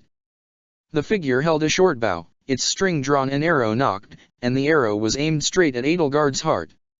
As the figure stepped forward, the light Hubert had cast fell upon their face, illuminating a tumble of thick dark hair, a scarred cheek and brow, and lips twisted in a sadistic grin.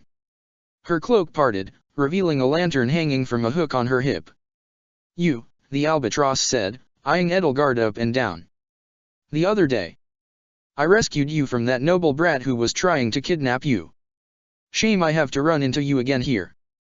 That brat was her sister, Ferdinand hotly protested, taking a decisive step forward, Princess Heidi Marie von. I don't care, she retorted. Get back, or Miss Nosy here dies. He took a decisive step backward. You can't fool us, Hilda said. You're going to kill us all anyway, we've all seen too much. What's to stop us from rushing you right now? Do you see that little bottle next to the barrels? The albatross asked. The liquid inside is called nitroglycerin. Destinova taught me how to make it. The slightest jolt, the gentlest impact, causes it to explode. And that one little bottle is almost as explosive on its own as one barrel of black powder. I'd advise you don't make any sudden movements, or the 5 great lords and their firstborn heirs will all be blown to smithereens. But isn't that what you want, anyway? Edelgard asked. She lifted her leg and very gently brought her toe as close to the bottle as she could manage. The difference being, of course, that if we started a fight, you would die with us. She watched the albatross' beady eyes widen with fear, and her arrow shifted its target from her to Hilda. No doubt the albatross had also just realized that threatening her with her little bow was pointless as well. Her death throes would surely knock over the bottle. I'll let you leave, the albatross said. There's enough time for all of us to get out of the manor before it explodes, if you're fast, and don't waste any time trying to evacuate people. Edelgard raised her eyebrows. So it seemed the albatross wasn't quite so much of a dyed-in-the-wool ideologue that she would give her life for a cause not yet. Then again, the albatross added, I have Ferdinand von Aegir, Hubert von Vestra, and Hilda Valentine Goneril down here now. And maybe killing you all along with the 5 great lords is worth it. Why could it possibly be worth it? Ferdinand protested. Whoever you are, Miss Albatross, you must be utterly mad. What good will slaughtering the Leicester Alliance's entire political leadership do? You would throw all of Eastern Fodlan into chaos. That, Edelgard suspected, was exactly what she wanted. The men upstairs have stepped on enough necks throughout their lives, the albatross said coolly. And not only are they all up there right now, they've brought their crest-bearing sons and daughters with them. Their firstborns. Their heirs. Kill them, and each of their houses fall from prominence, just like House Daphne did. It's a good start. Wait a minute, Hilda said. You said you work for Destinova, right? Well, he's up there at the round table. You'll kill him, too. The albatross laughed. Why would he still be here with them? Because he's Claude von Regan. She was dumbstruck. You're lying, she hissed. Are you willing to take that chance? Edelgard asked her. Destinova wishes to shape the future of a chaotic Fodlan. How, Pray tell, will he do that when he's dead? The albatross face had turned as white as new paper. She slowly removed the arrow from her bow and let the bowstring go slack. Hardly a second later, Edelgard felt a dagger slide across her throat and an arm brace itself over her chest. At the same instant 3 other grey-cloaked men seized Hubert, Ferdinand, and Hilda. The light Hubert had conjured was immediately extinguished, bathing the room in darkness save for the lantern clipped onto the albatross belt, which she removed and set down on the floor to provide some paltry illumination. "Disarm them and tie them up," the albatross sneered as Edelgard felt her captor pull her away from the explosives. She'd have struggled more, but the thought of disturbing the nitroglycerin kept her still at least until her captor had pulled her far enough away. As soon as Edelgard was out of range, though, the captor found himself torn away from her and thrown across the floor by the force of her wings and tail smashing into his chest. Edelgard's left wing stung and ached horribly from the force of the impact. The bone, though fully healed of its fracture, was still quite tender. As she dealt with that man, Hilda drove her foot into the groin of the man who'd seized him, sending him crumpling to the floor. The albatross pulled up her bow, and with the kind of swiftness only Claude or Bernadetta could match she fired off an arrow at Hilda and buried it in her shoulder.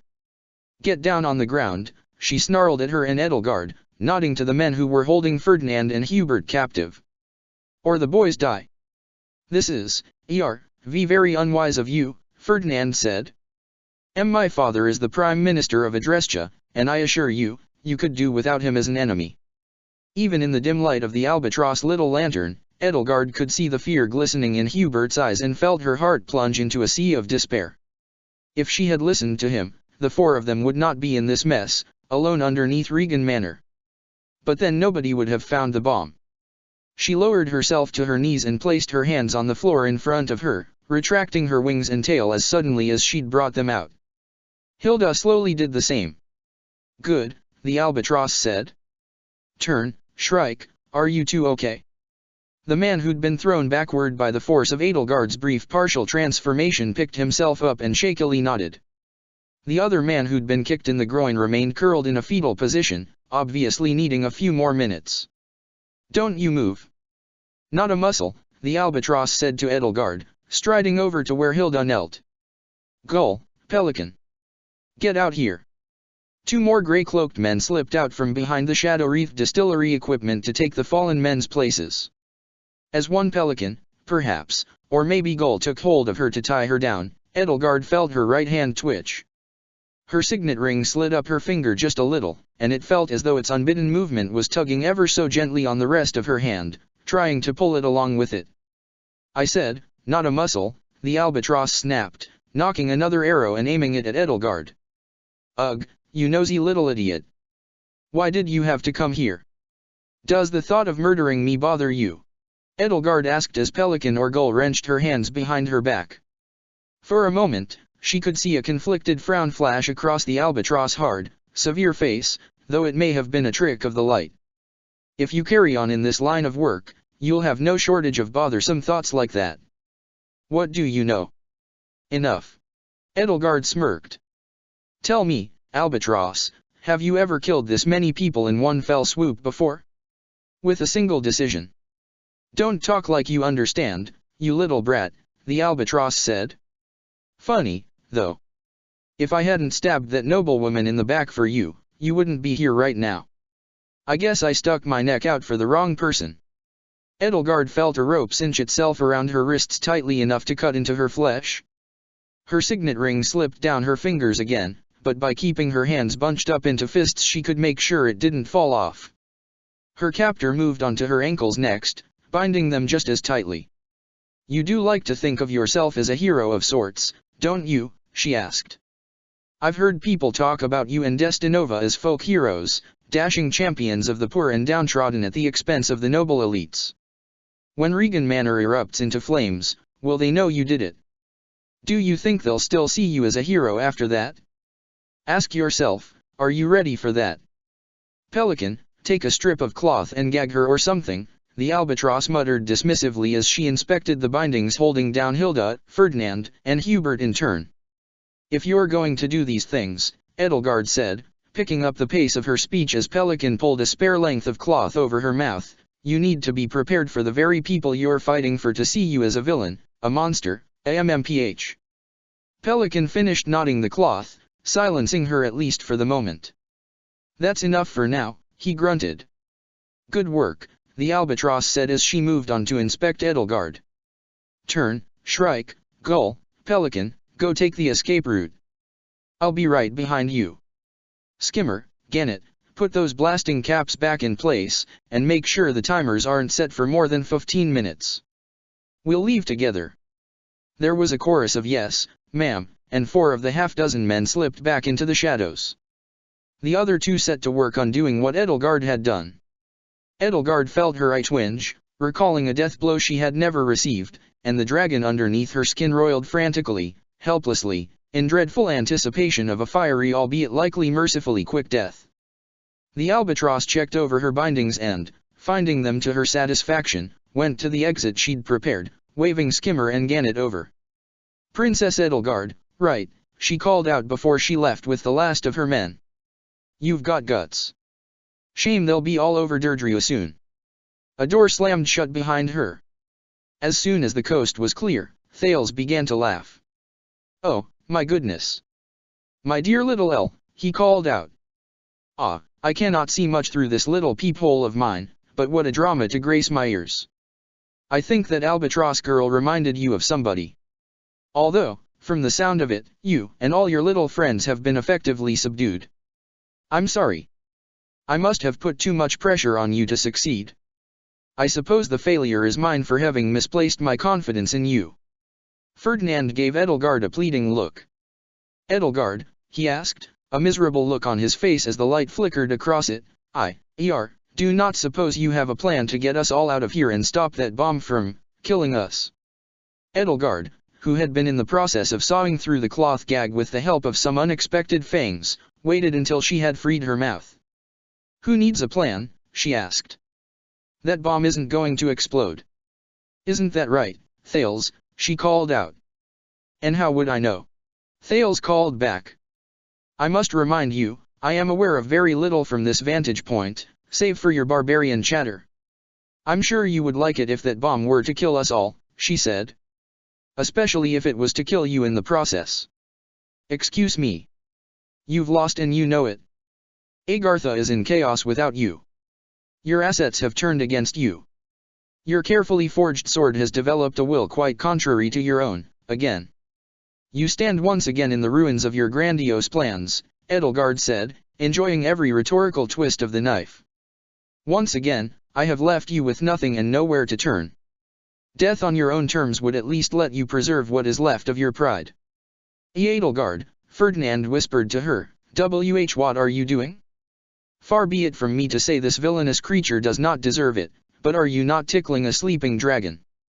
But, Edelgard continued, you know who Destinova is, don't you, Thales? A man as smart as you must have put it together by now.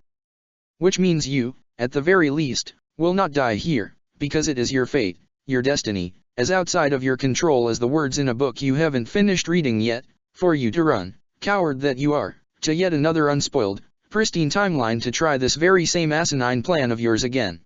She laughed. Perhaps you will get it right the next time, but I wouldn't put my money on it. Edelgard, Thales growled. You should listen to your idiot fiancé. In your world or in this one, he has always had more sense than you, and that is saying something. I will not take that sitting down.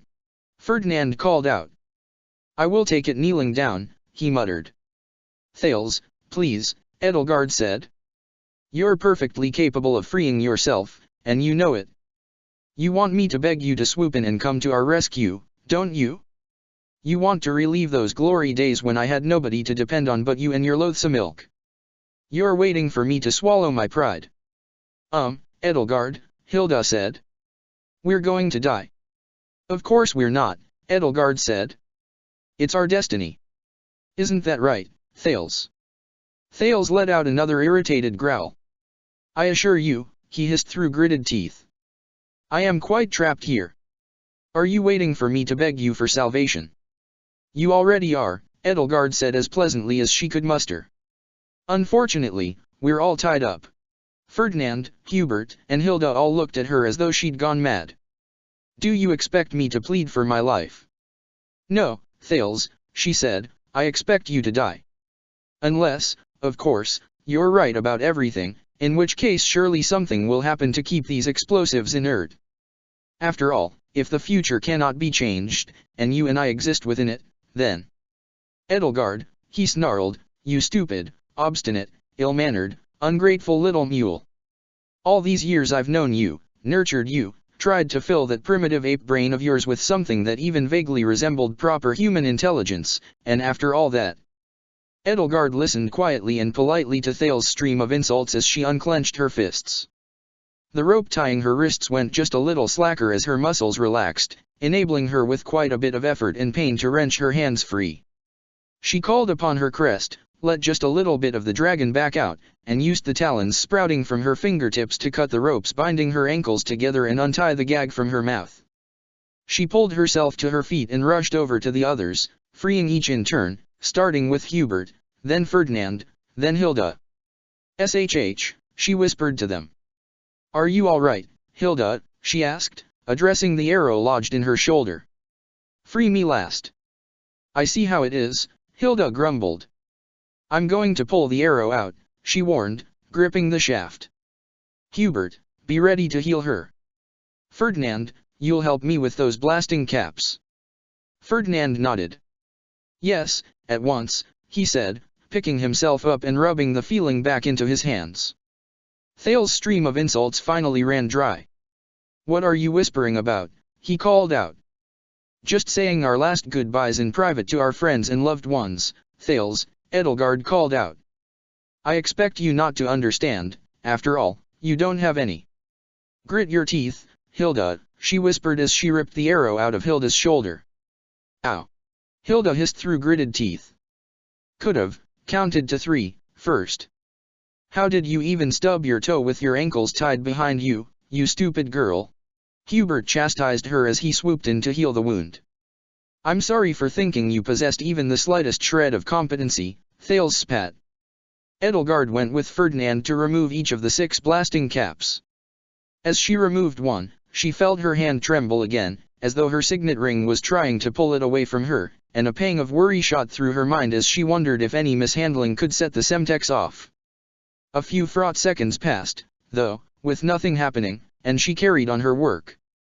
Ferdinand, of course, was nothing if not steady of hand, though it was plainly obvious from the sweat beading his brow that he was terribly nervous. Still the work was done mercifully quickly between the two of them. Ferdinand wiped his brow in relief. "So, nothing else to say, Thales?" Edelgard asked. "Time is counting down. I suppose we all only have minutes now. How should we spend the last moments of our lives together?"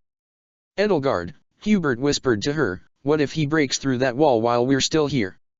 "We'll be long gone before then," she assured him. "Be quiet, Edelgard," Thales snarled.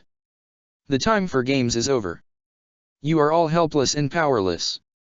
But yes, you are absolutely right, I can free myself whenever I like. Do you really wish to die on the altar of your own pride? And condemn your friends to the same grisly end?" Edelgard scooped up 2 of the now inert bricks of Semtex. "Hubert, Hilda, take the rest of these bricks. Ferdinand, take that nitroglycerin bottle carefully." "What?" Ferdinand gasped. "Lady Edelgard, the albatross said that bottle was as powerful as a barrel of—" "Yes, so why leave them lying around where anybody can get to them?" He couldn't argue with that logic, so the 4 of them carefully and silently collected the explosives, holding each as though it might erupt into a ball of fire at any moment.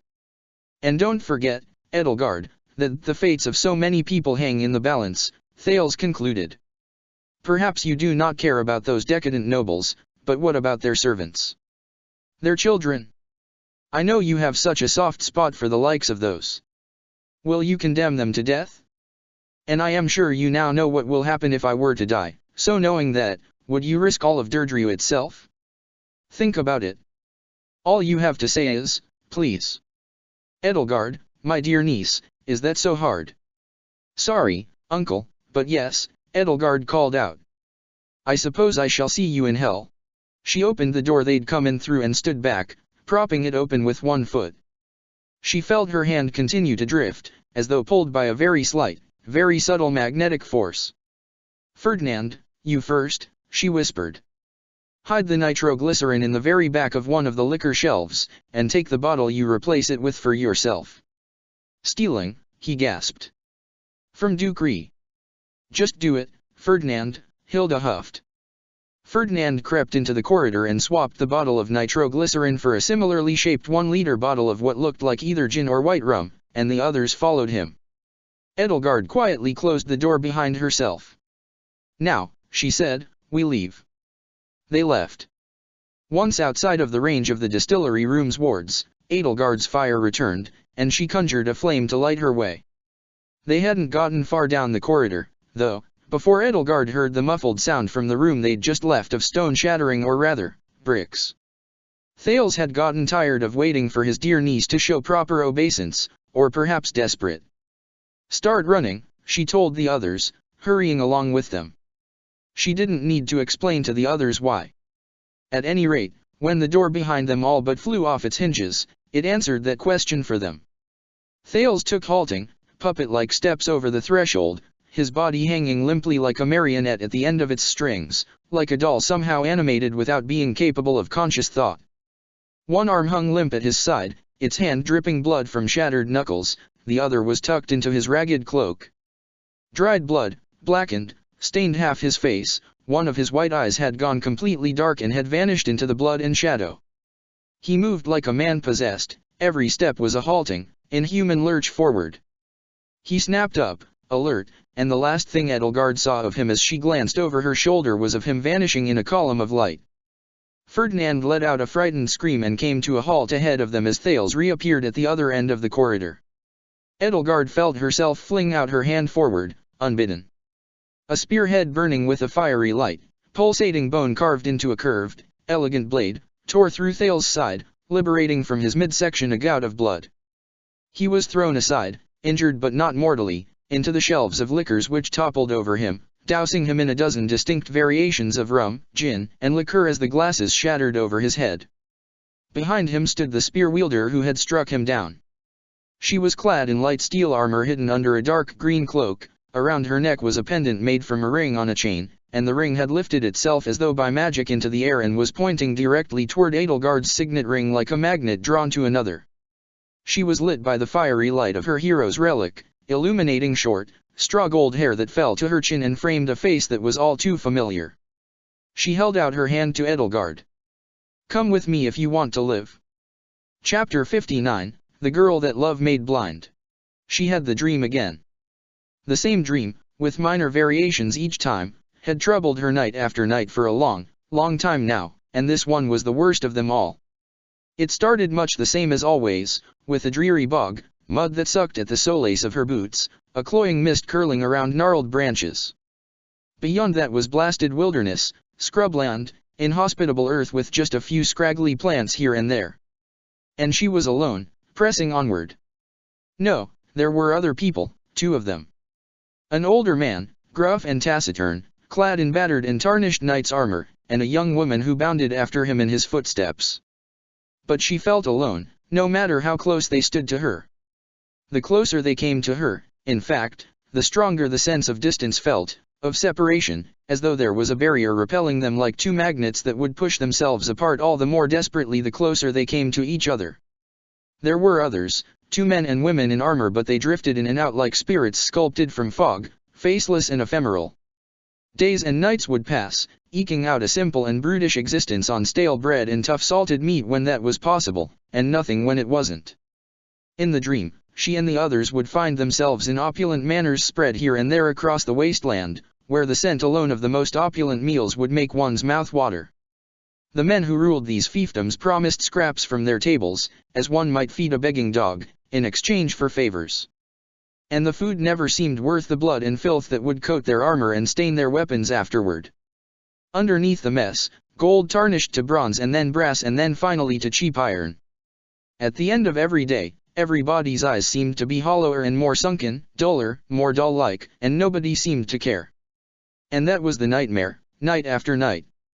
It was a nightmare of a miserable existence, a ghoulish caricature of the worst a Sellsword's life might offer. Tonight's nightmare brought her to a wicked castle, its facade black marble shot with red veins. Fires burned in its shadows, coals glowing like wicked eyes in the underbrush at midnight. And the lord of the castle sat, illuminated by flames in the darkness, in a spiny obsidian throne. Black armor clung to him, and over his shoulders was draped a wolf's pelt mantle stained the color of old blood, framing a face like an eagle with its cruel beak gaping wide. Within the beak was a cold, impassive iron face, coals burning behind empty eye holes, an impassive frown etched into its metal visage. The lord held a spiny bone battle-axe that seemed to pulsate and throb as it glowed with a fiery inner light. She felt a cold fear grip her at the sight of the lord, even as hot tears stung her eyes. The older man threw a bundle of sheets at the lord's feet. "We've done what you asked," he said. The lord peered curiously at the bundle, nudging it with the toe of his boot. The blanket shifted to reveal a face, pale and pristine, framed by long locks of emerald hair. "That's it, right?" The lord nodded. "You brought it alive. You didn't specify. So, we getting paid in money or food?" "All in good time, Captain. My terms have changed slightly. But I am certain you are more than capable of fulfilling them." The lord leaned forward. "I want it slain. Here and now." He drew his sword. "All right. Easy enough." No, the lord held up a gauntleted hand. His hidden eyes turned away from him, to her. "Not you. The knight will do it." She looked down at her sword. Every day she'd tried to scrub it clean, but the blood stains on its blade were stubborn. The sword had once come from noble stock, with gold gilding its crossguard and pommel in intricate patterns to trace a coat of arms. But where flecks of blood had fallen on the gold, the area around it had dulled to iron and was even beginning to rust. The blade looked cheap now, like something that would be pulled from an unscrupulous merchant's leftover stock after he'd sold all of the convincing-looking fakes from his collection of rare ornamental weapons. She looked down at herself. She'd once been dressed as a knight, in beautiful silver and green armor, but now the armor was dull and tarnished, battered, beaten, and cheap-looking. Her outfit hung off of her, ill-fitting, like a millstone tied around her neck, as though she were a child making a costume out of her parents' clothes while they were away. "Go ahead and slay it. Come on. It's been days since we've eaten. It's easy enough. Just do it, knight." She held the blade over the sleeping child, positioning it across the neck, and lifted the sword over her head. She hesitated. The massive audience chamber swirled around her. The air shimmered, hot and heavy, and stung her skin as though filled with a toxic miasma. The sword grew heavy in her hands. "You can do it," the lord told her. "Just one effortless stroke. Come on, knight. We won't get far without the Emperor's boon. This could set us up for life. We could settle down somewhere. Or we could take better jobs. Think about it. It's just a small creature. It's the right thing to do," the lord said. "You can do it. I have faith in you. I've always had faith in you." He set his hands to his collar and slowly pulled the eagle's head helmet off, setting it in his lap. The face underneath was that of a young woman with hard lavender eyes and a soft, slender, fair face framed by locks of long hair tied with lilac ribbons.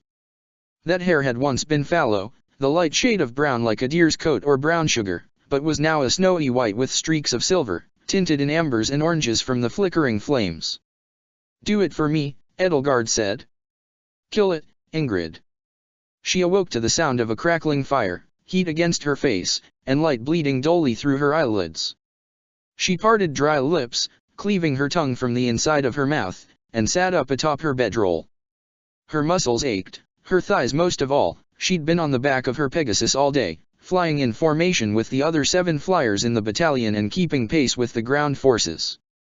It was dark out, and the sky was black. It had been overcast in patches these past few days, occasionally rainy, as the remains of Galatia's battalion, led by House Galatia's eldest brother, by 2 minutes, Kenneth Edvin, had traveled along the northeastern flank of the Okamo Mountains to the county of Karen. Kenneth stood over her, using the butt of his lance to stoke the campfire. "Oh Ingrid," he said, "did I wake you? Sorry about that." "It's all right," she croaked, the words scraping her dry throat on the way out. She fumbled in the dark for her canteen, felt for its cork, uncorked it, and drank from it. "I don't mind," she said after she'd had her fill. It wasn't a pleasant dream. Kenneth poked at the fire until it was to his liking, then sat down on the cold ground beside her. "What's wrong?" "Nothing. Just a bad dream." Ingrid shook her head. "I'd hardly even call it a nightmare. It's nothing you need to worry about, Ken." "Well, all right. If you say so," he said. The firelight made the shadows ebb and flow across the contours of his face. "You've been a bit withdrawn since we set out, though. If you'd wanted to stay with the Blue Lions a little longer, we could've." "No," Ingrid sighed. She'd had this conversation too many times with him since they'd left Garreg Mach. "They're not even the Blue Lions anymore. They're White Fang. And that's something I don't need to be a part of. Besides, Father is waiting." A concerned furrow to his brow deepened the shadows on Kenneth's face. "I'm sorry. It'll be good to have you back home, anyway." "I'm sorry I didn't go back home right away," she said. "No, it's all right. You had better things to do." "Lady Edelgard." Ingrid felt every muscle in her body stiffen. "I know," she said, "but she didn't need me," she said curtly. She just wanted this part of the conversation to end. "Okay, but I could have sworn I'd heard Emperor Burkhard say you saved her life." "And his. Someone else would have if I hadn't been there. I know I should have come straight home. You don't need to make me feel better about not doing it." Kenneth put a hand on her shoulder. "What's wrong?" "Nothing, it's all right, I'm fine," she said, forcing herself up to her feet, unsteadily standing on aching legs. She didn't want to talk about Edelgard.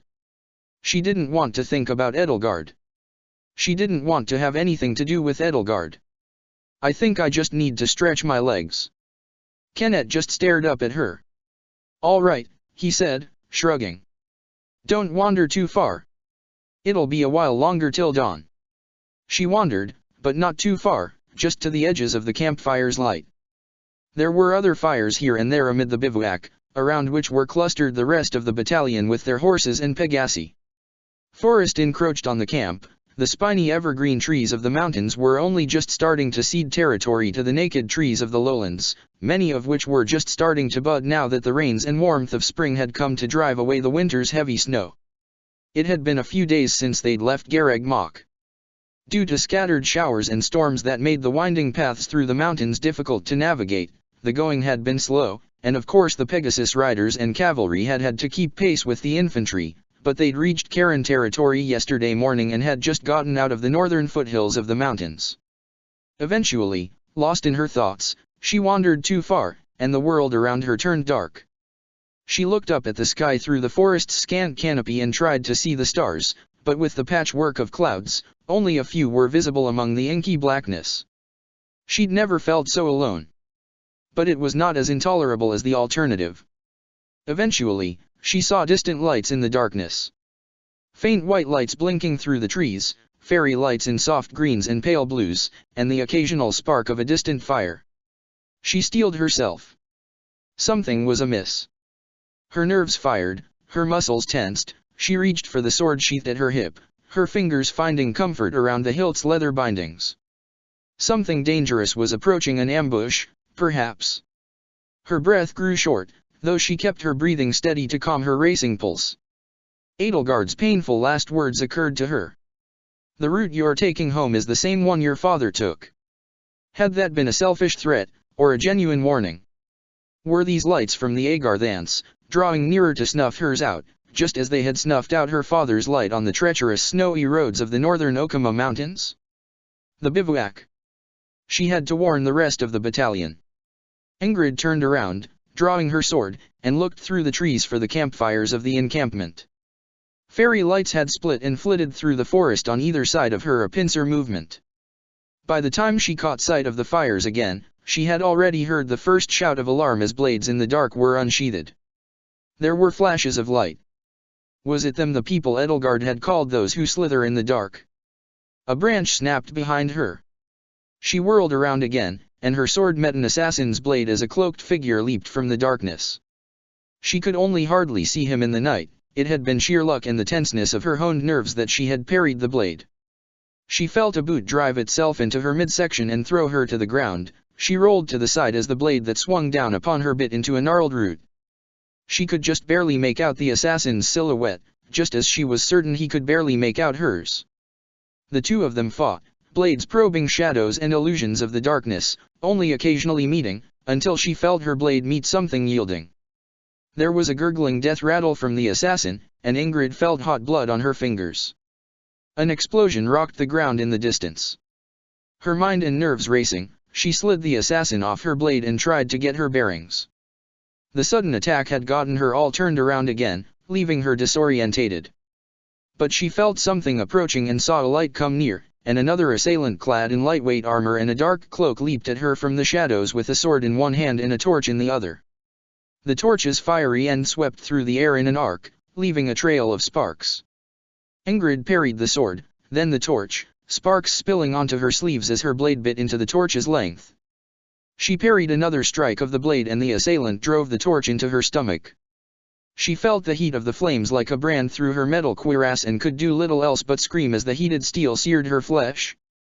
But even still, with fear coursing through her body, the pain felt distant to her conscious mind, which only cared for one thing: running her blade through the attacker's unprotected throat. And she did. The flat of the assailant's blade slammed into her clavicle, but the point of hers buried itself in his neck. Blood sprayed from the severed carotid artery and spattered against her face as she wrenched the blade free. Her free hand unconsciously drifted to the burn on her stomach, but when her fingertips grazed the still hot steel it burned them. Panicking, she fumbled with the clasps of the cuirass as best she could with a sword in one hand and freshly burned fingertips in the other, until the armor finally fell away from her in 2 pieces. The burn stung against the cool night air. She could hear the sounds of blades ringing out in the distance. The bivouac. Kenneth, she shouted out as she picked herself up and ran. Was another Galatea to meet their end here? Pandemonium had seized the camp. Tents had been set alight. The attackers had taken advantage of the battalion's severely reduced numbers and their weariness from the past day's march. Some of the men who had been sleeping when the attack began would never wake up. Horses and Pegasi screamed, many had already been felled. The assailants had been smart to strike at the mounts first. She took stock of the attackers. Some wore white robes and the armor of the Knights of Syros. Ingrid recalled that the kingdom of Faergus had made to arrest all knights not affiliated with the Western Church, and many had fled to Garreg Mach to bolster the monastery's defenses. These must have been the stragglers. Ingrid! Kenneth shouted out over the din. Ingrid followed his voice, cutting down whoever came between her and her brother. As he beat back one of the assailants, a satchel slung over his back carrying the inert Thunderbrand swayed and jostled. It's the church. Take Thunderbrand. Ingrid grabbed the relic by the hilt and ripped it from his back as soon as she was close enough. Since she had the wrong crest, the legendary blade of Thunder Catherine was inert and heavy in her hands, but the fact that she had a crest at all meant that she could at least carry it, which no one else in the battalion could do. She raised its 6-pronged blade to block and hook an oncoming glaive and wrenched the weapon out of the attacker's hands, leaving them open for her to bury her sword in their gut. She and Kenneth fought back to back as the bodies of their own and their enemies littered the camp. Ingrid felt the ground beneath her boots grow wet with blood. The 2 swords were heavy in her hands. Eventually, she tossed hers aside and held Thunderbrand with both hands, using it as much to bludgeon as to cut and stab. There was a glint of something out of the corner of her eye in the firelight and chaos. A black mask, bird-beaked, with gleaming glass eye holes. Those who slither in the dark. She threw Kenneth to the ground. Get down, she shouted out as a torrent of miasma, luminous black and shimmering violet, poured from the dark mage's hands. The cloud struck her with the force of a punch to the gut from Raphael or Balthus. She reflexively gasped for air and felt the miasma slip inside her. The inside of her mouth, her throat all the way down to her lungs, and her nostrils instantly began to burn. She'd managed to close her eyes just in time, at least, but even then the miasma still stung them through her eyelids.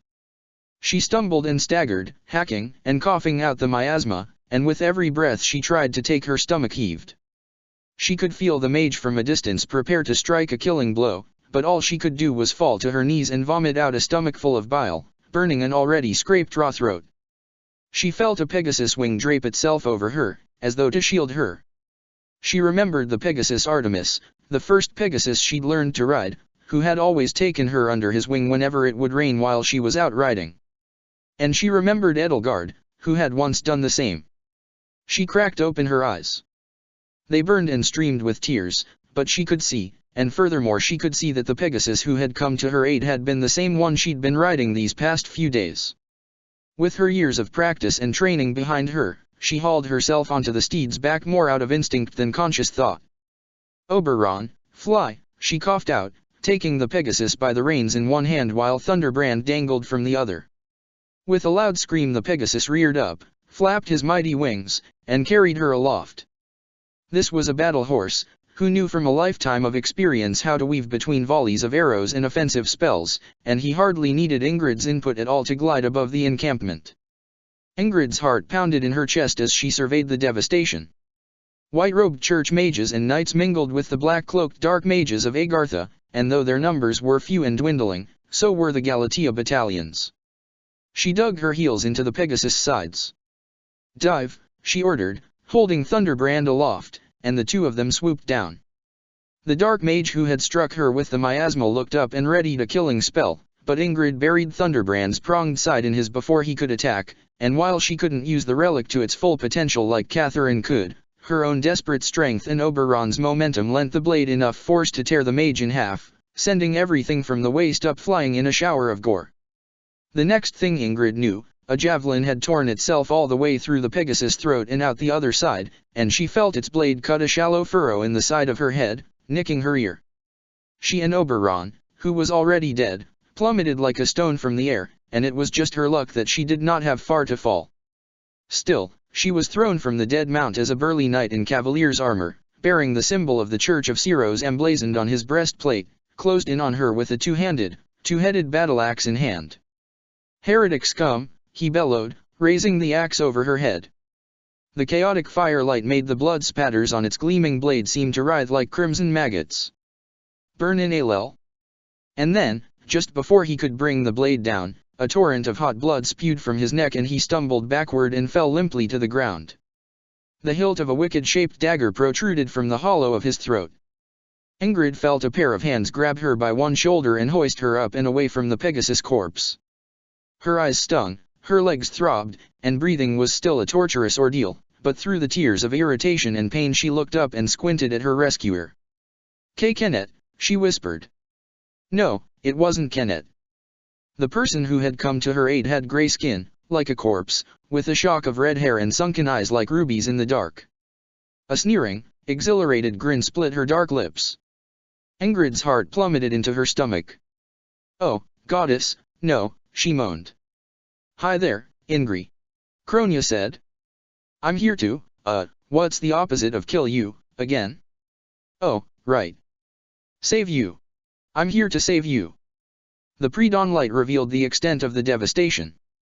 The Galatea battalion, originally 200 strong, already had been whittled down to a quarter of its size by the opening salvo of the war, and now of those roughly 50 men 20 lay dead, and most of the horses and Pegasi had been strategically slaughtered by the attackers so that the survivors would be almost entirely stuck with proceeding on foot. If it was any consolation, though, the battalion had given more than it had gotten and the attackers had been thoroughly routed.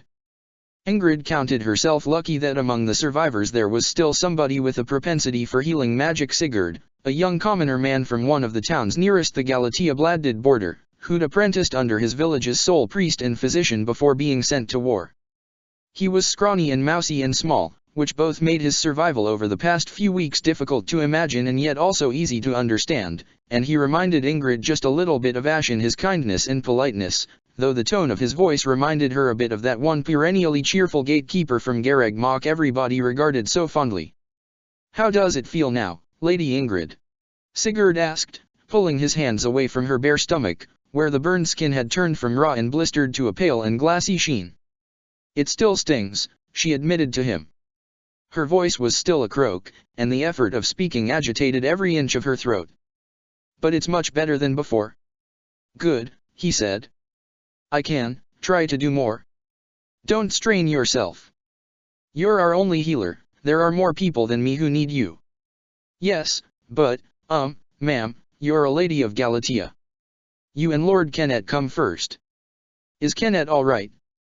Nothing he won't live through, just a few cuts and scrapes and so on, ma'am. Sigurd pursed his lips worryingly. Do you think there's more of them? He asked, glancing over to the heap that Cronia was making of the dead assailants' armor, white robes, black cloaks, all stained bloody. There had been about 24 of them in total, and on average each of them had taken nearly one life in exchange for their own. Ingrid was certain that she could hear Cronia humming while she handled the dead bodies. Ingrid shook her head. At least, she hoped there wouldn't be more of them. The battalion was more or less spent at this point, only 30 strong now, with only a few horses and Pegasi between them and many wounds yet to be healed. Ingrid. She turned her head and saw Kennet loping toward her. Blood stained his armored uniform, and his face was tired and bruised, but he was alive and well enough to stand on 2 feet, which was more than Ingrid could say about herself right now. Are you all right? He asked. I'm fine, Ingrid said. We have Sigurd to thank for that, of course. Sigurd's face turned red. Oh, well, thank you for that, he stammered, hurriedly raising a hand to his brow in a timid salute. Yeah, you've done great work, kid, Kennet said. Do what you can for the others now. Sigurd nodded. Yes, sir, he said, standing up and heading over to wherever he was needed next. Kennet waited for him to leave, then sat down next to Ingrid. A fraught smile spread across his face. You're okay. Ingrid coughed. I'm well enough, she gasped. Still short of breath. Sigurd couldn't do anything about the miasma. I just have to cough it out. He leaned over and wrapped his arms around her. I'm glad you made it out of there in one piece, he murmured, holding her close. She rested her head upon his shoulder. I'm glad you're alive. She shuddered and pressed herself closer, wrapping her arms around him in turn and holding him tight. I've worried so much about you, about Agner, after what happened to Father. Tears ran freely from her eyes. SHH. Don't talk if it still hurts, he said, rubbing her aching back. It's all right. We made it. We'll be out of the wilderness this morning, and at Cairn Manor by nightfall. They're not going to follow us there. It's all right. Off to the side of the torn-apart encampment, Cronia set the pile of bodies alight. As the flames licked at the blood-stained cloaks and robes of mages, warlocks, priests, and assassins and danced on the steel armor of disgraced knights, rising high in a makeshift pyre, Cronia began to do a little jig around it. The awful, stomach-churning stench of burning flesh and hair wafted through the air. While Ingrid retched and tried to keep her already sensitive stomach from vacating whatever meager amount of bile was left in it, Kennet watched the display with disgusted fascination. I do want to ask you who the devil that disgusting little cave troll is. She says General Molinaro appointed her to be your bodyguard. Ingrid groaned. Of course he had. That General Molinaro is a good man, Kennet commented. I'd been surprised to see such greatness come from that sort of stock, but, pleasantly surprised, I guess. But with all that said, could he not have sent somebody less demonic? Ingrid wondered how Didu had anticipated that trouble would befall the Galatea battalion on the road. She supposed his contacts among those who slither in the dark might have tipped him off. She'd noticed some of their ranks mingled with the church refugees fleeing the kingdom authorities. Or maybe he'd arranged the whole thing as part of some Byzantine tactical maneuvering. Cronia stopped her dancing and trotted over to Ingrid and Kennet. With the unsightly grey pallor of her skin and lips and the deep shadows under her eyes, it was quite easy to tell that she was no natural human, let alone the faint unsettling luminescence to her red eyes or the ever so slightly unnatural tone to her red hair.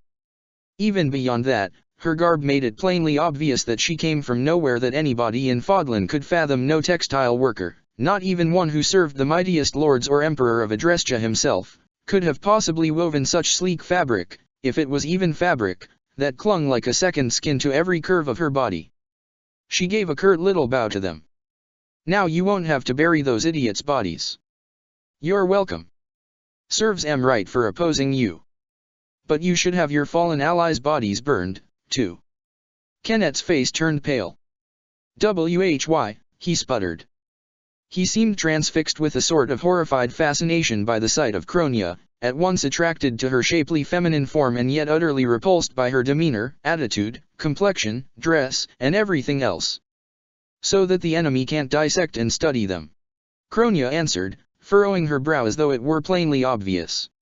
"Oh, that's right, you're not replicants." She shrugged. "I guess you can bury them if you want to be here all day." "Dissect? What, you don't?" "Well, I've heard of physicians dissecting pigs and goats to study how bodies work, but doing the same to people has been expressly forbidden by the church forever. The same church you're rebelling against. It's not that we don't believe in the goddess, just that we don't want the central church controlling our lives. I still think cutting humans apart is ghastly." Ingrid looked away and studied the bony, inert blade of Thunderbrand. Knowing what she knew about Heroes' relics and Nabateans, it now seemed plainly obvious in hindsight why the church took such a hardline stance against autopsies. It seemed the Agarthans had the same fear that their inhuman bodies would be revealed if they were not destroyed when they fell in battle. "It's no wonder you're so stupid," Kronia said, placing her hands on her hips and glowering disdainfully down at Kenneth. "Well, whether I like it or not, I have a job to do here. And if more people keep attacking you, I might just enjoy doing it." Ingrid groaned. It was going to be a long way back home. She supposed she had to count her blessings, though, that at least Kronia wasn't wearing Glenn's face anymore. As the sun rose over the horizon and the dim pre-dawn light turned golden, the flames from the funeral pyre Kronia had made rose higher and smoke curled and twisted in the sky. That evening, they reached the manor of Count Walter Halvard-Karen and delivered Thunderbrand to him, and the next day they crossed the plains of Karen into Galatia. From that point on, home was not too far away, and the next day the battalion's remnants, nearly 1 in 10 of their original numbers, arrived in the town outside Galatia Manor. Ingrid and Kenneth went on, as the soldiers settled in, to the manor they called home. Kronia, of course, followed them all the way, and fortunately they'd managed, with quite a great deal of effort, to get her to wrap herself up in a cloak so that her alien garb did not arouse quite so many confused and horrified stares. Ingrid couldn't help but study the countryside as it passed her and her mount by. The towns were so small, but in each of them, people toiled relentlessly in their fields to sow their crops for autumn's harvest, now that the snow had melted away. Galatia's soil had always been poor, and its denizens eked out whatever they could get with it. In the northern part of Galatia, where the long-abandoned fortress of Conan Tower stood, Sylvain's disgraced brother Miklon had raised up an army of bitter, half-starved bandits a bit over half a year ago, though it felt like years, and Ingrid had wondered sometimes how many of those men who'd followed him had been subjects of her house who had fallen into desperation. She wondered anew now, recalling the dreams that still preyed on her. The crest-bearing noble houses of Faerghus had gained their sanguine birthright to rule from a long-ago act of genocide. That atrocity, lost to the mists of history now, gave the noble houses their power. And yet Galatia, ruled by a house that bore the crest of Daphnel, could barely feed itself, and struggled to afford to import crops from the Tailtean Plains, Gloucester County, or Gronderfield, and even House Galatia itself was correspondingly poor. Where was all that power derived from crests, that long-ago crime against morality and decency that had created this world, here in the poorest part of Faerghus? Nothing good had come out of it. The atrocity had brought no benefit to Galatia, neither to its people nor its ruling house. If there were no crest-bearing heirs in the next generation, Ingrid thought, apprehensive thoughts of motherhood mocking her in the back of her mind, this county would collapse more swiftly than Daphnel and Leicester, which had the same problem but more favorable conditions to keep itself propped up. With everything she knew now rattling around in her mind, the sight of home just seemed so bleak now. Galatia Manor, from which Ingrid's father Sigmund Ulrich Galatia had once overseen the county, seemed smaller as Ingrid approached it than it ever had before, even though it had only been a little more than a year since she'd left it for Garreg Mach.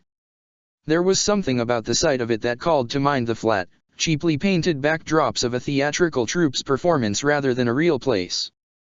But Agner, Ingrid's next older brother and Kenneth's twin, younger by 2 minutes, stood out in the courtyard waiting for her, and that alone was enough to make her feel home again.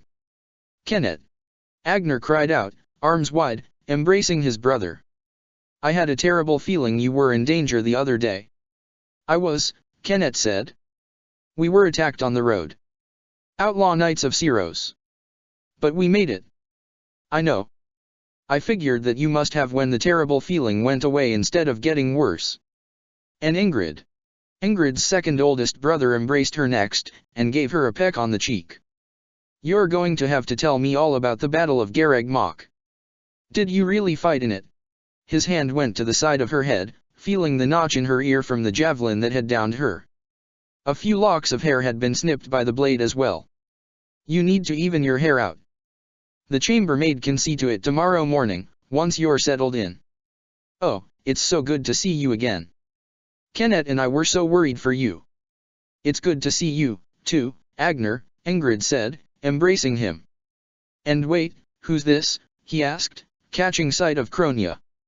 This specimen is our bodyguard, Kenneth explained while Kronia glanced around the estate's modest grounds, evidently bored. General Molinaro sent her with us. She doesn't look like a Duscurite. I've never seen skin so, pale. Well, aside from that altercation, I hope you didn't have much use for her. No, they didn't, Kronia muttered, crossing her arms over her ample bosom. Well, that's good. Come in, get settled in. It's good to have you both back. Now we can have Father's funeral. Everything's all set up, we just need to call the priest and the pallbearers. Any pang of elation Ingrid might have felt upon reuniting with both of her brothers found itself quickly snuffed out as she remembered why she was here in the first place. But she had gotten this far, and so she went with Kenneth and Agner into the manor she had once called home. This, before she'd been a Blue Lion, had been the center of her world. It was humble compared to some other lords' estates, especially compared to the neighboring Karen Manor to the southwest and the capital city of Fhirdiad to the north, but it had been the locus of 17 years of her life. The fields were where she'd learned to ride and wield a sword and spear, the skies overhead were where she had first taken to the air. In the study on the second floor of the manor she had been tutored in reading, writing, arithmetic, and history, and in the chapel on the manor's grounds she had learned to fold her hands and pray. In the armory in the back of the manor, near the mausoleum, Lewin had rested on hooks upon the wall, and as a child and adolescent alike Ingrid had stared up at it and felt her crest sing in her blood as visions of knighthood danced in her head. The kitchen and scullery were where the cooks had made do with what they had, and the kitchen was where the family had taken its meals. Ingrid's father had always watered down his soups and stews or done something else to disguise the sizes of the meager portions he took so that his children would never have figured out how little he ate compared to them. And, as Agner welcomed her to it, it all looked so small. You've been in the Imperial Palace in Inver, right? Agner asked her as he led her to the dining hall. He kept an arm firmly draped over her shoulder, a grin on his face. His elation about seeing her, Ingrid had to admit, was almost infectious, try as Kronia might to spoil the mood with her corpse-like cold glare. Home must feel pretty, homely after being there. She's been all over Adrestia, Kenneth said on her behalf. Inver, Fort Mercers. You'll have to tell Agner all about it. Our little sis is becoming worldly, Agner mused, gently nudging Ingrid in the ribs. The only time either of us ever went to the Empire was when the Academy sent us there. All we did was clean up a few bandits in Hrym. So, what are the cities like? Compared to Arianrod. Kronia groaned out of boredom, like a middle child being dragged around by the whims of an annoying younger sibling. Ingrid considered it a miracle she hadn't said anything during the tour and hoped she would continue to not say anything. The three of them came to a stop at the door to the dining hall. Or rather, Ingrid came to a stop, leaving her brothers to walk a few paces ahead of her before they realized she wasn't coming. What's wrong? Agner asked her. Don't bother, I must have asked her that 100 times on the way here, Kenneth said. I just don't feel hungry today, Ingrid lied. I'll be in my room. She turned around and left. Kronia followed her. I know you stupid humans have to eat, she told her. You haven't eaten since we left Karen. Ingrid made her way up the stairs. Please leave me alone, she said. Oh, please. Well, since you said so, okay. I'll go down and eat your dinner with your brothers. I don't actually need to eat, so it would just be a waste of perfectly good food, and, oh, don't you not like that? Ingrid looked down over her shoulder at Kronia, who stared at her with a mocking smile. She didn't want to eat, even though she was hungry, and she didn't want to have Kronia around, but the last thing she wanted was to leave Kronia alone with her brothers. "Don't go near them," she growled. "What, your brothers?" Kronia shrugged. "Okay, look, I know I threatened to murder them. And I know I said that I murdered your father, but that was all in good fun. I work for Dada now. We're allies. Besides, it wasn't even me who killed your father, it was Vipar, and she was supposed to kill Edel too, but Edel got the drop on her. I just said that to mess with your head." "You're a disgusting person," Ingrid spat. "By your standards, yes. But I'm your bodyguard now." Kronia raised one hand. "How about I swear to only kill people who hurt you?" "Why?" "Because, that's how it works," she asked, furrowing her brow. "I think." "No, why are you my bodyguard?" "Because Dadu asked." "And why did you say yes?" Kronia looked down at the steps beneath her feet, frowning. "Because Dad is in charge." "Why does that matter?" Ingrid asked, incredulous. "Because he's the boss. And he told me that if I did this, and did it well, he'd let me kill Thales. And that matters to you." "Thales is the one person I want to kill more than anything." "Why?" "Because I decided that I didn't want to stop existing when he was done with me." Kronia smirked. "Really, Ingrid, you should be thankful Dadu cares so much about you. He knew there were roving gangs of outlaw knights throughout Faerghus, and that Thunderbrand would make you a target, so he had me hurry off after you to keep you safe.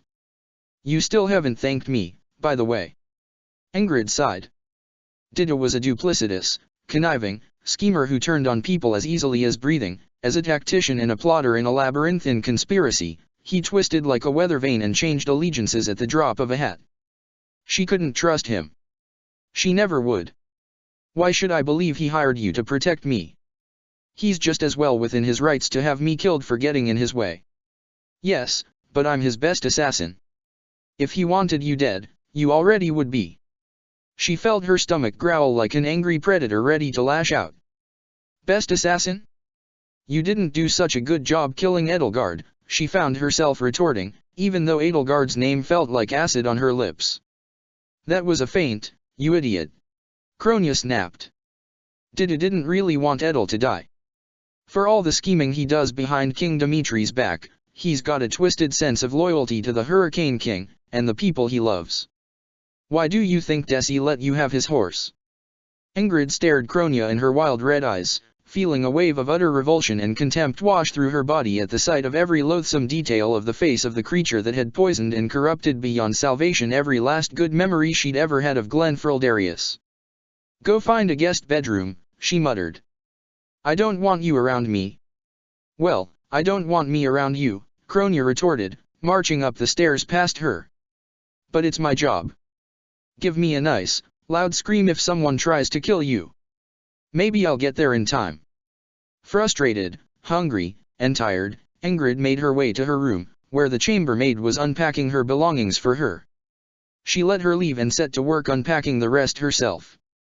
There hadn't been much to bring from Garreg Mach. When she'd been taken from the monastery after the incident in the Holy Tomb, all of the former Blue Lion's bedrooms had been raided and ransacked by the Knights of Syros, and she'd only had her swordsmaster uniform left, literally the clothes off her back. She'd collected a few outfits since then, a stolen Knight of Syros uniform she'd used to sneak into Garreg Mach, the clothes the Hresvelgs had bought for her on the day of Buckhart's sudden coronation, the Falcon Knight armor she'd gotten for her certification at Fort Mercers, and a spare academy uniform after Garreg Mach had been seized but had amassed little in the way of personal effects. The armor had been collected and sent to the armory, leaving only the clothes that went underneath, and every one of them told a story. The midnight blue robe of the swordsmaster recalled the pain of Dimitri's sinister revelation in the Holy Tomb. The uniform beneath the knight's armor called to mind the rescue mission she'd joined to save Edelgard from Rhea's clutches, and the flight afterward to Inver. The sharp suit she'd worn to Buckhart's coronation reminded her of the outfit Edelgard had picked out for her for the winter ball, which she supposed had been when their relationship had shown the first crack in its facade. The seafoam and emerald green uniform underneath the Falcon Knight's armor plating called to mind her eternal dream, and the moment she had felt her hand curl firmly around it and grasp it tight. And the spare academy uniform reminded her, of course, of the place that had been her home for the past year, and all the friends she had made there and had now parted ways with. She had nothing else. No gifts from her classmates or Byleth. Byleth had always been a conscientious and consummate gift giver, and had given her a wonderful pair of leather riding boots after the Battle of the Eagle and Lion. No books filled with lecture notes and essays from her classes, none of the makeup Annette had tried to force on her ahead of the ball, no souvenirs from the town outside the monastery. All that was left were the handful of books and dolls and wooden models in her bedroom she had left behind when she had left this place. They all looked as though they'd belonged to a different person. And the bedroom felt so small all of a sudden, the walls so narrow, the ceiling so low. On her desk beside the bed she saw piles of letters. There must have been a dozen of them, and on most of them she recognized the names of suitors her father had written to her about. A few minor nobles here and there, a few satellites of some of the wealthier houses in Faergus, and a smattering of merchants who had amassed little business empires of their own, little, but nonetheless still richer than House Galatea. She'd spent so long disregarding those suitors, disregarding her father's wishes, disregarding her duties to her family. She had to take a step back when she'd noticed droplets falling upon the envelopes and staining the ink. Her throat was tight, her eyes burned and watered. Her shoulders quaked. She stumbled backward onto the side of her bed, sat down, and held a hand over her mouth to stifle her sobs. Her father wasn't here anymore. The letters he had written to her about those prospective suitors whose entreaties now sat in a pile on her desk, most of which she'd never even responded to, had been the last time he'd ever communicated with her or ever would. And she had ignored him. He had nothing more to say to her, but she had 1,000 things to say to him, 1,000 things and more, that she never could. She wept, and wept, and wept, until there were no more tears for her to shed. The sky outside her window grew dark. She finally deigned to get up off her bed, if only to light a lamp and bring some meager light to her bedroom. While the lamp cast its soft amber glow, she passed the desk and noticed that there were other letters she hadn't gotten to yet. She steeled herself, though her heart still ached, and picked up the last 3. The first one had on its back the seal of House Dominic and Annette's initials AFD. And Ingrid, feeling a sick swirl in her stomach, nonetheless slit it open. A message from Annette was infinitely preferable to drowning in the lingering legacy of her departed father, though as she began to read the letter by lamplight, even still she feared what it might say. Dear Ingrid, I'm writing this letter to you on behalf of myself and the rest of the Blue Lions, and I'm going to send it on the swiftest owl in the rookery to make sure it gets to Galatea Manor before you do. We were all shocked to find out you were leaving so suddenly, but we all understand. Your family comes first and you have worked so hard and done so many great things for us, even if it meant being away from them. House Galatea has suffered a lot of pain recently and you are doing the right thing by returning to it. Of course, we all miss you. No matter how amicably friends part ways, after so long together there are still plenty of tears to be shed. But we'll all see you again soon. As long as Professor Byleth is by our side, I know we'll all come out of this war and see to it that it comes to a swift end. If you want to write back, send your letter to Garreg Mach. I think Whitefang will be using it as a forward operating base for the foreseeable future, though I hope the Academy can open up again soon. That probably won't happen until the war ends, though, of course. Even if we're separated by distance, we can still be here for you. One more thing, Ignatz and Bernadetta finished their paintings of you. They did some touch ups after you left. The portraits are gorgeous. I hope you get a chance to see them soon. Sincerely. It took all Ingrid's willpower to force herself to read the signatures, for fear of what might be there. Annette's enthusiastic signature closed out the letter, followed by Ignatz's, and Raphael's, and Felix's and Sylvain's, and Bernadetta's, and Mercedes'. Byleth's signature was on it as well, and even Dida's was crammed tightly into one corner near Bernadetta's tiny, sheepish signature. Only Dimitri and Edelgard had abstained, perhaps because both knew that she wouldn't want to see theirs. But even so, Ingrid found, their absence hurt nearly as much as their presence would have. Edelgard was giving her exactly what she wanted, and as it turned out, what she wanted still felt like a dagger to her heart. The next letter bore the seal of House Gaspard, which was another dagger to bear. Dear Lady Ingrid Galatea, we wish you the deepest of condolences for your father's untimely passing. We both know too well how painful it is to bury family before their time. Ash always spoke so highly of you, and while we have spent only a little bit of time together, we could tell that every word he said was true and more. We're not sure what will become of Gaspard in the future. Even Ash wasn't certain that he would be permitted to inherit father's title and lordship, despite having his clear approval, and we are even less certain. He used to worry so much as our lives have improved in every way since father took us in. Truly nobility is both a privilege and a burden. We can only hope that King Dimitri will vouch for us if it should come to that, and that in the future, we can use our titles and positions to repay you in full for all of your kindness and the friendship you had with our late brother. As long as we have any say in the matter, you will always find a home here with us at Gaspard Manor whenever you should find yourself passing by. We know the war may make it difficult, especially with Gaspard bordering the Empire, but please visit whenever you would like and we would be happy to accommodate you. Sincerely, Jasper and Laura Hubert, wards of House Gaspard. Ingrid had to set the letter aside. It turned out there were still tears left for her to shed. Too much of the ink had run already by the time she had reached the end. All those adventures with Edelgard, she thought to herself as she fell again onto her bed, weighed down by melancholy. If not for the constant lies and manipulation, if not for that awful truth, she would have given anything to go on one more adventure with her. But the Edelgard she had thought of so dearly as her friend had been an illusion all along, and adventures with illusions were nothing more than dreams, she thought, as weariness carried her aloft to slumber. She dreamed again of Edelgard that night, but it was Edelgard as she'd never seen her before. This Edelgard wore what Ingrid had imagined the Flame Emperor might have looked like, a black and red cloak shrouding spiny sable armor like a dark mirror of the armor Emperor Burkhard wore into battle, adorned with a mantle of crimson fur. But she was stripped of her helmet, and the face underneath was marred with bestial deformities. Horns curled forward from the sides of her head into wickedly curved, forward-facing prongs, white scales spilled across her cheeks and brow like soldiers pouring through a breach in a fortress walls. Her eyes were slitted and cold. Fangs spilled out from a half-open mouth that struggled to contain them. Her brown hair was shot with streaks of white, and mingled among the discolored locks, clusters of gray pin feathers sprouted from her scalp. As she leaned heavily, wearily, over the side of an obsidian throne, her hands hung limply from under her tattered cloak, misshapen and gnarled, lined with tough scales, fingers capped with long, thick, curved talons, thumbs atrophied into little more than claws just above her wrists. Her scales were caked with blood and grime.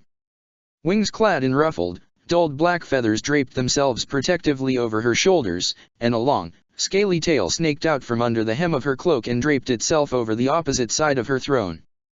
The sight of her half-monstrous body, the way it so wearily sat in her throne, the dazed and distant look in her reptilian eyes, the subtle and not-so-subtle bestial features emerging to twist her once beautiful face, struck Ingrid as grotesque and yet pathetic. Edelgard looked up at her, a furrow to her half-scaled brow, slitted eyes focusing on the side of her face. Her lips curled into a weak, feeble smile, expectant and yet anxious. Her chest heaved slowly, as though she were out of breath, and yet it pained her ever so slightly to breathe. "Ingrid," she rasped, a deep and resonant growl underneath her voice. "Have you come to put me out of my misery?" Ingrid reached for the sword at her side, but found her scabbard empty. When she raised her hand up, she saw that it had reshaped itself into monstrous talons covered with mottled, mud-colored scales. She felt Edelgard's arm shoot out, talons curling around her wrist, and in an instant she was yanked off her feet to the ground, falling on all fours before the throne, her palms pressing against the cold stone with the weight of her body. And she found, to her horror, that she couldn't stand back up again. She felt a long tail sweep across the stone floor behind her as she looked up at Edelgard, brooding on her throne and staring down at her with a sense of cold satisfaction playing across her face. Edelgard climbed to the edge of her throne, clinging lizard-like to its surface, and extended one hand to cup Ingrid's chin in her scaly talons. Her breath as she drew near was hot on Ingrid's cheeks, and Ingrid felt her heart melt and pour itself like a bowlful of hot candle wax deeper into herself as a wave of terror rushed through her. "O goddess, hear my prayer. Please receive this beloved person. When the cold rain washes the body, when the bird and wolf announce the dawn, receive them into your blue blood. Receive them into a twinkling star." The next morning she forced herself to eat, knowing she had to do it. The chambermaid saw to her hair, evening it out to make do for the lock of hair she'd lost to a javelin during the ambush and hide the faint scar its blade had made. And a funeral was held for the late Count Galatea, Sigmund Ulrich, that lasted into the afternoon. It was appropriately gloomy and grey for the occasion, the sky the color of cold iron. Funerals had defined so much of Ingrid's life over the past year alone. First had been ashes, after the tragedy in Riemeyer, and it was only some consolation that his actual date of death had been hundreds of years in the past and under far more auspicious circumstances. Then there had been Glenn and the second funeral, just as much of a sham as the first. And then the news had reached her that her father had gone missing, and then the news had come that he was dead, and by that point the entire world had turned so upside down that she couldn't even consider the possibility of returning home for it. Kenneth and Agner had put it off this long for her sake. She'd even had the temerity to attend the late Emperor Ionia's funeral, another well-put-off event, first, and she herself had shed just as many tears over a man she hadn't even met as Edelgard had shed over her father, because when Ingrid had seen that casket lowered into its rightful place in the mausoleum she had only been able to think about the funeral she was meant to be attending and imagine her own father in Emperor Ionia's place. When it was her own father who was laid to rest on the Galatea estate, the moment felt oddly rehearsed. After the funeral, Ingrid had only felt numb, but at least she'd shed enough tears. That afternoon, she returned to her room to pore over her father's affairs, hollow, forlorn, and lonely.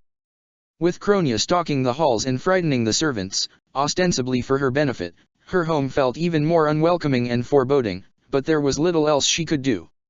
She didn't leave her room until it was time for supper, and when she did, for a few moments here and there, she almost felt like a normal person. The onion gratin soup she, Kenneth, and Agner had for dinner that night tasted just a little too rich, though, Ingrid thought. There was some part of her that expected that she, like her father, should now be taking on the burden of eating less so that others would have more, even though he'd only done it so that she could partake in the more extravagant meals nobles were meant to have in his stead. The dining hall was silent save for the occasional scraping of 3 spoons against 3 bowls, the slurping of broth, and the sipping of wine. Kronia, mercifully, had deigned to skulk around outside the dining hall in her capacity as Ingrid's bodyguard, but only after thoroughly terrorizing the kitchen staff. "So," Agner said, breaking the silence, "have you been looking through those letters that were piling up for father? Ken and I have been putting them on your desk. We even got a few after he passed, before the news reached everyone else." "I have," Ingrid said. "Any standout suitors?" Kenneth gave his younger twin a look as though to say, "Maybe not right now." "It's hard to say," she said. "But there was one Nicholas Teufel, I think it was. He's a merchant from Gideon who's attained a rank in the royal court." "I think I've heard that name before," Agner said, while Kenneth seemed surprised that Ingrid was actually doing her due diligence. "Scratch that, I think I've seen him before. Blue beard, terrible haircut, dresses fancier than most lords. I'll take your word for it. With that kind of reputation, I suppose it makes sense that he offered the most sizable bride wealth." "How much?" Kenneth asked. Ingrid told him. He whistled. "Wow." Agner shrugged. "So it seems he might be our brother-in-law soon, eh? Well, I'm glad you've finally found someone." The palpable relief in his voice carried an implied threat. Without its count, House Galatea was in a more fragile position than before. Ingrid wondered if the house was in such dire straits that it needed the financial infusion of a bride wealth sooner rather than later. "Honestly," he said, chuckling, "your standards for men were so high, we were starting to worry." He held his wine glass to his lips. Ingrid found herself laughing more out of discomfort than amusement. I don't have high standards," she protested. "I'm just saying, Ken and I were a little worried. Especially that night Lady Edelgard swept you off your feet." Ingrid shot up, her heart suddenly racing, her mind aflame. "What?" "Not that there's anything wrong with that," Kenneth hastily added, shooting a glare at Agner. "As the church teaches, love in all its forms is a treasure." "And that some treasures are worth more than others," Agner retorted. "I'm just saying, some people get their priorities all askew and waste their lives pursuing love that doesn't bring anything into the world." "You're completely wrong," Ingrid retorted, taking a deep breath. "I don't feel any sort of it was Edelgard who pursued me, I wanted nothing to do with it. Right. And then you ran off to rescue the beautiful princess from the terrible dragon, Agner said. Look, we were just worried. Name one boy you've ever liked. There was a name came to Ingrid's mind, but she couldn't bear to let it slip from her tongue. I did love Glenn, or at least I felt I could. Her words stuck in her throat. Agner's mocking grin faded, the corners of his mouth slipping into a concerned frown as he realized how severely he'd misspoken. He said. I'm sorry, I didn't mean. I've had enough, she said. Dinner, that is. If one of you wants to finish my soup. She couldn't get another word out, so with a frustrated shake of her head, she stormed out of the dining hall. Just before the door slammed shut behind her, Kenneth pushed his way through. Ingrid, wait. Agner didn't really mean that. You know how he gets sometimes when he's got a glass of wine in him. You're our little sister, we like to tease in good fun. He took it too far just then. Ingrid slowed her pace just enough so that he could catch up and put a hand on her shoulder. Listen, he continued.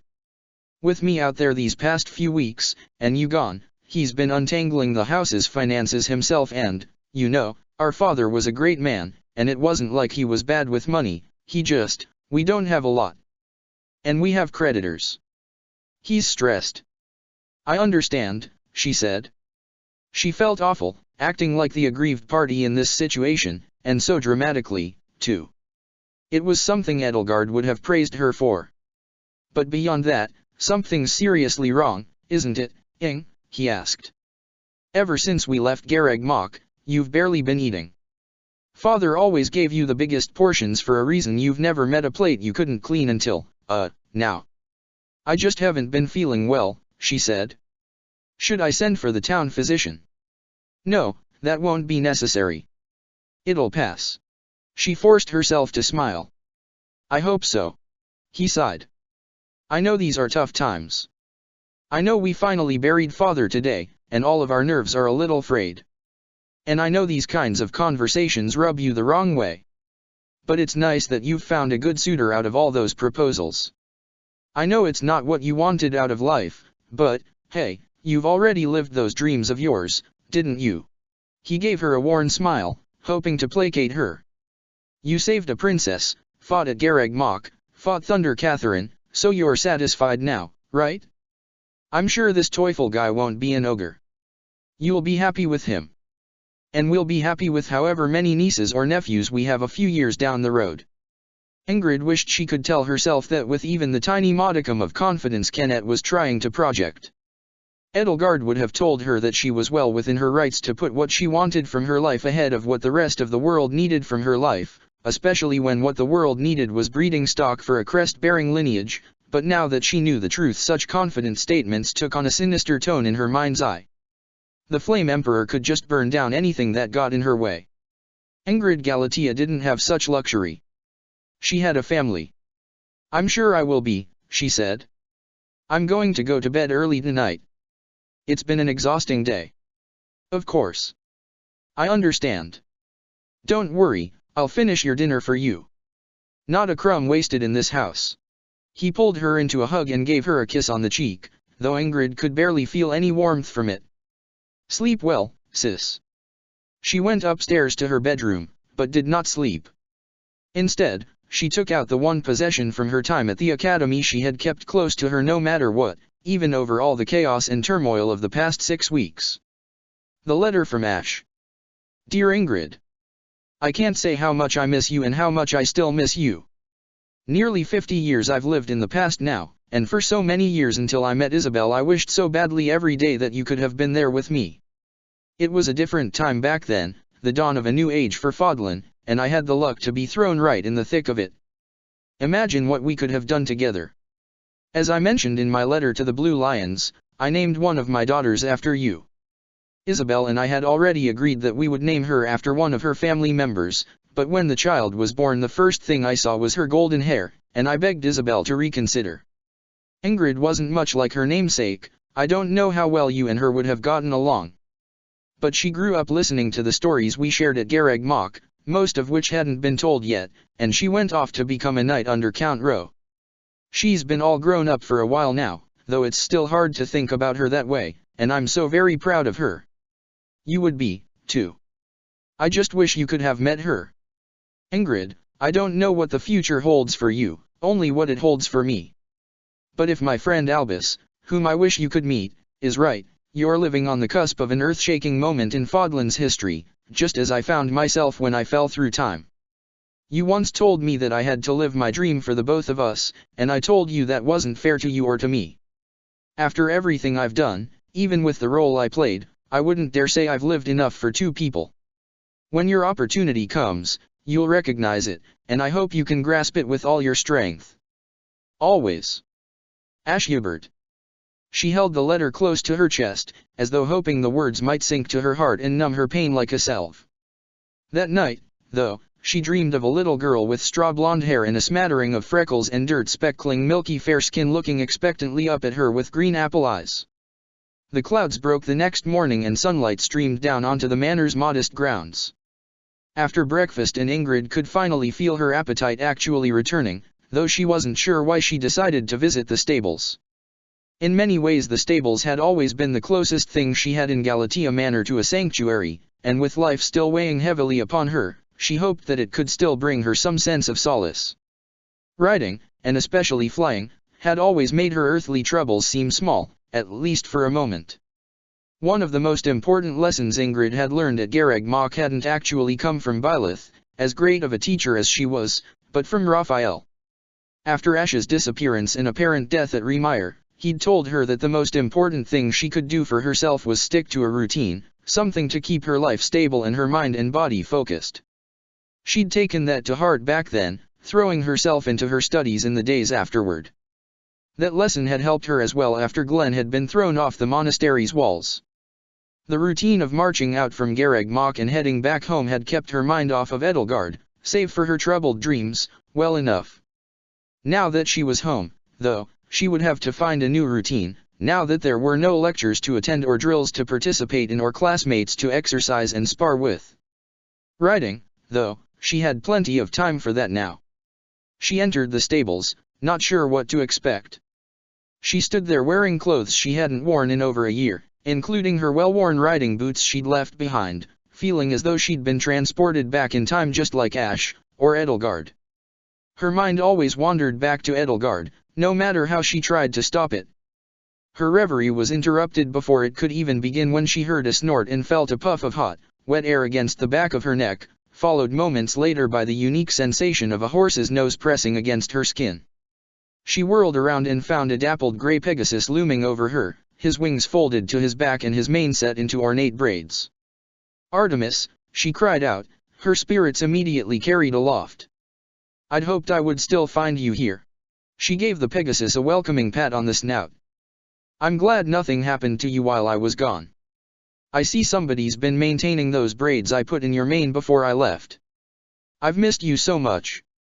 "Have you missed me?" Artemis' head bobbed in a way that suggested he might have actually been nodding. Pegasi were difficult and often frustrating creatures to take care of, but there were often glimmers of intelligence in them that only people who spent a lot of time with them could see. Ingrid looked over to the hooks her saddle, stirrups, and bridle hung from. "How about a ride?" she asked. "I hope somebody's been taking you out regularly, I'd hate for you to get rusty." Artemis snorted and roughly nuzzled her shoulder. She wished she could understand him as well as Marianne seemed to understand Dort.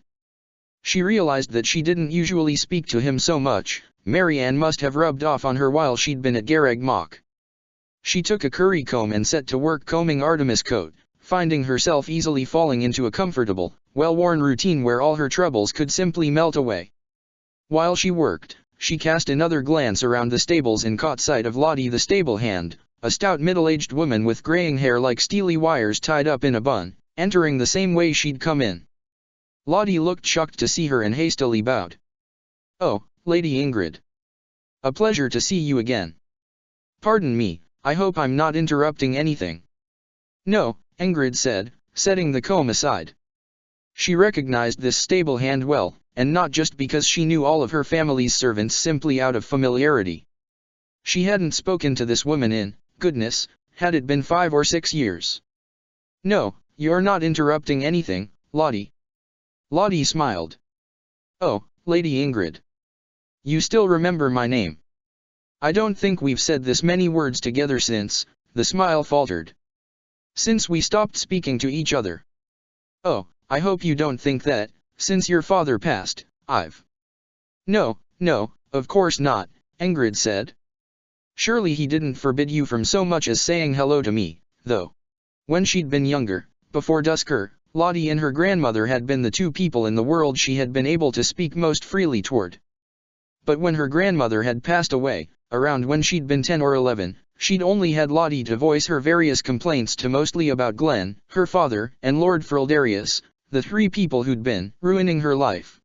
When her father had caught wind of that, he'd disciplined Lottie and had her moved to another part of the estate. Since then, she and Ingrid had barely talked, and in fact they had not crossed paths in at least a year or two prior to the term at Garreg Mach. She must have been given her position as a stable hand back while Ingrid had been at the officers' academy. I thought it was better to be on the safe side, Lottie said with a shrug. There was no sense in risking temptation, ma'am, and you know how I do get carried away sometimes. And besides, it was only shortly after that when the tragedy of, well. I assume you would rather I didn't mention that, eh? Thank you. But I don't suppose anyone can stop us from talking now, Ingrid said. Would you care to go riding with me? Are you sure, ma'am? I could use the companionship. I've left a lot of friends behind, coming back from Garreg Mach. And the manor feels so much less welcoming without father. Lottie nodded. Ah, I understand. Well, if you'll allow it, and nobody will stop us, I suppose I can join you. But I must warn you and Artemis, I'm getting a little long in the tooth, and I can't fly any more for my own safety, so I'm afraid he'll have to make do with staying on the ground. Artemis snorted and flicked his tail in a way that almost suggested that he understood exactly what Lottie had said and wasn't very happy about it. The two of them prepared themselves and their mounts and set out on the fields stretching out around the manor. Ingrid had ridden so much here that she had nearly every blade of grass practically memorized. She and Lottie rode their mounts in a brisk but steady trot side by side, hooves clopping along the well-worn path. Well, Lady Ingrid, Lottie said, surveying the sun-kissed fields ahead, you were always the one to come to me whenever you needed to get something off your chest, so feel free to do so now. Ingrid sighed. She wasn't entirely sure where to even begin. Did you find any boys that caught your eye at Garreg Mach? Lottie asked her. I'd heard it was quite an eventful year, this past term at the academy. There was one, Ingrid said. His name was Ash. Oh. Of what house? Well, it's complicated. Technically, House Gaspard, but he was adopted by Lord Lonato, and he and his siblings hadn't been formally brought into the house. Lord Lonato, Lottie repeated. Oh, dear. I'm sorry, I'd heard he was a very good man. What was he like? He was the kindest, most earnest boy I'd ever met, Ingrid said. And we had so much in common.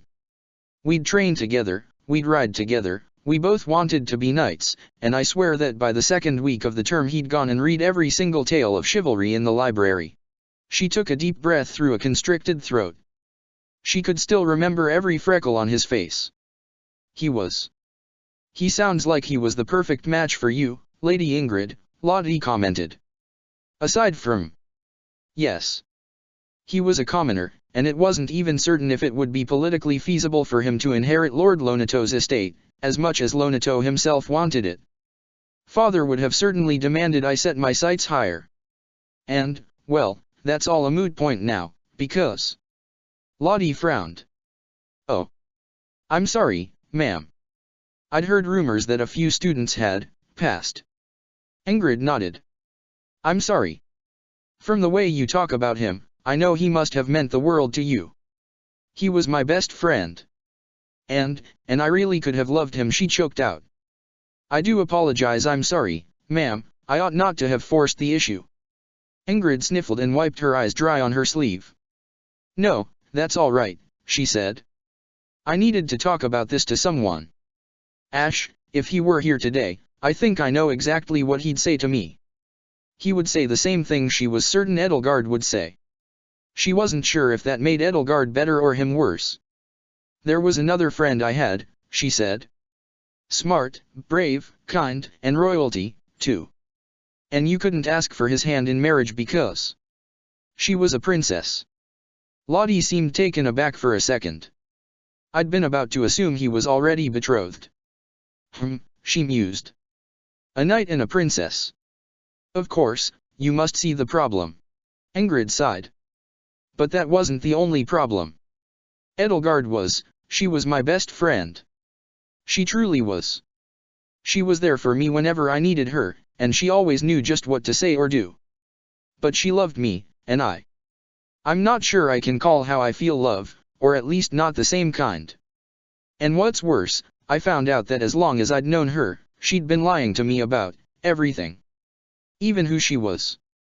And I felt as though she'd been manipulating me all along. I felt used. Betrayed. And now whenever I hear her advice in my head, I don't know. What kind of advice would she give you? Lottie asked. She would just tell me to put myself first, Ingrid said. Whenever I most wanted to believe that I had more value than just some other noble's broodmare. She would always tell me that I was. She made me feel like I really could be whoever I wanted to be. She shook her head. But I can't. This family doesn't need me to be a knight in shining armor. And I couldn't bear to see House Galatea suffer out of my own selfishness. That's something Edelgard couldn't understand. What couldn't she understand? She thought of the Flame Emperor, or what she imagined the Flame Emperor to have been, and the unwilling blood Edelgard had shed, all for her vision of a world where people like her could afford to be selfish. That if your dream will hurt people, then you should give it up, she said. But all the same, even so. I had a small taste of my dream these past 2 months, and I'm not ready to do that. Lottie let out a little laugh. Well, you haven't changed one bit since we last spoke, Lady Ingrid, she said, offering a kind, warm smile.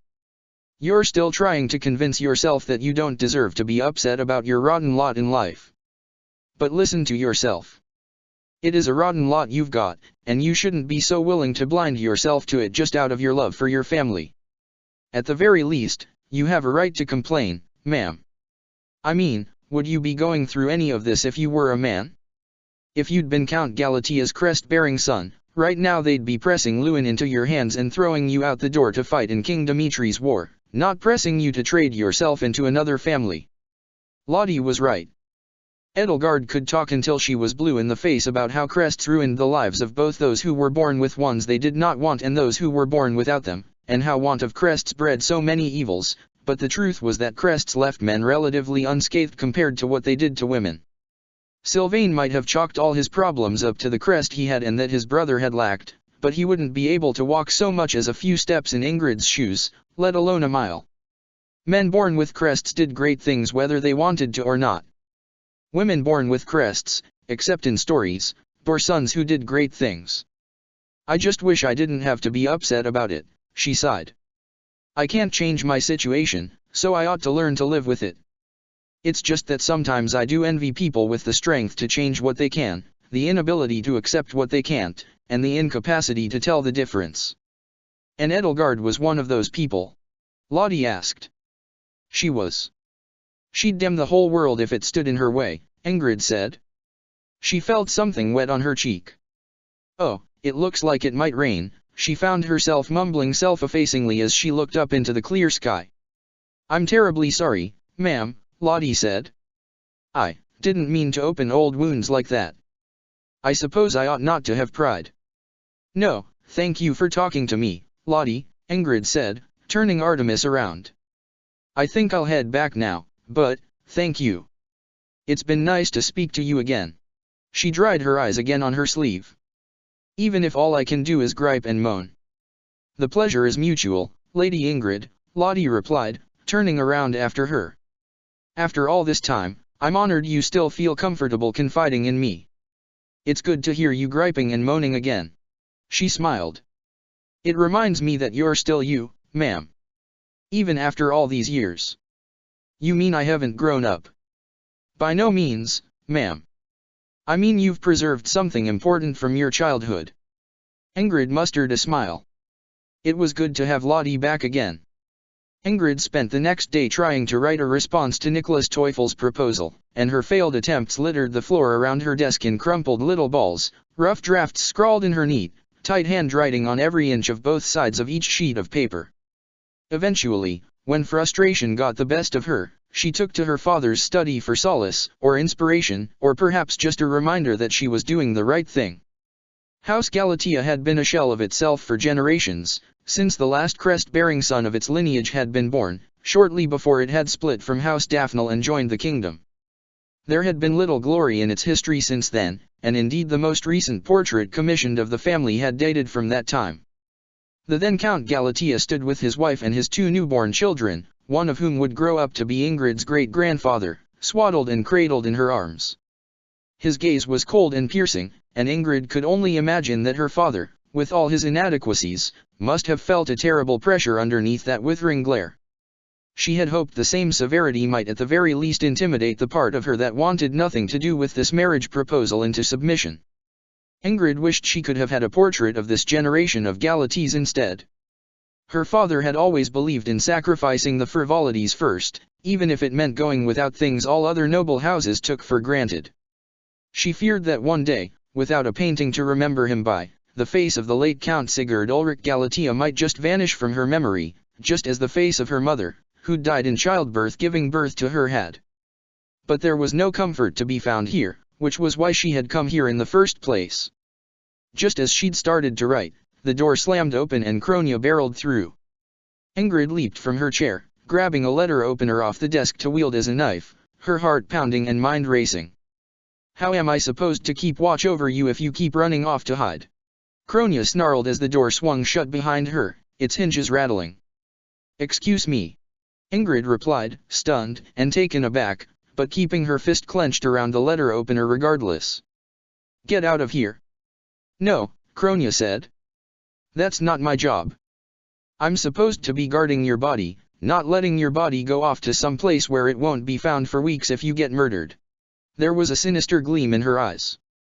"I don't care about your job. Do you think I even want you around here?" Ingrid snapped at her. It was rare for her to lose her temper so completely, but she'd had far more than enough of Kronia. "After what you did to Glenn." "You're acting like I killed him myself," Kronia scoffed. "Did you? You don't know if I did or not. Besides, you have no idea what replacing him did to me." "Oh, I did.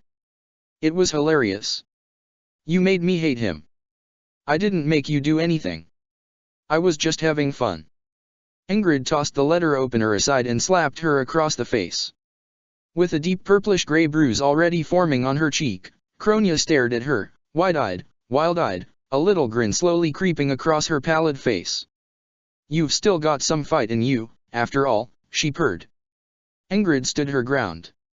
"I don't want you here, Kronia. You poisoned me against one of the only men I've ever loved, one of the only men I'd ever even felt capable of loving. And having you skulking around in this manner, in my home, where I grew up, makes it feel like a prison."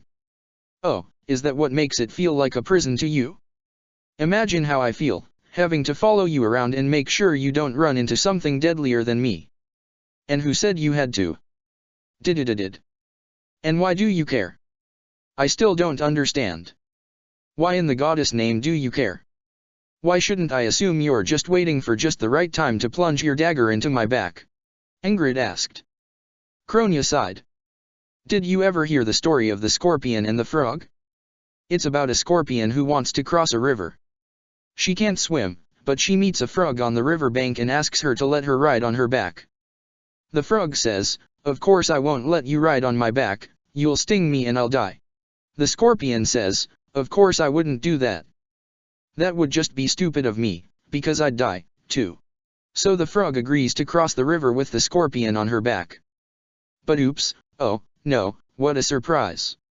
Halfway across the river, the scorpion digs its tail into the frog's back, and the venom courses through her. 'Why did you do that?' the poor frog asks. 'Now we're both going to die.' And the poor scorpion replies, 'It's simply in my nature to sting.' And then they both sink to the bottom of the river and drown. Is that supposed to put me at ease?" Ingrid asked. "You know, Not all replicants are leaders like Thales or scientists like Solon or Vul. Cronias are built to be servile, Cronia said. We're meant to do everyone else's dirty work, and that means we're made to follow orders. Even if we hate them. We can't just do as we please, no matter how much we want to. So, you want to know why I'm doing what Dida told me to do, even though I can't stand it? Because I'm a scorpion, and it's simply in my nature to sting. I would have thought you of all people, Ingrid, would be capable of relating, even with that little walnut-sized brain rattling around in your thick, primitive skull. You think we have anything in common. You don't think I have something in common with a girl who just instinctively capitulates whenever someone tells her that their needs come before hers? Face it, Ingrid, you may be a dirty, primitive human, but you and I were built the same. We're both a pair of scorpions. She grinned. Look on the bright side. At least you're not a frog. There was a knock on the door. Excuse me, Lady Ingrid, one of the servants asked, his voice muffled by the door. There is a visitor here for you. Your elder brothers are with him in the foyer currently. I'll see them in a moment, Ingrid called back. Thank you. She went for the door, keeping her eyes on Cronia on her way out. I'm nothing like you, she hissed at her. Whatever Dida told you to do, I want you to stay away from me. She couldn't have said she was in a good mood as she strode downstairs to the foyer, and what she found waiting for her did not do much good in lifting her spirits. At the entrance to the manor, Kenneth and Agner stood chatting with a man dressed in particularly flamboyant finery that seemed to wish to upstage the king himself, golden rings sparkling on his fingers. His blue hair was cut in the most hideous bowl cut Ingrid had ever seen, and a thick blue beard clung to his jaw. His mustache curled at both ends. There she is, Agner announced, spotting her descending from the staircase. Ingrid, you'll never believe who's just arrived. The finely dressed man gave a deep bow. So, this is the radiant Lady Ingrid Galatea. A pleasure to make your acquaintance, madam. I am Nicholas Teufel, Esquire, Fellow of the Royal Court. Pardon my unannounced arrival, but, well, to be honest, I wished to make sure my proposal had not gotten lost in transit. Ingrid drew closer. Hair aside, the man actually looked like he could quite possibly be handsome. She'd never seen teeth so white. My sincerest apologies. We did receive your letter, it's just that with everything that's been going on, I've had little time to look over all of my suitors. Father did try to curate the list before he passed, but... Oh, of course, there must be plenty of competition for your lovely hand, Teufel said, reaching out to seize hers. She jerked it away as though the brush of his gloved fingertips' white lambskin, white as silk, could burn her flesh. Well, then, please do permit me to make my case in person. I hope the bride wealth offered is sufficient. Oh, yes, sir, most definitely, Kenneth said. More than sufficient. Of course, it's Ingrid's choice. Father always believed that she should have the final say in whom she marries. Of course. Any good father wishes for her daughter to be happy, and, Teufel stroked his mustache. Even I must admit that money isn't everything. I'll tell you what, my gracious hosts, I and a small entourage of my trading company are staying in town. We can stay for as long as a week before we set out on our next business venture, barring any unexpected news regarding the war. In that time, I would be happy to make my acquaintance with this stunning young lady and her handsome brothers. You can room here, Agner said. We have the space. Oh, no, I shan't tax your resources unduly. I'll be at the local inn with my entourage. Shall I stop by for coffee tomorrow? Coffee? Kenneth furrowed his brow. I'm sorry, sir, but we don't. I'll bring my own. I never leave home without an ample supply. Teufel smiled. Oh, and before I take my leave, I just want you to know that if you make your decision within the next week, barring, of course, any exciting upsets on the front lines, I will be able to make an immediate down payment of at least 10% of the bride wealth I proposed. Ingrid could tell that Teufel was playing her brothers like fiddles, especially by the way their eyes boggled at that number. He was definitely charming them. She might not have noticed, if Edelgard hadn't done such a good job of teaching her what charm and manipulation looked like. But maybe he wouldn't be so bad. Her family did need this, after all, and 10% of the price he'd offered was itself a princely sum that could keep House Galatea solvent for months, perhaps half a year or more. Before either of the brothers could immediately open their mouths and give her away on her behalf, Ingrid spoke. "We'll keep that in mind. It would be our pleasure to have you over for coffee tomorrow, Mr. Teufel, and I do look forward to getting to know you." Teufel bowed. "Oh, please, Lady Ingrid. Call me Nicholas. And, of course, the honor and the pleasure is good goddess, what in Suthy's name is that thing?" he cried out, suddenly white as a sheet as he stared past Ingrid, his lip quivering. Ingrid looked over his shoulder and found Cronia creeping toward them. "Oh, don't mind her, sir," Agner said, taking Teufel gently by the shoulders. "That's, Cronia," Kenneth said. "She's our sister's bodyguard. Appointed by General Molinaro himself to see to it she arrived safely from Garreg Mach." "Oh, I see." Teufel sighed. "General Molinaro, eh?" "That, humble young man His Majesty took in off the street." He squinted at Cronia. "I confess I don't run into them often, considering how few of them are left, but I'd thought Duskurites weren't so ghastly pale," he said, shuddering. "I'm an Agarthan," Cronia sneered. "Not that you would know, you fie." Kenneth seized her and clamped a hand over her mouth before she could start insulting his esteemed guest, which Cronia dealt with by immediately biting down on his finger. "Goodness gracious!" Teufel exclaimed. "What a savage beast General Molinaro keeps in his employ." While Kenneth cried out in pain and clutched at his bleeding finger, Ingrid grabbed Cronia by the arm and hauled her away. As embarrassed as she was, she had to confess that at least it got her out of the same room as Nicholas Teufel. "You don't think highly of this Teufel man, do you?" Lottie asked. "No, I don't," Ingrid said, and that was one thing she and Cronia could come to an agreement on. All he did this morning over coffee was talk about himself. A part of her wondered what Edelgard would have said about this Nicholas Teufel character. Perhaps she would have proclaimed that he had a grandiose disorder of the mind, a runaway sense of inferiority that forced him to prove his worth endlessly to the nobility. Perhaps Edelgard would have gone on some tirade about how in a world where everybody rises according to their merit, such defensive mechanisms would be unnecessary, and perhaps she would express some melancholy sense of sympathy for him, as irritating as he was, for feeling the need to boast so shamelessly, and perhaps she would even feel a begrudging sense of respect for him for having so much to boast about in the first place. Ingrid, on the other hand, just thought he sounded conceited and prideful, which turned out to be exactly how he looked as well.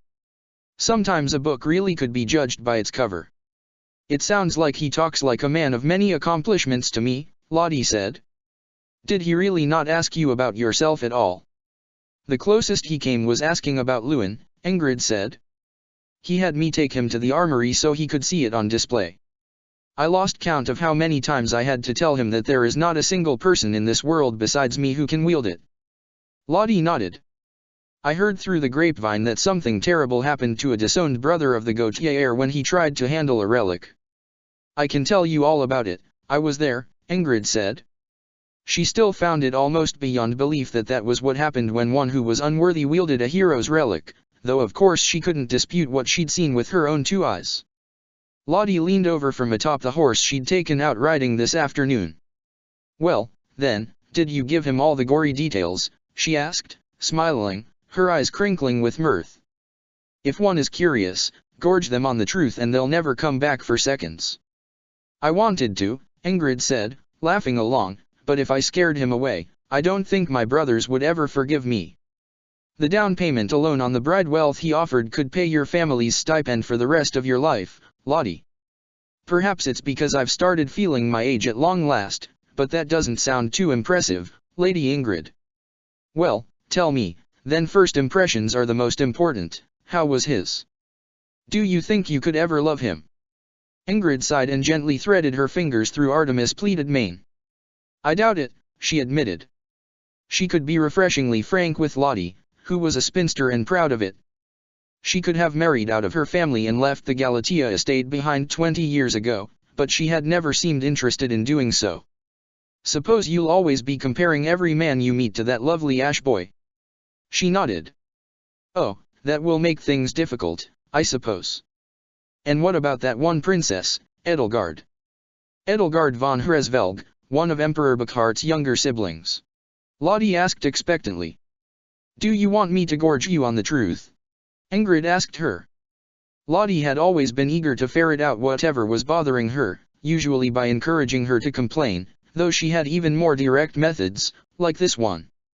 You know my appetite for interesting people is as boundless as yours is for food. Ingrid took a deep breath to quell her nerves. Like I said, she was a liar. She'd done horrible things that she'd kept hidden from me as long as I'd known her. And I felt as though all of her exhortations she'd made for me to be more like her had been leading me down a dreadful path all along. I just felt as though she'd used me. That I was an object to her. Oh, my. What kind of horrible things did she do? Kidnapping, murder. Ingrid had to admit that it was difficult to explain. She just hurt a lot of innocent people. And she left me wondering if any moment we'd ever shared had been genuine. Oh. What a life for a princess to lead. Lottie's eyes were downcast. I truly am sorry your friend turned out like that. I can tell how close you must have been to each other. Ingrid recalled the night she'd helped Edelgard polish her scales. At that moment, they had been close, and she'd been close enough to her too. To what? Her heart had been beating at an excited tempo. She'd seen Edelgard's eyes glistening in reflected firelight and seen, what? Herself? Something she wanted? That yearning in her heart, no, deeper. What had it been? She still wondered, especially now that she would never have an answer. I've upset you again, haven't I, Lady Ingrid? Lottie asked. Ingrid shook her head. No, it's fine. I'm sorry. It's been so long. I suppose I might have forgotten where your boundaries lie, ma'am. I won't ask about her again. But if you ever do want to talk about her, just let me know. Ingrid was silently grateful for that. She and Lottie rode the rest of the way along the well-worn route through the estate in silence until they returned to the stables, where she found a servant carrying a letter waiting for her. Lady Ingrid, ma'am, the servant called out, approaching as she dismounted Artemis and set to work settling him into his pen and putting away her riding gear. A letter has just arrived for you today. It bears an Adrestian seal, House Hresvelg, I believe, he said. Ingrid's heart plummeted as she reached for the apple she'd been about to feed Artemis. A letter from House Hresvelg. Yes, ma'am. Artemis took the apple between his teeth and plucked it right out of her hand. Ingrid sighed. Bring it to me, she said. She wiped her hand on her trousers. If the letter was from Edelgard, she might decide to feed it to the Pegasus in a fit of pique. She took the letter and examined it. It did indeed bear the seal of House Hresvelg, but with the initials BVH. A letter from Burkhart? She couldn't know what to possibly make of it. She slit the envelope open and pulled out the neatly folded paper inside, bracing herself. It read. To the Lady Ingrid Brandel of House Galatea. I humbly address you as Emperor of Adrestia to offer you my deepest thanks for your impeccable service to myself and my family and the aid you have provided.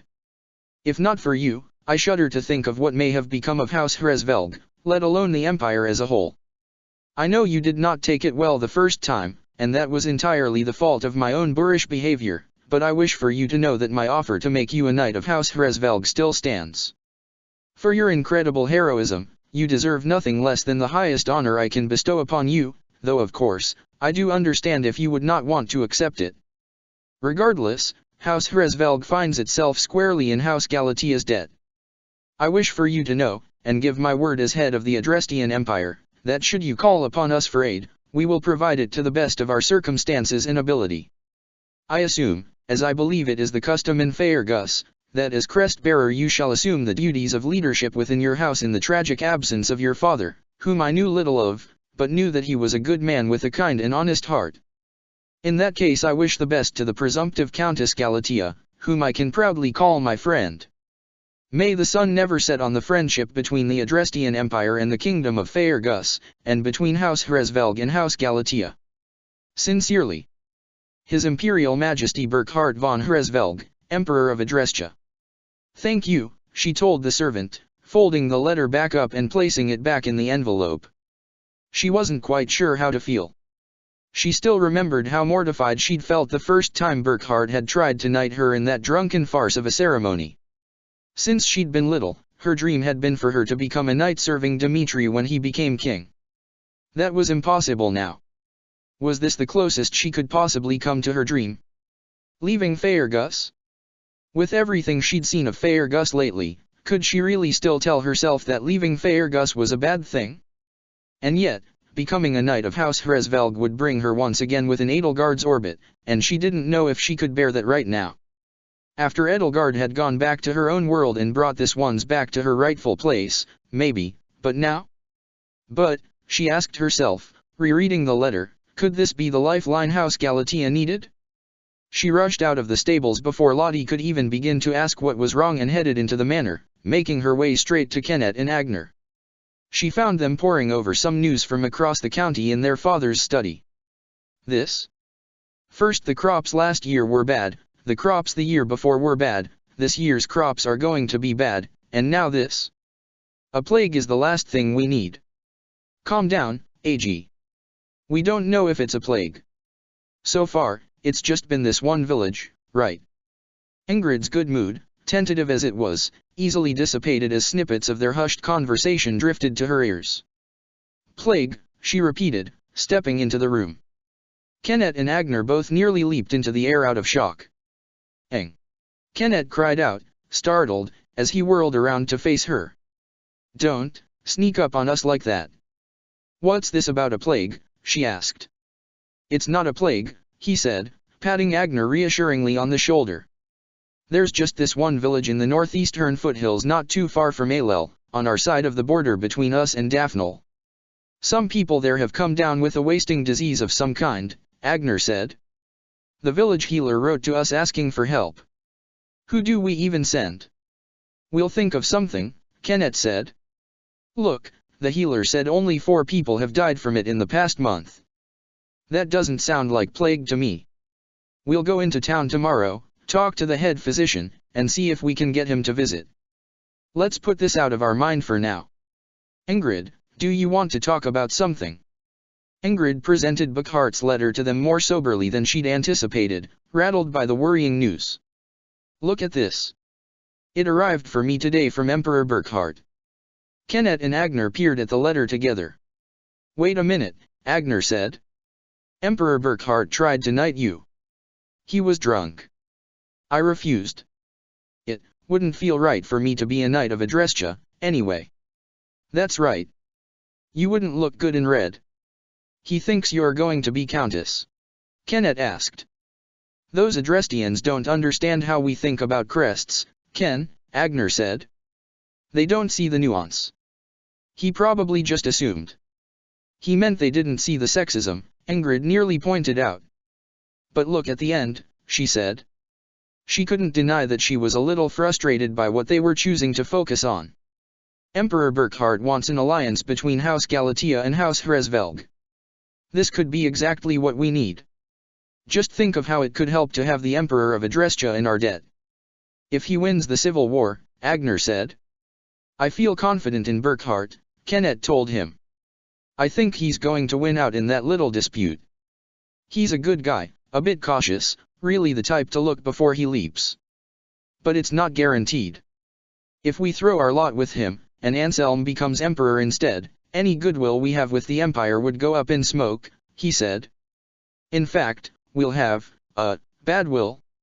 You're being pessimistic, AG, Kenneth insisted. Just think, he could help us with our crop problems, share some Adrestian farming techniques from Gronderfield. And if he can help enrich our county, Ingrid added, thankful that Kenneth seemed to see exactly what she was getting at, we won't have to worry about the house's outstanding debts. We'll be able to give more back to the people. Well, your bride wealth is going to have that covered, Kenneth reminded her. I mean, I'm happy to have favorable relationships with the Emperor, but you're talking about long-term benefits here. And those debts need to be paid off sooner rather than later. Agner groaned. Ugh. Ingrid, this is all about getting out of marriage, isn't it? Hey, AG, that's uncalled for, Kenneth said. I don't get it, Agner continued, resting his face in his brow. Father sacrificed so much for you. He sacrificed so much for all of us, but especially you. And you can't give anything back to this family. That's not true, Ingrid stammered, taking the letter back from Kenneth and returning it to its envelope as though she had any reason to worry that something might happen to it in her brother's hands. I'm just saying that we have close, powerful allies we can call on for help, and you have me to thank for that. Well, if you like Emperor Burkhard so much, then maybe you can write back to him and ask him to take you as a fucking consort. Then at least we'll get our fucking dowry. Ag. Kenneth chastised him. Ag, calm down. Agner had risen from his chair, his hands balled into fists, his face red. Why did the first crest bearer in 4 fucking generations have to be you? If it had been either of us, the whole house would have been better off. Agner, look at yourself. Ingrid snapped at him, shaken by his sudden temper. Would father want to see us fighting like this? He'd want to see someone talking some sense into you. He was never stern enough with you. You were always his favorite, and you never did anything to deserve it. If he'd just picked out a suitor for you on his own instead of waiting for you to pick the perfect husband for your impossible standards, none of this would be happening. Ag, that's enough. Ingrid, you should leave, Kenneth said, motioning to the door. Ingrid found she had little recourse but to leave. Her brothers had turned their aggression on each other now, and she could hear their shouting, albeit muffled, even with the door firmly closed behind them. She made her way to her room, sat down at her desk, and buried her face in her hands. Why had she come back here? Hey, Ingrid. Ingrid nearly threw herself out of her chair at the sound of Kronia's voice in her ear, and found the Agartha, an assassin cum bodyguard, supposedly, standing right behind her. I told you not to come in my room, she hastily snapped, her pulse racing, her hand already gripping the letter opener lying on her desktop. Well, you left the door wide open. Have you ever seen a bucket full of crabs? I can't say I have, she said, not wanting to humor her.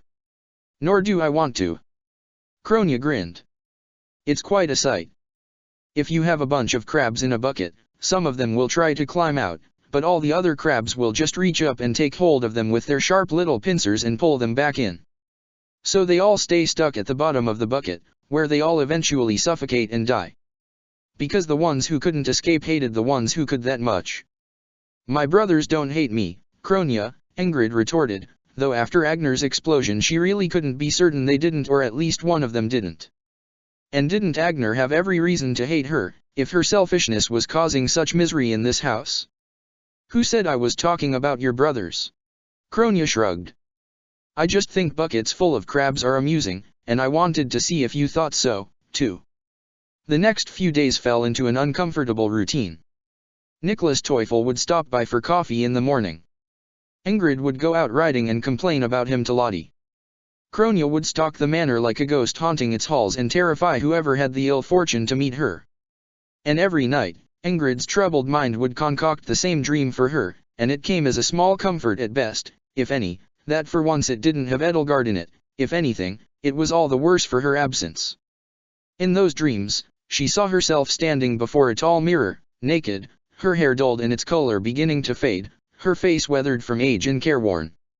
The body that greeted her had long since traded in all of its muscle for flab and then some, her breasts sagging, her belly distended. The scars around her navel had most certainly not been earned in battle. In the distance was the muffled crying of an infant from a room away. Lewin hung from hooks over the mirror like a trophy, just as coated with dust and wreathed in cobwebs as it was in the armory of the Galatea estate. It was obvious that it had not been touched in over 4 generations now, not even by her own hands. She could tell at the sight of her swollen body trapped within the frame of the mirror that she had not sat upon a Pegasus, let alone held a sword, in years, or perhaps even a decade. And she could see by the smile on her face, one that didn't come close to reaching her eyes, it barely reached her mouth, that she was desperately trying to force herself to believe that she didn't mind that. She awoke from that dream one morning to the sound of a knock on her door. "Who is it?" she called out blearily, hauling herself out of bed. It was already past dawn. The sunlight had started to lose its warm golden hue as it spilled through her window. Was it time for coffee with that awful man again already? "Ingrid, it's me," Agner answered. The doorknob jiggled. Unlock the door." please. Right. Though a part of her wanted to turn him away after yesterday, Ingrid hurried to the door and undid the lock. She'd decided to start locking it so that Kronia couldn't barge in, though she thought it likely that she would just find another way in if she really wanted to torment her. Is Kronia bothering you? No, she, usually just stalks the perimeter at this hour, I think, Agner answered, letting himself in once the door was open. His eyes were downcast, his lips pursed, his hands kneaded the front of his nightshirt. Listen. Can we talk about the other day? Ingrid glanced away to her bed. No, I want to apologize. I was out of line. I shouldn't have said those things to you. Ingrid offered him her desk chair. Thank you, she said. A part of her felt as though she should have rejected his apology. Not because of how upsetting his flash of anger had been, but because nothing he'd said had been untrue. If anything, shouldn't she be the one apologizing? It was her own obstinate nature and selfish attitude, after all, that was causing her brothers such grief. I shouldn't have lost my temper, Agner said, settling into the chair and resting his head in his hands. I feel terrible about the other day, just terrible. Ever since Ken and I had to take over for Father, it's just been hard for us to bear. There's so much that needs done and so little to do it with. I understand. And, you don't deserve this, he added. You really don't, Ingrid. We all know you'd be happier if you could do what you want to do. And damn it, you're a better man than both of us. You're better with a sword or a lance, you're better on a horse, and it's not your crest, it's your talent. We could all see it, Father and both of us. That's why he was so generous with you. You have a gift, and you'd make a perfect knight. It's just that the world doesn't need your talent, and I'm sorry, I really wish it didn't have to be that way. I know you don't want to even think about marrying Nicholas, let alone anyone else, but, he sighed. Maybe, if you can just think of it as your knightly duty to house Galatea, he asked, lowering his hands from his face and looking up at her with a plaintive wrinkle to his brow. Just, please, make up your mind soon, Toss him out or give him your hand, but please don't draw this out any longer. You don't know how much this waiting is hurting us. And yet she was to be House Galatea's sacrificial lamb, Ingrid thought. Was it so bad for her to savor a few more days of freedom? A few more days before she would submit to her fate and say goodbye to the life she had yearned for? Was it enough consolation that the Lem slaughterer would stare down at it with a sympathetic frown on his face before he brought the axe down on its neck? It was all because of these damned crests, she thought, these burdens of an ancient sin. Now that she knew the truth, this quirk of her blood, this stain on her bloodline's hands that manifested solely in her veins, was even more unwanted. It was a chain on her neck, monocles on her wrists, shackles trailing from her ankles. Everything that made it impossible for her to live her own life stemmed from that wicked deed. The more she thought about it, the more she felt despair become anger. I'll make my decision soon, Ingrid said, trying not to sound snippy. I just need time. Can't the time you've already had be enough, he asked, and the plaintive tone of his plea made it feel no less like an attack against her. It isn't up to me how much time I need, she insisted. Agner, you and Ken could never understand how difficult what you're asking of me truly is. I'll have to bear that man's children, AG. You know Mother died having me. You're asking me to risk my life for something I don't even believe. She cut herself short just as those last few words slipped out, realizing she'd made an enormous mistake. Agner stared at her, wide-eyed, shocked to the point of speechlessness. She stormed out of the room, leaving her brother behind with her words hanging over her head like an executioner's axe. She made her way downstairs, through the foyer, and crossed through the courtyard to the stables. Her heart pounded in double time against her footsteps, her mind racing as anger, frustration, guilt, and shame all swirled around in her head like a maelstrom contained within her skull. Moving with brisk, rote, military efficiency, in endlessly practiced movements, she took her riding equipment and began to prepare Artemis for a ride. He seemed to sense that something was amiss. He would take every opportunity while she worked to nuzzle her neck or hold a wing out over her head. She patted him on the flank. "Thank you, Artemis," she told him, feeling a glimmer of tranquility within her, a calm spot in the roiling waves of a tempest. She pulled herself up onto the saddle, slipped her feet into the stirrups, and took the reins, just as she had done hundreds, perhaps thousands, of times in her life. As she guided him out of the stable, she found Lottie heading in. "Going out on a ride already, Lady Ingrid?" Lottie asked, peering up at her in surprise. "I thought you would be having another, riveting meeting with Mr. Teufel this morning. I'm sorry, but I won't be able to join you this early." "That's all right," Ingrid said to her. "I'll be flying." "Oh. Well, don't go too far, ma'am," she replied, and as Ingrid headed out she waved a pleasant goodbye. "Oh, but wait, are you certain you're properly dressed, ma'am?" Ingrid spurred Artemis into a gallop, and with a mighty flap of his wings and a flash of his dappled grey plumage, she felt herself lifted aloft. The ground dropped out from underneath them both, and as they climbed higher and higher with each flap of Artemis' wings, Ingrid guided him into a loose, gentle figure-8 over the manor. It wasn't long before she could see the full estate stretching out underneath her: the manor, the courtyard, the gates, the stables, the field and riding path, the servants' quarters, the armory, the chapel, the mausoleum. A river ran across the west side of the estate, and on the other side was thick forests. With the wind blowing through her hair, Ingrid felt her worries melt away. Up here, her problems felt as small to her as the people on the ground looked. For at least a little while, she could feel above it all. For at least a little while, she could clear her mind. In all directions, the world stretched out before her in rolling hills and verdant fields. It was a bright spring day, the sun was still climbing higher into the sky from the eastern horizon, and the only clouds were a few scattered masses to the south. The town was clearly visible to the southeast. From here, Ingrid could have flown to it in a matter of minutes if she so chose to. Up here, there were no barriers, just endless sky in all directions. Ingrid felt as though she could go anywhere.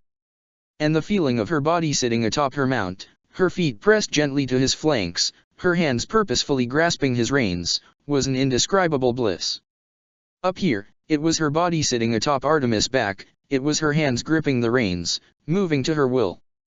This body belonged to no one else but herself. There was nothing but sky, nothing to impede her. If she wanted, she mused, she could fly away and never return. She circled the estate from above a few times, as long as it took for her to feel some modicum of clear-eyed calm. She was at ease. But that tranquil state could not last forever, and when the euphoria began to fade, she began to descend with it, touching down on the lawn in front of the mausoleum. She hitched Artemis to one of the posts outside. "Stay here for just a little bit," she said, and she went to the stone doors and made her way inside. When she opened the doors, a shaft of light poured into the marble hallway, occluded by her shadow stretching before her. She took slow steps inside. The floor was cold against the soles of her feet. With cautious steps, she walked to her father's burial vault. It was easy to recognize, as it was the only one not covered in a patina of dust, and his name was engraved on the lid. Ingrid knelt down at the side of the vault, head bowed, and clasped her hands as though in prayer. She knew that nothing dwelt within the vault but lifeless flesh and lifeless bones. The man's spirit had gone up to the goddess, if there even was a goddess to receive it, but she found she would have given anything to speak to him one last time. "Father," she whispered. "I'm sorry, Father.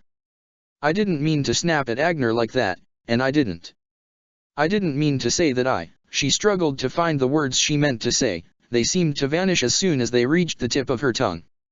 "Maybe you were too lenient with me.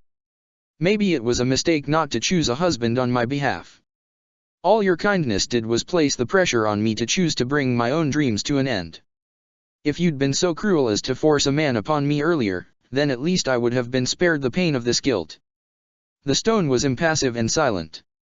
"But all the same, Father, I wonder what you would think if you knew the truth, if you and your sons knew the truth.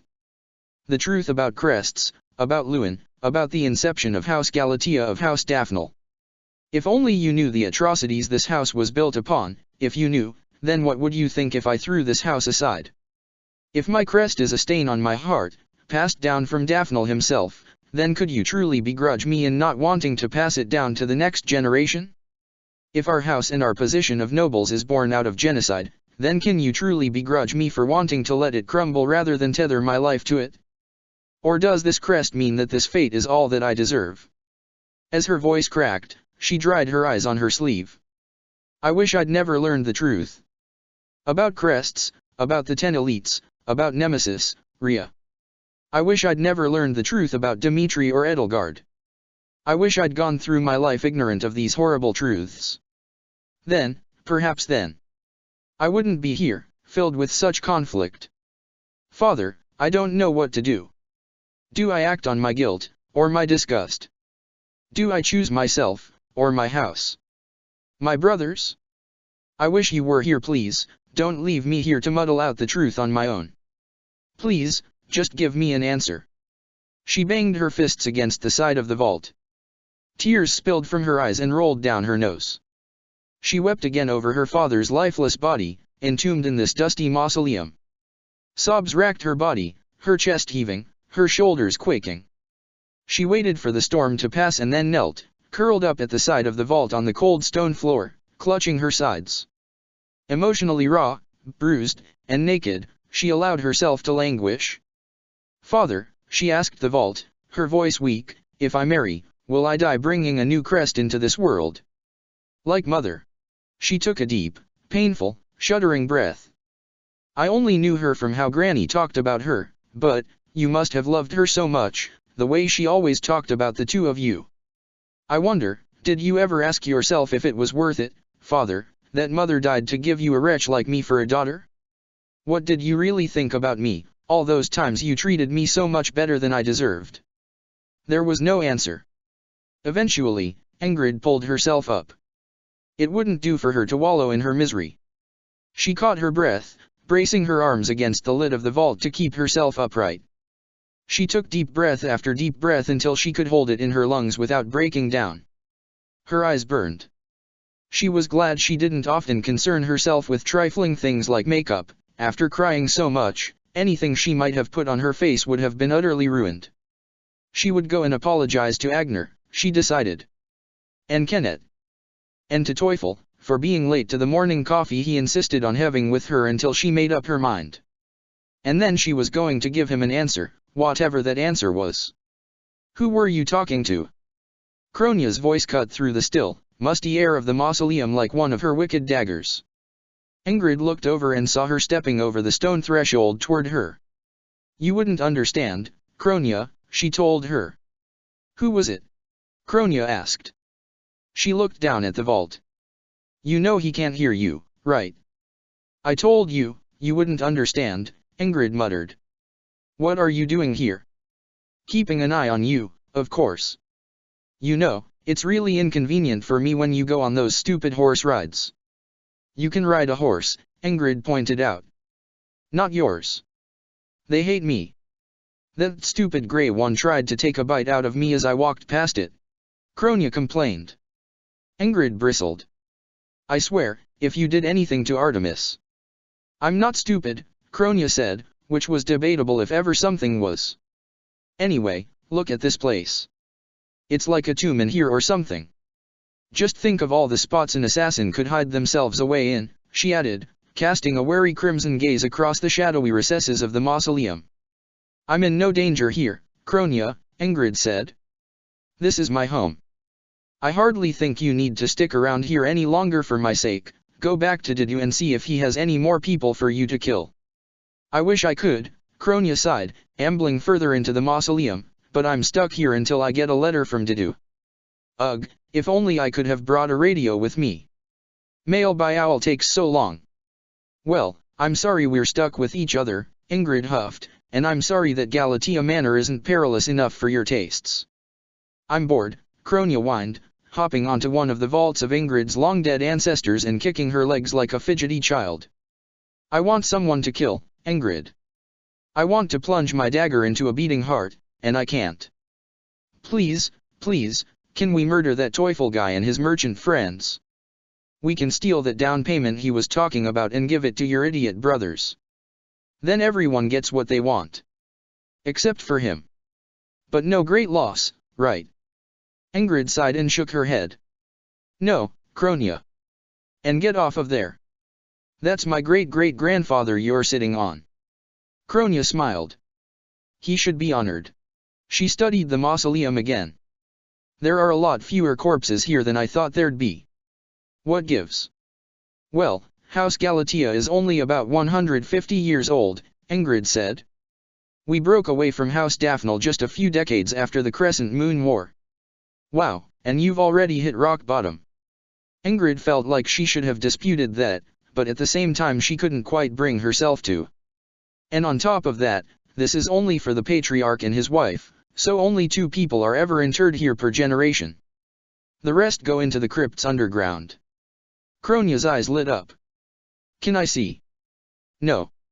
She had already bounded off of the vault and toward the back of the mausoleum. Where are the stairs? She shouted out, her voice echoing across the cold marble interior. I want to see more corpses. Ingrid wondered if Cronia was literally an overgrown child. Voul was over 400 years old, Solon had apparently been over 900, but if Agartha and replicants were born fully grown, then Cronia could very well be only 3 to 5 years old or so, which would have explained just about everything about her behavior. With a frustrated sigh, she made her way deeper into the mausoleum after her. But as she passed by the vault adjacent to her father's, a faint glint of light in the shadows caught her eye. Her gaze roved over the vault's lid, brushing past the name engraved on it, Brigida Verva Galatea, her mother, to the faint glitter of something lost in the shadows in the gap between the edge of the vault's stone side and the adjacent wall of the mausoleum. She weaved her way between the 2 stone burial vaults, knelt down, and reached into the shadows, finding a silver pendant wreathed in cobwebs hanging from the corner of Brigida's vault, caught underneath the vault's lid. Ingrid carefully lifted the corner of the vault, grimacing as the musty smell of something long since decayed to dusty bones filled her nostrils, and let the pendant fall to the floor. With it came an old brown envelope bearing the coat of arms of House Galatea on its wax seal. She picked both items up and brushed off the cobwebs clinging to them. The letter was addressed to Brigida Verva Galatea, and Ingrid was shocked to recognize the handwriting on the front of the envelope. It was her father's. Ingrid. Are you in there? Kenneth's voice rang out through the mausoleum. Ingrid turned around to see him and Agner stepping into the tomb and felt a pang of guilt seize her. After her display this morning, had they both really gone looking for her? She felt almost ashamed. I'm here, she called out, slipping the letter and pendant up her sleeve.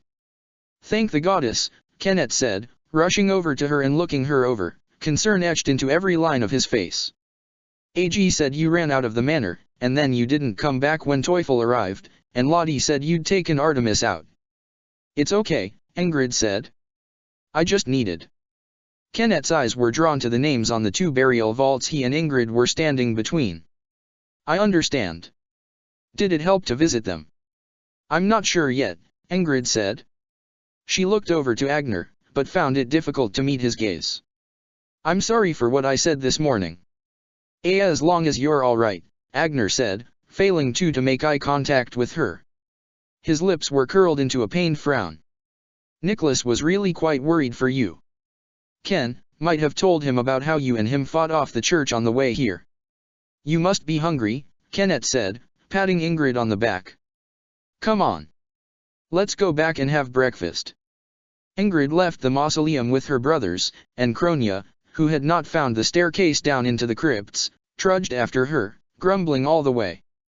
The rest of the day was busy. Ingrid found herself plied into spending more time with Teufel as penance for missing their morning coffee, which meant giving him a complete tour of the estate and, at his insistence, going riding with him. Teufel was, of course, a completely insufferable riding partner compared to Lottie, but he did at least manage to realize finally that conversations weren't meant to be one-sided affairs as he began asking Ingrid about her time at Garreg Mach. He even insisted on staying for dinner. Ingrid did as her father would have done and had her soup thinned and portions reduced so as not to offend the guest with a meager offering, but Teufel had simply laughed and had his larger dinner plate traded with her smaller one, earning approving smiles from her brothers. After dinner and wine, he reminded Ingrid that he would be leaving after tomorrow and that he would have liked to hear her decision before then. At the end of the day, exhausted, but not from any sort of physical exertion, Ingrid returned to her bedroom to find waiting for her the envelope she'd found in her mother's burial vault that morning. Her curiosity finally got the better of her, though she felt as though she were trespassing on holy ground as she slit the envelope open. A few small, folded sheets of paper came out, and she unfolded them to find a letter which read, "Dearest Brigida, I write this letter to you under the watchful eyes of the goddess in the hopes of cleansing my soul at least somewhat of the terrible sin that has stained it. I can only hope that by recording this confession, one I do not dare speak of aloud even to the Bishop of the Western Church himself, I may implore the goddess to be merciful at the hour of my death." It was well into the year 1172 of the imperial era that I found myself in the company of several other great lords of the kingdom: Viscount Clyman, Duke Gideon, Count Matthias, Count Rowe, Baron Dominic, and Lady Cornelia while attending a meeting of King Lambert's court. We had all developed a lively rapport over the course of the summit, on top of the cordial relations we had all cultivated since our generation inherited our houses from our parents, and spoke often to each other even outside of our official duties. During a meeting with them, Lady Cornelia let slip a series of reforms King Lambert was planning on implementing to the royal government. These reforms, according to her, were numerous and far-reaching, and would greatly diminish the authority and autonomy of the nobility. It was the first year of that horrible famine that swept through Galatia, my dearest Brigida, and I was afraid for my people, for my house, and for our sons and daughter. To the south of Faergus, in the Adrestian Empire, the nobles had broken out in revolt against Emperor Ionius, and it seemed the conditions were ripe for a similar wresting of control away from King Lambert, our very own insurrection of the Seven. Though I personally agreed with several but not all of the reforms His Majesty was rumored to be working on, I feared for the future of House Galatia, and thought that by cooperating with Lady Cornelia and the other lords in our cabal, I might secure better relations with them. I was so desperate for stronger allies in those days, dearest, and so willing to have leverage over our neighbors that I could use for our county's benefit, that no, it is not proper to say that I lost my mind. My wits were about me, every step of the way, as much as it pains me to say it. We devised a plan over the next year, while Lady Cornelia used her influence over the court in Fhirdiad to stay His Majesty's hand and stall his reforms. I availed myself to the rest of the conspirators however I could, eager to make myself indispensable to them. All the while, the famine worsened, and our people starved. I nearly starved myself keeping our dear Ingrid fed. I would have nightmares again and again that one day she might grow so thin that I could see her ribs. I told myself that if the conspiracy granted me the power and influence to bring more food and resources to Galatia, it would all be worth it. We settled on a plot to use His Majesty's own reformist tendencies against him. It was an open secret that he wished to improve relations between our people and those of the Duskir Peninsula, and as well it was an open secret that Viscount Clyman desired the mineral wealth of that land. With the help of a splinter sect of the Church of Syros, we plotted to have His Majesty's caravan attacked by a band of men posing as Duskirites. The peace talks would fall through, and His Majesty's reformist tendencies would be curbed, hopefully permanently. When the plot was enacted, my crops were still poor, my people were still starving, and I was still desperate. But now I was horrified as well.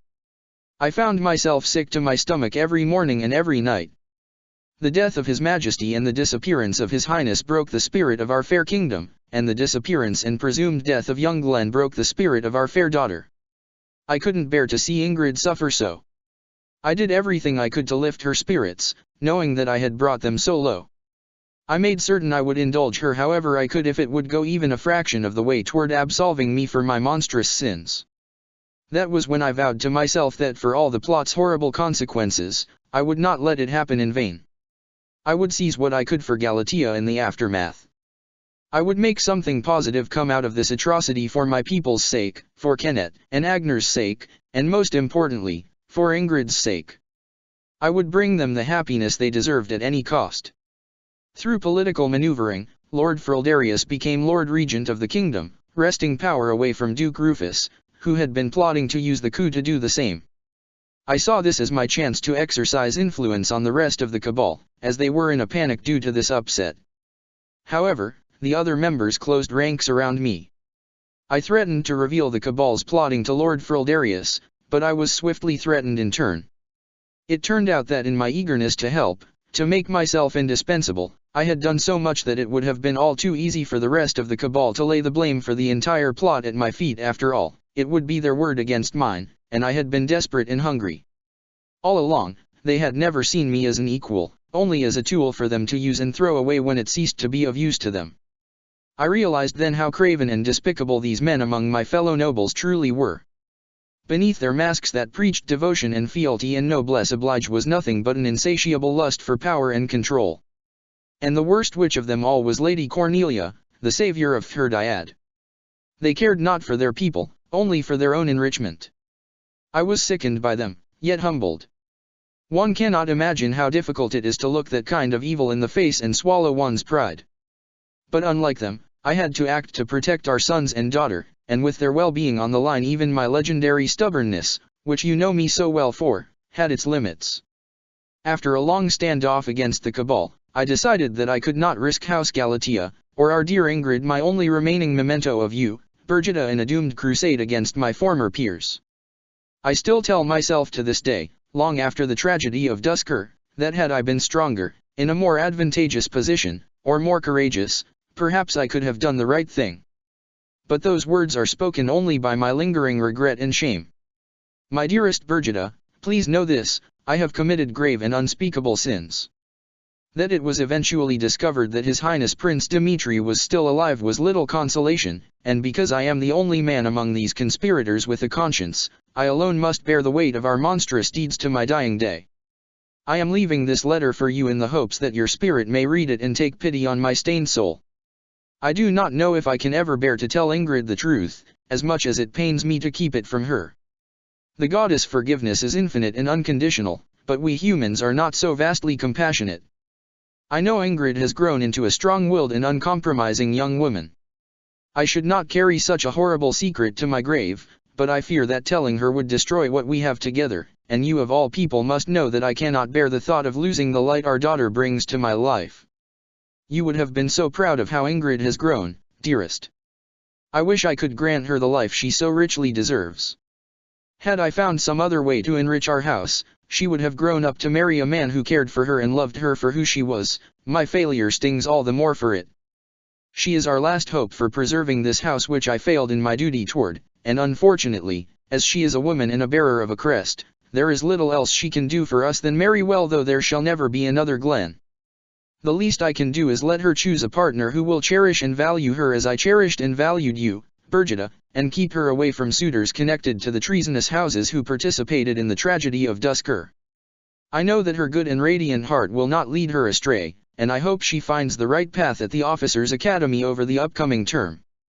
I remember your dying words, dearest, how proud you were to bring a daughter into House Galatea. Whoever Ingrid finds for a husband, I hope that she bears his children out of love and pride rather than obligation, though I of course have through my heinous misdeeds saddled her with that obligation. Such is an uphill battle. Feminine duties and responsibilities seem as ill-suited to her as they would to her brothers, but I only hope that someday that battle will be won on her terms, though I may not live to see it. When I die, I hope that I will have done enough good for my children and my county that my soul's purification in the flames of Alel may last perhaps a few seconds less than it would have otherwise. Those will be a few more seconds I can spend with you, dearest Brigida, in the endlessness of the goddess embrace, where all of our sins are forgiven. Love. Sigmund. Ingrid stared at the letter, dumbfounded. 1,000 contradictory thoughts raced through her head. At once she felt revulsion, disgust, then pity, then, as she stared down in muted horror as the words which spelled out the most heinous of misdeeds, a pang of terrible sympathy. She fled from her bedroom to seek out the one person in all of House Galatea she could speak freely to, exiting through the servants' entrance out back and heading for the servants' quarters, a humble house behind the grand, though long past its prime, manor. It was late out, the sky was nearly black, she had little hope that Lottie would be awake. But when she came to the door and was answered by the chambermaid, she asked anyway. She didn't want to feel desperate, but the horror and 1,000 other emotions from the letter were burning a hole in her heart. Lottie was slow to the door, already dressed down for the evening. She blinked blearily. "Lady Ingrid?" she asked. "At this hour? A little late for a ride, I think." "I just need to talk," Ingrid said. "In private. Can you come with me to the chapel?" "In private." "You sound desperate," Lottie said. "I'm sorry to trouble you at such an hour," Ingrid replied, feeling a pang of guilt that she'd dragged this woman she thought of as a friend and confidant away from a hard-earned bed. "But, yes. "One moment, let me get my coat and shoes," Lottie said, shuffling away and returning a little while later with a cloak thrown over her nightshirt.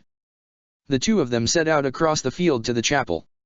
And inside of the chapel, in one of the 4 short pews in rows before the altar, Ingrid shared the letter with Lottie, swearing her to utter secrecy as she held the lantern she had brought over it. She'd wanted to just talk it out, but found that words kept failing her. She couldn't muster the emotional fortitude to use them to summarize the letter's contents. Lottie sat down in the pew and read the letter by lantern light while Ingrid stood above her, a concerned furrow to her brow deepening as she delved further into its scandalous contents, the occasional horrified murmur of, oh dear, falling from pursed lips. When she was finished, she soberly folded the pages of the letter together and slipped them back into the envelope. "Oh, Lady Ingrid," she muttered, her voice hoarse. She looked up at her with grey eyes brimming with sympathy. "I'm so sorry. Where did you find this?" "It was stuck under the lid of Mother's vault in the mausoleum," Ingrid said, hardly able to choke out the words. Sharing the letter with another person, somehow, made the words on it seem all the more real. They were not the delusions of a single stressed mind. She had really read that her father, her loving, caring father, had been a party to regicide, and now the enormity of that revelation filled her more completely with a sense of utter devastation. "I saw a silver pendant caught under the lid, and when I pulled it out, the letter came with it." "He must have left it there shortly before you went away," Lottie reasoned. "It sounds as though he left it there for somebody to find. Have you shown it to your brothers yet?" Ingrid shook her head. "Oh, there, Lottie said, rising slowly from her seat and putting an arm around her. "I'm sorry. I'm so sorry, ma'am. It's simply unbelievable, but there is no doubt about who wrote that letter." "I know," Ingrid croaked.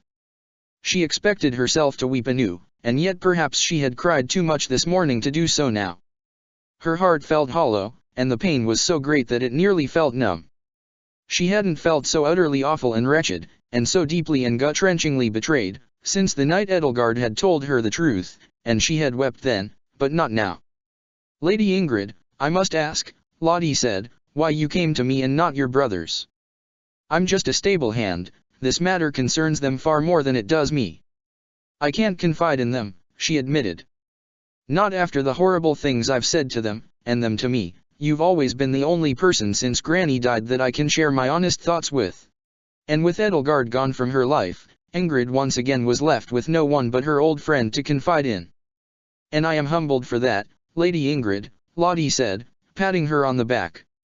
"I truly am. I'm so sorry. Well, I suppose I can try my best.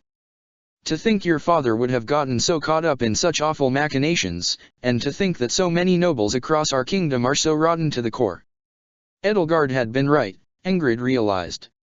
The nobility across Fodlan was monstrous and evil, and a few pockets of decency here and there did not excuse the vast rot. Between the insurrection of the Seven in Adrestia, the unceasing cutthroat scheming in Leicester, and the regicide in Fairgus, all of the values the great houses upheld were fig leaves over utter depravity.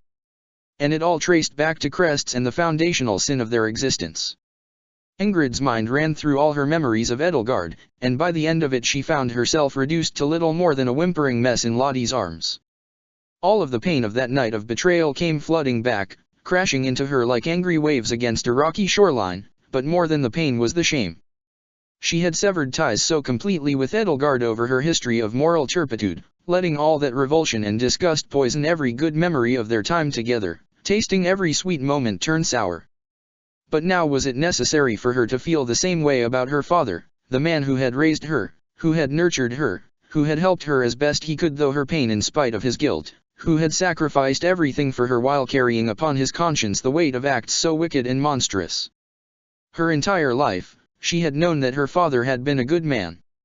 As much as he had frustrated her, as much as he had put her into this unenviable and intolerable position, not once had she ever doubted that he had loved her dearly. Now she had seen the awful truth he had kept buried in his heart. Could she bear the thought of hating him for it? It didn't change that he had loved her, it didn't change that he had given her the very food off his plate and had made new, tighter notches on his belt so that she would never go to bed with an empty stomach. It didn't change the fact that she had been given the privilege of assessing and rejecting every suitor that had come to him to seek his daughter's hand. All of the good he had done for her, none of that had changed in spite of his heinous misdeeds. How could she hate him? How could she possibly hate him? How could she do that to him? How could she do that to his memory? "I'm so sorry, Lady Ingrid," Lottie said, holding her close in an embrace. "Few, if any of a noble house's servants would ever consider appropriate. I'm so sorry." Eventually, Ingrid dried her eyes. In the placid calm after the storm, she found herself weary, yet shockingly clear-headed. A single thought crystallized in her head, as hard and clear as diamond. She pulled herself up. "Lottie," she said, "I'm leaving tomorrow." Lottie looked up at her bemusedly, owlishly blinking. Tomorrow, ma'am. Tomorrow at dawn. I've made my decision. I'm not marrying Nicholas Teufel. Or anybody, not for House Galatea, at least. The world needs change, and I can't do it by following my father's wishes for me." Ingrid picked up the envelope and held it in her hand. "If this letter is what being a member of a noble house truly means, then I feel no guilt over shunning my duty as one. I'll do what I can to help the people of Galatea and of Faerghus, but not like this." She sighed, realizing that her words had placed a heavy burden on her shoulders. "Lottie, would you like to come with me?" Lottie simply stared at her. "I'd be lonely without you," Ingrid explained. Lottie smiled uneasily. "Lady Ingrid, ma'am, I'm flattered and all, but I'd only slow you down. I don't trust myself to fly anymore, after all, now that I feel my age," she said, clasping trembling hands. "Changing the world is your job. But if you're worried about being lonely, well, Artemis has missed you dearly this past year, as you know. Oh, and I'm sure Lewin would be much happier resting in your hands than gathering dust in the armory." Ingrid found herself able, miraculously, to return her smile. "Thank you, Lottie. I'll write my brothers a note before I leave, and leave them father's letter. They'll have no choice but to understand. As for you, well, you don't have to tell them who decided that I should take Lewin with me." She and Lottie left the chapel, and as a cool spring breeze blew across the estate and the grass whispered in the dark, Ingrid felt the moonlight fall upon her face and could have sworn that for a moment Ash was standing right beside her. For all his exploits, he'd only lived enough for one person. That was fine. Ingrid was going to live her own life, just as Pan the tactician once had. She left a note for her brothers with Sigmund's letter, as promised, and at the earliest sign of the pre-dawn light when the cocks were just beginning to crow, she set out, clad in her falcon knight armor, mint and seafoam green under gleaming silver, and with Lewin carefully wrapped in canvas. She fled to the stables and prepared Artemis for flight, then set out as the sun rose from the horizon with a spray of orange and golden light across the clouds. The weather was good, the sky was clear, and Ingrid Brandel was free. She flew west, across the river and over the woods, feeling her hair trail like a golden flag behind her.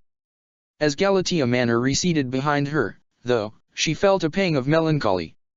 By running away, she was decisively severing her ties to her family and her duties to it. But given what she knew now, the thought of staying was no longer tolerable, and it had only been barely so before. She faced forward, setting the manor from her mind. It was a small mercy that it was impossible to cry with the wind in one's face. Ingrid hadn't gotten far, perhaps 10 minutes across the woods, before an arrow shot across the air in front of her. She heard it first, that familiar deadly whistle, and her sharp reflexes kicked and she pulled back on the reins, dug in her heels, and dropped Artemis into a dive just as she felt the arrow zip overhead. She remained calm, her nerves steady, but Artemis, unfortunately, was another story. Ingrid had been riding him since she had been 8 or 9, but she'd never ridden him into battle. No one ever had. Artemis had never nearly been struck by an arrow before, and most flying things knew better than to almost fly straight into a Pegasus. Another arrow zipped through the air in front of them, and Artemis panicked, rearing back, kicking his legs, bucking, screeching, whinnying. Ingrid quickly did what she could to calm him as the two of them descended, looking for a break in the canopy where the two of them could land safely. She found one, and struggled to bring Artemis down there. Another shot went wide as she descended beneath the trees and touched down. Ingrid dismounted and did what she could to soothe Artemis' frayed nerves, forcing herself to stay calm in the meantime. In the chaos, she'd had barely any time to track where the arrows had been shot from, but if she had to guess, she would have said that they came from the forest. This very forest, in fact. What were snipers doing here, and why would they be shooting at her? Just once, she wished she hadn't left Kronia behind. "Calm down, Artemis," she said, patting her Pegasus gently on the snout. "It's all right. We're safe down here." Artemis snorted and shook his head in response, ears pulled back and teeth bared. Ingrid noticed that one of the arrows had nicked him on the nose, drawing just a little blood. "A warning shot across our nose, huh? Looks like they tried to shoot up it instead. Let me take a look."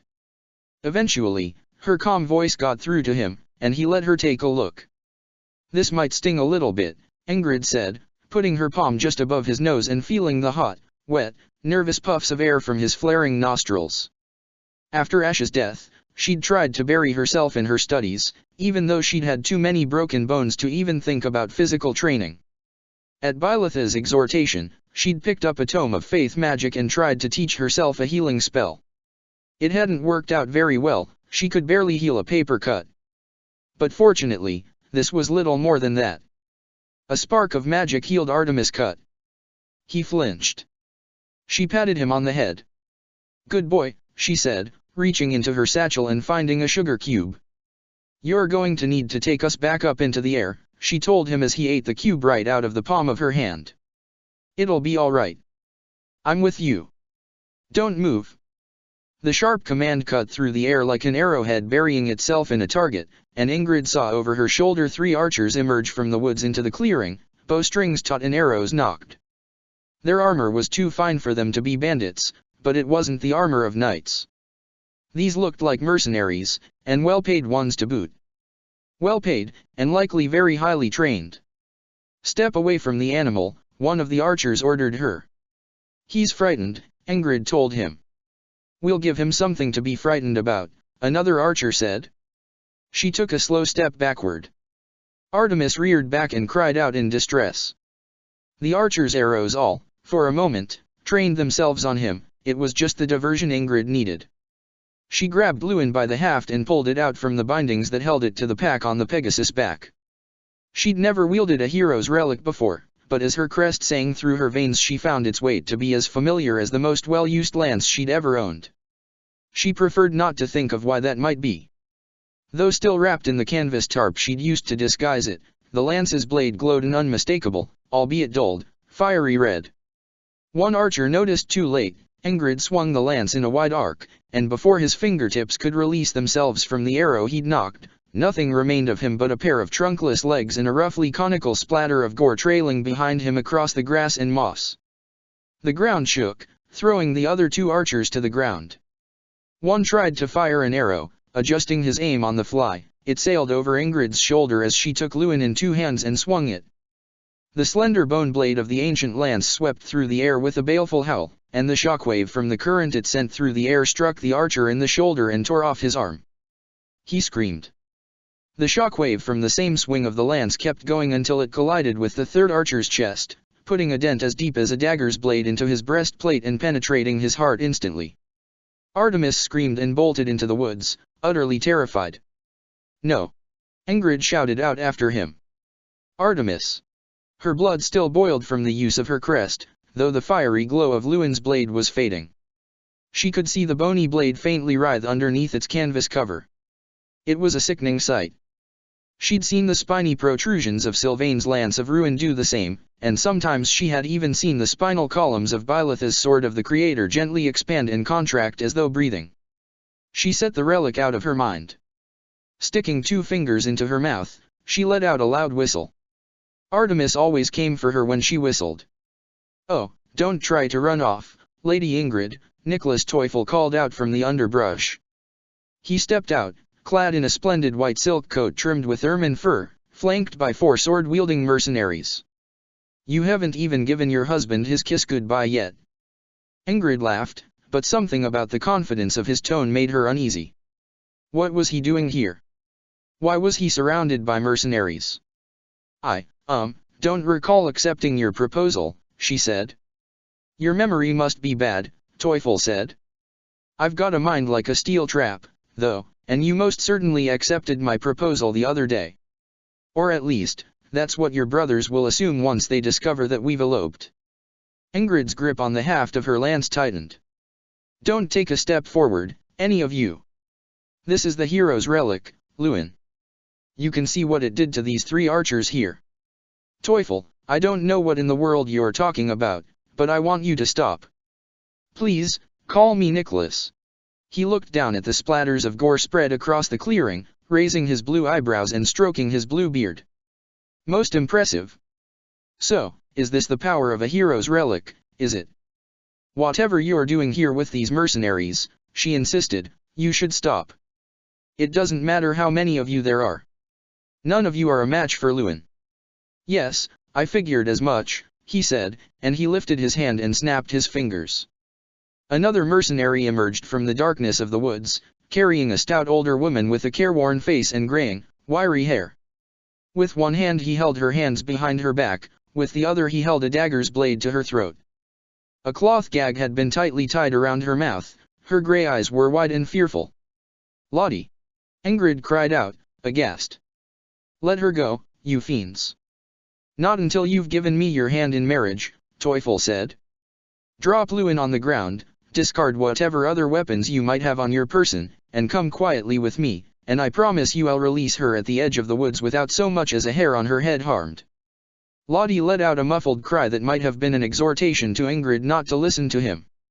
You won't be able to pick it up, Ingrid pointed out to Teufel, clutching Lewin close to her chest.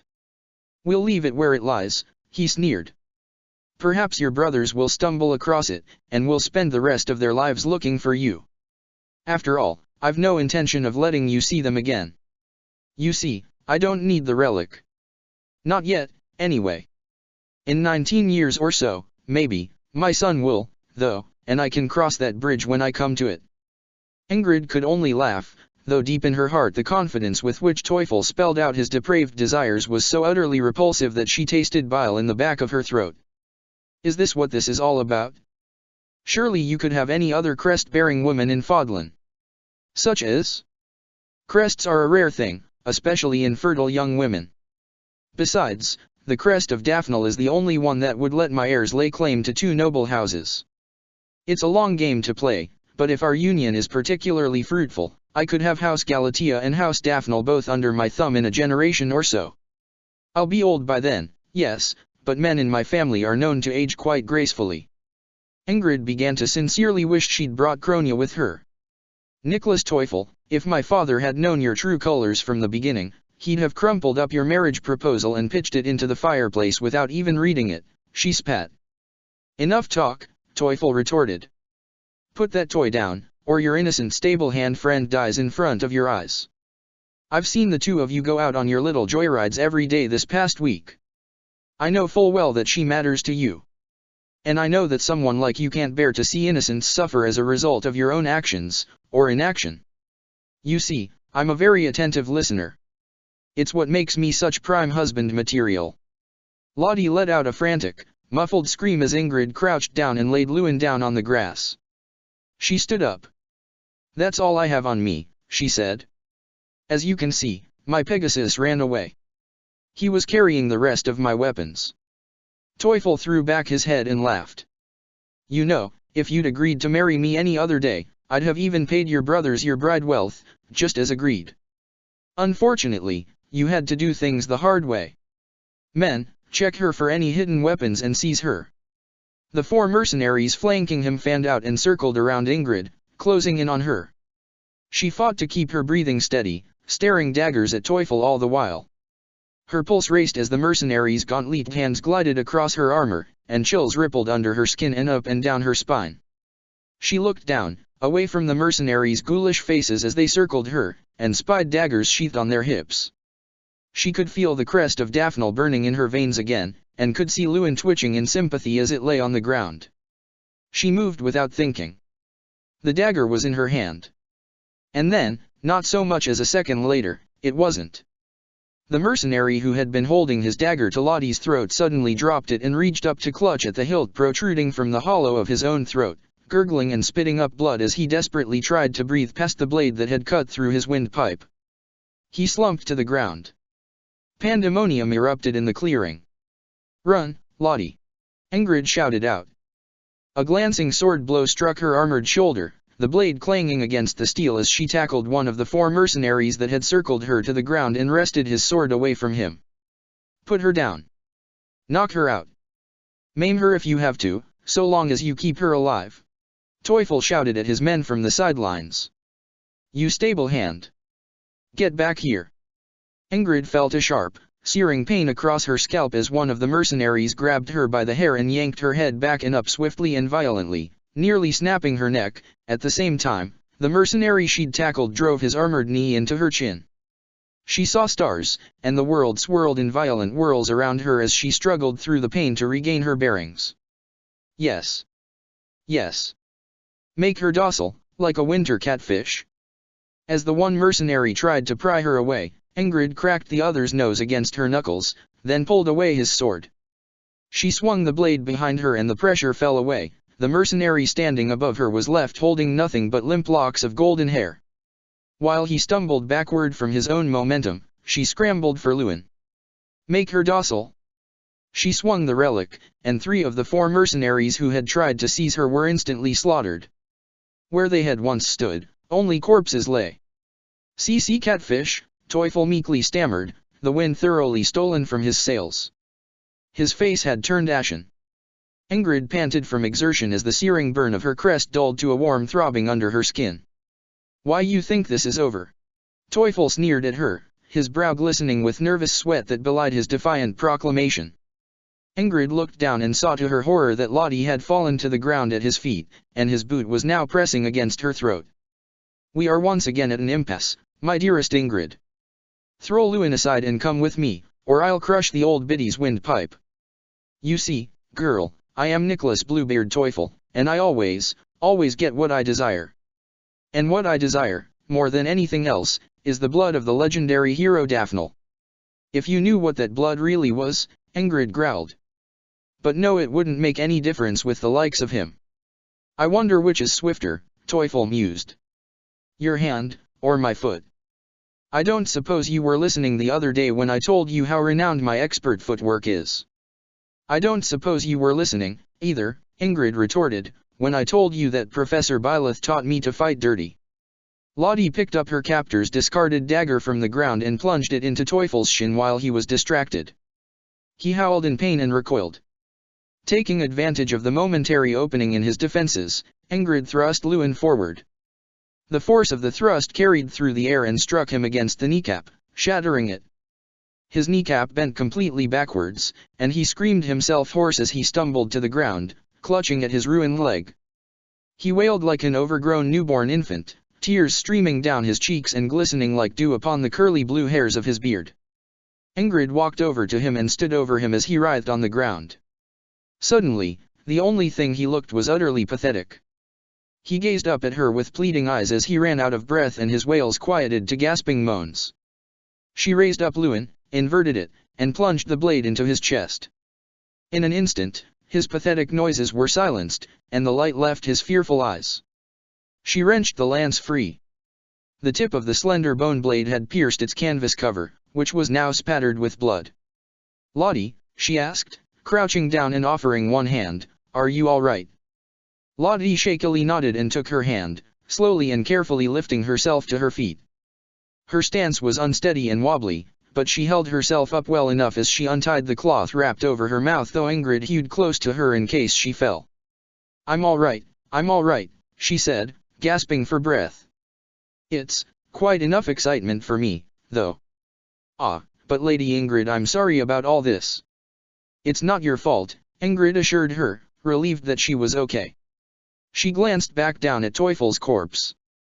He was no different to her than a common bandit, so she had cut him down with as much hesitation.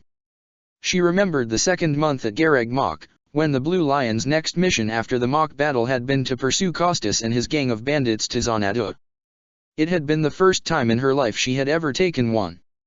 Each student had reacted differently to their first kill, some had felt frightened, some sad, some guilty. Ingrid had only kept herself focused on the next battle. After all, bloodshed was part and parcel of a knight's life. Will you be okay, ma'am? Lottie asked her, resting a hand on her shoulder. Ingrid nodded. What is a knight, but someone who rids the world of evil, she asked. Lottie nodded. It's a shame about your hair, though, ma'am, she said, the words tumbling awkwardly from her lips as she tried to change the subject to something not quite so unpleasant. Hair grows back, but necks don't. Ingrid laid her hand atop Lottie's, feeling its warmth. I'm glad you're all right, Lottie. Kronya's voice rang out across the clearing and a shadow passed by overhead. Oh, come the fuck on, she shouted out, dropping into the edge of the clearing on the back of an ornery-looking wyvern. I missed all of it. Ingrid was nonplussed. Where did you get a wyvern? She asked. House Galatia's stables didn't have any. Stole it from that dead guy's merchant friends, Kronya said nonchalantly. Well, if you'd like, then gather and burn the bodies, Ingrid sighed. It would have been a scandal, after all, if Nicholas Teufel, fellow of the royal court of Therdiad, was discovered dead so close to the seat of House Galatia's meager power. And the last thing House Galatia needed was more scandal. I'm sticking to you like glue from now on, Kronya grumbled as she grabbed Teufel's body by the legs and started pulling him to the center of the clearing. Lottie, what about you? Ingrid asked. Lottie sighed. I suppose, if Artemis can carry the two of us, if only just so that you and your odd little bodyguard don't strangle each other, Lady Ingrid. Just Ingrid, please, Ingrid told her. If you'd like. She put 2 fingers to her mouth and whistled for Artemis, and this time, he came. It took a few days' travel as the Pegasus flew and Artemis was quite swift, even with 2 passengers and a very ill-tempered wyvern on his tail, but eventually, Ingrid found herself with Lottie and Kronya at the front gate to Gaspard Manor. The village had changed drastically in the past few months, save for the destruction of Castle Gaspard. Down the way the banners of Count Rowe could be spotted here and there, and soldiers passing through from Arianrod toward Arundel made the city livelier than Ingrid had ever seen it before. She was greeted at the gates by Maynard Duran and eagerly led inside, the estate's old gardener and a distant descendant of Ashes. Ingrid found herself amazed by how much of Ash she could see in his eyes, even with 400 years of separation between the two of them. But she could see more of Ash in his younger siblings, Jasper and Laura, who greeted her at the foyer with surprise, but pleasant surprise. Ingrid! Jasper cried out. Did you receive our letter? She must have, Laura said, or she wouldn't have known she was welcome. She took Ingrid's hand. Oh, you must have traveled such a long way. Come on in, we'll have some tea put out for you. Oh, and what happened to your hair? It's so short. Jasper scratched his head in a very Ash-like way. It's, good to see you again, Ingrid. Just so you know, there aren't any more ghosts around, he said. I'm sorry, Ingrid said as she settled in, that I didn't send you forewarning. This was something of a spur-of-the-moment decision. Did something happen? Laura asked. I suppose so. We heard about your father. Are things all right in Galatia? It's complicated, Ingrid said as Lottie and Kronya both opened their mouths. Oh, and by the way, this older woman here is my stable hand, Lottie, and the pale one is my bodyguard, Kronya. Pleasure to meet you both, Jasper said as Lottie offered him a polite bow and Kronya offered him a mocking one. He seemed both aghast and transfixed at the sight of Kronya's corpse-like pallor. It's all right that you didn't send us a letter, he told Ingrid. We figured you were on your way here when one of your friends sent a package ahead of you. Ingrid's mind halted in its tracks. What? I think it was Edelgard, he wondered aloud. Laura nodded. Right, yes, the parcel had the Hresvelg seal on it. What? Oh, go get it for her, Jas. I'll go and see to it we get our tea started. Jasper vanished into the manor to retrieve the package while Laura went off to the kitchen. Ingrid was dumbfounded. A parcel? Here? From Edelgard? Deep within herself, a faint note of panic was ringing in her ears. How could Edelgard have possibly sent a parcel ahead of her? The only people who knew that she was here in Gaspard were right here. Oh, boy, Kronya teased her with a sly smile. Edel sent you a package. Kronya, don't you have a perimeter to secure? Ingrid asked sharply. You never know what enemy forces might attack this place, especially given that your old comrades used to have a base of operations around here. Kronia shot up Ramrod straight as though she'd just sat on a tack and rushed out the front door. All for the best. Ingrid had sworn to her that if she made any trouble for Ash's siblings, her employment as her bodyguard would come to as swift an end as her life. Jasper came back moments later with a brown paper package wrapped in twine and handed it to Ingrid. Lottie must have seen on her face how troubled Ingrid felt as she held the package in her hands, because she gave her a gentle pat on the shoulder. "I think I'll go see to it that Artemis is settled into the stables, Ingrid," she said, and she left Ingrid to deal with the package in private. While Jasper waited in the foyer for her, Ingrid took a seat in the parlor, set the package down on her lap, and opened it, her heart pounding all the while. Inside, she found 3 envelopes, one addressed to Hubert von Vestra, one addressed to Hilda Valentine Goneril, and one addressed to Ingrid Brandl, and a pendant upon which had been threaded an old signet ring, a ring bearing the coat of arms of House Hresvelg, the same coat of arms embossed in the wax seal of each letter, and the initials EVH. Letters, Ingrid thought. For these past 2 weeks, it seemed as though her entire life had revolved around them. Her fingers trembling with trepidation, Ingrid took the letter addressed to her and opened it. Inside was a single black feather and a slip of paper. Check the description for the links to the author.